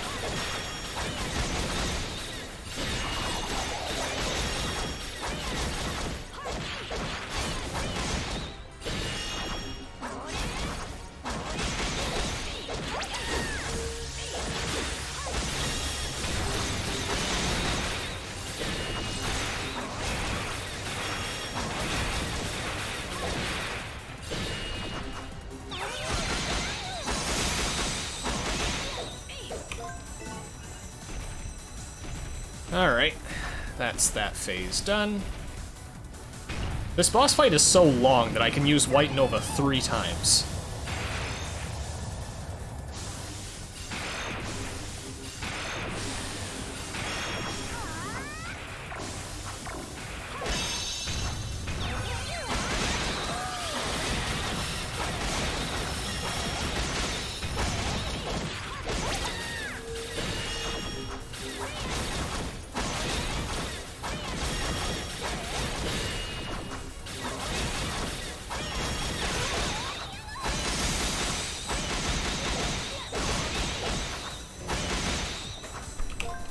Okay.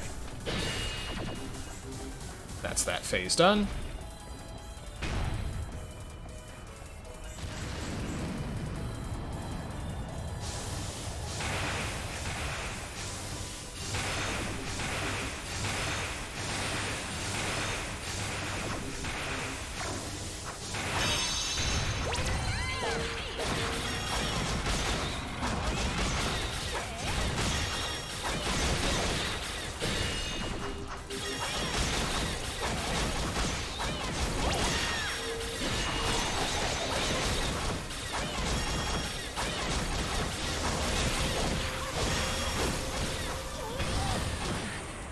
Oh, that's a problem.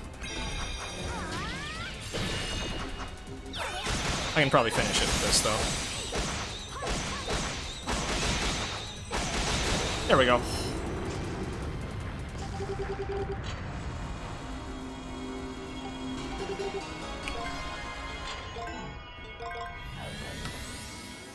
Now on to the final area.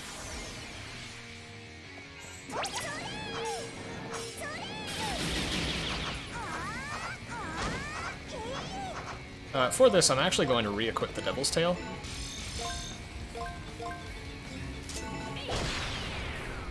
Specifically to decrease the trap damage here.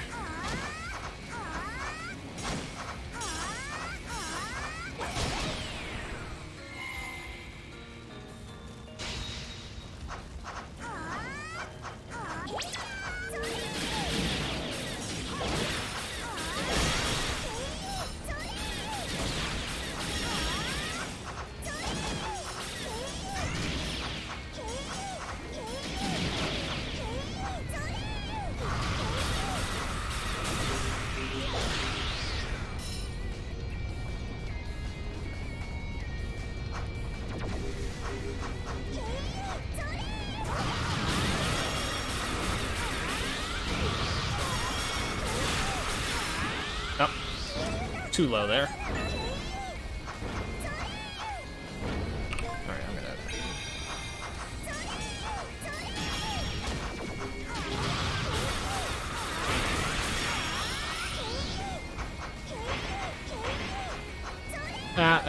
I was not gonna make that.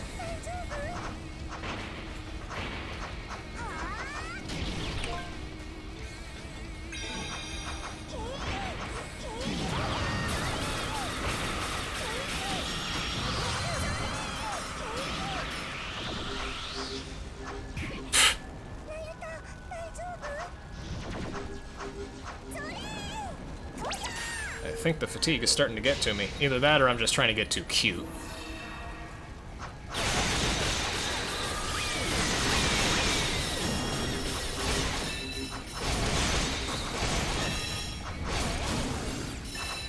Wow, that almost killed me. Oh, man. I saw my life flash before my eyes there.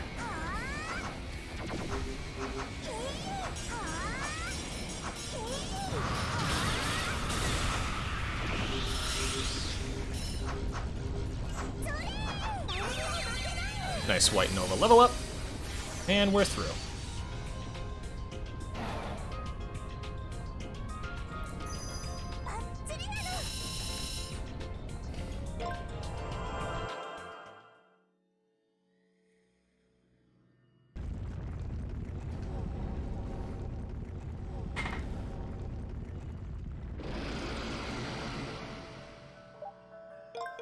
Gonna make some more food.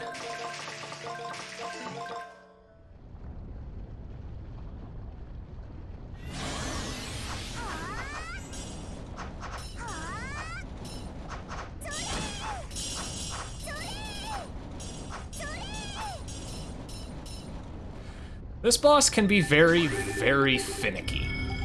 There are a lot of projectiles that go off at a lot of different times, and it's very easy to just get comboed to death.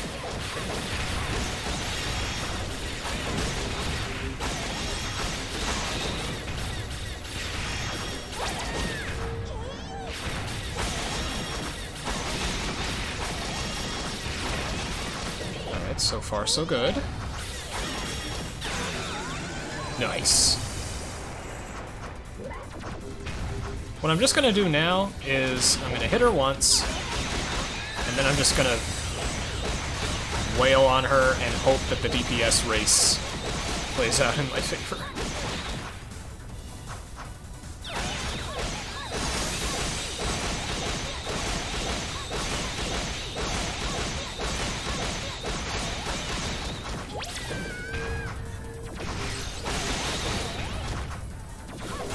Oh, 20 health! Oh, oh, that was too close. That was awful.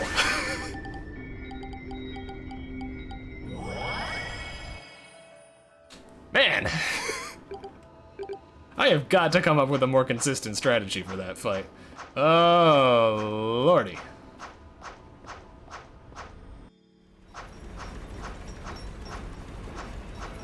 Ideally, you white Nova and then you start down smashing, and the lava doesn't remove your chain, but when I tried it there, it removed it on the very first down smash I did, so I wasn't able to exploit that strat. So that sucked.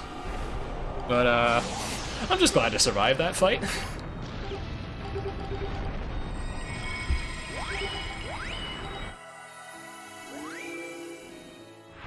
So now we watch the planet destroy itself again.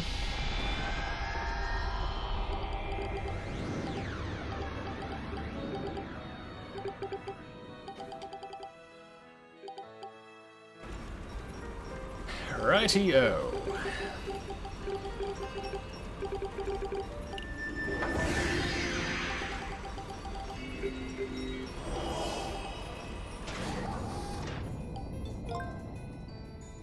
Back into the final chapter we go, and this is the single longest chapter in the entire run, because this is where we do everything.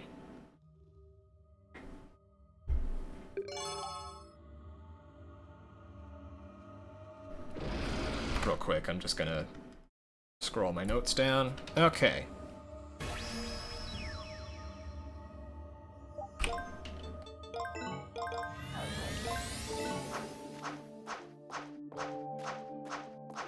But first, quests.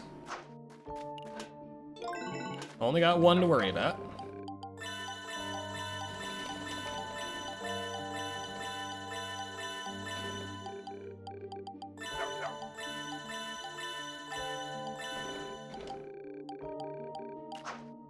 Yeah, that's supposed to be their father, or like their father figure-ish. Anyway.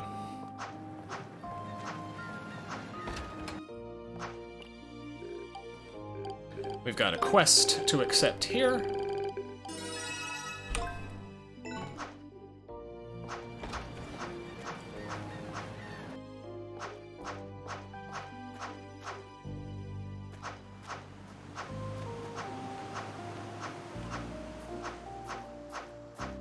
Gotta go all the way over to the North Cape ruins to find this next Mishi.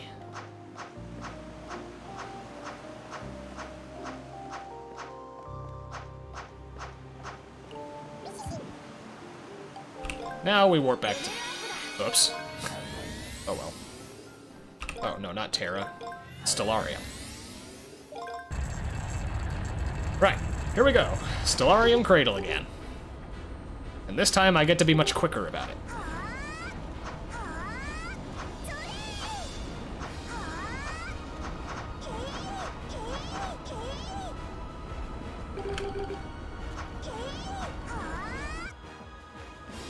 I want to make sure to break a whole bunch of these breakable objects, because a lot of the time when I'm doing my museum cleanup, which is after this segment, sometimes the stuff I'm missing is from the Stellarium, so I want to make sure I'm not missing any collectible items from this place.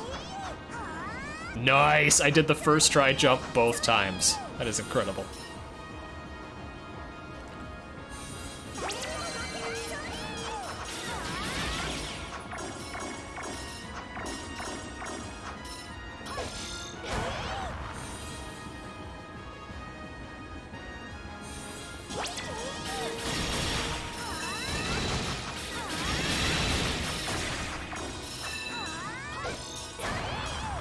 Oh, never had that happen.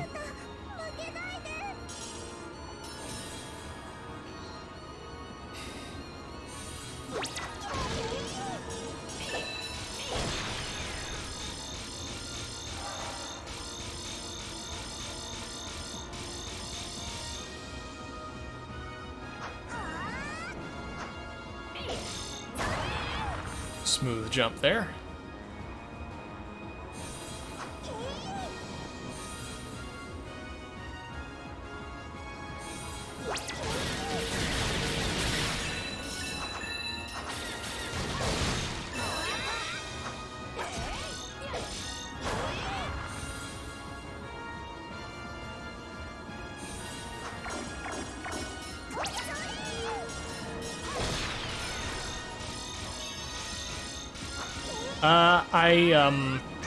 When you get a chain of 120 hits or more, you get HP regen. So, it's a very nice thing to have.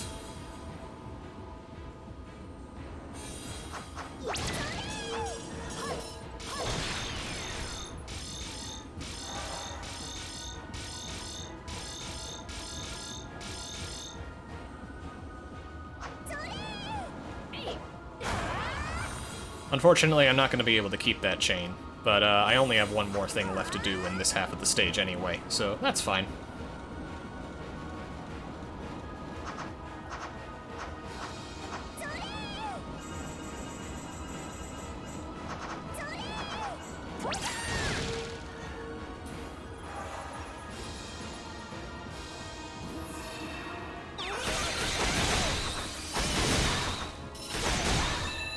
Nice.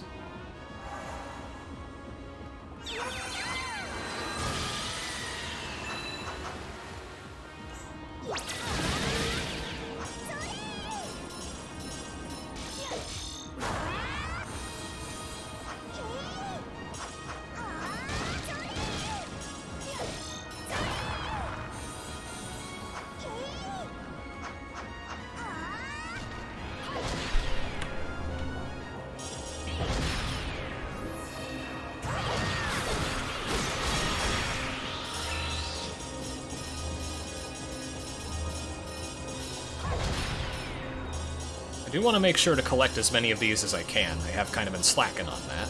I don't know if I've gotten the 5,000 Mira Stones collected trophy yet. If I haven't, I'm probably close. But I do have to make sure to do that.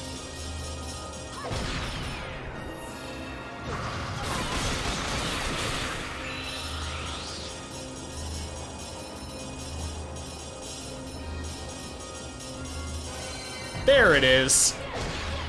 Speak of the devil.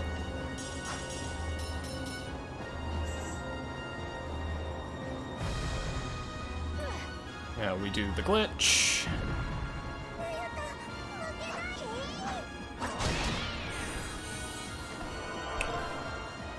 Yeah, I've got food.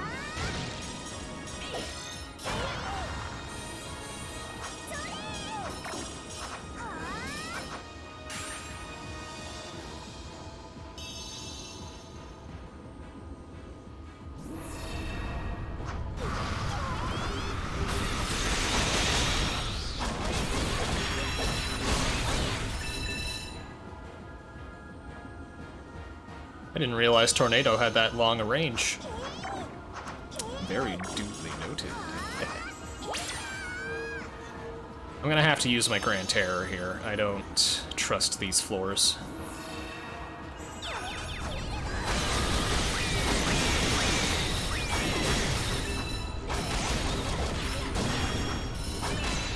Ugh.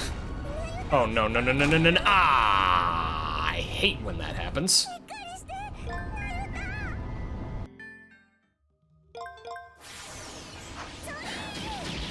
Sometimes you fall, and there's just nothing you can do but take a hit because you're spawning on lava.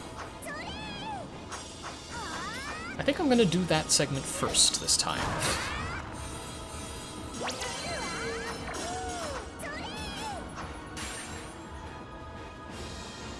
So that's what, 6 deaths now? I owe Beef $30.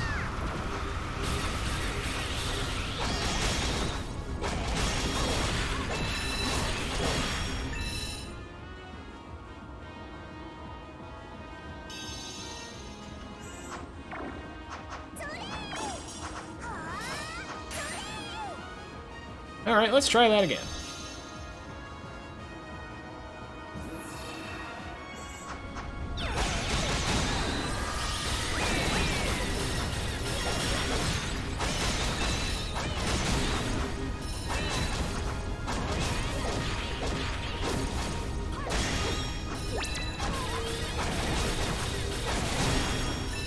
That's better.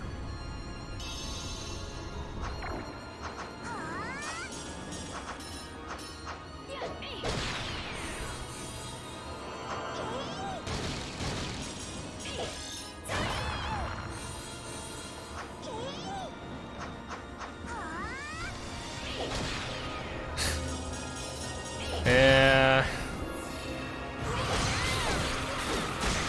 I don't think it'll take quite that long. I am still quite a bit ahead of my test run, which was a 10:56.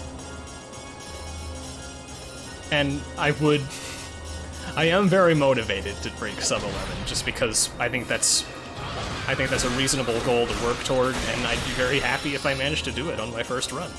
So, I have faith.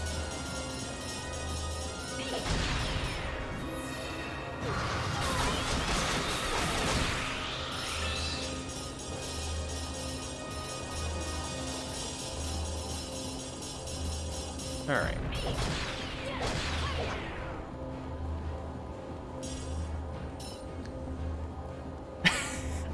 Oh, hey, Matoi. How's it going? I didn't see your chat there at first. But yeah, this, Beef asked for this. He agreed to this. And so I run.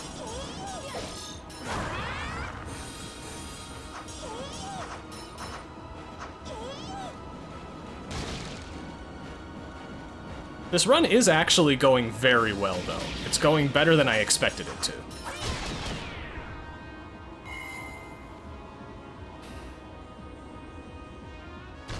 The main thing is just going to be making sure this chapter specifically goes as fast as it can, because this chapter takes almost 2 hours on its own.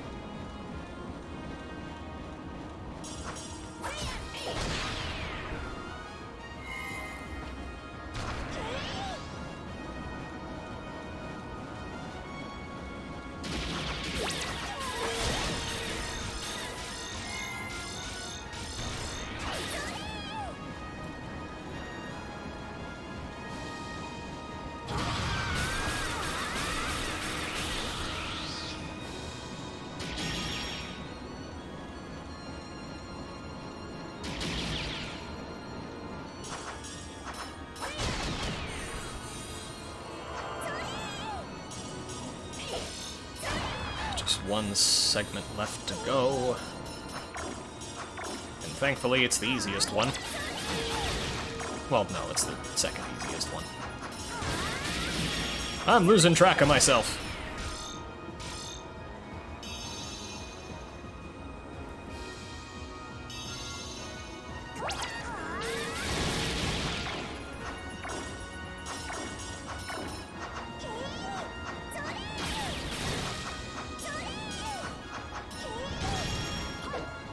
Alright, we are through the Stellarium Cradle, at last.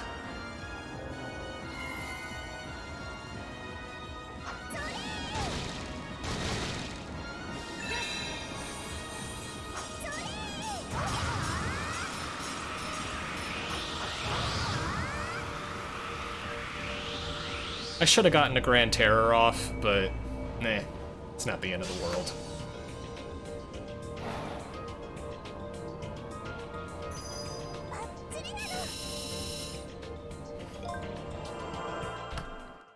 Okay. Now for the Lexandria quest, which will take me about 8 minutes.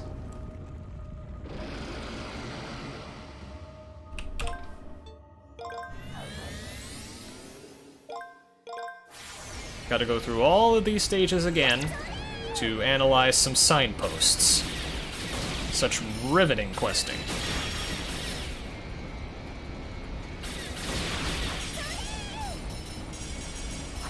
Thankfully, I don't have to actually complete the stages.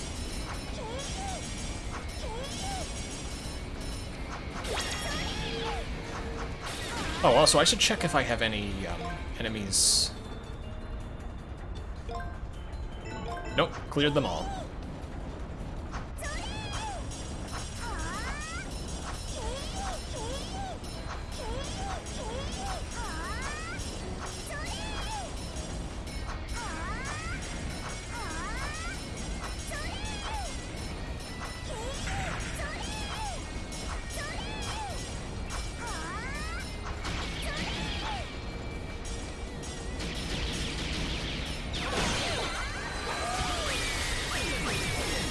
Okay, got them confused. Now I can read the sign.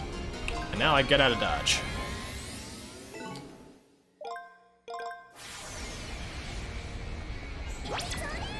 Unfortunately, this one is at the very end of the stage, so I have to go through the whole darn thing. There are 2 such signposts like that.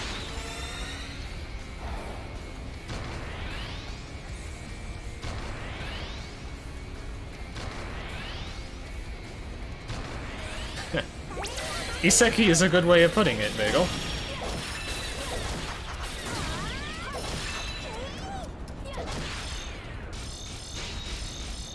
And you're just 1 letter away from isekai, which is what this plot is.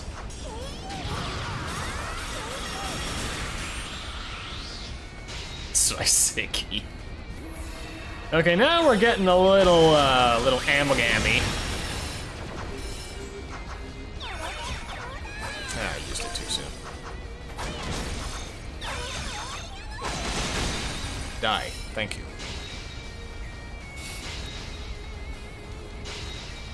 Oh, my Grand Terror is level 11 now. It's got 2 charges. Excellent. That'll help a lot.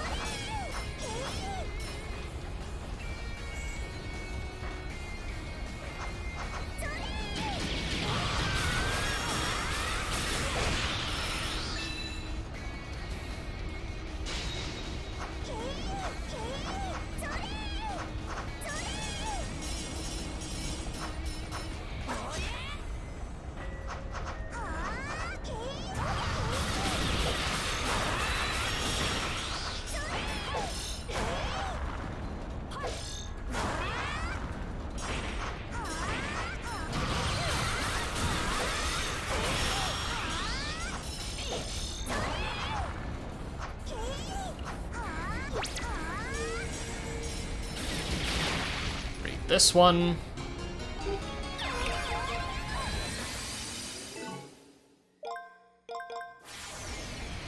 This one has the decency to be right outside the start. So I can just waltz on over and read it.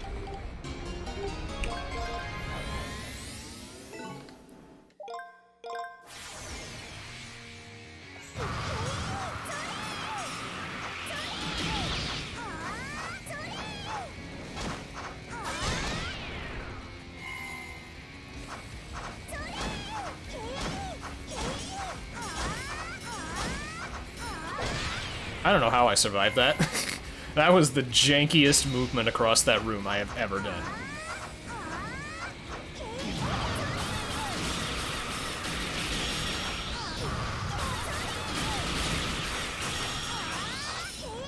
I might need to heal at some point.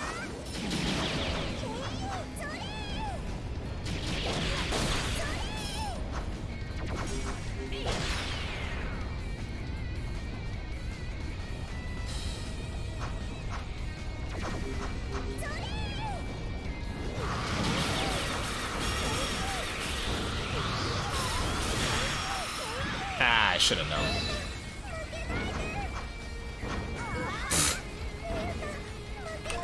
Alright. I'm getting ahead of myself.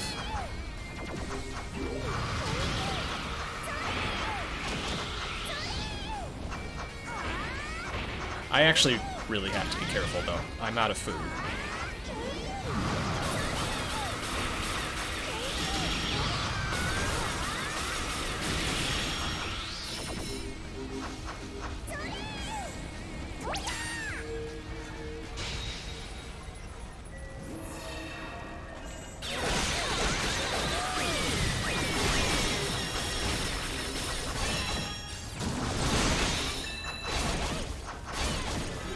Okay, good.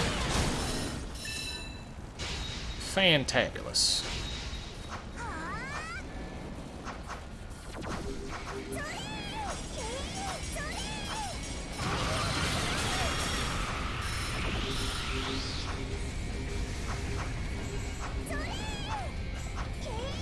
Read this one.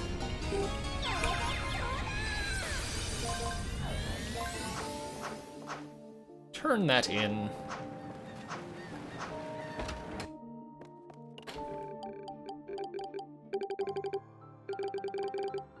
Oh boy. Now we begin the big grind. First, I gotta turn in all the soil to sculpt so that I can get food items in the general shop.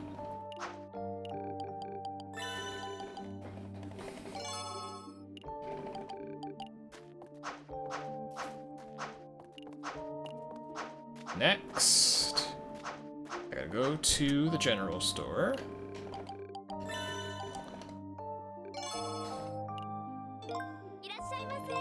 Buy these cookbooks. Buy 2, 3 of each ingredient.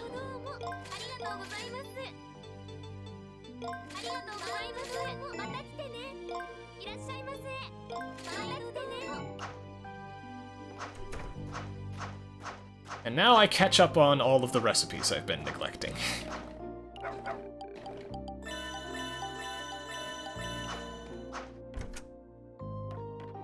First, I have to check what recipes I haven't made already.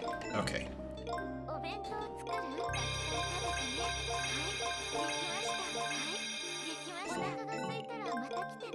No, I haven't made anything in this section.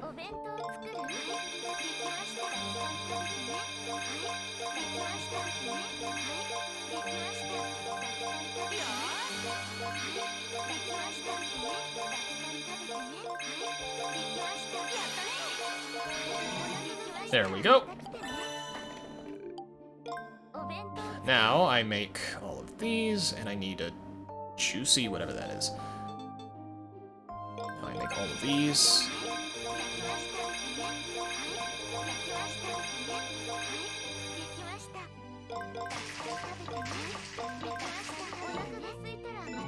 Okay, that's good. I just need a,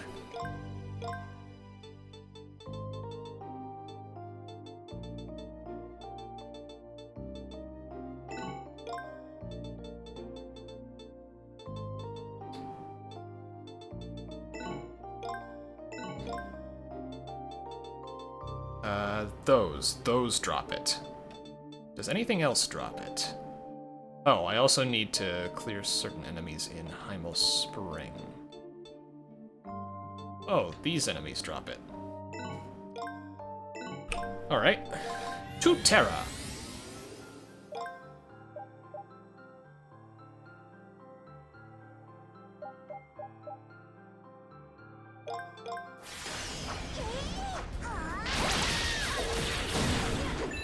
There we go, that should be all I need. Now begins the big stage grind, where I clear out every single stage I have yet to clear, and pretty much just do the whole game.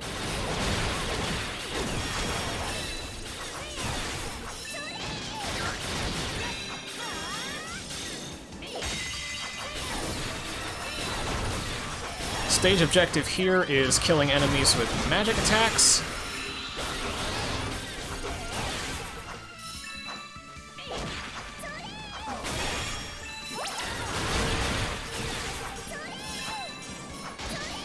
Yep, basically.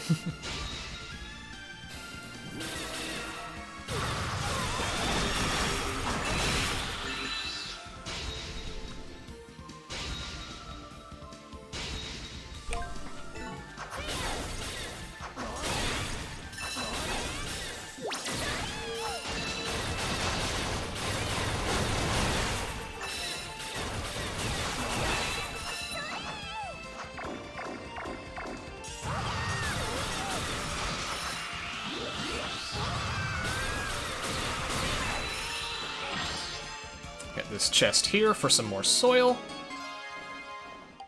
That'll come in handy in the final chapter.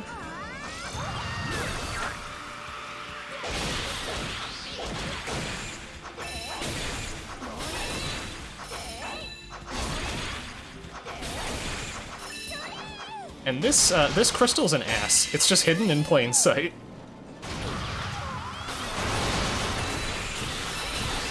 Okay, I think I'm good. I did accidentally spawn this thing early, so I need to just ignore it for now. That is a super boss that I am not equipped to handle yet. Oh god, okay. This is a very intricate thing. I need to pay very close attention.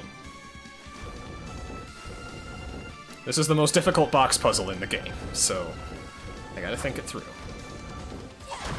Right. Yep. Yep. Okay, that's it.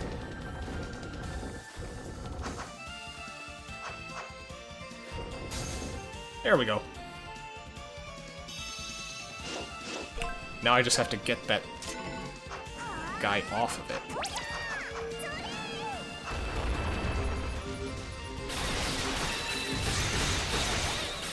Whoa! Back away. Okay, we're good.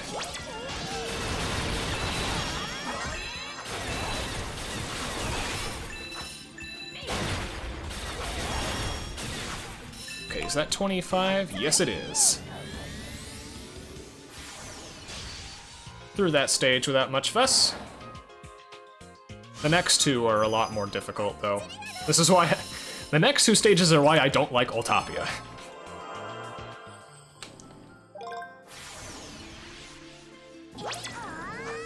This one has a very strange gimmick to it. You have to clear the stage while jumping less than 10 times. What I'm gonna do is I'm just gonna...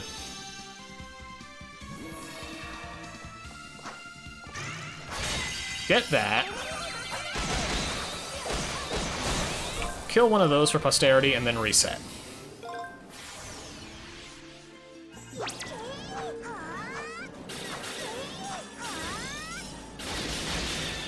There are some cool tricks you can do to avoid jumps. Unfortunately, that didn't work, so we're just gonna have to roll with this.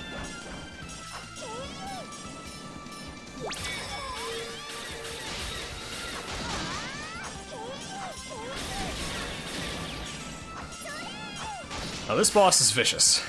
This is going to be a very difficult fight.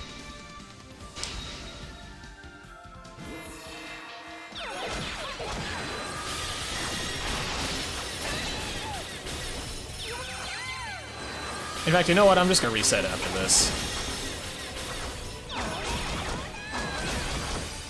Do this boss, get this crystal up here, and then reset.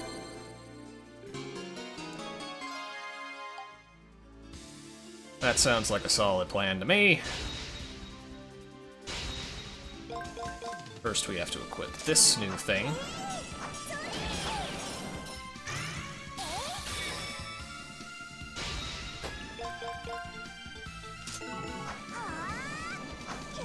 I guess I can pick this up. Alright.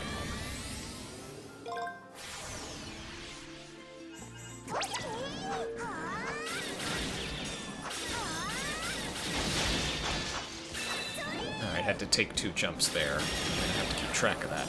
The absolute minimum amount of jumps required to beat this stage is 2. The issue is that that assumes... Oh shoot, I just took another jump there from that trampoline. That assumes you're not going for any of the collectibles, which do require extra jumps. I'm at 4. Okay, that's...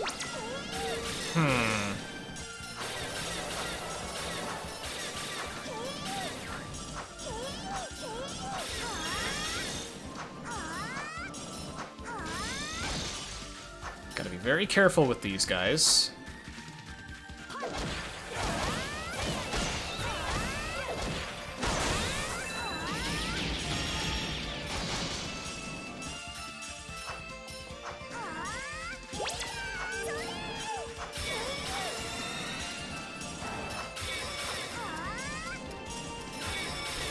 Alright, that's done.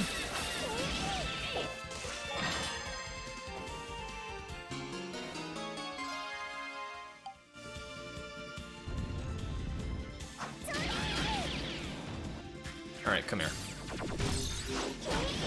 There we go, save to jump.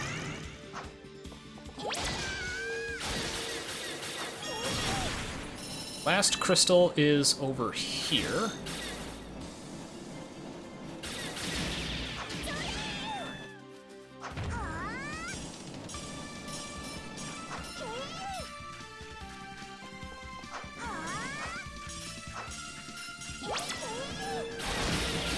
Oh, shoot.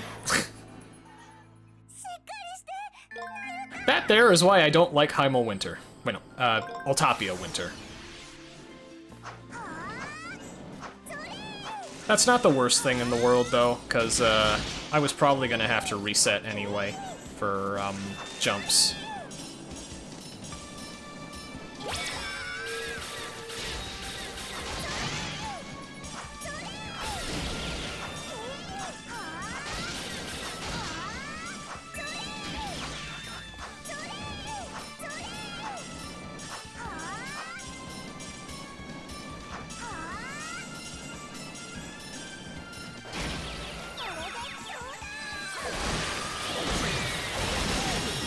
Gonna clear these guys out.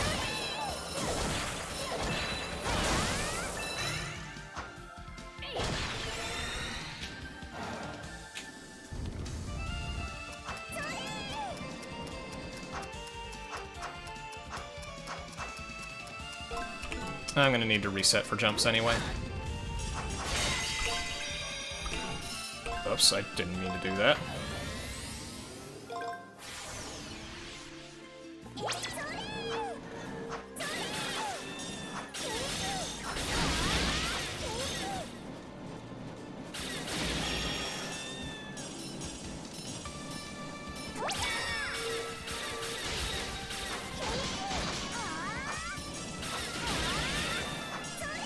Bouncing into the air from an enemy, from hitting an enemy, does not count as a jump, thankfully.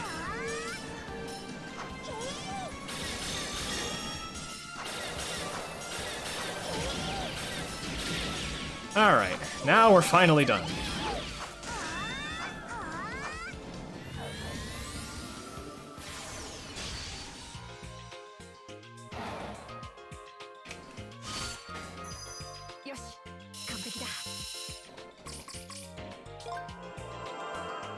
Just one more stage in Altapia Winter to go. It is a nasty one, though. Gotta collect a certain number of shining stones. Oh, Jesus.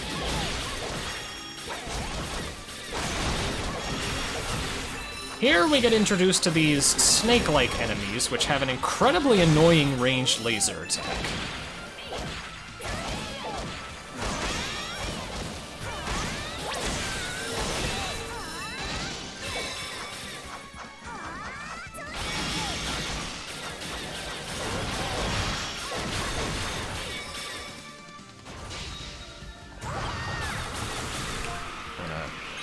Pop some food.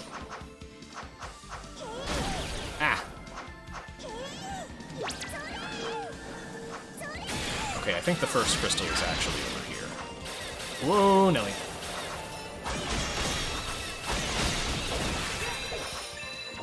Gotta be super careful. Yeah, it's over here.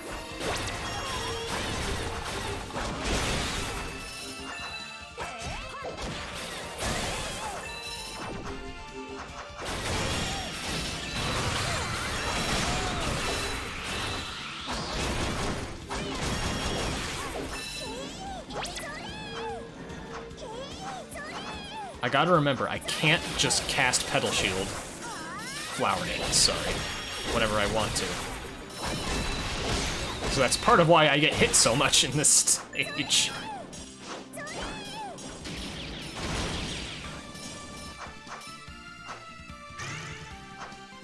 Okay.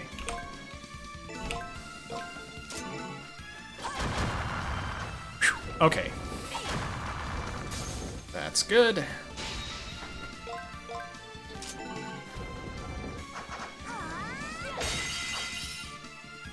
I'm scared. I'm gonna go ahead and eat this now.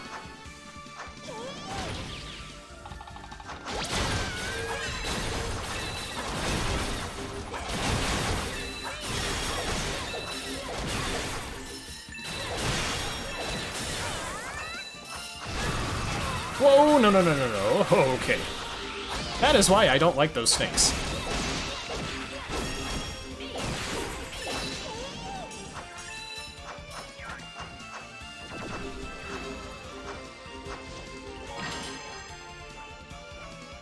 One more crystal left. Well, one more big one.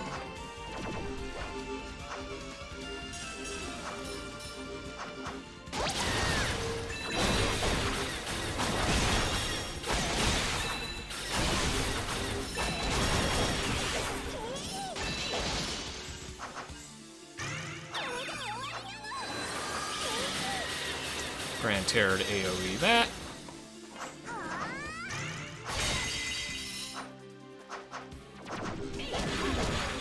Okay, good. Might as well farm chain on these guys. And I've got enough, yeah, I do. Okay! Well, this has been stressful.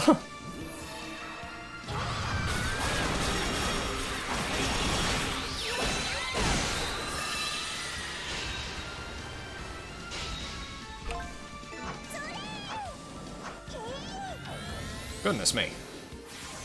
But, well, that's Ultopia Winter.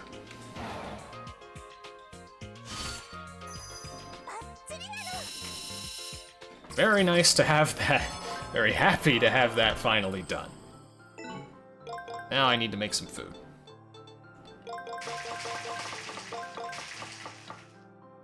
Ah, shoot. Now I need to do Rieseveld Autumn, but I think I'm gonna do Heimel Spring first.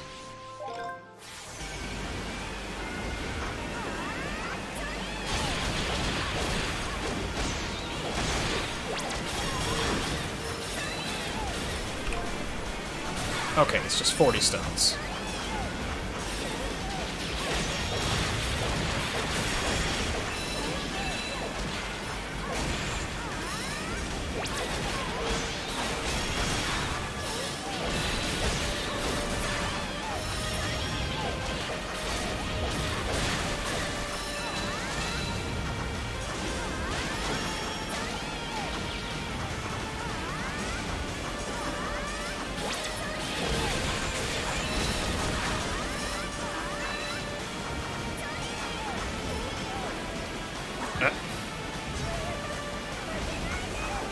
This is why I wanted to do Heimel Spring first. The obstacles here are a lot more difficult, and they require a lot of really good lunchboxes if you want to get through them safely.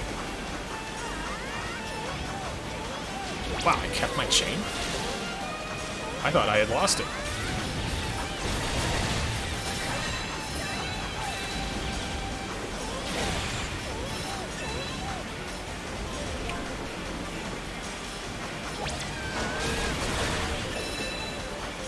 Actually, I'm gonna double check. I'm pretty sure it's not here. Yeah, it's not. It's something else. Whoa!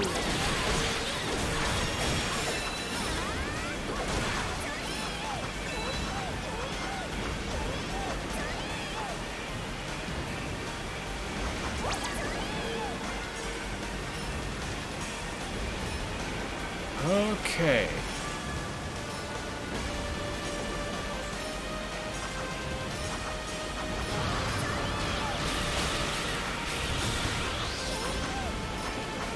Right, there's the second one.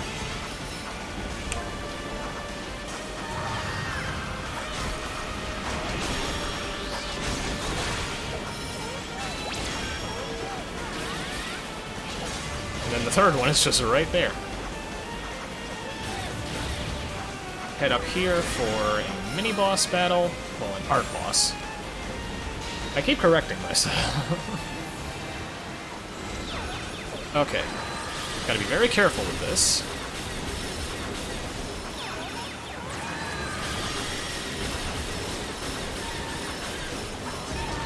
Oh! I had my finger on the button, and it just didn't work. Oh well. I still got my lunchboxes.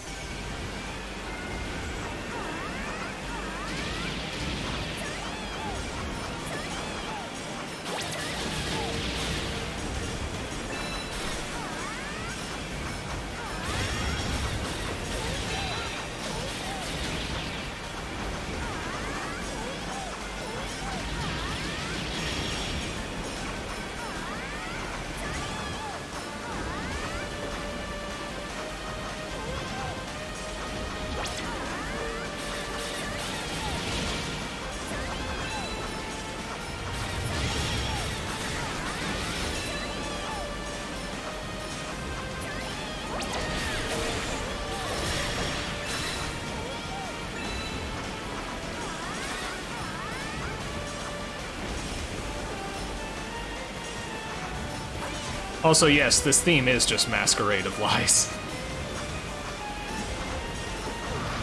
It's not even trying to be subtle. Okay, I'm at 39 of 40. There we go.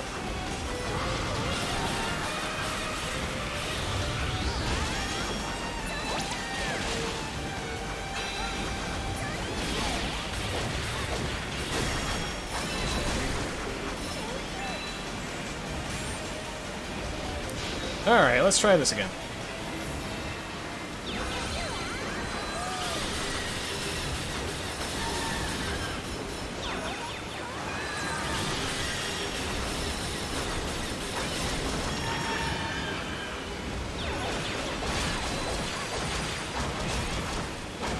That is how this fight is supposed to be done.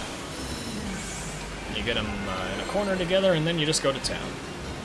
But yeah, this game has a lot of, it has a lot of outtake soundtracks from composers who had left the company in years prior. Like, Ryota Keshita is a big one. Masanori Osaki is another. There's a lot of leftovers in here. In fact, I think most of this soundtrack was recycled from a canceled Ys game planned for development between Zero and Azure.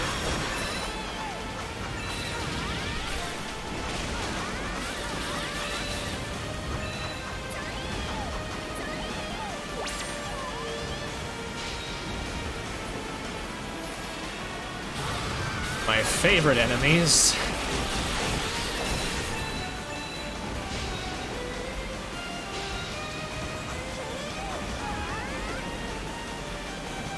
I have everything, right? Yeah, I do.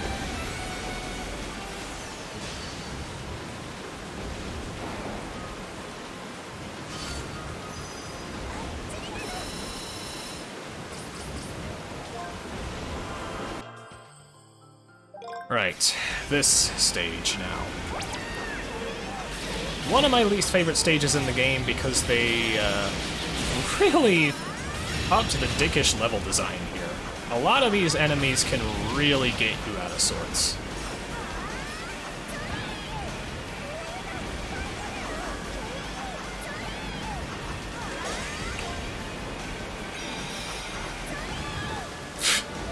Whoops.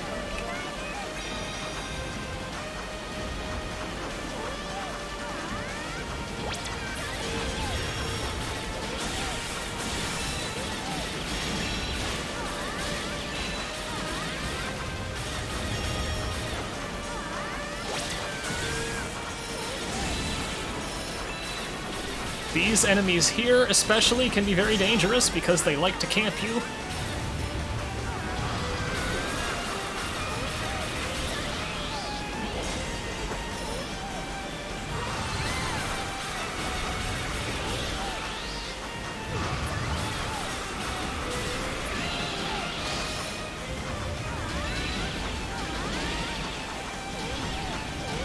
Okay.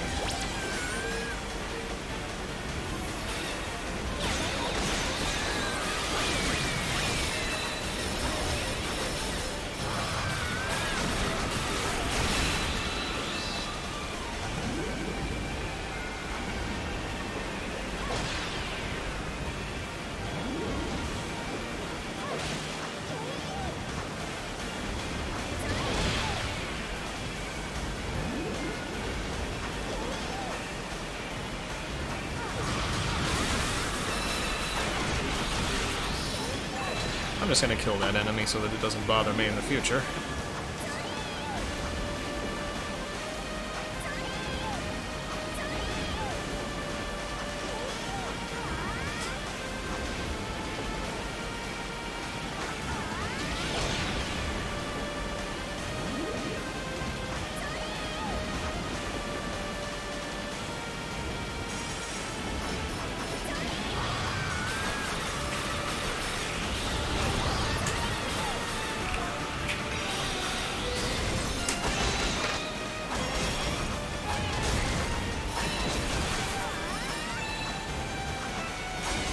That's the second. Oh, no, I have all of them now. Nice.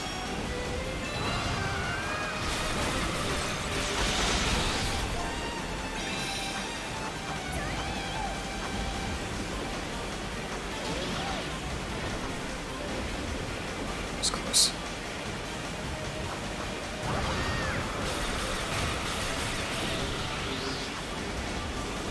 Ah, shoot.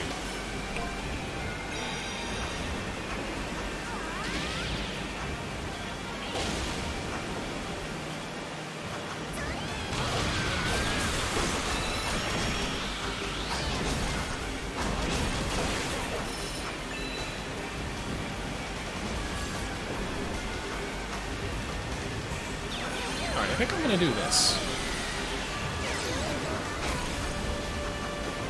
Oh, that didn't work.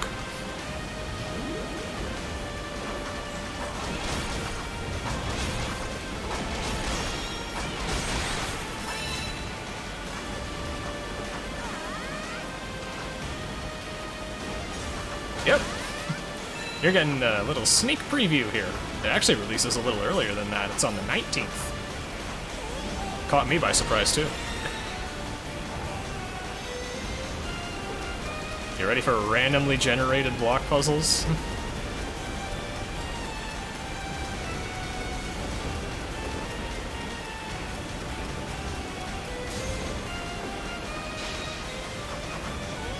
I would highly recommend it. It is a very good time.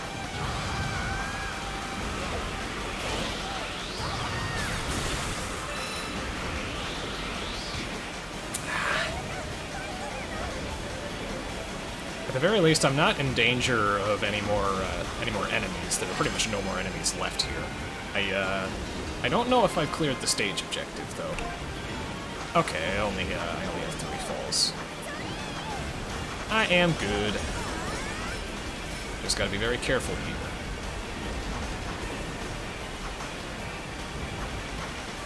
Alright, we're good. That is Heimel Spring. How far in the game is this? We are very close to the end. I'm doing a big sweep to basically clear all of the remaining stages that I have yet to clear. Got about 2 hours left in this run. First, let me just,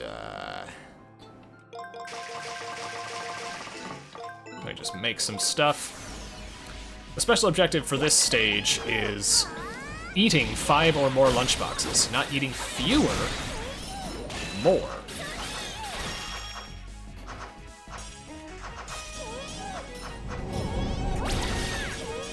So, I basically gotta go through the stage, taking as little damage as possible, and then just chug whatever lunchboxes I have once I'm done. Which is easier said than done.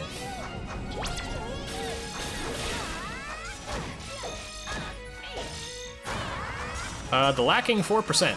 There are 48 in-game trophies, and we pick up 46 of them. The 2 we don't. There's 1 for getting 50 hours on the in-game timer, and then the other is for getting all of the other trophies. So, we're not quite completionists, but for all intents and purposes, this is 100%.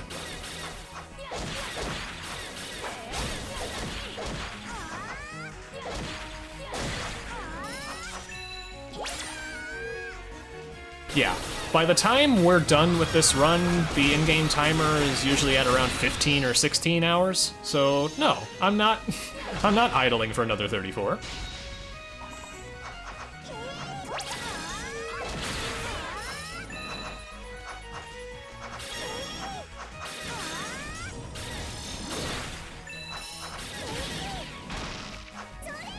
Gotta be careful here.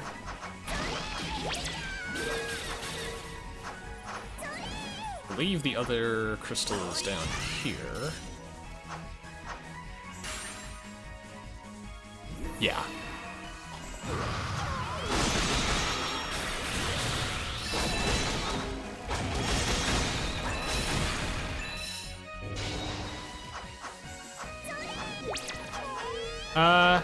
Unfortunately, you cannot platinum this game in one playthrough, because there is a lot of content hidden behind New Game Plus. So this is actually my second playthrough on this speedrun. I started from a fresh save file, and then I did New Game Plus on Infinity mode.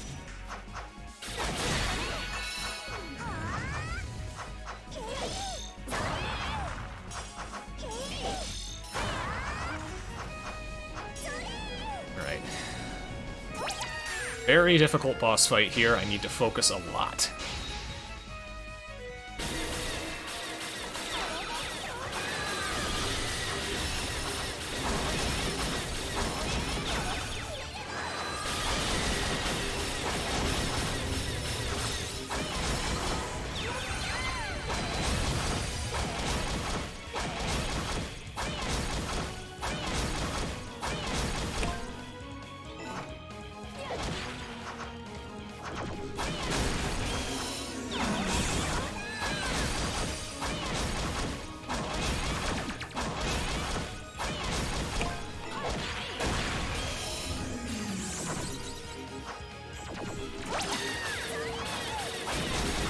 Okay, now that it's just one, it's a lot more manageable.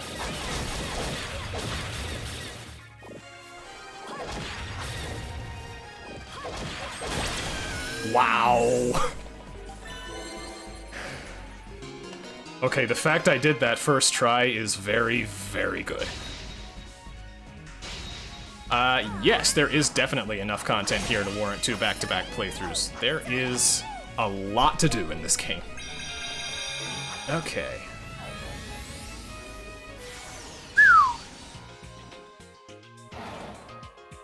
Very, very good grind so far. Thank you very much, Setobox, for the raid. Alright. Now I need... make me some more food. And I need to do La Warg Summer. We're getting close to the end here.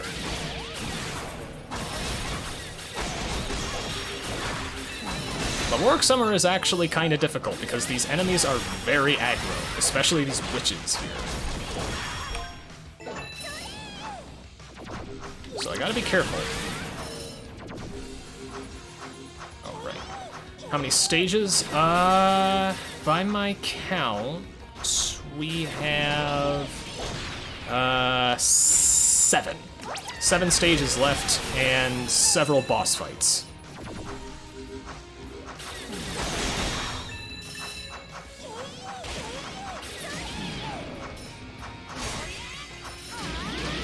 And these 7 stages left are some of the most difficult stages in the entire game, many of which are exclusive to New Game Plus.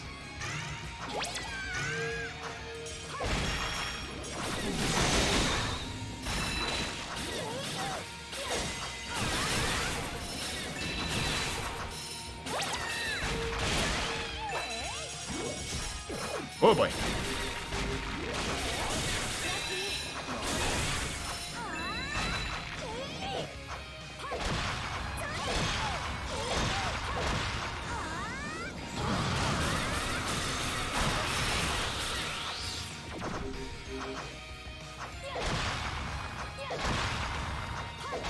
Yep, there will be a round 2 against the final bosses. Oh, for story, sorry. There's really only one stage left, as far as the story is concerned. I've been, I'm putting off finishing the actual story so that I can be as high a level as possible for the final boss fights.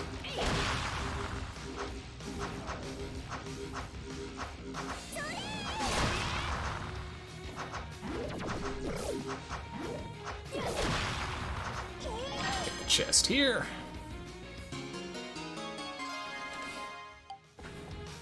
The stage objective here is to take damage less than 10 times, which I'm inclined to do anyway because 2 hits here will kill me.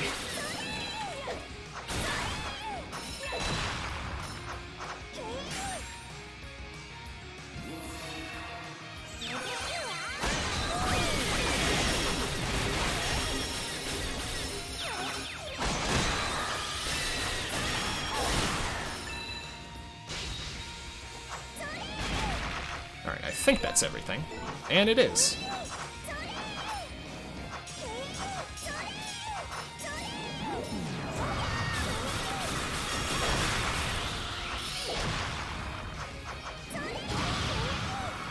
Perfect. So far, this big cleanup is going incredibly well. Even with a couple deaths here and there.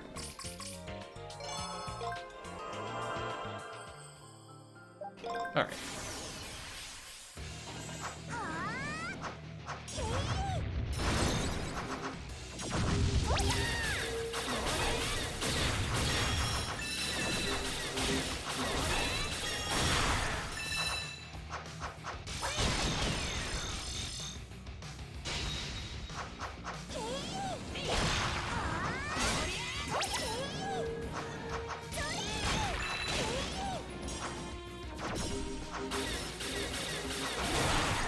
Stage objective here is killing 15 enemies with magic. So I've got to be a little bit turtly.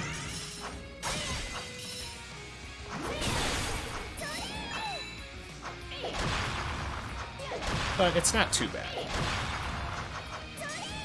I am going to pop some food, though. Ah, darn it.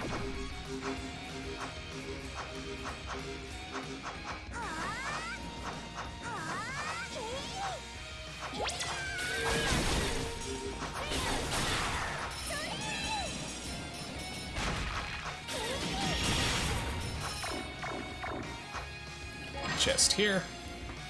I really like the level design of Lawarg. It's just really, really cool and vertical.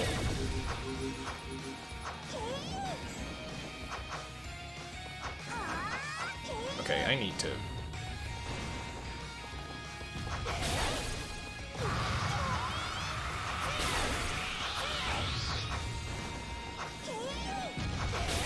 There we go. I didn't want to use a flower dance, because then I'm just gonna tornado these immediately afterward.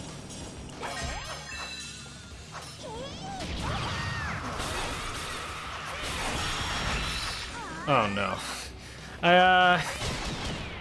I wouldn't say I'm that much of a Lions fan. I'm just from Michigan, so I'm compelled to root for the home team. I know better than to subject myself to that much pain.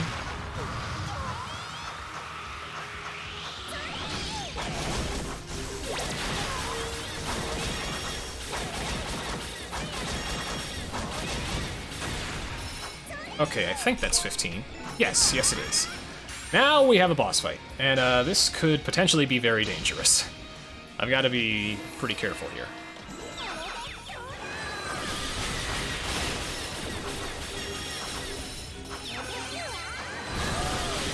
Uh-oh.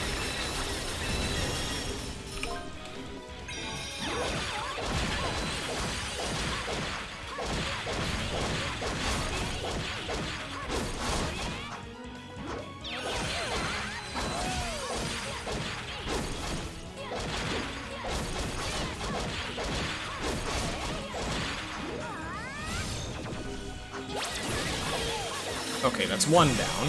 Okay, that's both of them down. Thank God. Oh, sorry, I completely misread that. I thought he said that I was. How do I avoid the Factory of Sadness? Well, I learn by example. Let's say. I see the pain and suffering around me, and I think, I don't want this for myself. That's everything.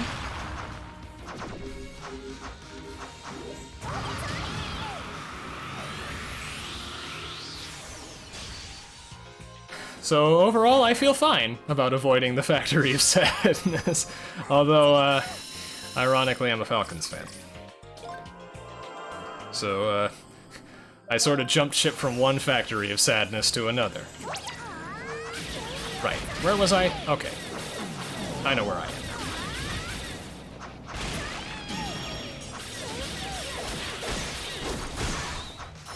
Final stage of Loveworks Summer, and here we've got to pick up every shining stone.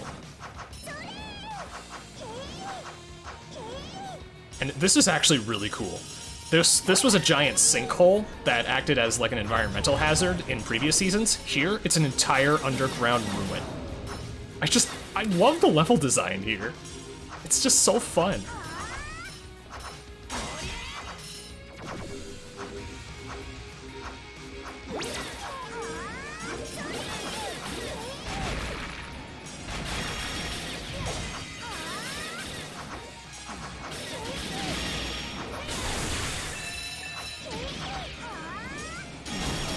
Ow.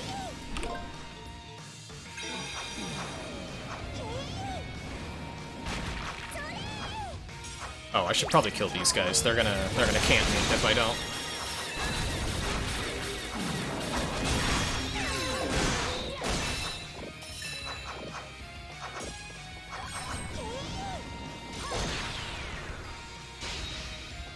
Yeah, the level design here is just amazing.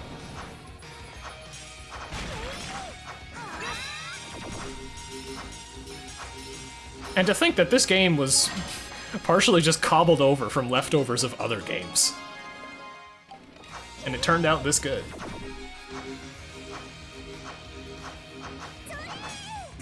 Okay, gotta be careful here.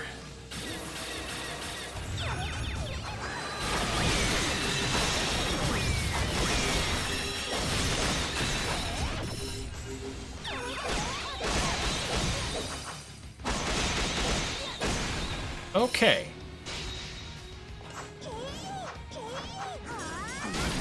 Oh, you bastard. I should have known. That's 9 deaths now, I think.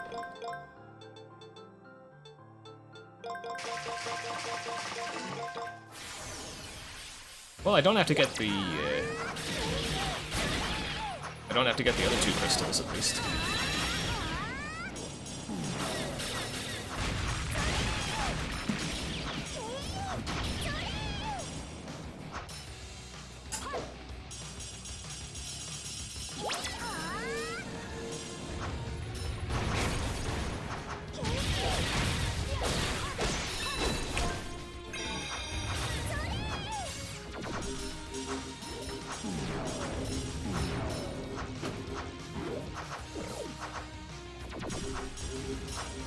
Yeah, you keep the things you already collected when you die.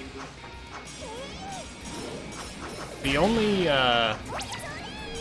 times you're ever reset in your stats, lunchboxes, whatever, is in boss fights.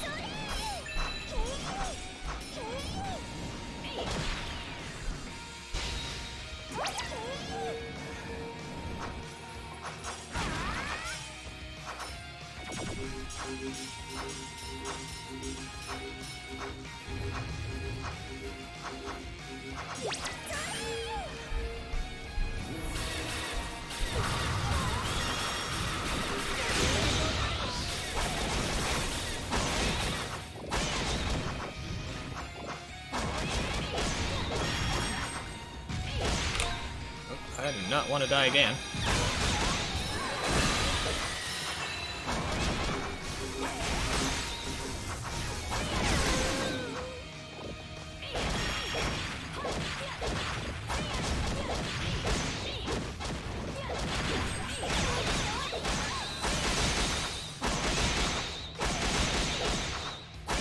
Man, this stage is whooping me.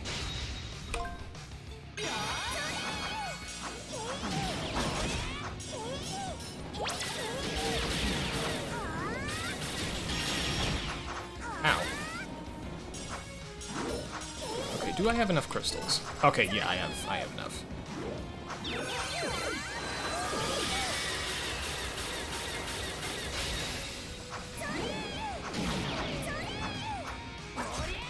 The enemies here are just really aggro, and that can be a big problem. Especially when you're as frail as I am. Anyway, just about done here.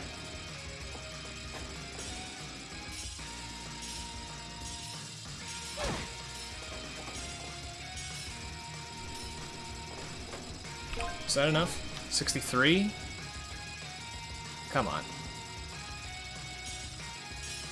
There we go, 65 exactly. Oh, and there are 3 out here. Okay. Yep, got everything. Oh, here. And that is La Warg Summer. Very sloppy, but, well, I'll take it. I survived. Sometimes that's all that matters. Only 2 stages left to go.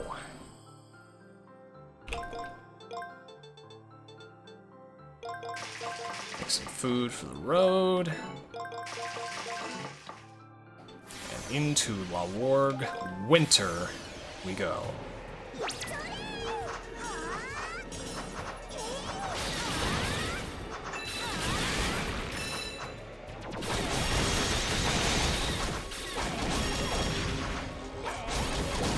The objective for this stage is really nasty. You gotta kill 15 enemies with Nayuta's physical attacks.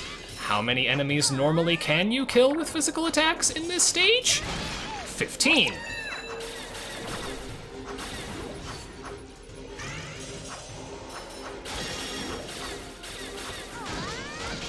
Thankfully, the stage itself is pretty linear.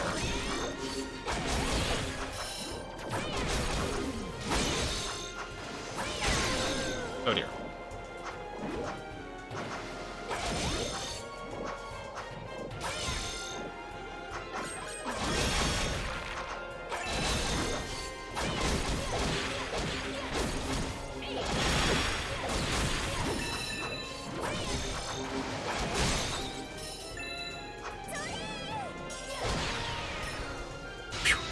So far, so good. I do really like the theme that plays in here.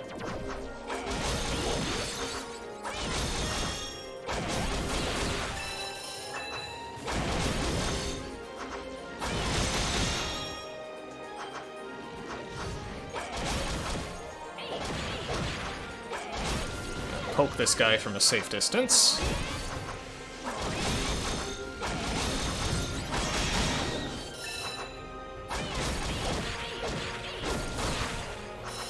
And then I'm gonna White Nova this whole group of people.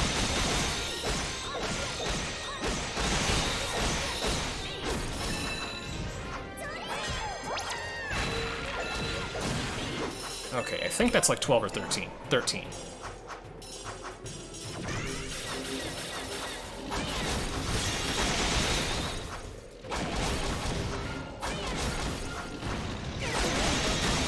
Okay. That's 14.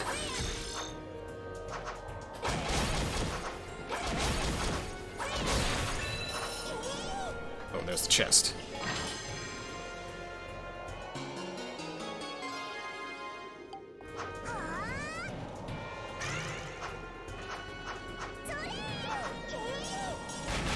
I am not fighting that boss yet. I am not ready.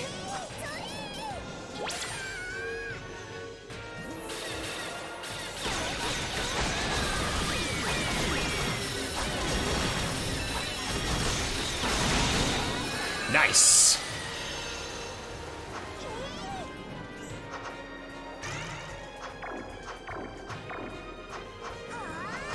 Getting through that stage in one go is very, very good. Just got one to go, and thankfully it's a very linear stage, so...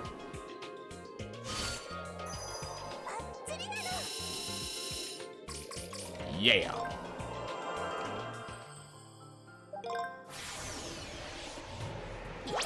This is one of the only stages in the game, might be the only stage in the game, that gives you the special objective stamp just for getting the other two. because the stage objective for this stage is just figure out the puzzle. So yeah, not much else to it.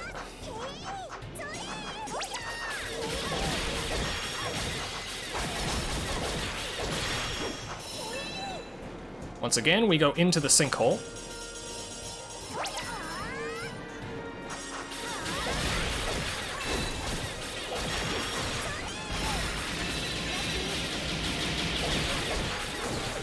And I'm just gonna kill these enemies so that they don't get in the way.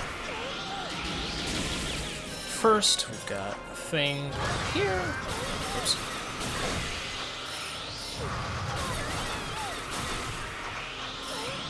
We have these puzzles.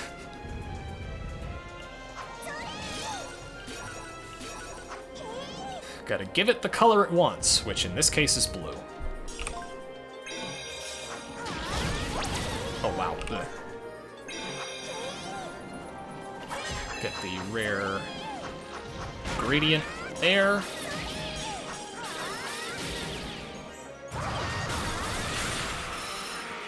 Oh boy.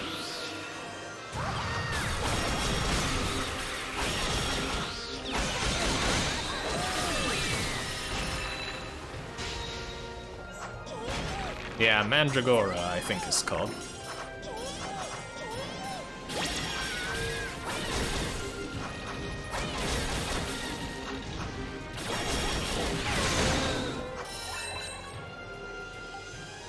Here we just need 4 different colors.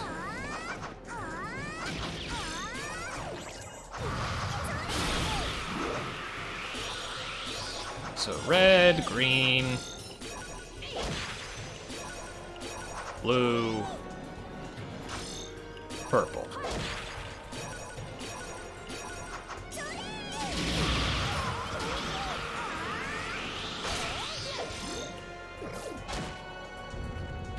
That opens that, but this still wants more. It wants another puzzle. It is blue here, red here, green here, purple here. That's the puzzle.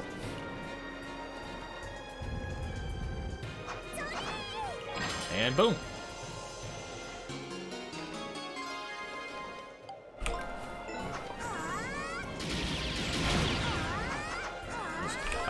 I do not want to die. Whoa, that was weird. Very weird interaction there. Alright. And that, as they say, is that. That's all the stages in the game.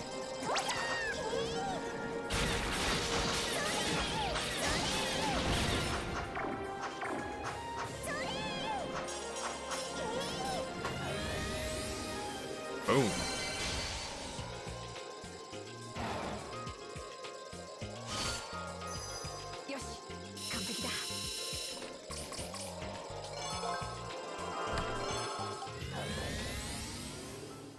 Now, for the next phase of cleanup. First, we give the new soil to Sculpt. Then we get all the last training.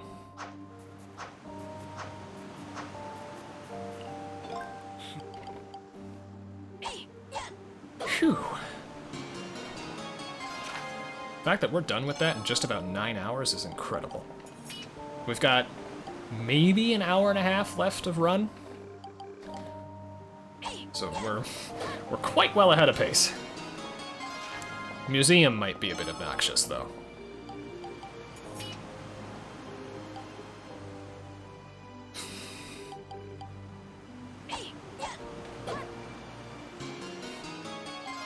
Don't want to count my chickens before they've hatched, but yeah, I'm very far ahead of estimate right now. So this could be a monster run, even with all my mistakes.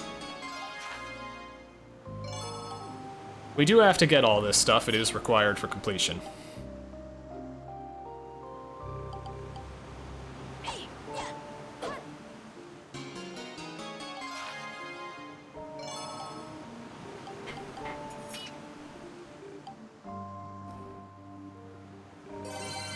And there it is. We get the best one-handed sword in the game for clearing out the stamp book. And we're going to use that for the upcoming 4 super bosses. Next time you do this. Yeah, that's a funny joke.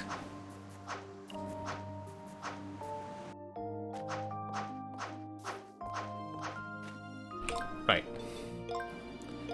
So next up... Yeah, I'll go ahead and do it now.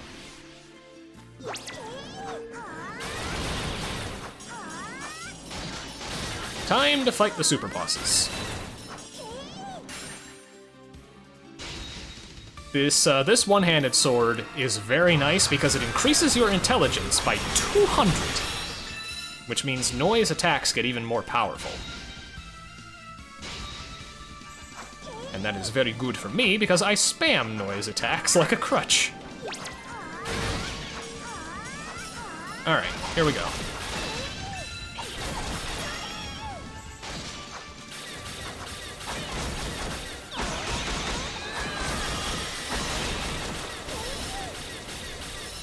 I'm also going to be farming a ton of money off these bosses.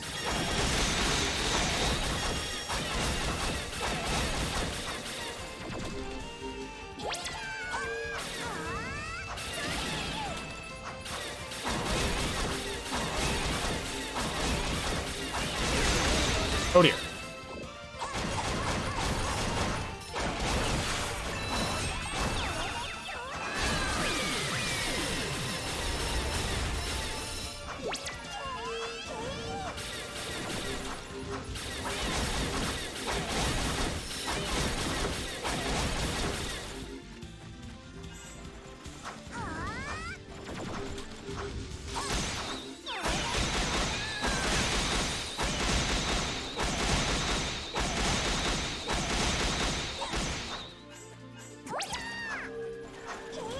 Okay, that should do it soon.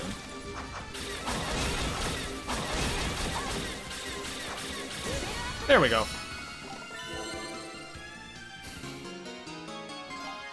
For that, we get Zemirian Ore, which is an interesting tie-in to mainline trails.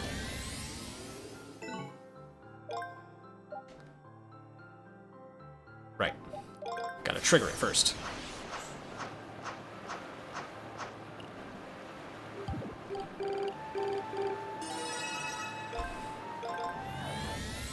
Alright, I also gotta remember to turn in the quest reward.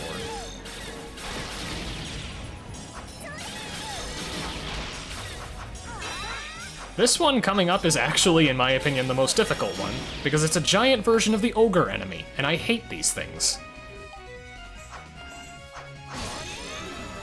Oh my god! He gave me the god pattern right off the bat. Okay.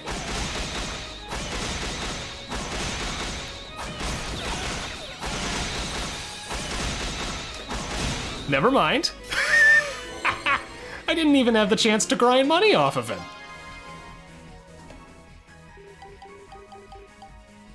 Well, that's just lovely.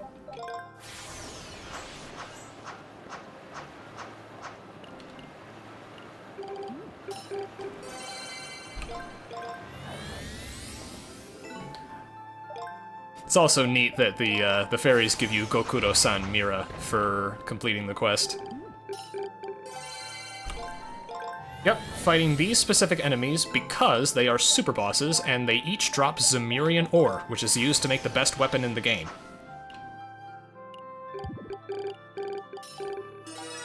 Oh yeah, the one fairy there also gives you Sankyu Mira for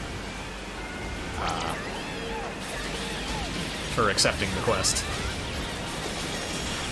As far as money goes, I think I'm just about set. I'll probably get enough money for 1 million after I turn in all my stuff at the museum.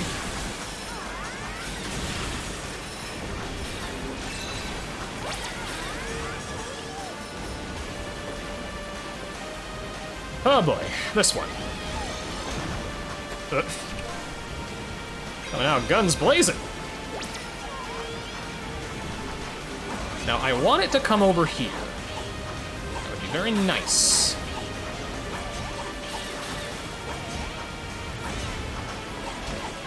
Okay, that's fine. That lets me lure it over here. It can't hit me with that tail attack from up here.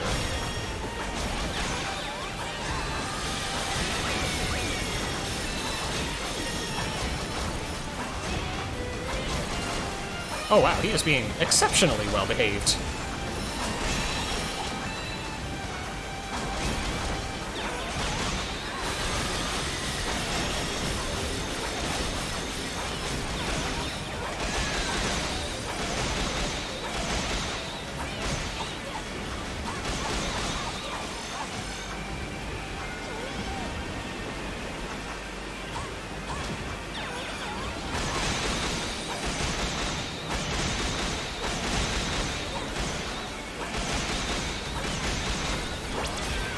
Whoa, okay. He's still feisty.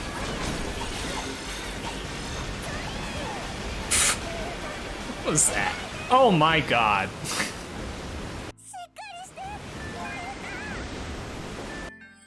That was pretty dumb. Got womboed. Sometimes that just happens and there's nothing you can do. But really, I shouldn't have jumped off the side of the stage like an idiot in the first place. So that's a little bit of time loss. But this is still much faster than doing it, this is much faster than doing it before getting this sword.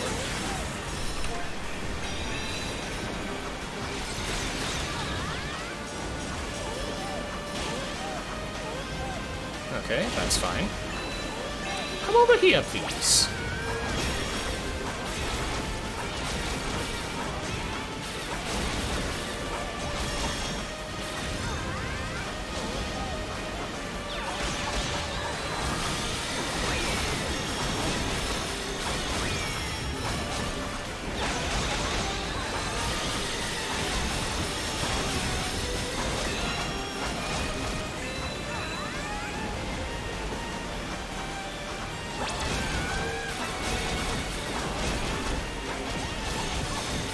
That's fine.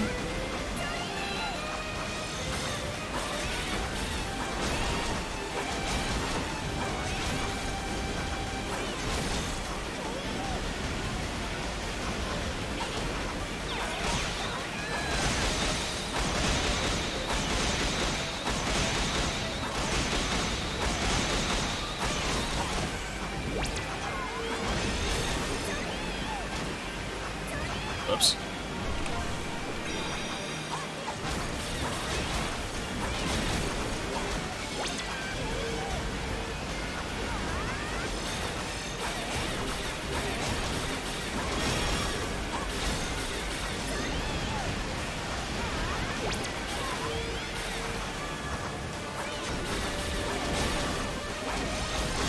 Okay, now he's being kind of mean. This attack is fine, but I would prefer he do something quicker. I guess it's what I get.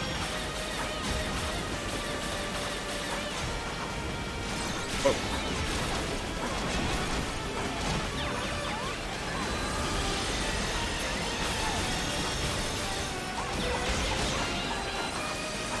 Okay, this should do it.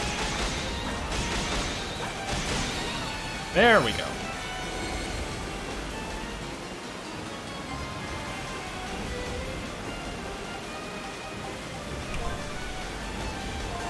Only one to go. And it's possibly the easiest one. So, that's nice. Gokuro-san Mira.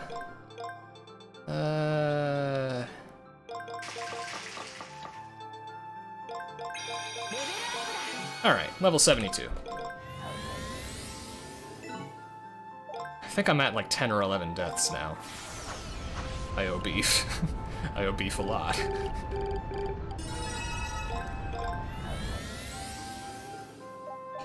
Back into Laworg's Summer we go, where the final super boss awaits us.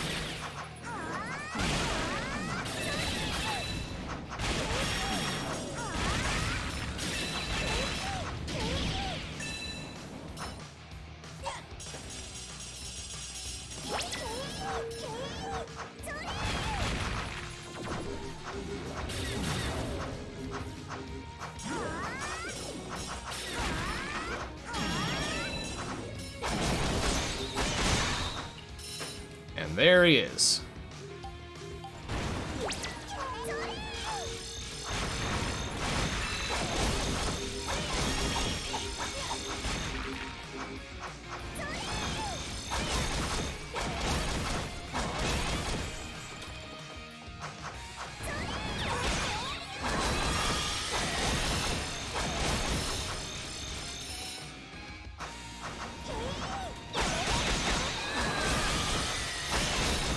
Alright, now that I'm at 100, I can start using Light Nova.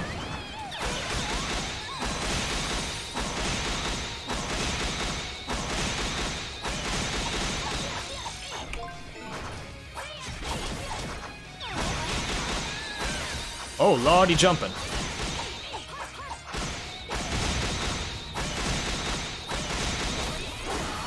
There we go. That's all the super bosses down.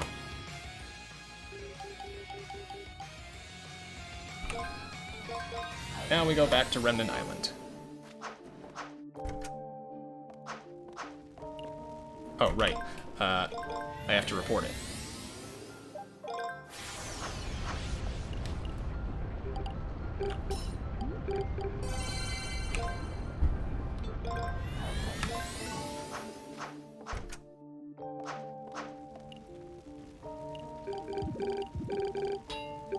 We give this to the Smithy, and he makes us the Meteor Buster, the best weapon in the game. Well, strongest weapon in the game. Best is a little bit subjective.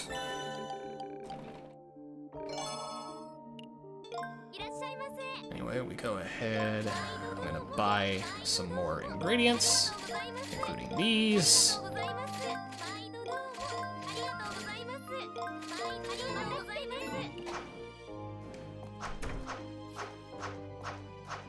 Next step on the big cleanup is the museum.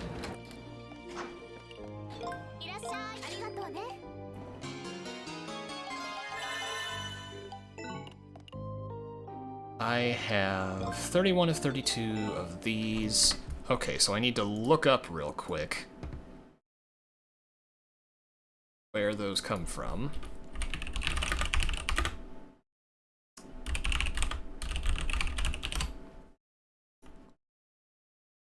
It is Heimel Summer. Am I reading that right?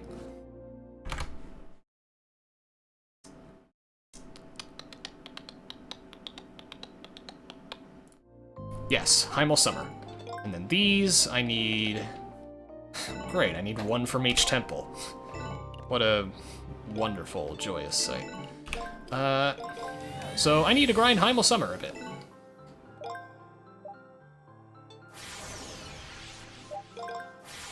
Yep, they are buggers.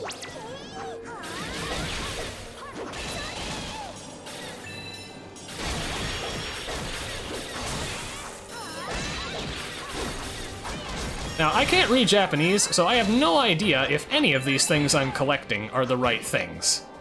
I'm just gonna have to fumble in the dark a bit.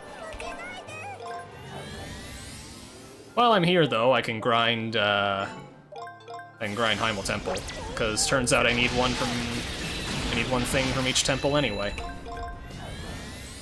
What's the name? I have no idea.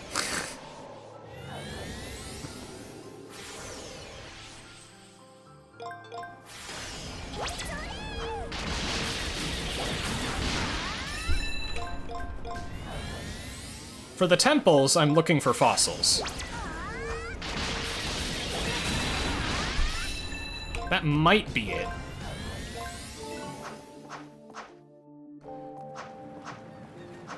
I mean, I know where to find everything. This is Otapia Temple, this is Rieseveld Temple, this is Heimel Temple, this is Laborg Temple, and then this can be found in Heimel Summer. Oh hey, I got the Miranair achievement. But yeah, I got the thingy from Heimel Temple. Now I just need to keep grinding these. Okay, I don't think it's the Higurashi that I need.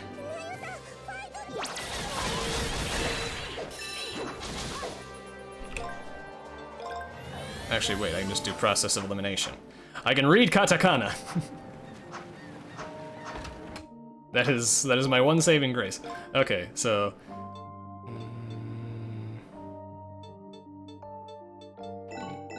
Okay, I'll try to memorize those. Yeah, there are lots of fossils. The more important part with the fossils is whether or not it's a head or a wing. Oh, I think that's the one I need. I don't recognize the kanji. No, not the kanji, the kana.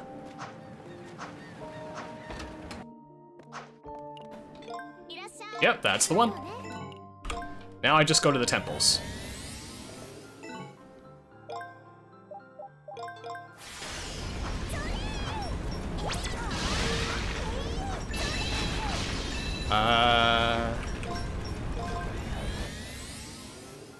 I think the head is the one that I need here, and not the wing. The head is second on the slot.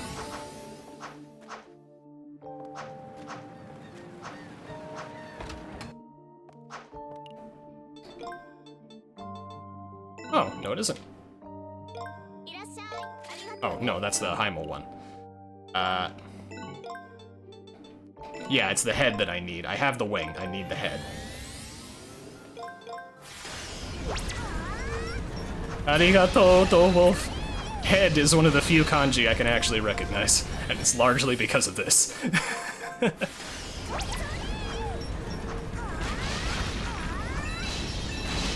There it is.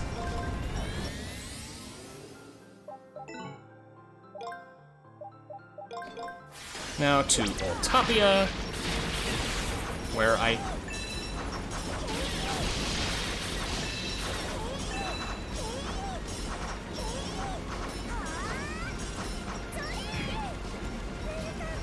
Now, whatever.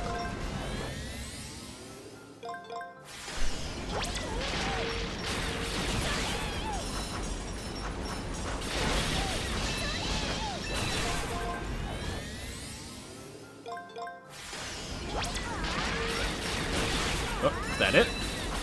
That might be it.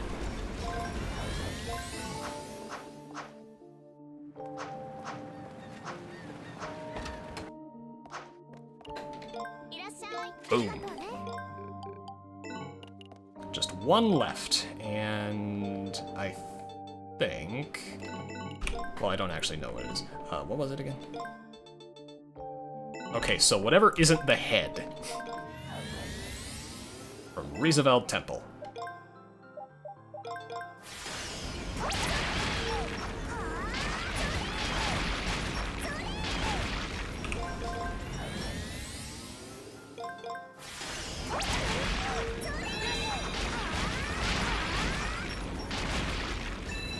That is not the head.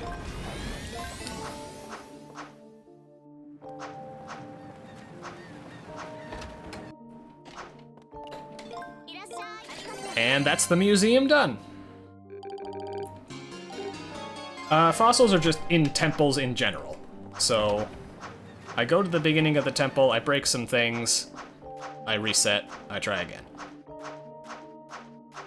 Right, now...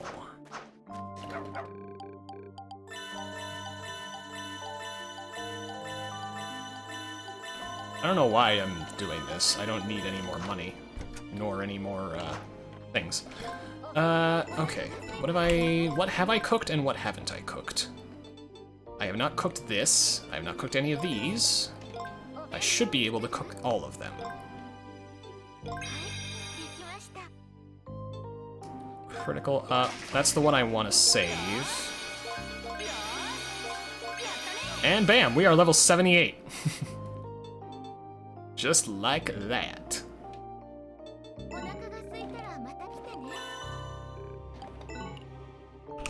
Now.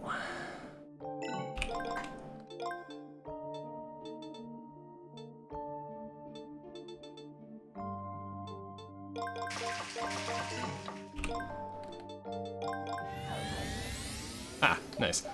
Okay. So, I think with that, I'm just about ready for Selim.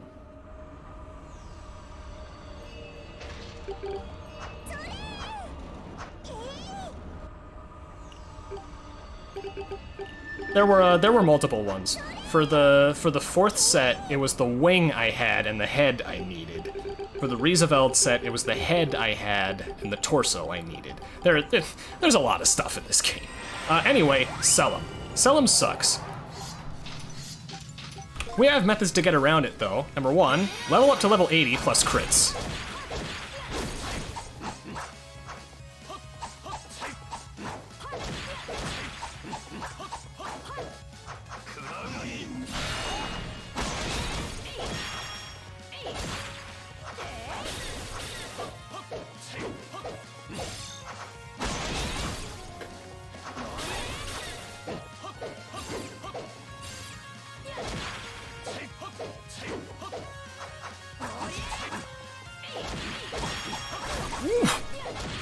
Well, those crits were nice while it lasted.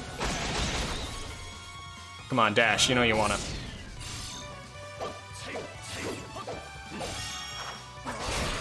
Ow.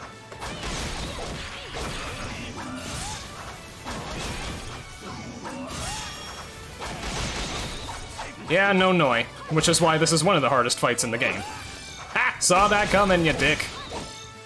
I did not see that coming.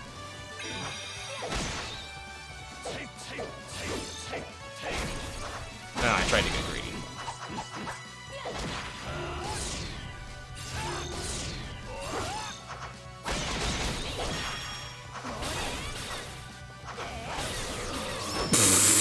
Oh my god, Whoa. I've never lived that before. What? That is not supposed to happen. That is instant death. Or it's supposed to be. Come on, Dash, you know you wanna.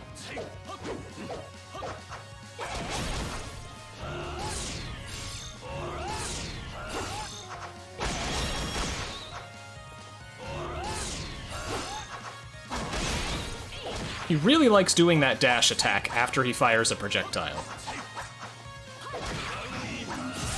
That's pretty much the only thing predictable about him.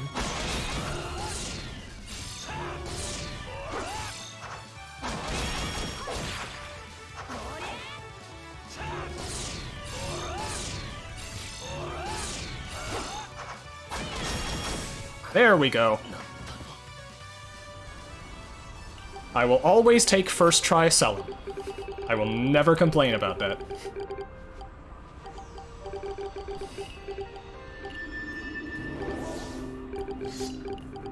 And yeah, you have to do a lot of parrying in that fight. It's very hectic.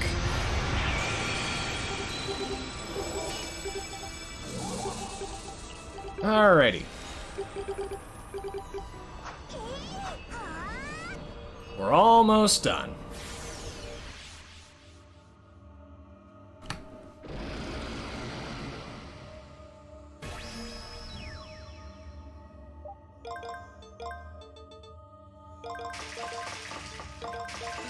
I'm running out of food.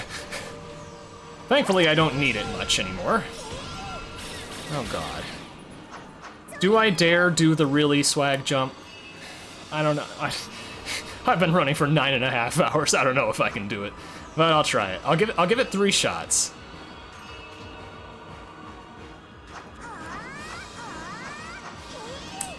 Oh no!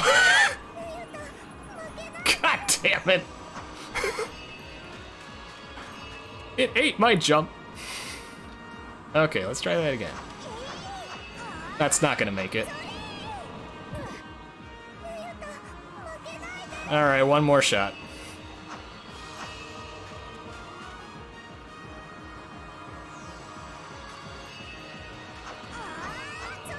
That's promising. Ah. Oh well. I'll do it the old-fashioned way. I am gonna need to eat some food.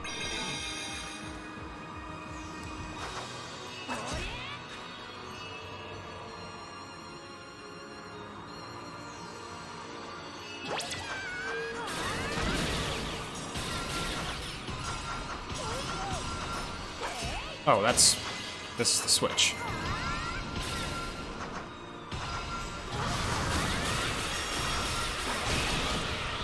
Nope, you can't die from falling into the void. You'll just get taken down to 1 health.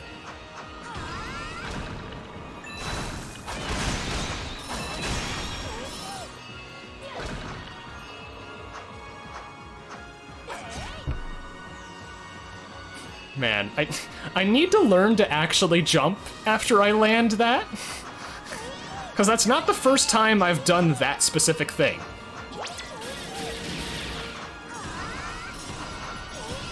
Oh. Hey, I made the bus. This isn't a total disaster, at least.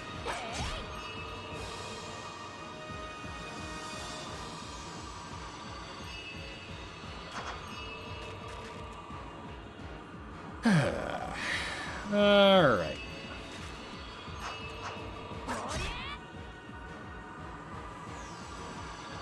This theme is great, though, even if I don't really like this stage.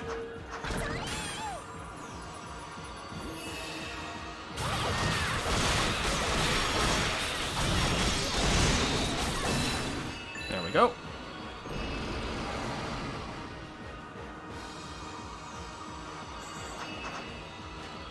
Nice, made the bus. I'm not gonna make that bus, though.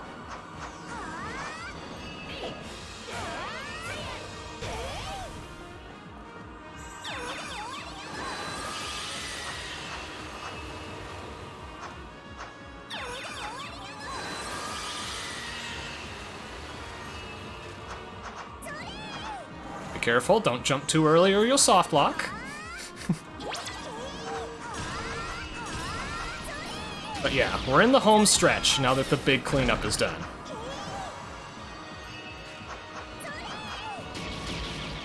I might not have been able to do the other swag jump, but I can do this one. Oh, no, I can't. Let's try that again. Dodgammit. I'm making a fool of myself. There we go.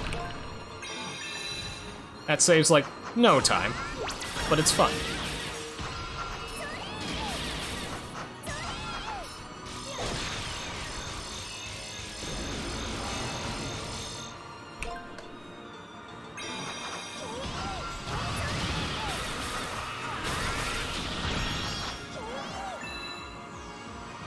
Oh, I don't need the thing anymore.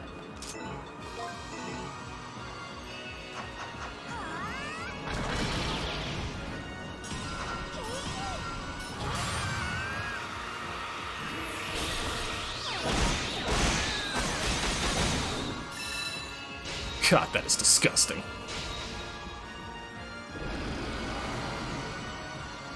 And since I have 2 white Nova charges, I can do that twice.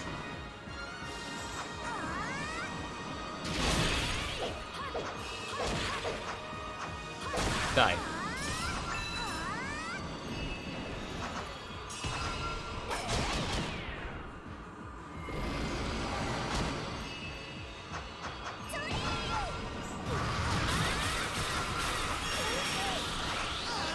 Yeah, this is definitely...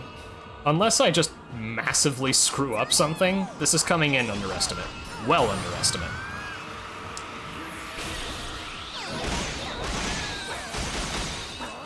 We've got maybe 8 to 10 minutes left in this chapter, and then the true ending takes another 40 minutes-ish.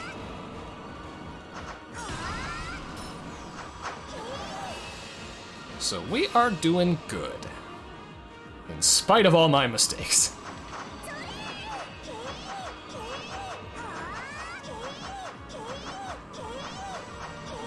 And that's the final stage. Gonna adjust my notes real quick.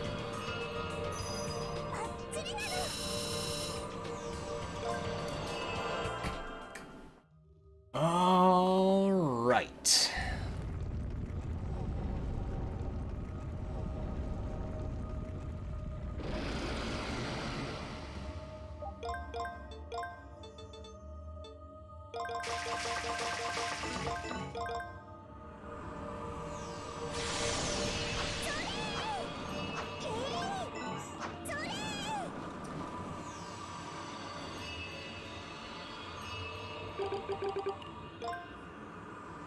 The true ending does have a little bit more cleanup to it. Like, there are a couple more bosses we fight. There are 2 more quests. But outside of that, yeah, it's relatively straightforward. The quests are just long ones. Lots of backtracking, lots of dialogue.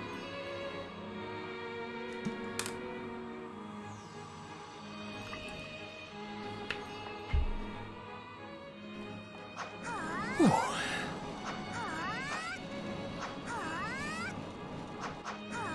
Zext is actually quite difficult on Infinity. And it doesn't help that I'm not wearing quite the best armor here. Nor have I got the best equipment on Noi.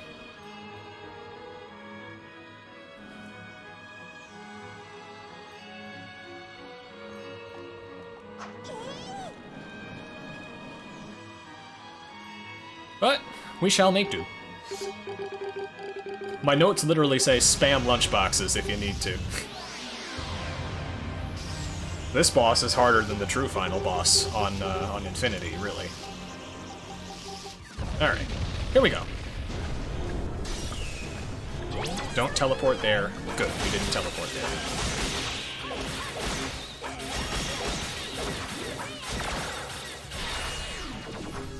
I should have bought Infinite Gear Shield.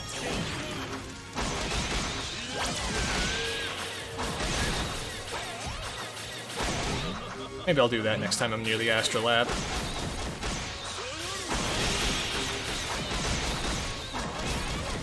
Okay, easy enough.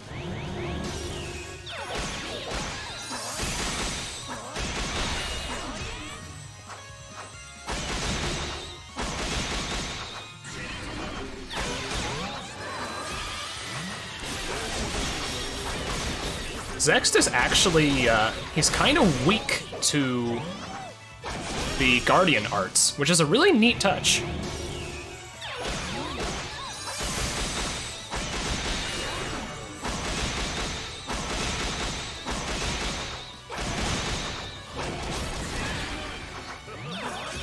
Oh, you bastard. Well, whatever, you're dead now. And I didn't have to use any lunchboxes, which is good.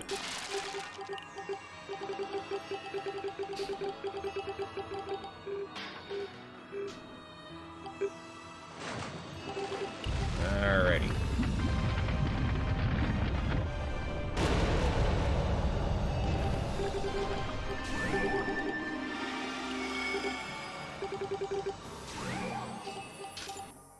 Welcome to the final boss battle.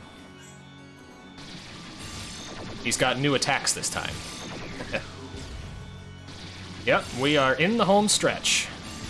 Just a little bit more to go. Oh, I lost my chain. God damn it.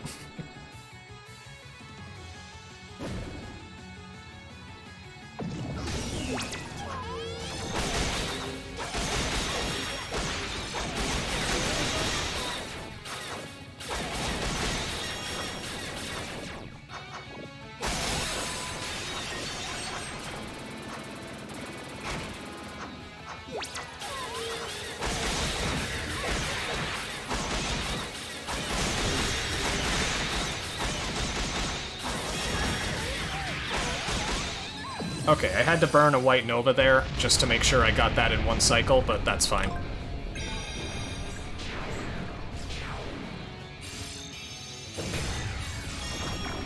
Good, kept a chain.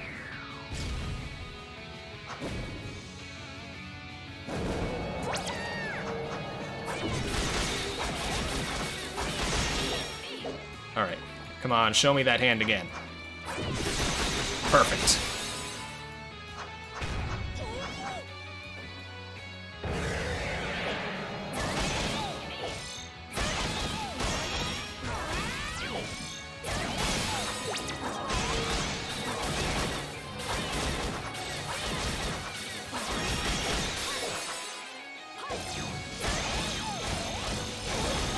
Lots of projectile spam going on here, gotta keep very careful.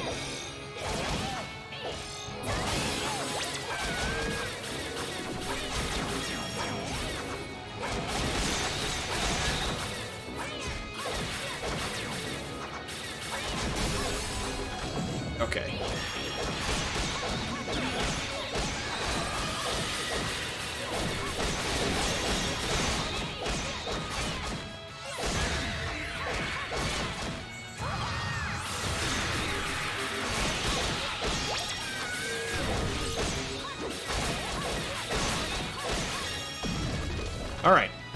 One more phase to go. Save my white novas for this.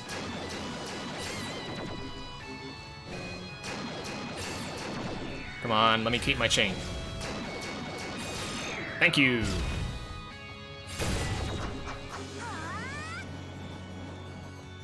Alright, here we go.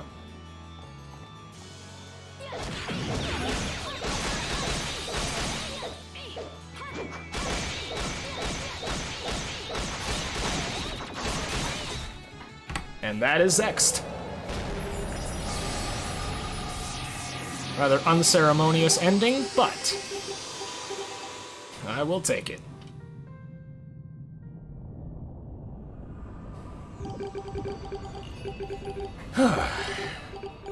Oh, 40 minutes left.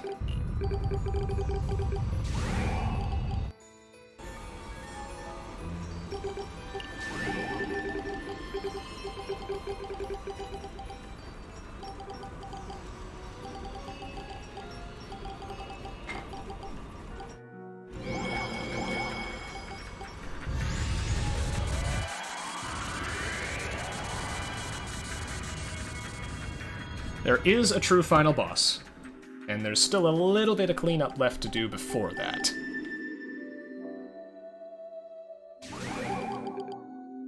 I'll let you know.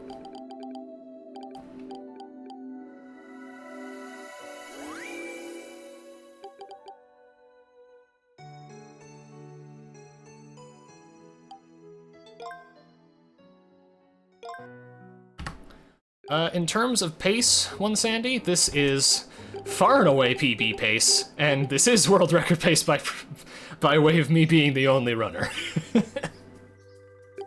True Final Boss is not only in New Game Plus. You can get that final boss on any playthrough.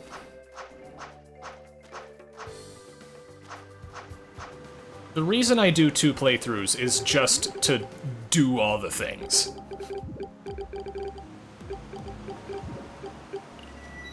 You can do most of the things on the first playthrough, but some of the things you can't do on the first playthrough are like, you can't do the Astrolabe shop, you can't do the 4th season, you can't do all of the arts.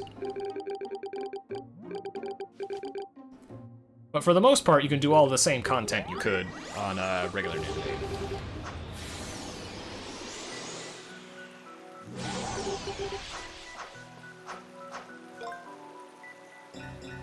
Oh, I can't equip yet.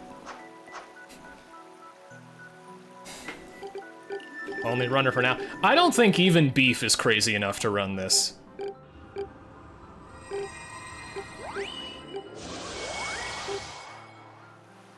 Beef might not even run any % of this game for all I know.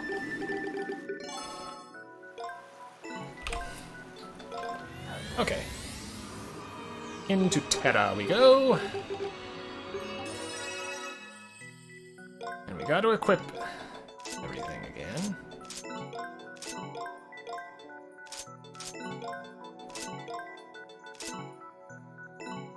Alright, that sounds good. Oh. Friggin' Bitdefender overlaid my notes. Accept quests.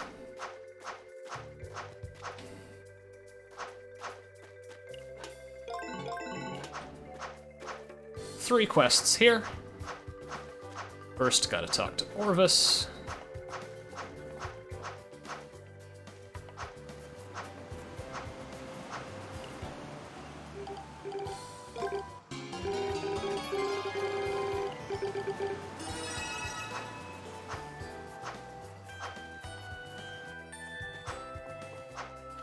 Now the mayor.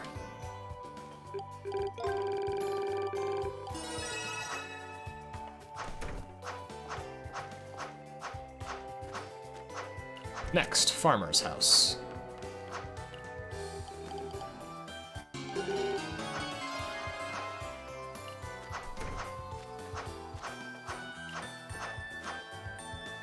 Next, fisherman's house.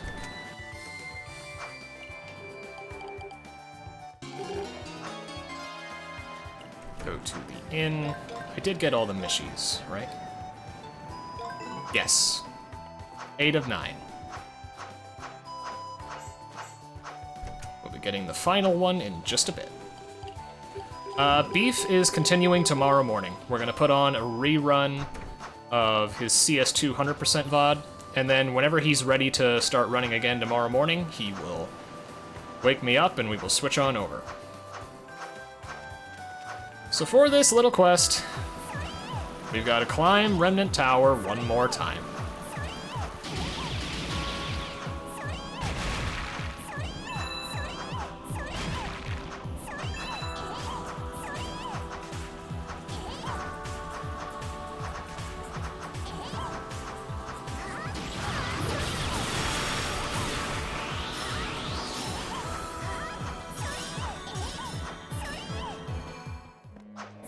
Actually, now that I think about it, do I have the 5,000 enemies?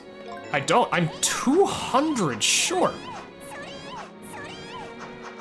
How the heck did that happen?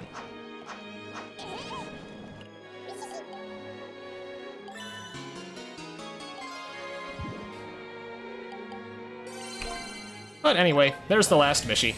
We get an achievement for that. Star Garden, inspect flowers.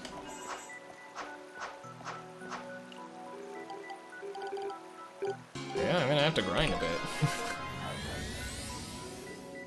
Right. Lawarg Spring.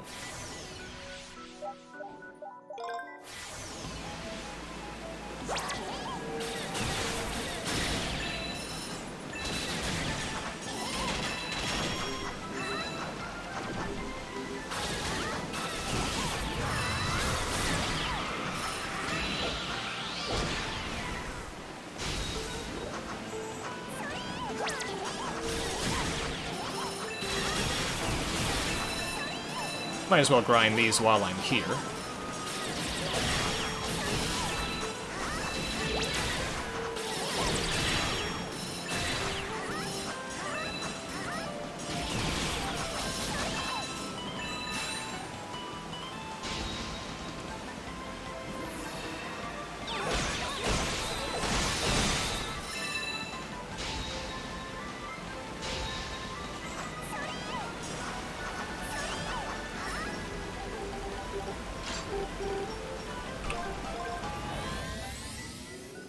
Now, Altopia Summer.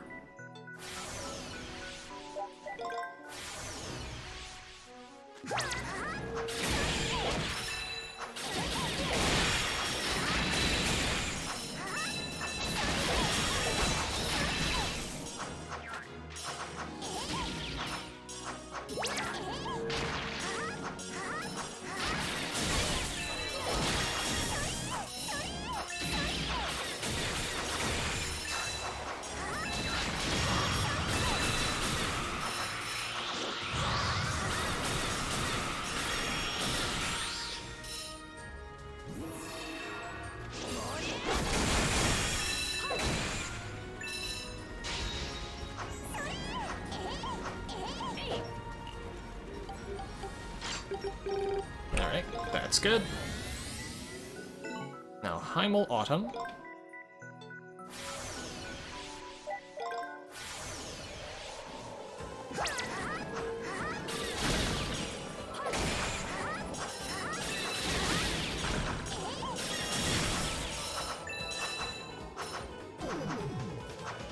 Oh dear, poison. Whatever shall I do?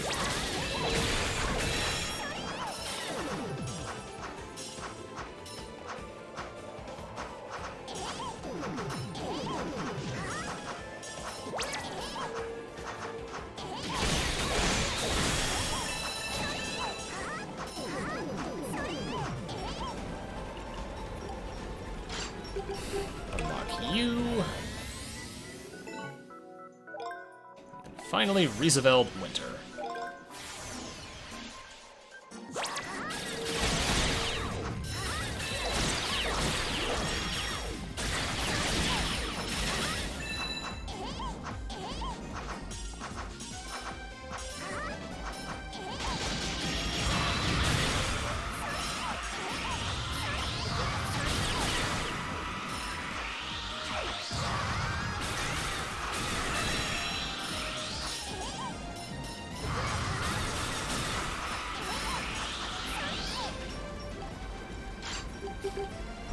Alright. Now we turn in the quest to Orvis.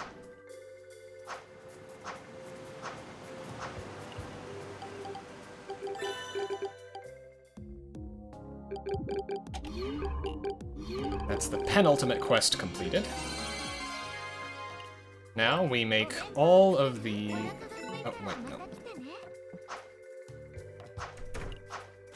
Gotta turn in the mayor's quest next.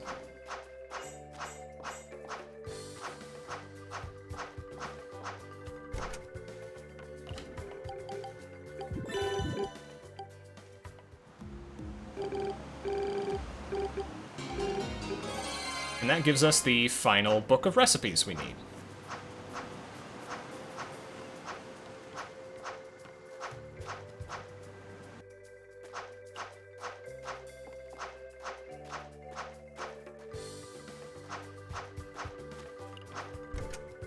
We go ahead and ask Eartha to make those for us. And bam!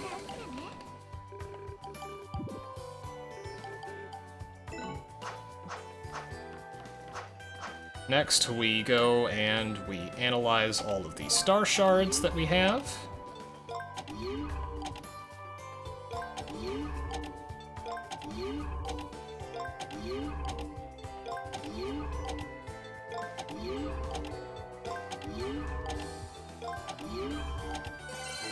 And that's all of those done.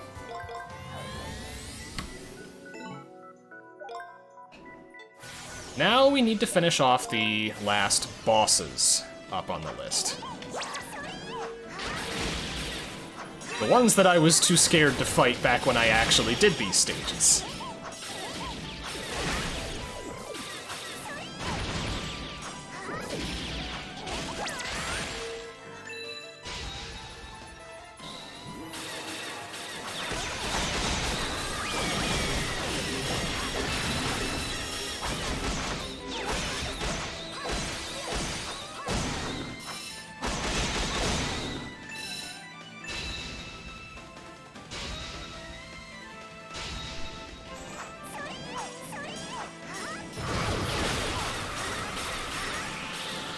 Right, here we go.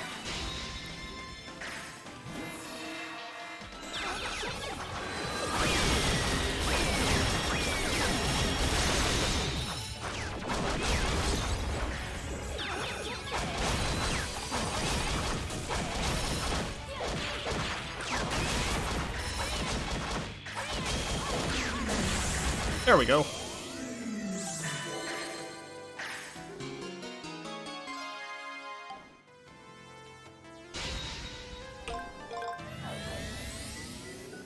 Now we go ahead and we do the boss here.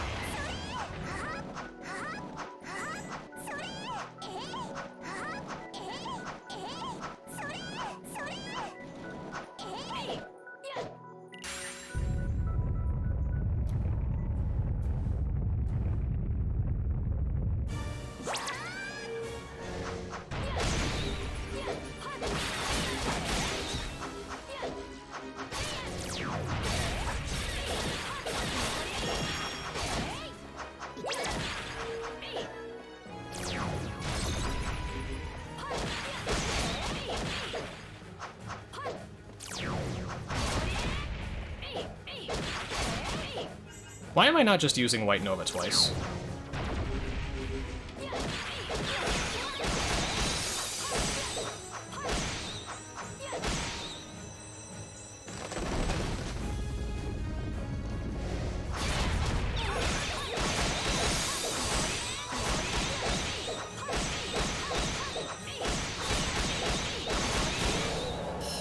Okay. Sloppy fight, but that's fine.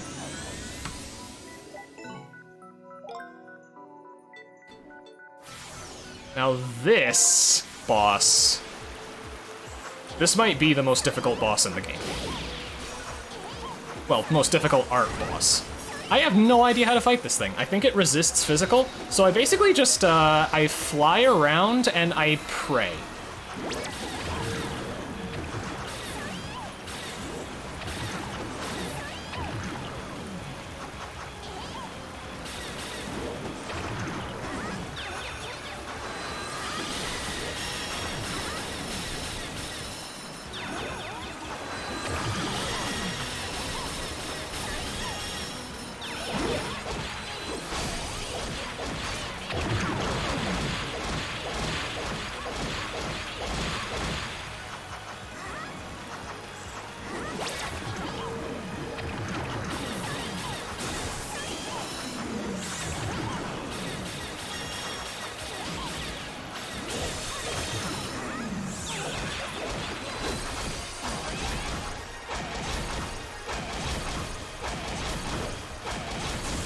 Okay, somehow that worked.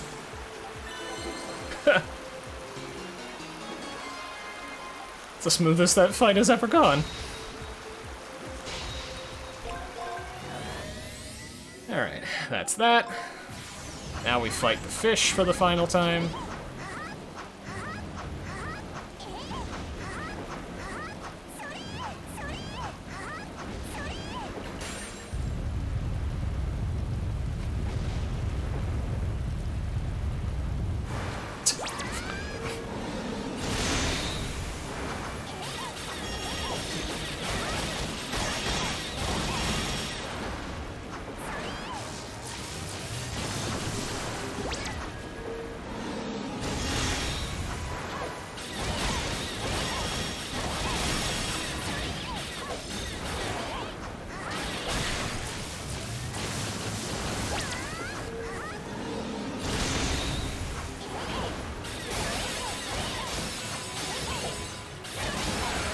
Okay. Decent first phase there.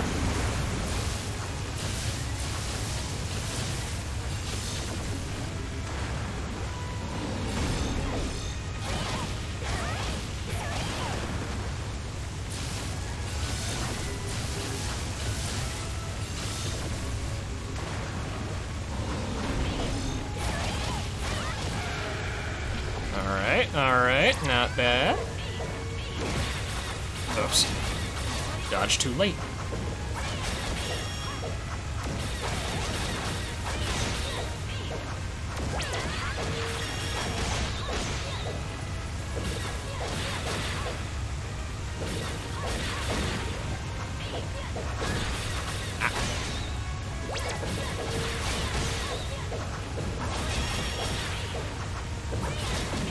Okay, we're done here.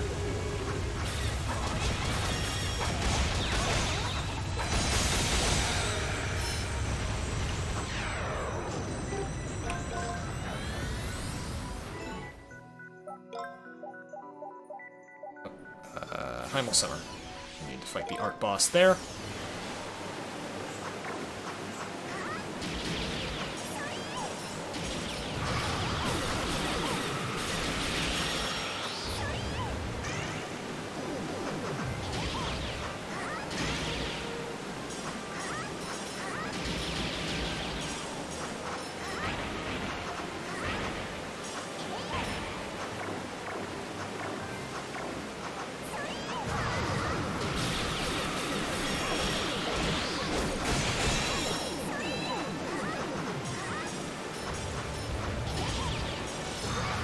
Oh, right, I don't resist poison anymore. But I do now.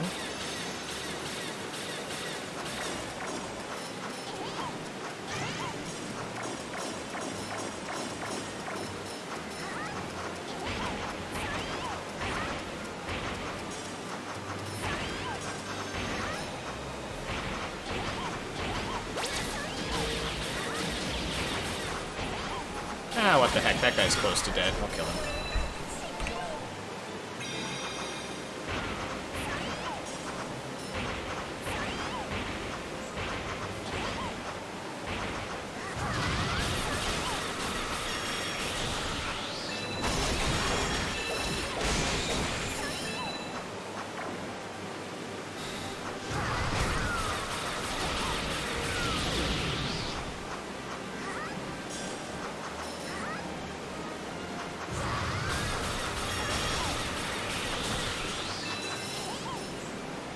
Alright, here we go.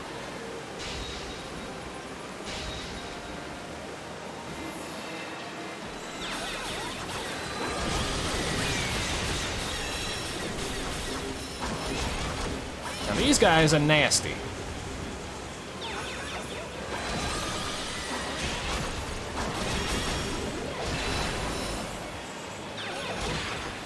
But I think I've got them here. There we go.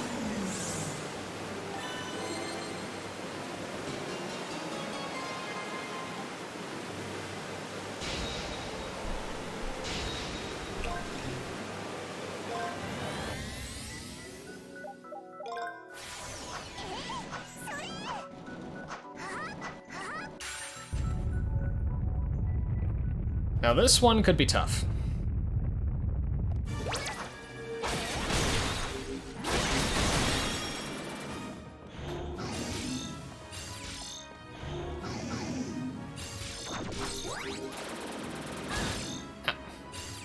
Of course.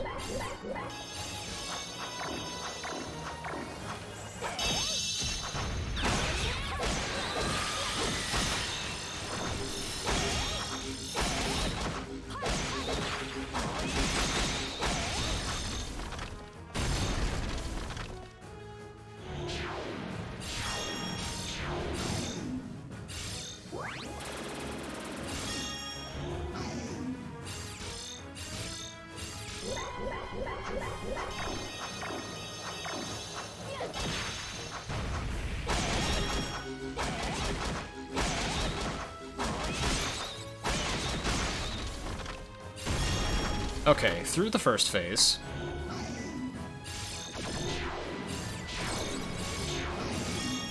Now I can regen some health.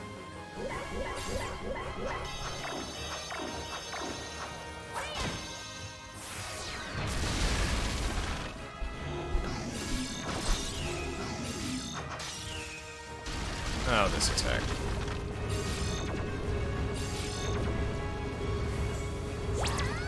Come on, open up. Thank you.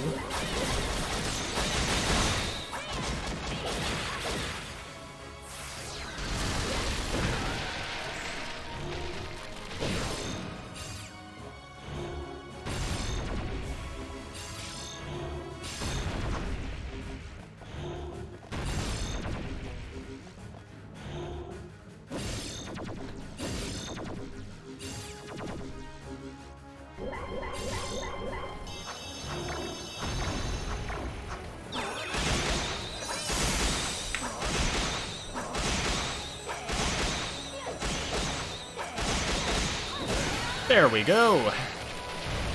Nice fight. Just 2 more bosses to go.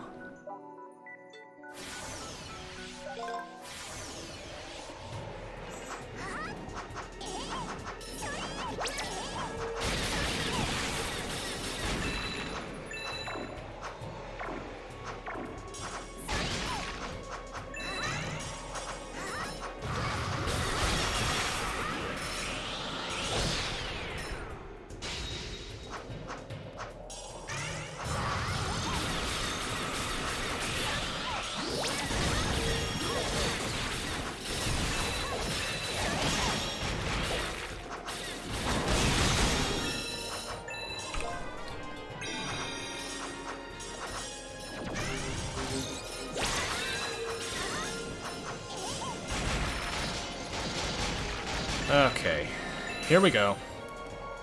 This one is also a toughie, so we'll see how this goes. It's the snake enemies I hate so much.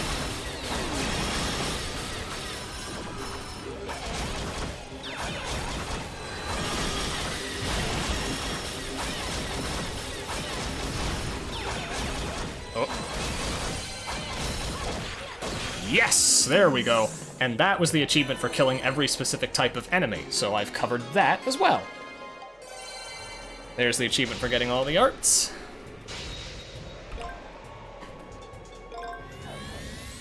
Nice to have that covered. How am I doing on enemies? Or 880. Yeah, I'll grind Heimeltube once or twice.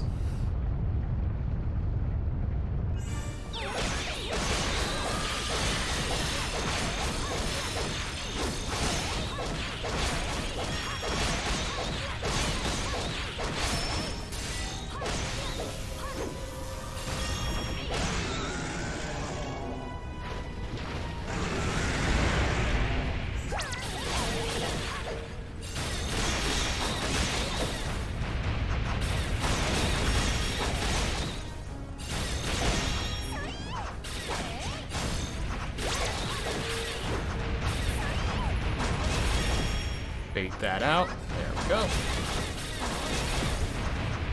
Okay, cool.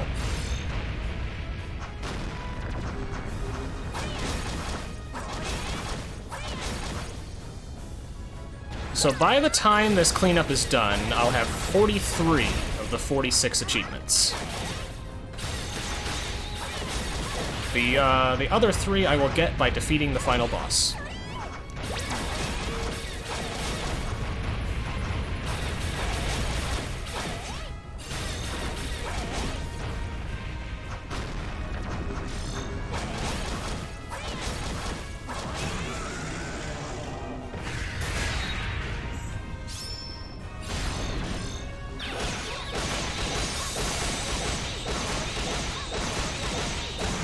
There we go. That's all bosses and now all quests completed.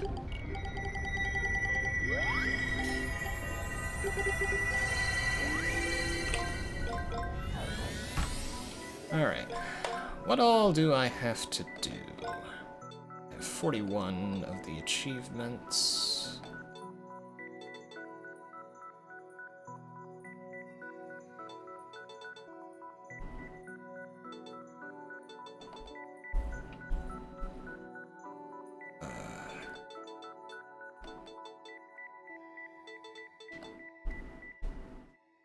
Wait a minute. I think I missed one.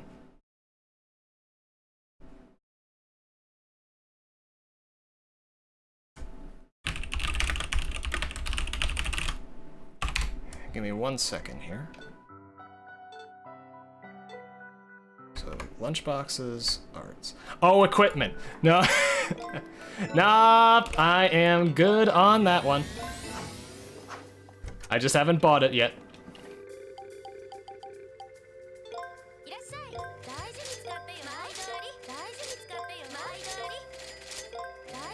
Had a fucking heart attack for a second.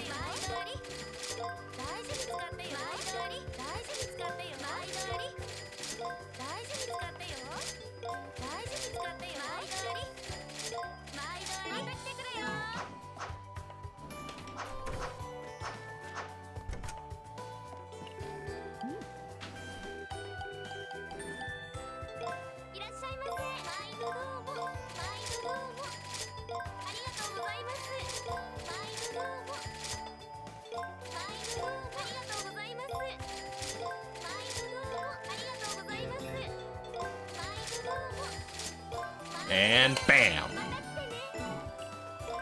That is the achievement I was missing. Now I just need to go to Heimel 2. Good ol' Heimel 2. And do a bit of grinding.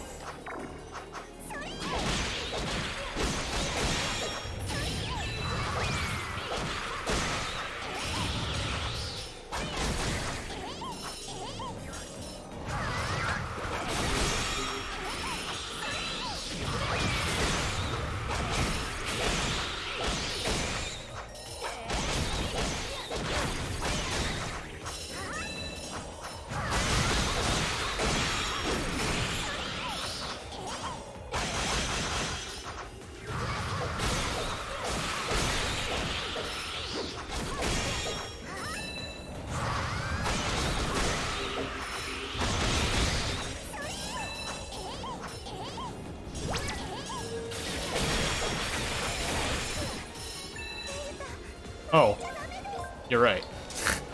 That's why I'm dealing no damage.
Alright, should be just one more run.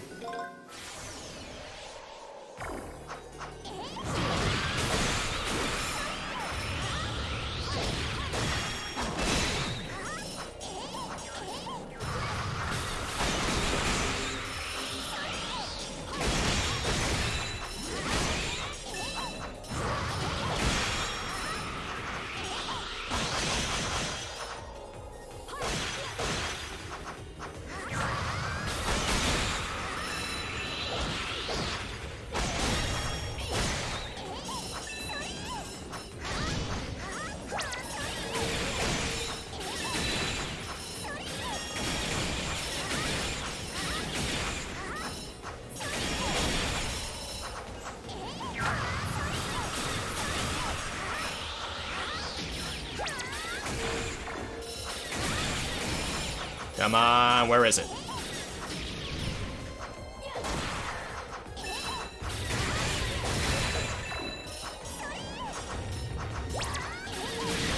There it is!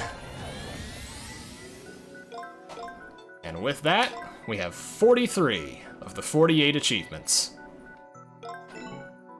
That's the cleanup finally done. Now, all that's left is to win the game.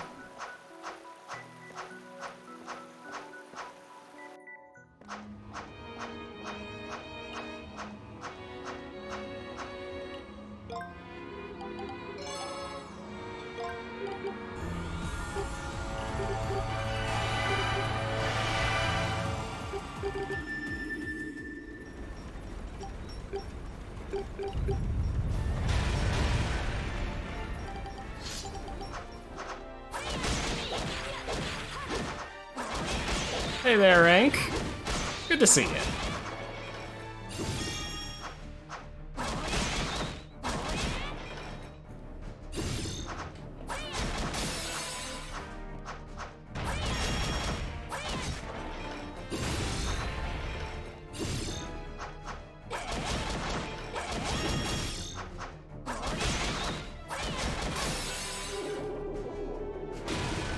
This fight is a bit of a drag, unfortunately. There's not much I can do to speed it up.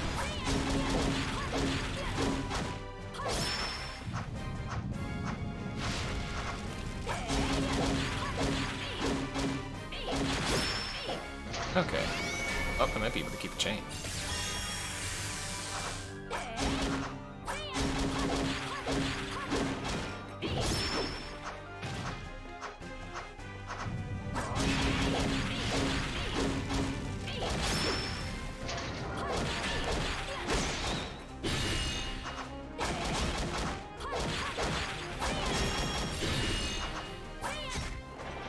Nice, nice.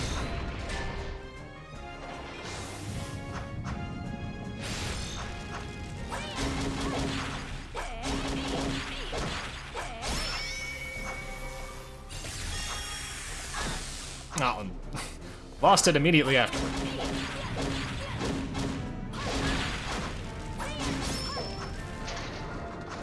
This fight can still be a little bit dangerous.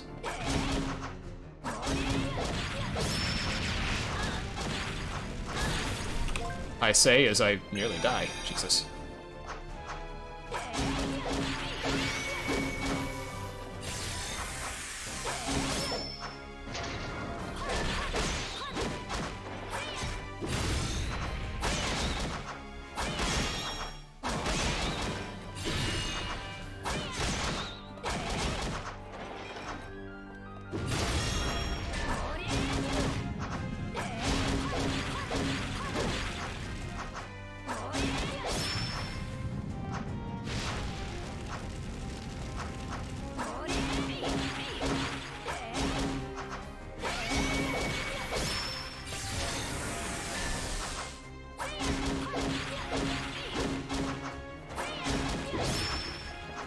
Okay.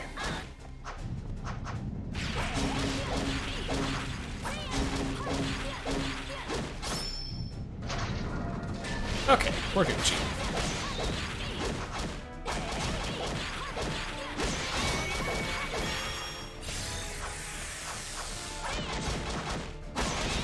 That's that boss done.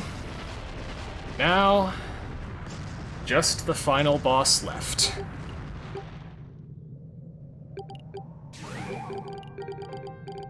Just one last little bit to go before this journey finally ends.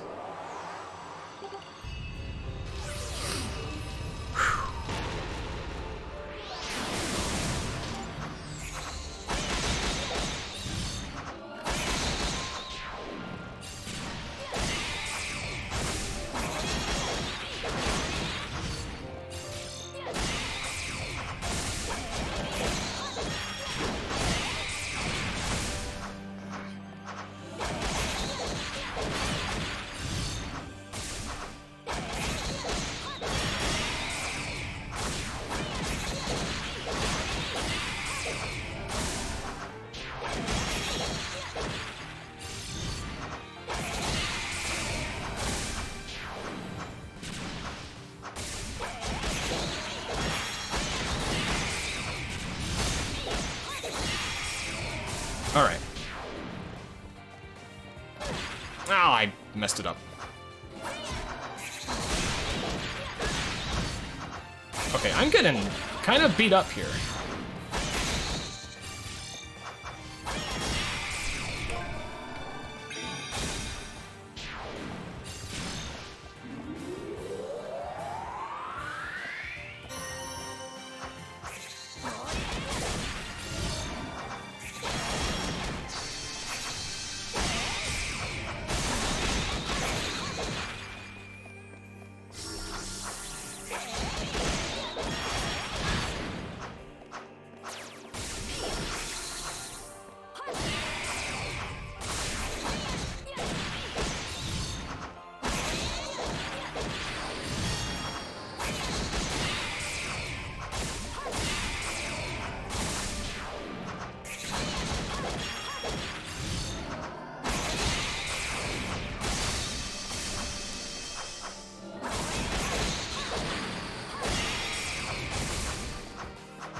Oh, that was close. My god. Oh, I screwed up again.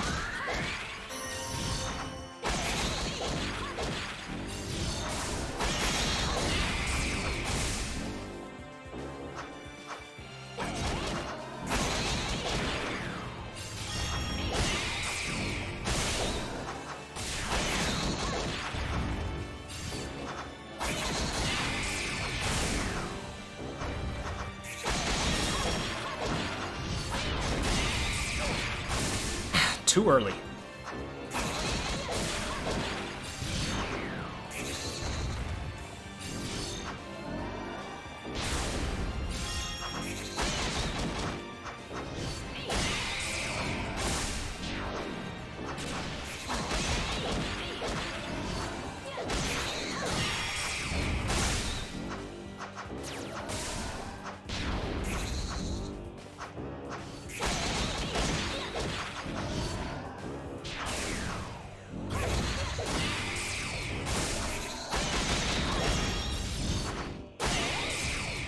Okay, this phase is finally done.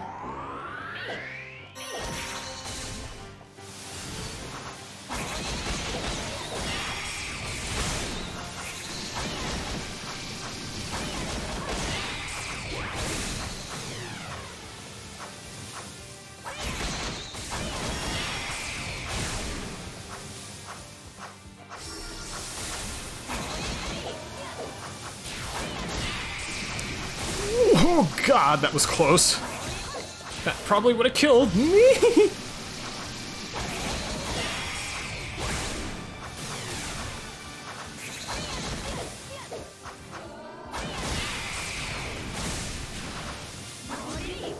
Okay, we are done. Oh god, that was stressful. Very tense boss fight. I screwed up a lot, as to be expected after 10 hours. But we're done. This is the victory lap.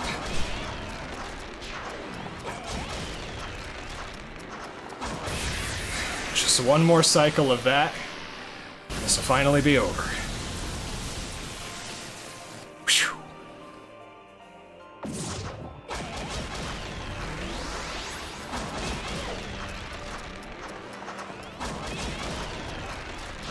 Watch out for the spread shot. That's it. That is time.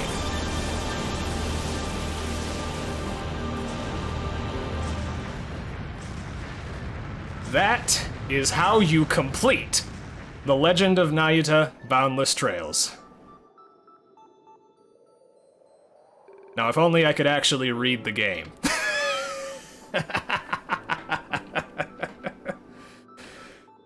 Oh, mercy me.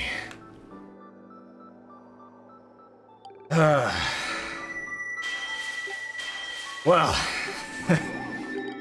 what a way to end the damn game, huh?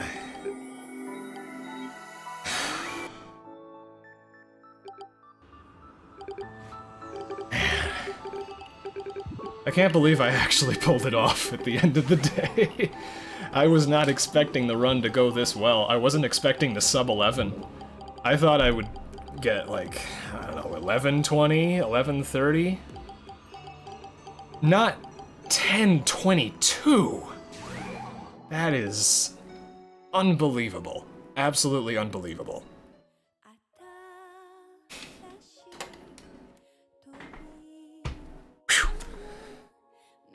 I am going to decompress a little bit while these credits play. And yeah, it is a world record. One that I don't think will be challenged for quite a while because I don't want to do this again for quite some time. And I don't think anybody is gonna blame me. Oh god, my throat is shot.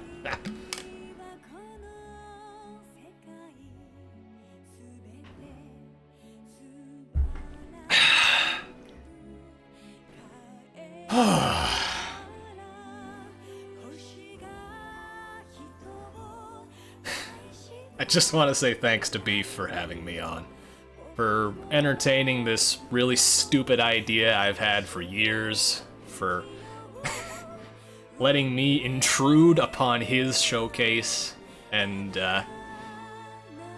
I'm glad that I managed to do this game and this run justice. This was a very interesting run and route.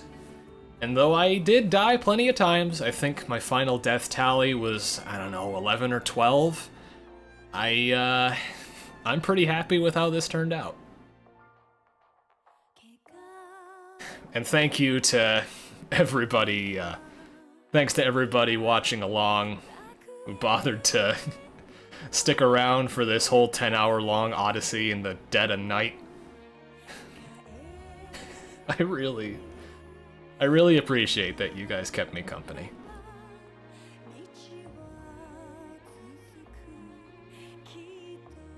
And I hope that you enjoyed the time you spent here. This ending theme is a banger. Also, put Saki Momiyama's name back in the credits, you cowards.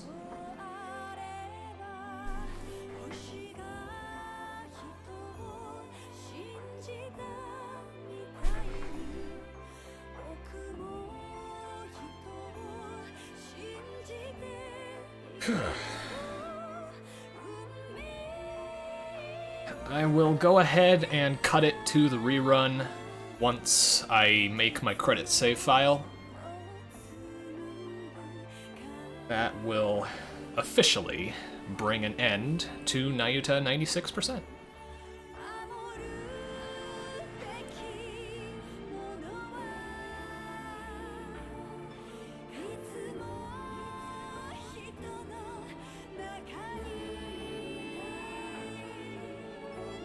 Thank you for the GGs, everybody. Thank you again for sticking around. And I hope that you enjoy the next day of Solo no Kiseki when Beef is ready to roll.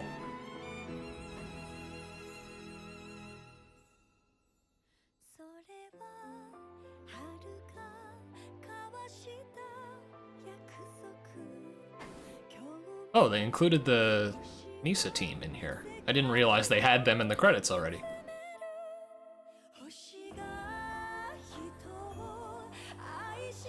I don't think they had the English voice cast in there yet. Although I think that's been announced since then.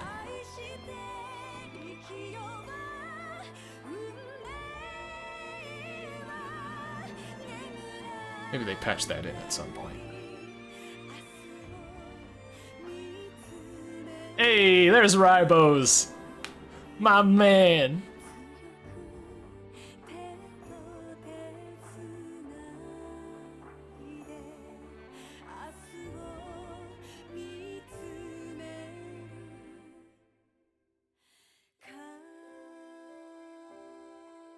Beautiful.